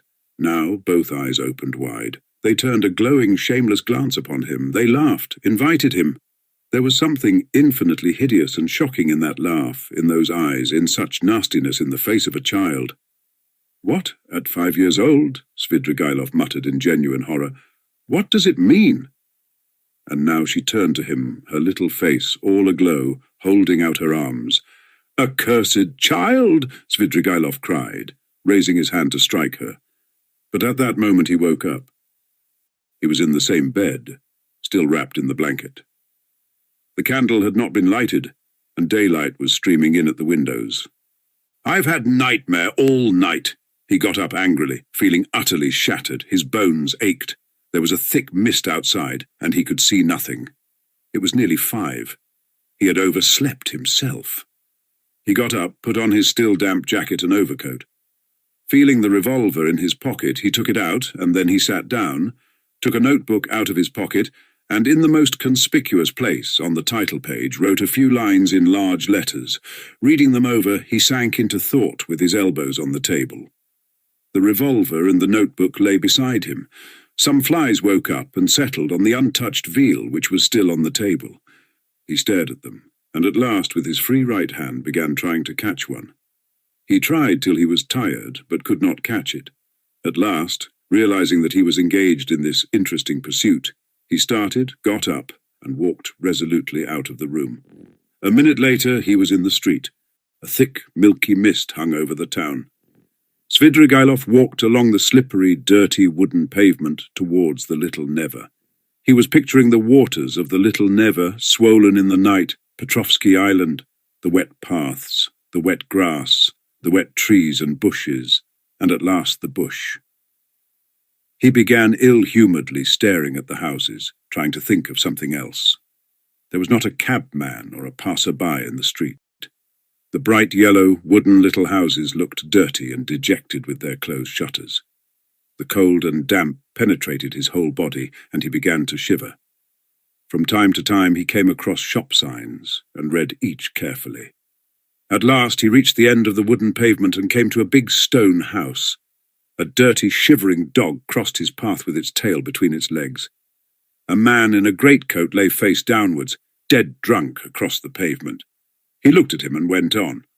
A high tower stood up on the left. Bah! He shouted. Here is a place. Why should it be Petrovsky? It will be in the presence of an official witness anyway. He almost smiled at this new thought and turned into the street, where there was the big house with the tower. At the great closed gates of the house, a little man stood with his shoulder leaning against them, wrapped in a grey soldier's coat, with a copper Achilles helmet on his head. He cast a drowsy and indifferent glance at Svidrigailov. His face wore that perpetual look of peevish dejection, which is so sourly printed on all faces of Jewish race, without exception. They both, Svidrigailov and Achilles, stared at each other for a few minutes without speaking. At last, it struck Achilles as irregular for a man not drunk to be standing 3 steps from him, staring and not saying a word. "What do you want here?" he said, without moving or changing his position. "Nothing, brother, good morning," answered Svidrigailov. "This isn't the place." "I'm going to foreign parts, brother." "To foreign parts? To America?" "America." Svidrigailov took out the revolver and cocked it. Achilles raised his eyebrows. "I say, this is not the place for such jokes." "Why shouldn't it be the place?" "Because it isn't." "Well, brother, I don't mind that. It's a good place. When you are asked, you just say he was going, he said, to America." He put the revolver to his right temple. "You can't do it here! It's not the place!" cried Achilles, rousing himself, his eyes growing bigger and bigger. Svidrigailov pulled the trigger. Chapter 7. The same day, about 7 o'clock in the evening, Raskolnikov was on his way to his mother's and sister's lodging, the lodging in Bakalayev's house which Razumikhin had found for them. The stairs went up from the street. Raskolnikov walked with lagging steps as though still hesitating whether to go or not. But nothing would have turned him back. His decision was taken. "Besides, it doesn't matter. They still know nothing," he thought, "and they are used to thinking of me as eccentric." He was appallingly dressed, his clothes torn and dirty, soaked with a night's rain. His face was almost distorted from fatigue, exposure, the inward conflict that had lasted for 24 hours. He had spent all the previous night alone, God knows where. But anyway, he had reached a decision. He knocked at the door, which was opened by his mother. Dunya was not at home. Even the servant happened to be out. At first Pulcheria Alexandrovna was speechless with joy and surprise. Then she took him by the hand and drew him into the room. "Here you are," she began, faltering with joy. "Don't be angry with me, Rodia, for welcoming you so foolishly with tears. I am laughing, not crying. Did you think I was crying?" "No, I am delighted, but I've got into such a stupid habit of shedding tears. I've been like that ever since your father's death. I cry for anything. Sit down, dear boy, you must be tired. I see you are. Ah, how muddy you are." "I was in the rain yesterday, Mother," Raskolnikov began. No, Pulcheria Alexandrovna hurriedly interrupted.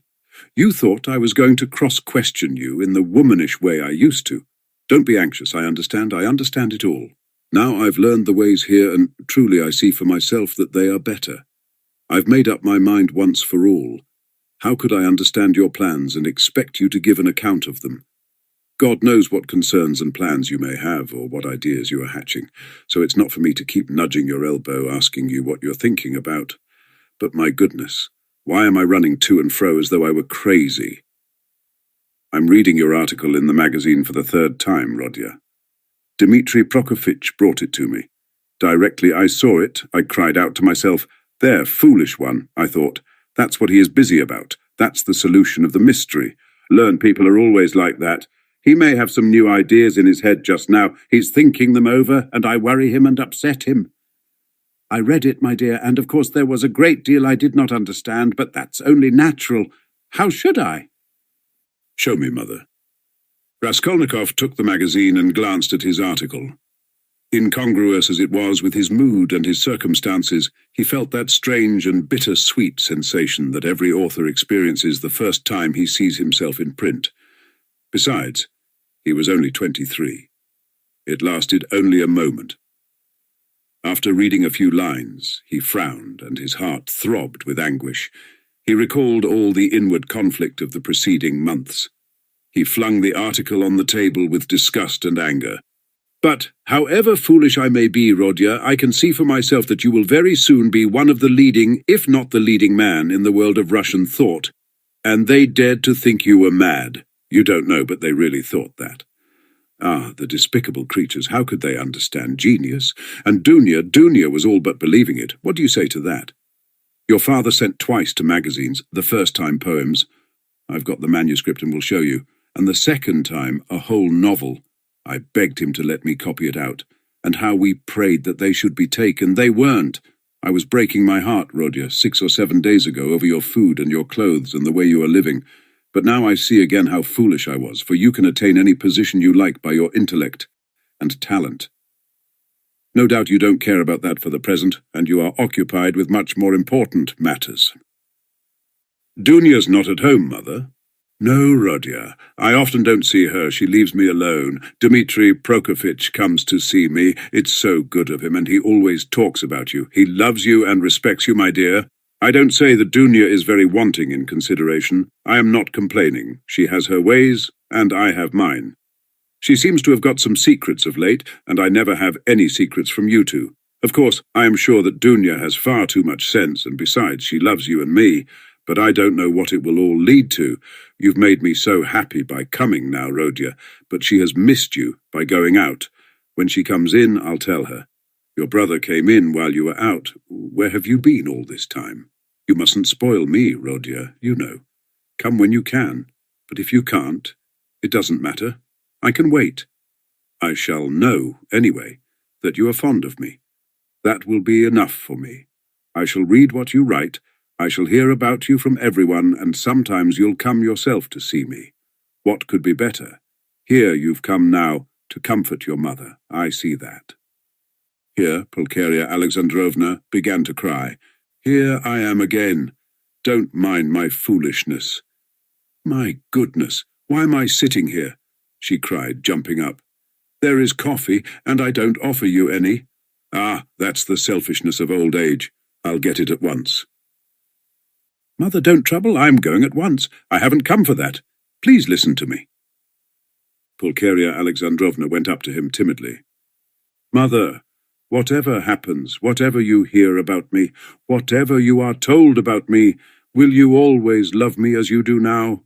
He asked suddenly, from the fullness of his heart, as though not thinking of his words and not weighing them. Rodya, what is the matter? How can you ask me such a question? Why? Who will tell me anything about you? Besides, I shouldn't believe anyone. I should refuse to listen. I've come to assure you that I've always loved you, and I am glad that we are alone. Even glad Dunya is out, he went on with the same impulse. I have come to tell you that though you will be unhappy, you must believe that your son loves you now more than himself, and that all you thought about me, that I was cruel and didn't care about you, was all a mistake. I shall never cease to love you. Well, that's enough. I thought I must do this and begin with this. Pulcheria Alexandrovna embraced him in silence, pressing him to her bosom and weeping gently. I don't know what is wrong with you, Rodya, she said at last. I've been thinking all this time that we were simply boring you, and now I see that there is a great sorrow in store for you, and that's why you are miserable. I've foreseen it a long time, Rodya. Forgive me for speaking about it. I keep thinking about it and lie awake at nights. Your sister lay talking in her sleep all last night, talking of nothing but you. I caught something, but I couldn't make it out. I felt all the morning as though I were going to be hanged, waiting for something, expecting something, and now it has come. Rodya, where are you going? You are going away somewhere? Yes. That's what I thought. I can come with you, you know, if you need me. And Dunya, too. She loves you. She loves you dearly. And Sofia Semyonovna may come with us if you like. You see, I am glad to look upon her as a daughter, even. Dmitri Prokofitch will help us to go together. But where are you going? Goodbye, Mother. What? Today? She cried, as though losing him forever. I can't stay. I must go now. And can't I come with you? No, but kneel down and pray to God for me. Your prayer perhaps will reach him. Let me bless you and sign you with the cross. That's right. Oh God, what are we doing? Yes, he was glad. He was very glad that there was no one there, that he was alone with his mother. For the first time, after all those awful months, his heart was softened. He fell down before her. He kissed her feet, and both wept, embracing, and she was not surprised, and did not question him this time. For some days she had realized that something awful was happening to her son, and that now some terrible minute had come for him. "Rodia, my darling, my firstborn," she said, sobbing, "now you are just as when you were little. You would run like this to me and hug me and kiss me. When your father was living and we were poor, you comforted us simply by being with us, and when I buried your father, how often we wept together at his grave and embraced, as now. And if I've been crying lately, it's that my mother's heart had a foreboding of trouble. The first time I saw you, that evening you remember as soon as we arrived here, I guessed simply from your eyes. My heart sank at once, and today when I opened the door and looked at you, I thought the fatal hour had come. Rodia, Rodia, you are not going away today." "No." "You'll come again?" "Yes, I'll come." "Rodia, don't be angry. I don't dare to question you. I know I mustn't. Only say 2 words to me. Is it far where you are going?" "Very far." "What is awaiting you there? Some post or career for you?" "What God sends. Only pray for me." Raskolnikov went to the door, but she clutched him and gazed despairingly into his eyes. Her face worked with terror. "Enough, mother," said Raskolnikov, deeply regretting that he had come. "Not forever. It's not yet forever. You'll come? You'll come tomorrow?" I will. Goodbye." He tore himself away at last. It was a warm, fresh, bright evening. It had cleared up in the morning. Raskolnikov went to his lodgings. He made haste. He wanted to finish all before sunset. He did not want to meet anyone till then. Going up the stairs, he noticed that Nastasia rushed from the samovar to watch him intently. "Can anyone have come to see me?" he wondered. He had a disgusted vision of Porfiry. But opening his door, he saw Dunya. She was sitting alone, plunged in deep thought, and looked as though she had been waiting a long time. He stopped short in the doorway.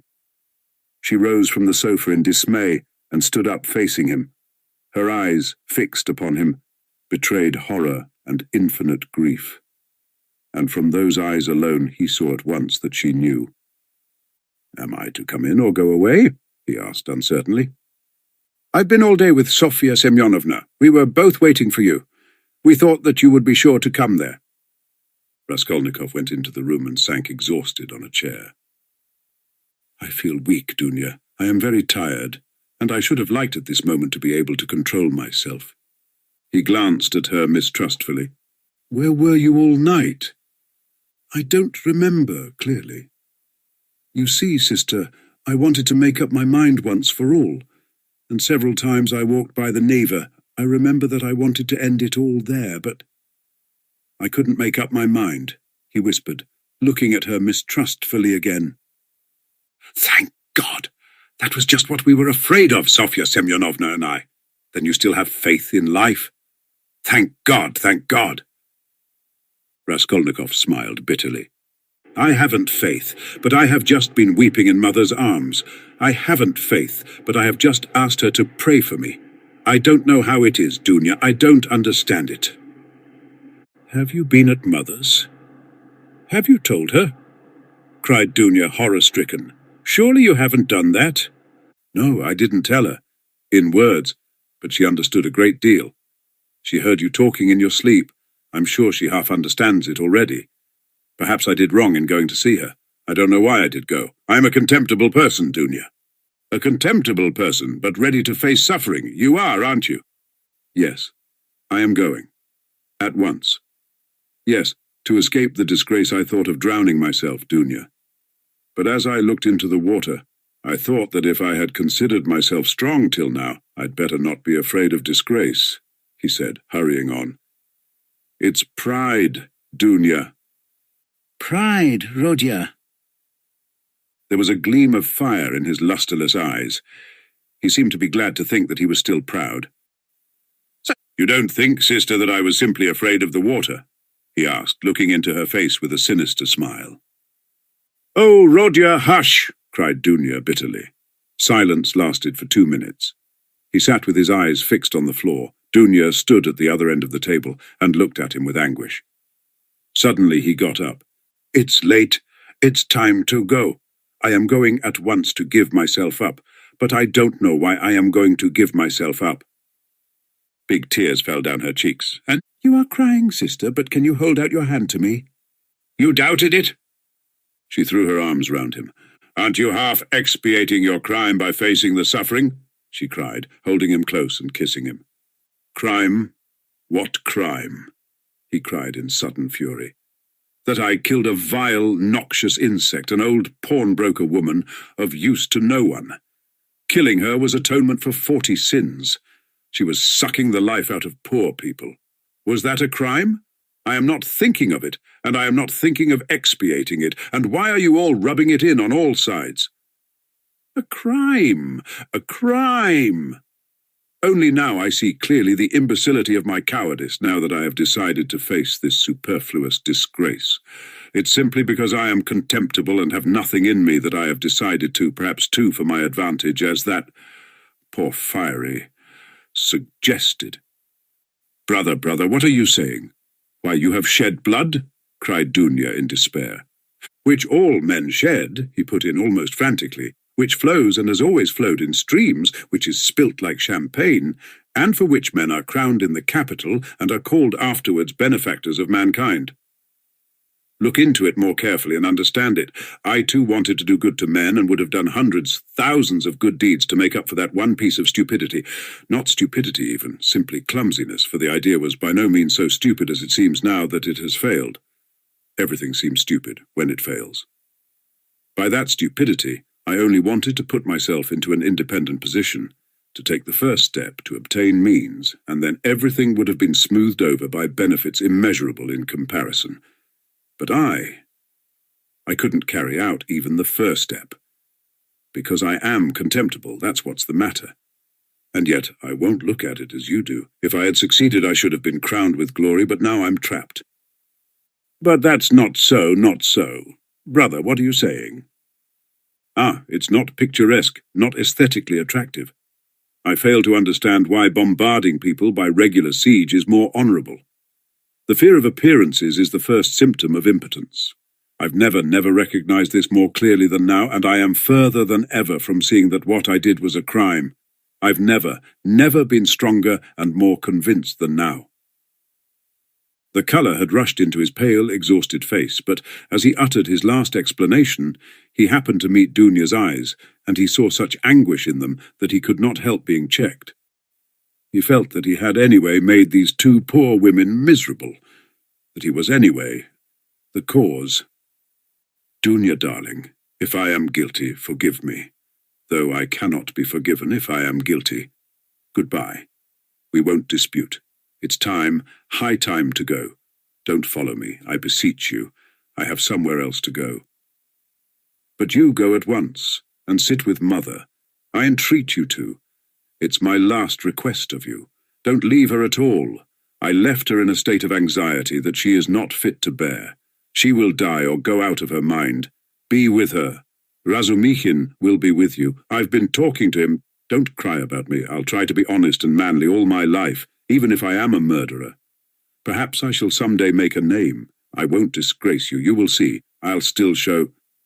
Now goodbye for the present, he concluded hurriedly, noticing again a strange expression in Dunya's eyes at his last words and promises. Why are you crying? Don't cry, don't cry. We are not parting forever. Ah, yes, wait a minute, I'd forgotten. He went to the table, took up a thick, dusty book, opened it and took from between the pages a little watercolour portrait on ivory. It was the portrait of his landlady's daughter, who had died of fever, that strange girl who had wanted to be a nun. For a minute he gazed at the delicate, expressive face of his betrothed, kissed the portrait, and gave it to Dunya. I used to talk a great deal about it to her, only to her, he said thoughtfully. To her heart I confided much of what has since been so hideously realized. Don't be uneasy, he returned to Dunya. She was as much opposed to it as you, and I am glad that she's gone. The great point is that everything now is going to be different, is going to be broken in two, he cried, suddenly returning to his dejection. Everything, everything. And am I prepared for it? Do I want it myself? They say it is necessary for me to suffer. What's the object of these senseless sufferings? Shall I know any better what they are for, when I am crushed by hardships and idiocy, and weak as an old man after 20 years' penal servitude? And what shall I have to live for then? Why am I consenting to that life now? Oh, I knew I was contemptible when I stood looking at the Neva at daybreak today. At last they both went out. It was hard for Dunya, but she loved him. She walked away, but after going 50 paces, she turned round to look at him again. He was still in sight. At the corner, he too turned, and for the last time their eyes met. But noticing that she was looking at him, he motioned her away with impatience and even vexation, and turned the corner abruptly. I am wicked, I see that, he thought to himself, feeling ashamed a moment later of his angry gesture to Dunya. But why are they so fond of me if I don't deserve it? Oh, if only I were alone and no one loved me, and I too had never loved anyone. Nothing of all this would have happened. But I wonder, shall I in those 15 or 20 years grow so meek that I shall humble myself before people and whimper at every word that I am a criminal? Yes, that's it, that's what they are sending me there for, that's what they want. Look at them running to and fro about the streets, every one of them a scoundrel and a criminal at heart, and worse still, an idiot. But try to get me off and they'd be wild with righteous indignation. Oh, how I hate them all. He fell to musing by what process it could come to pass that he could be humbled before all of them, indiscriminately, humbled by conviction. And yet why not? It must be so. Would not 20 years of continual bondage crush him utterly? Water wears out a stone. And why? Why should he live after that? Why should he go now when he knew that it would be so? It was the 100th time, perhaps, that he had asked himself that question since the previous evening, but still he went. Chapter 8. When he went into Sonia's room, it was already getting dark. All day Sonia had been waiting for him in terrible anxiety. Dunya had been waiting with her. She had come to her that morning, remembering Svidrigailov's words that Sonia knew. We will not describe the conversation and tears of the two girls and how friendly they became. Dunya gained one comfort at least from that interview, that her brother would not be alone. He had gone to her, Sonia, first with his confession. He had gone to her for human fellowship when he needed it. She would go with him wherever fate might send him. Dunya did not ask, but she knew it was so. She looked at Sonia almost with reverence, and at first almost embarrassed her by it. Sonia was almost on the point of tears. She felt herself, on the contrary, hardly worthy to look at Dunya. Dunya's gracious image when she had bowed to her so attentively and respectfully, at their first meeting in Raskolnikov's room, had remained in her mind as one of the fairest visions of her life. Dunya at last became impatient and, leaving Sonia, went to her brother's room to await him there.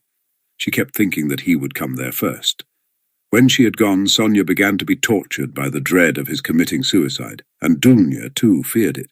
But they had spent the day trying to persuade each other that that could not be, and both were less anxious while they were together. As soon as they parted, each thought of nothing else. Sonia remembered how Svidrigailov had said to her the day before that Raskolnikov had two alternatives, Siberia or... Besides, she knew his vanity, his pride, and his lack of faith.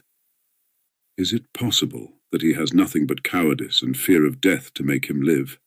She thought at last in despair. Meanwhile the sun was setting. Sonia was standing in dejection, looking intently out of the window, but from it she could see nothing but the unwhitewashed blank wall of the next house. At last, when she began to feel sure of his death, he walked into the room. She gave a cry of joy, but looking carefully into his face she turned pale. Yes, said Raskolnikov, smiling. I have come for your cross, Sonia. It was you told me to go to the crossroads. Why is it you are frightened now it's come to that? Sonia gazed at him astonished. His tone seemed strange to her. A cold shiver ran over her, but in a moment she guessed that the tone and the words were a mask. He spoke to her, looking away, as though to avoid meeting her eyes. "You see, Sonia, I've decided that it will be better so. There is one fact. But it's a long story, and there's no need to discuss it. But do you know what angers me? It annoys me that all those stupid, brutish faces will be gaping at me directly, pestering me with their stupid questions, which I shall have to answer. They'll point their fingers at me. Tfu! You know I am not going to Porphyry. I am sick of him. I'd rather go to my friend, the explosive lieutenant. How I shall surprise him. What a sensation I shall make. But I must be cooler. I've become too irritable of late. You know, I was nearly shaking my fist at my sister just now, because she turned to take a last look at me. It's a brutal state to be in. Ah, what am I coming to? Well, where are the crosses?"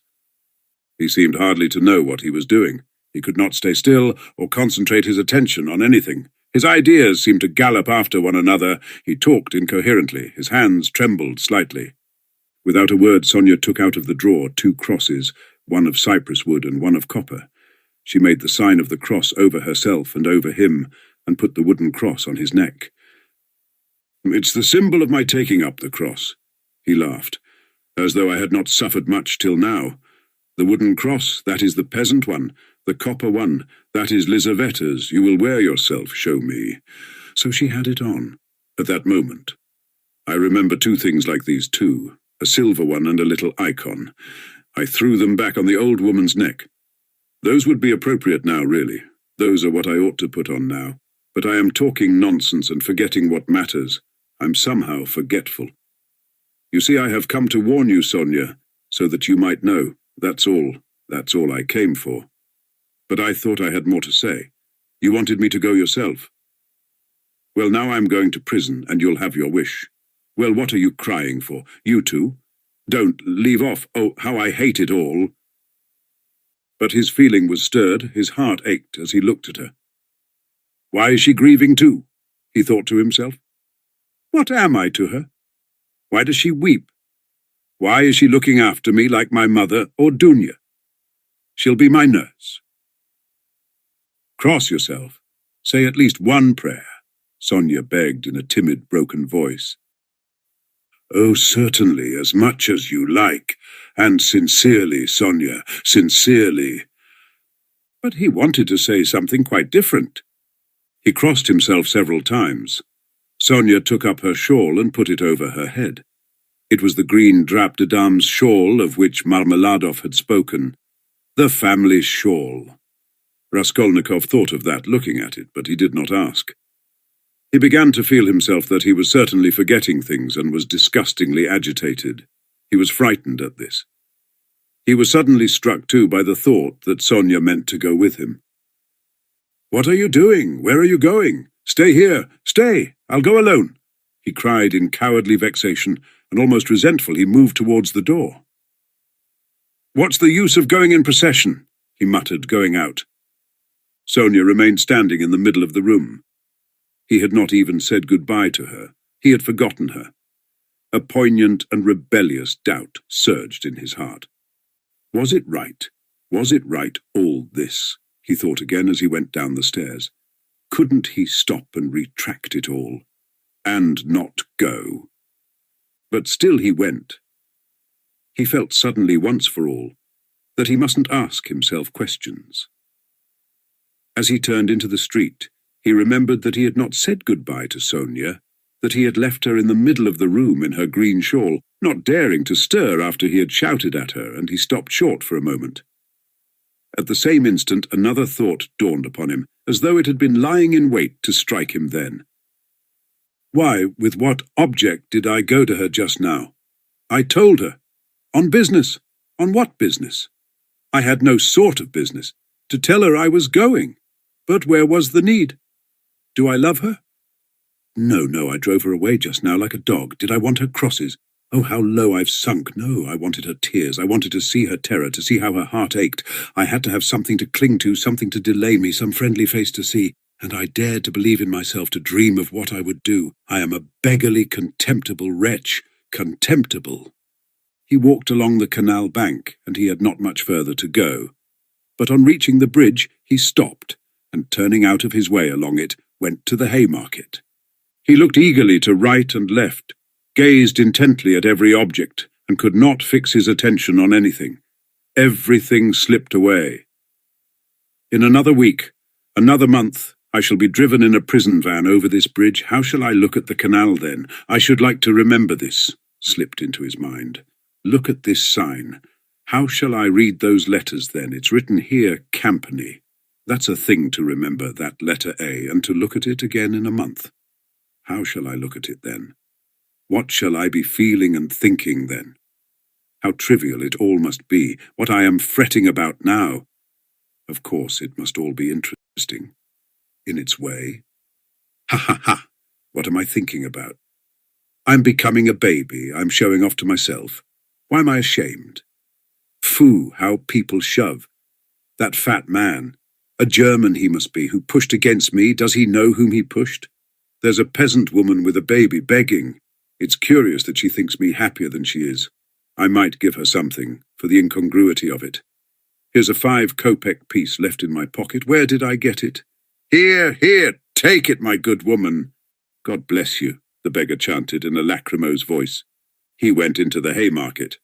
It was distasteful, very distasteful to be in a crowd, but he walked just where he saw most people. He would have given anything in the world to be alone, but he knew himself that he would not have remained alone for a moment. There was a man drunk and disorderly in the crowd. He kept trying to dance and falling down.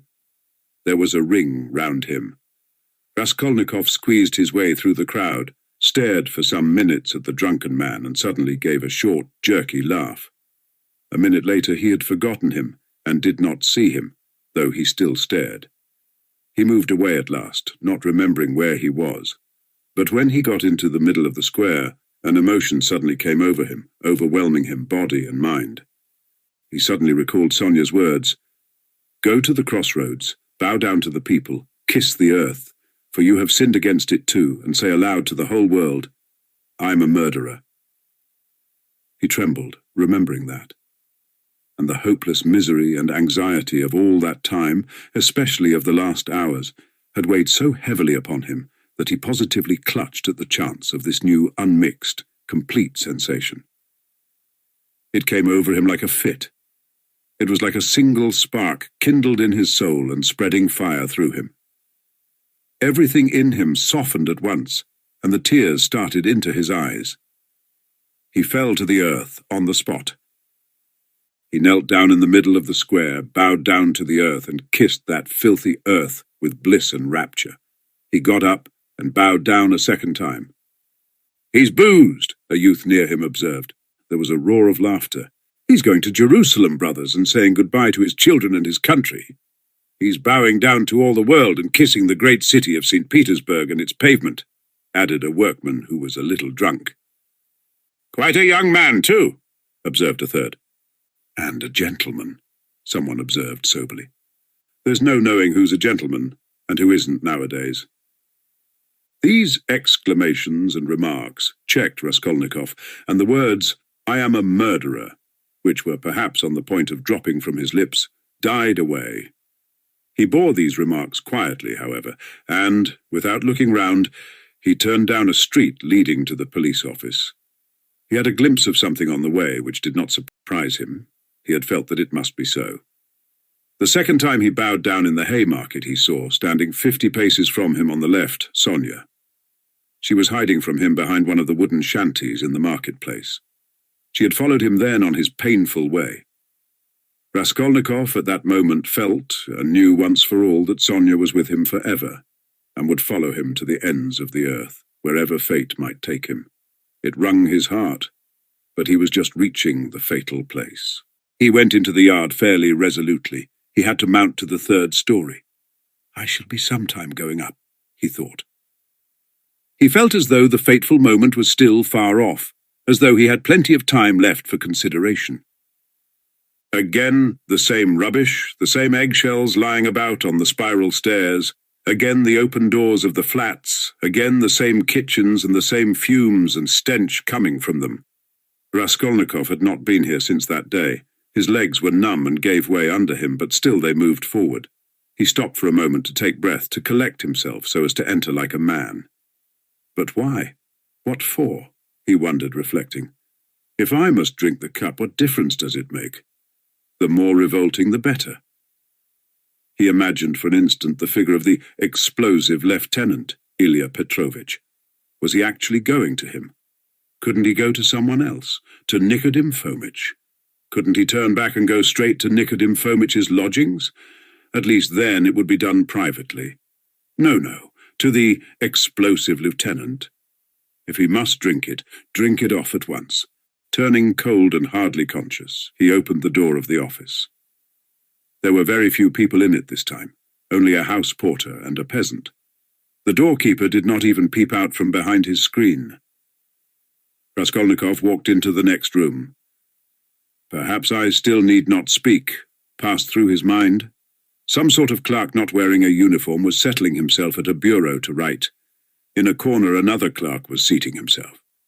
Zametov was not there, nor, of course, Nikodim Fomitch. "No one in?" Raskolnikov asked, addressing the person at the bureau. "Whom do you want?" Ah!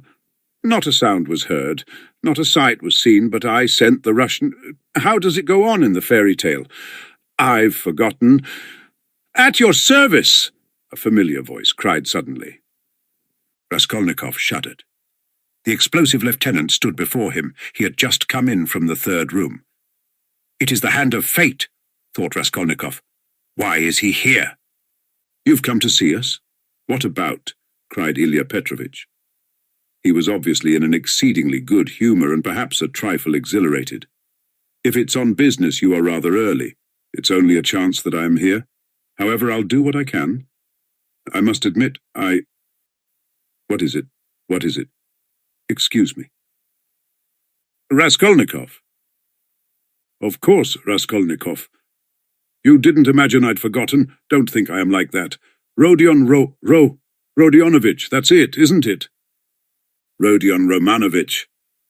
Yes, of course, Rodion Romanovich. I was just getting at it. I made many inquiries about you. I assure you I've been genuinely grieved since I behaved like that. It was explained to me afterwards that you were a literary man, and a learned one too. And so to say the first steps— mercy on us. What literary or scientific man does not begin by some originality of conduct? My wife and I have the greatest respect for literature. In my wife it's a genuine passion. Literature and art. If only a man is a gentleman, all the rest can be gained by talents, learning, good sense, genius. As for a hat, well, what does a hat matter? I can buy a hat as easily as I can a bun, but what's under the hat, what the hat covers, I can't buy that. I was even meaning to come and apologize to you, but thought maybe you'd— But I am forgetting to ask you, is there anything you want really? I hear your family have come." "Yes, my mother and sister." "I've even had the honor and happiness of meeting your sister, a highly cultivated and charming person. I confess I was sorry I got so hot with you. There it is. But as for my looking suspiciously at your fainting fit, that affair has been cleared up splendidly. Bigotry and fanaticism. I understand your indignation. Perhaps you are changing your lodging on account of your family's arriving." "No, I only looked in. I came to ask. I thought that I should find Zametov here." "Oh, yes, of course. You've made friends, I heard." "Well, no. Zametov is not here. Yes, we've lost Zametov. He's not been here since yesterday. He quarrelled with everyone on leaving, as in the rudest way. He is a feather-headed youngster, that's all. One might have expected something from him, but there you know what they are, our brilliant young men. He wanted to go in for some examination, but it's only to talk and boast about it. It will go no further than that. Of course, it's a very different matter with you or Mr. Razumikhin there, your friend. Your career is an intellectual one, and you won't be deterred by failure. For you, one may say, all the attractions of life nihil est. You are an ascetic, a monk, a hermit. A book, a pen behind your ear, a learned research. That's where your spirit soars. I am the same way myself. Have you read Livingstone's Travels?" "No." "Oh, I have. There are a great many nihilists about nowadays, you know, and indeed it is not to be wondered at.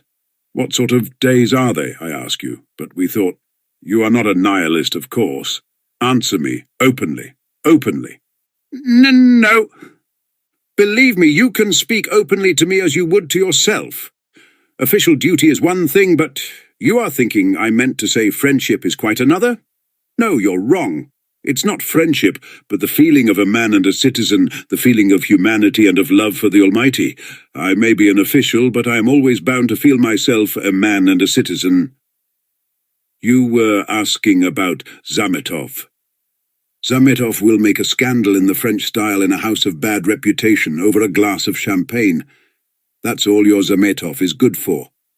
While I'm perhaps, so to speak, burning with devotion and lofty feelings, and besides I have rank consequence, a post. I am married and have children. I fulfill the duties of a man and a citizen, but who is he, may I ask? I appeal to you as a man ennobled by education. Then these midwives, too, have become extraordinarily numerous. Raskolnikov raised his eyebrows inquiringly. The words of Ilya Petrovitch, who had obviously been dining, were for the most part a stream of empty sounds for him. But some of them he understood. He looked at him inquiringly, not knowing how it would end. I mean, those crop-headed wenches, the talkative Ilya Petrovitch continued. Midwives is my name for them. I think it a very satisfactory one, ha-ha. They go to the academy, study anatomy. If I fall ill, am I to send for a young lady to treat me? What do you say? Ha-ha-ha! Ilya Petrovitch laughed, quite pleased with his own wit. It's an immoderate zeal for education, but once you're educated, that's enough. Why abuse it? Why insult honourable people as that scoundrel Zametov does? Why did he insult me, I ask you?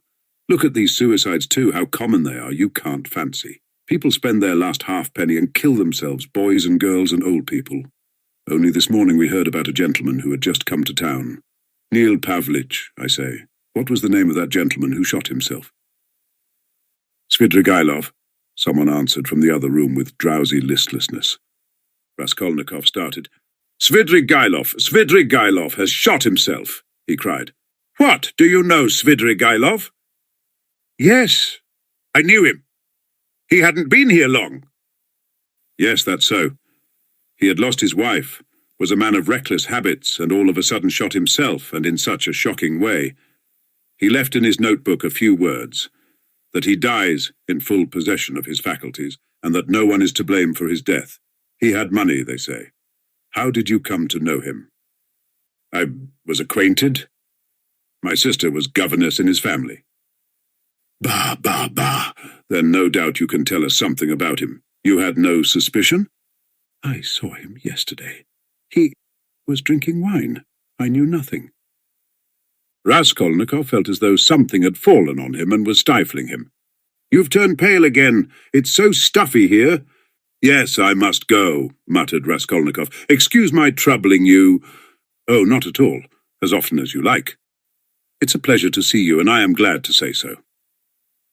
Ilya Petrovitch held out his hand. I came to see Zametov. I understand. And it's a pleasure to see you. I am very glad. Goodbye. Raskolnikov smiled. He went out. He reeled. He was overtaken with giddiness, and did not know what he was doing. He began going down the stairs, supporting himself with his right hand against the wall. He fancied that a porter pushed past him on his way upstairs to the police office, that a dog in the lower story kept up a shrill barking, and that a woman flung a rolling pin at it and shouted. He went down and out into the yard. There, not far from the entrance, stood Sonia, pale and horror-stricken. She looked wildly at him. He stood still before her. There was a look of poignant agony, of despair in her face. She clasped her hands, his lips worked in an ugly, meaningless smile. He stood still a minute, grinned, and went back to the police office. Ilya Petrovitch had sat down and was rummaging among some papers. Before him stood the same peasant who had pushed by on the stairs. "Hello! Back again! Have you left something behind? What's the matter?" Raskolnikov, with white lips and staring eyes, came slowly nearer.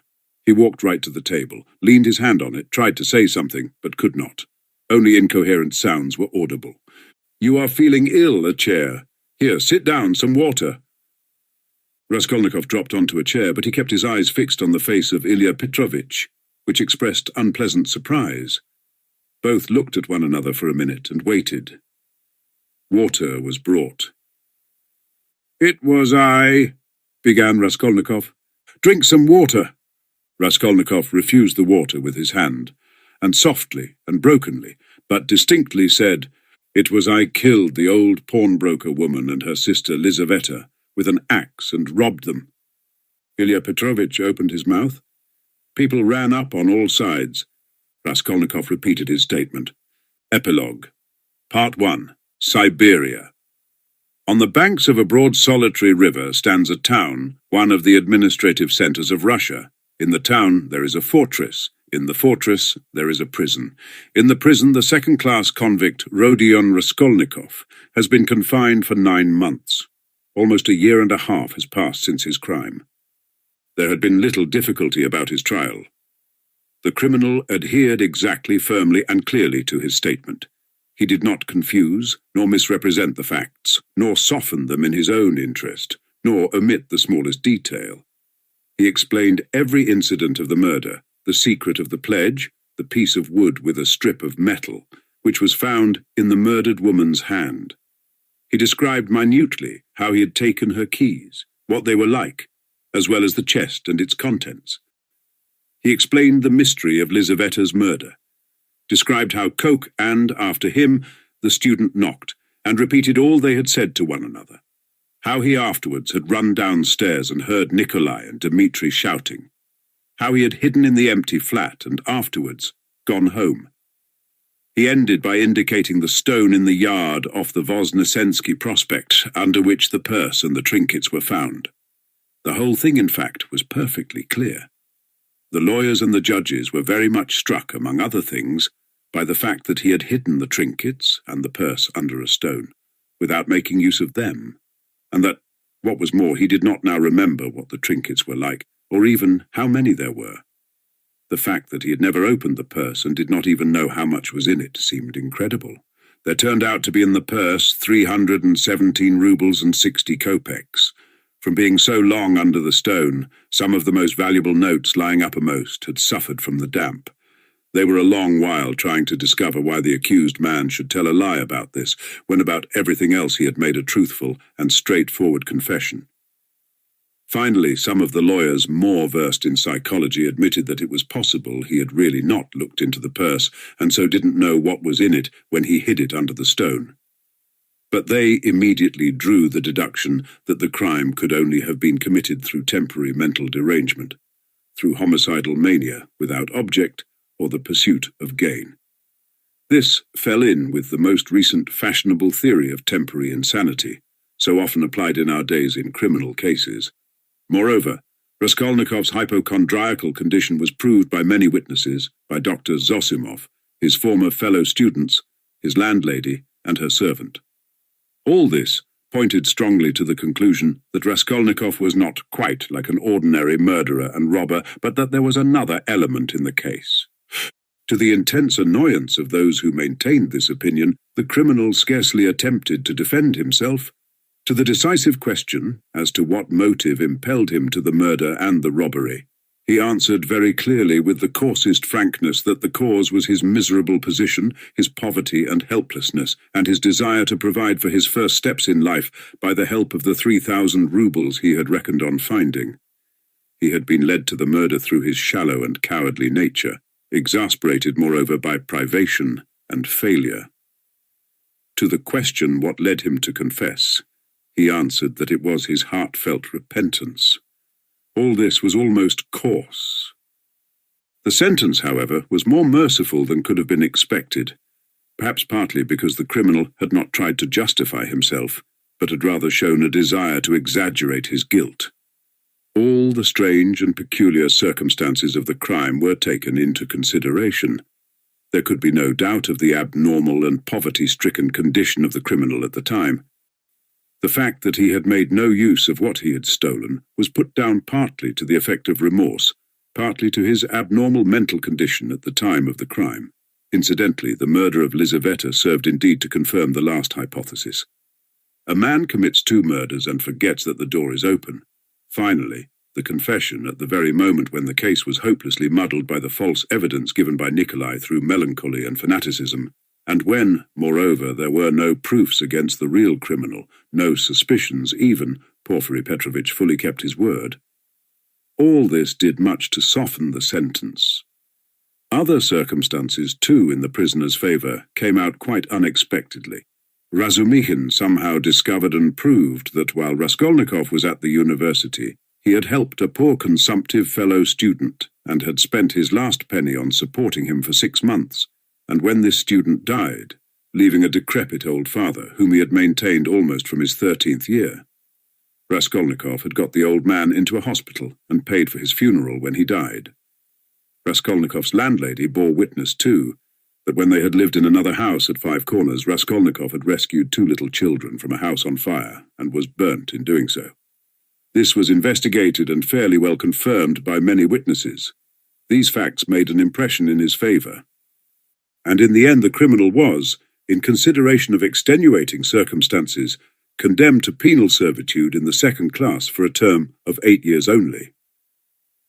At the very beginning of the trial, Raskolnikov's mother fell ill. Dunya and Razumikhin found it possible to get her out of Petersburg during the trial. Razumikhin chose a town on the railway, not far from Petersburg, so as to be able to follow every step of the trial, and at the same time to see Avdotia Romanovna as often as possible. Pulcheria Alexandrovna's illness was a strange nervous one, and was accompanied by a partial derangement of her intellect. When Dunya returned from her last interview with her brother, she had found her mother already ill, in feverish delirium. That evening, Razumikhin and she agreed what answers they must make to her mother's questions about Raskolnikov, and made up a complete story for her mother's benefit of his having to go away to a distant part of Russia on a business commission, which would bring him in the end money and reputation. But they were struck by the fact that Pulcheria Alexandrovna never asked them anything on the subject, neither then nor thereafter. On the contrary, she had her own version of her son's sudden departure. She told them with tears how he had come to say goodbye to her, hinting that she alone knew many mysterious and important facts, and that Rodya had many very powerful enemies, so that it was necessary for him to be in hiding. As for his future career, she had no doubt that it would be brilliant when certain sinister influences could be removed. She assured Razumikhin that her son would be one day a great statesman, that his article and brilliant literary talent proved it. This article she was continually reading, she even read it aloud, almost took it to bed with her, but scarcely asked where Rodya was, though the subject was obviously avoided by the others, which might have been enough to awaken her suspicions. They began to be frightened at last at Pulcheria Alexandrovna's strange silence on certain subjects. She did not, for instance, complain of getting no letters from him, though in previous years she had only lived on the hope of letters from her beloved Rodya. This was the cause of great uneasiness to Dunya. The idea occurred to her that her mother suspected that there was something terrible in her son's fate, and was afraid to ask, for fear of hearing something still more awful. In any case, Dunya saw clearly that her mother was not in full possession of her faculties.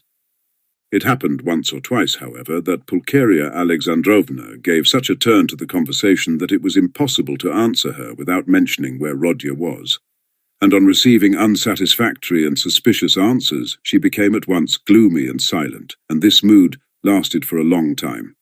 Dunya saw at last that it was hard to deceive her, and came to the conclusion that it was better to be absolutely silent on certain points. But it became more and more evident that the poor mother suspected something terrible. Dunya remembered her brothers telling her that her mother had overheard her talking in her sleep on the night after her interview with Svidrigailov, and before the fatal day of the confession. Had not she made out something from that? Sometimes days and even weeks of gloomy silence and tears would be succeeded by a period of hysterical animation, and the invalid would begin to talk almost incessantly of her son, of her hopes of his future. Her fancies were sometimes very strange. They humoured her, pretended to agree with her. She saw perhaps that they were pretending, but she still went on talking. 5 months after Raskolnikov's confession, he was sentenced. Razumikhin and Sonia saw him in prison as often as it was possible. At last, the moment of separation came. Dunya swore to her brother that the separation should not be forever. Razumikhin did the same. Razumikhin, in his youthful ardour, had firmly resolved to lay the foundations at least of a secure livelihood during the next 3 or 4 years, and saving up a certain sum to emigrate to Siberia, a country rich in every natural resource and in need of workers, active men and capital. There they would settle in the town where Rodion was, and all together would begin a new life. They all wept at parting. Raskolnikov had been very dreamy for a few days before. He asked a great deal about his mother and was constantly anxious about her. He worried so much about her that it alarmed Dunya. When he heard about his mother's illness, he became very gloomy. With Sonia he was particularly reserved all the time. With the help of the money left to her by Svidrigailov, Sonia had long ago made her preparations to follow the party of convicts in which he was dispatched to Siberia. Not a word passed between Raskolnikov and her on the subject, but both knew it would be so. At the final leave-taking, he smiled strangely at his sisters and Razumikhin's fervent anticipations of their happy future together when he should come out of prison. He predicted that their mother's illness would soon have a fatal ending. Sonia and he at last set off. 2 months later, Dunya was married to Razumikhin. It was a quiet and sorrowful wedding. Porfiry Petrovitch and Zosimov were invited, however. During all this period, Razumikhin wore an air of resolute determination. Dunya put implicit faith in his carrying out his plans, and indeed she could not but believe in him. He displayed a rare strength of will. Among other things, he began attending university lectures again in order to take his degree. They were continually making plans for the future.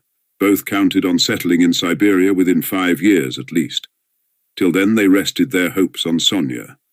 Pulcheria Alexandrovna was delighted to give her blessing to Dunya's marriage with Razumikhin. But after the marriage she became even more melancholy and anxious.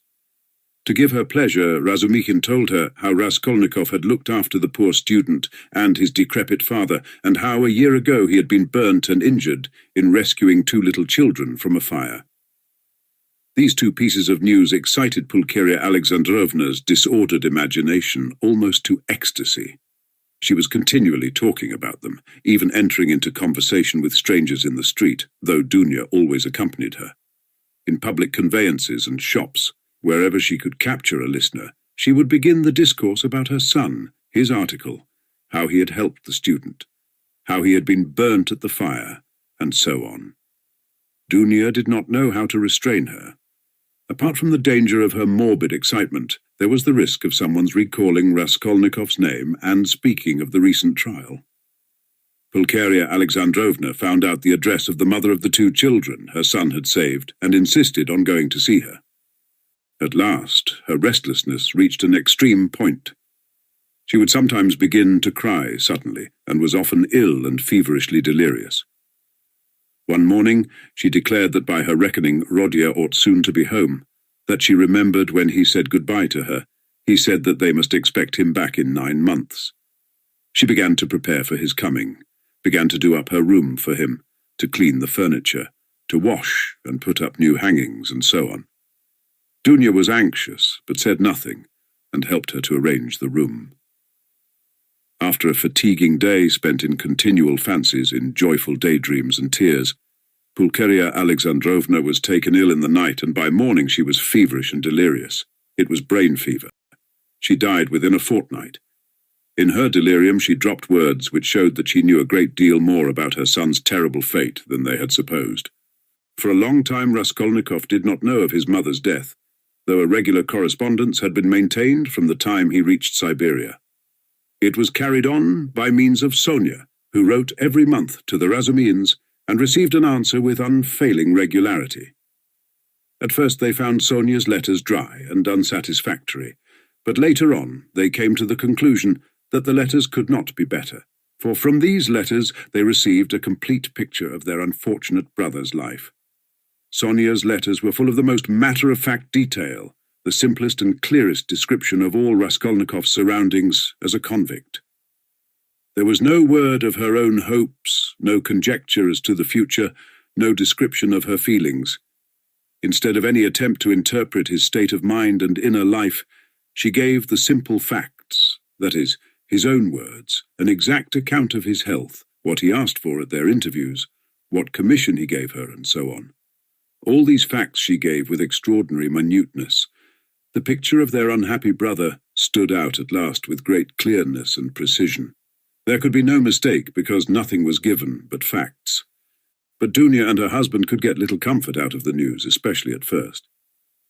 Sonia wrote that he was constantly sullen and not ready to talk, that he scarcely seemed interested in the news she gave him from their letters, that he sometimes asked after his mother, and that when, seeing that he had guessed the truth, she told him at last of her death.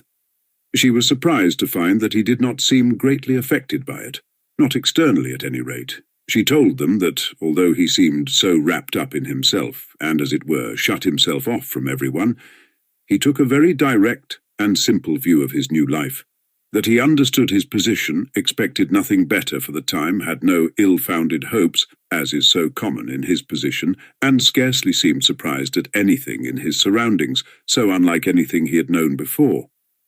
She wrote that his health was satisfactory. He did his work without shirking or seeking to do more. He was almost indifferent about food, but except on Sundays and holidays, the food was so bad that at last he had been glad to accept some money from her, Sonia, to have his own tea every day. He begged her not to trouble about anything else, declaring that all this fuss about him only annoyed him. Sonia wrote further that in prison he shared the same room with the rest, that she had not seen the inside of their barracks, but concluded that they were crowded, miserable, and unhealthy, that he slept on a plank bed with a rug under him, and was unwilling to make any other arrangement, but that he lived so poorly and roughly, not from any plan or design, but simply from inattention and indifference. Sonia wrote simply that he had at first shown no interest in her visits, had almost been vexed with her indeed for coming, unwilling to talk and rude to her, but that in the end these visits had become a habit and almost a necessity for him, so that he was positively distressed when she was ill for some days and could not visit him. She used to see him on holidays at the prison gates or in the guard-room, to which he was brought for a few minutes to see her. On working days she would go to see him at work either at the workshops or at the brick kilns, or at the sheds on the banks of the Irtish. About herself, Sonia wrote that she had succeeded in making some acquaintances in the town, that she did sewing, and, as there was scarcely a dressmaker in the town, she was looked upon as an indispensable person in many houses. But she did not mention that the authorities were, through her, interested in Raskolnikov, that his task was lightened, and so on. At last the news came. Dunya had indeed noticed signs of alarm and uneasiness in the preceding letters, that he held aloof from everyone, that his fellow prisoners did not like him, that he kept silent for days at a time, and was becoming very pale. In the last letter, Sonia wrote that he had been taken very seriously ill, and was in the convict ward of the hospital. Part 2. He was ill a long time, but it was not the horrors of prison life, not the hard labour, the bad food, the shaven head, or the patched clothes that crushed him. What did he care for all those trials and hardships? He was even glad of the hard work. Physically exhausted, he could at least reckon on a few hours of quiet sleep. And what was the food to him? The thin cabbage soup with beetles floating in it. In the past, as a student, he had often not had even that. His clothes were warm and suited to his manner of life. He did not even feel the fetters. Was he ashamed of his shaven head and party-coloured coat? Before whom? Before Sonia. Sonia was afraid of him. How could he be ashamed before her? And yet he was ashamed even before Sonia, whom he tortured because of it, with his contemptuous rough manner. But it was not his shaven head and his fetters he was ashamed of. His pride had been stung to the quick. It was wounded pride that made him ill. Oh, how happy he would have been if he could have blamed himself. He could have borne anything then, even shame and disgrace. But he judged himself severely. and his exasperated conscience found no particularly terrible fault in his past, except a simple blunder which might happen to anyone. He was ashamed just because he, Raskolnikov, had so hopelessly, stupidly come to grief through some decree of blind fate, and must humble himself and submit to the idiocy of a sentence if he were anyhow to be at peace. Vague and objectless anxiety in the present and in the future, a continual sacrifice leading to nothing, that was all that lay before him. And what comfort was it to him that at the end of 8 years he would only be 32 and able to begin a new life? What had he to live for? What had he to look forward to? Why should he strive? To live in order to exist. Why he had been ready 1,000 times before, to give up existence for the sake of an idea, for a hope, even for a fancy. Mere existence had always been too little for him. He had always wanted more. Perhaps it was just because of the strength of his desires that he had thought himself a man to whom more was permissible than to others. And if only fate would have sent him repentance, burning repentance that would have torn his heart and robbed him of sleep, that repentance, the awful agony of which brings visions of hanging or drowning, oh, he would have been glad of it. Tears and agonies would at least have been life, but he did not repent of his crime. At least he might have found relief in raging at his stupidity, as he had raged at the grotesque blunders that had brought him to prison. But now, in prison, in freedom, he thought over and criticized all his actions again, and by no means found them so blundering and so grotesque as they had seemed at the fatal time. In what way, he asked himself, was my theory stupider than others that have swarmed and clashed from the beginning of the world? One has only to look at the thing quite independently, broadly, and uninfluenced by commonplace ideas, and my idea will by no means seem so strange. Oh, skeptics and halfpenny philosophers, why do you halt halfway? Why does my action strike them as so horrible? He said to himself. Is it because it was a crime? What is meant by crime? My conscience is at rest. Of course. It was a legal crime, of course. The letter of the law was broken, and blood was shed. Well, punish me for the letter of the law. And that's enough. Of course, in that case, many of the benefactors of mankind who snatched power for themselves, instead of inheriting it, ought to have been punished at their first steps. But those men succeeded, and so they were right. And I didn't, and so I had no right to have taken that step. It was only in that he recognized his criminality, only in the fact that he had been unsuccessful and had confessed it. He suffered, too, from the question, why had he not killed himself? Why had he stood looking at the river and preferred to confess? Was the desire to live so strong, and was it so hard to overcome it? Had not Svidrigailov overcome it, although he was afraid of death? In misery he asked himself this question, and could not understand that, at the very time he had been standing looking into the river, he had perhaps been dimly conscious of the fundamental falsity in himself and his convictions. He didn't understand that that consciousness might be the promise of a future crisis, of a new view of life, and of his future resurrection. He preferred to attribute it to the dead weight of instinct which he could not step over, again through weakness and meanness. He looked at his fellow prisoners and was amazed to see how they all loved life and prized it. It seemed to him that they loved and valued life more in prison than in freedom. What terrible agonies and privations some of them, the tramps for instance, had endured. Could they care so much for a ray of sunshine, for the primeval forest, the cold spring hidden away in some unseen spot, which the tramp had marked 3 years before, and longed to see again, as he might to see his sweetheart, dreaming of the green grass round it and the birds singing in the bush? As he went on, he saw still more inexplicable examples. In prison, of course, there was a great deal he did not see and did not want to see. He lived, as it were, with downcast eyes. It was loathsome and unbearable for him to look. But in the end there was much that surprised him, and he began, as it were involuntarily, to notice much that he had not suspected before. What surprised him most of all was the terrible, impossible gulf that lay between him and all the rest. They seemed to be a different species, and he looked at them and they at him with distrust and hostility. He felt and knew the reasons of his isolation, but he would never have admitted till then that those reasons were so deep and strong. There were some Polish exiles, political prisoners, among them. They simply looked down upon all the rest as ignorant churls, but Raskolnikov could not look upon them like that. He saw that these ignorant men were in many respects far wiser than the Poles.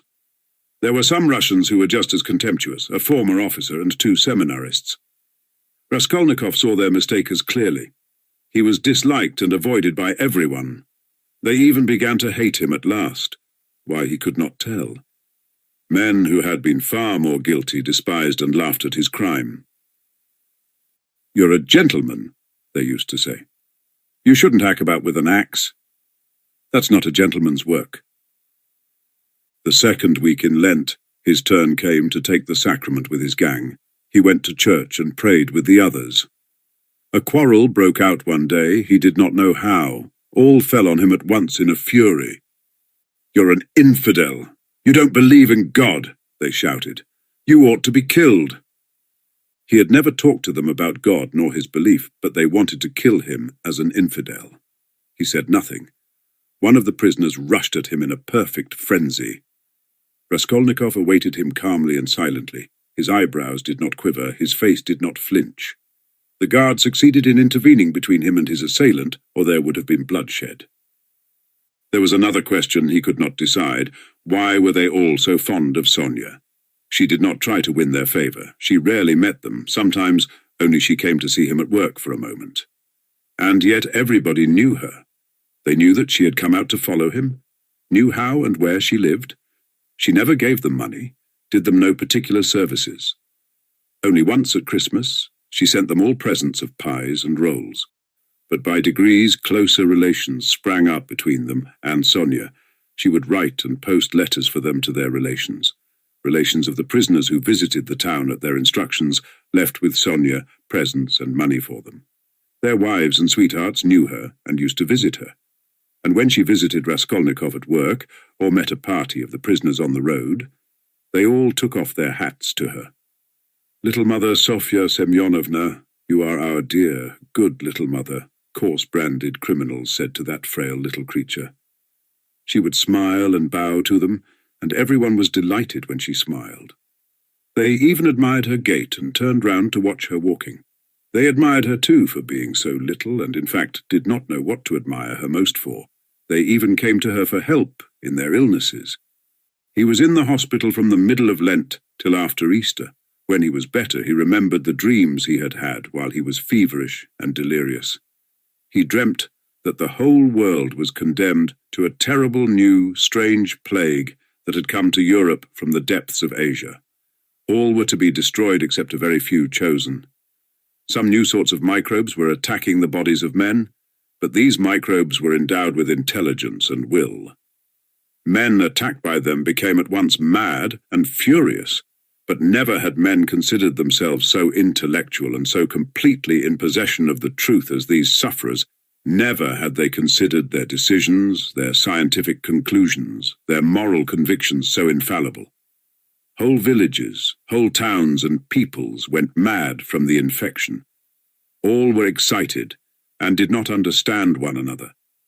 Each thought that he alone had the truth and was wretched, looking at the others, beat himself on the breast, wept, and wrung his hands. They did not know how to judge, and could not agree what to consider evil and what good. They did not know whom to blame, whom to justify. Men killed each other in a sort of senseless spite. They gathered together in armies against one another, but even on the march the armies would begin attacking each other. The ranks would be broken, and the soldiers would fall on each other, stabbing and cutting, biting and devouring each other. The alarm bell was ringing all day long in the towns. Men rushed together, but why they were summoned and who was summoning them no one knew. The most ordinary trades were abandoned because everyone proposed his own ideas, his own improvements, and they could not agree. The land, too, was abandoned. Men met in groups, agreed on something, swore to keep together, but at once began on something quite different from what they had proposed. They accused one another, fought and killed each other. There were conflagrations and famine. All men and all things were involved in destruction. The plague spread and moved further and further. Only a few men could be saved in the whole world. They were a pure, chosen people, destined to found a new race and a new life, to renew and purify the earth. But no one had seen these men. No one had heard their words and their voices. Raskolnikov was worried that this senseless dream haunted his memory so miserably.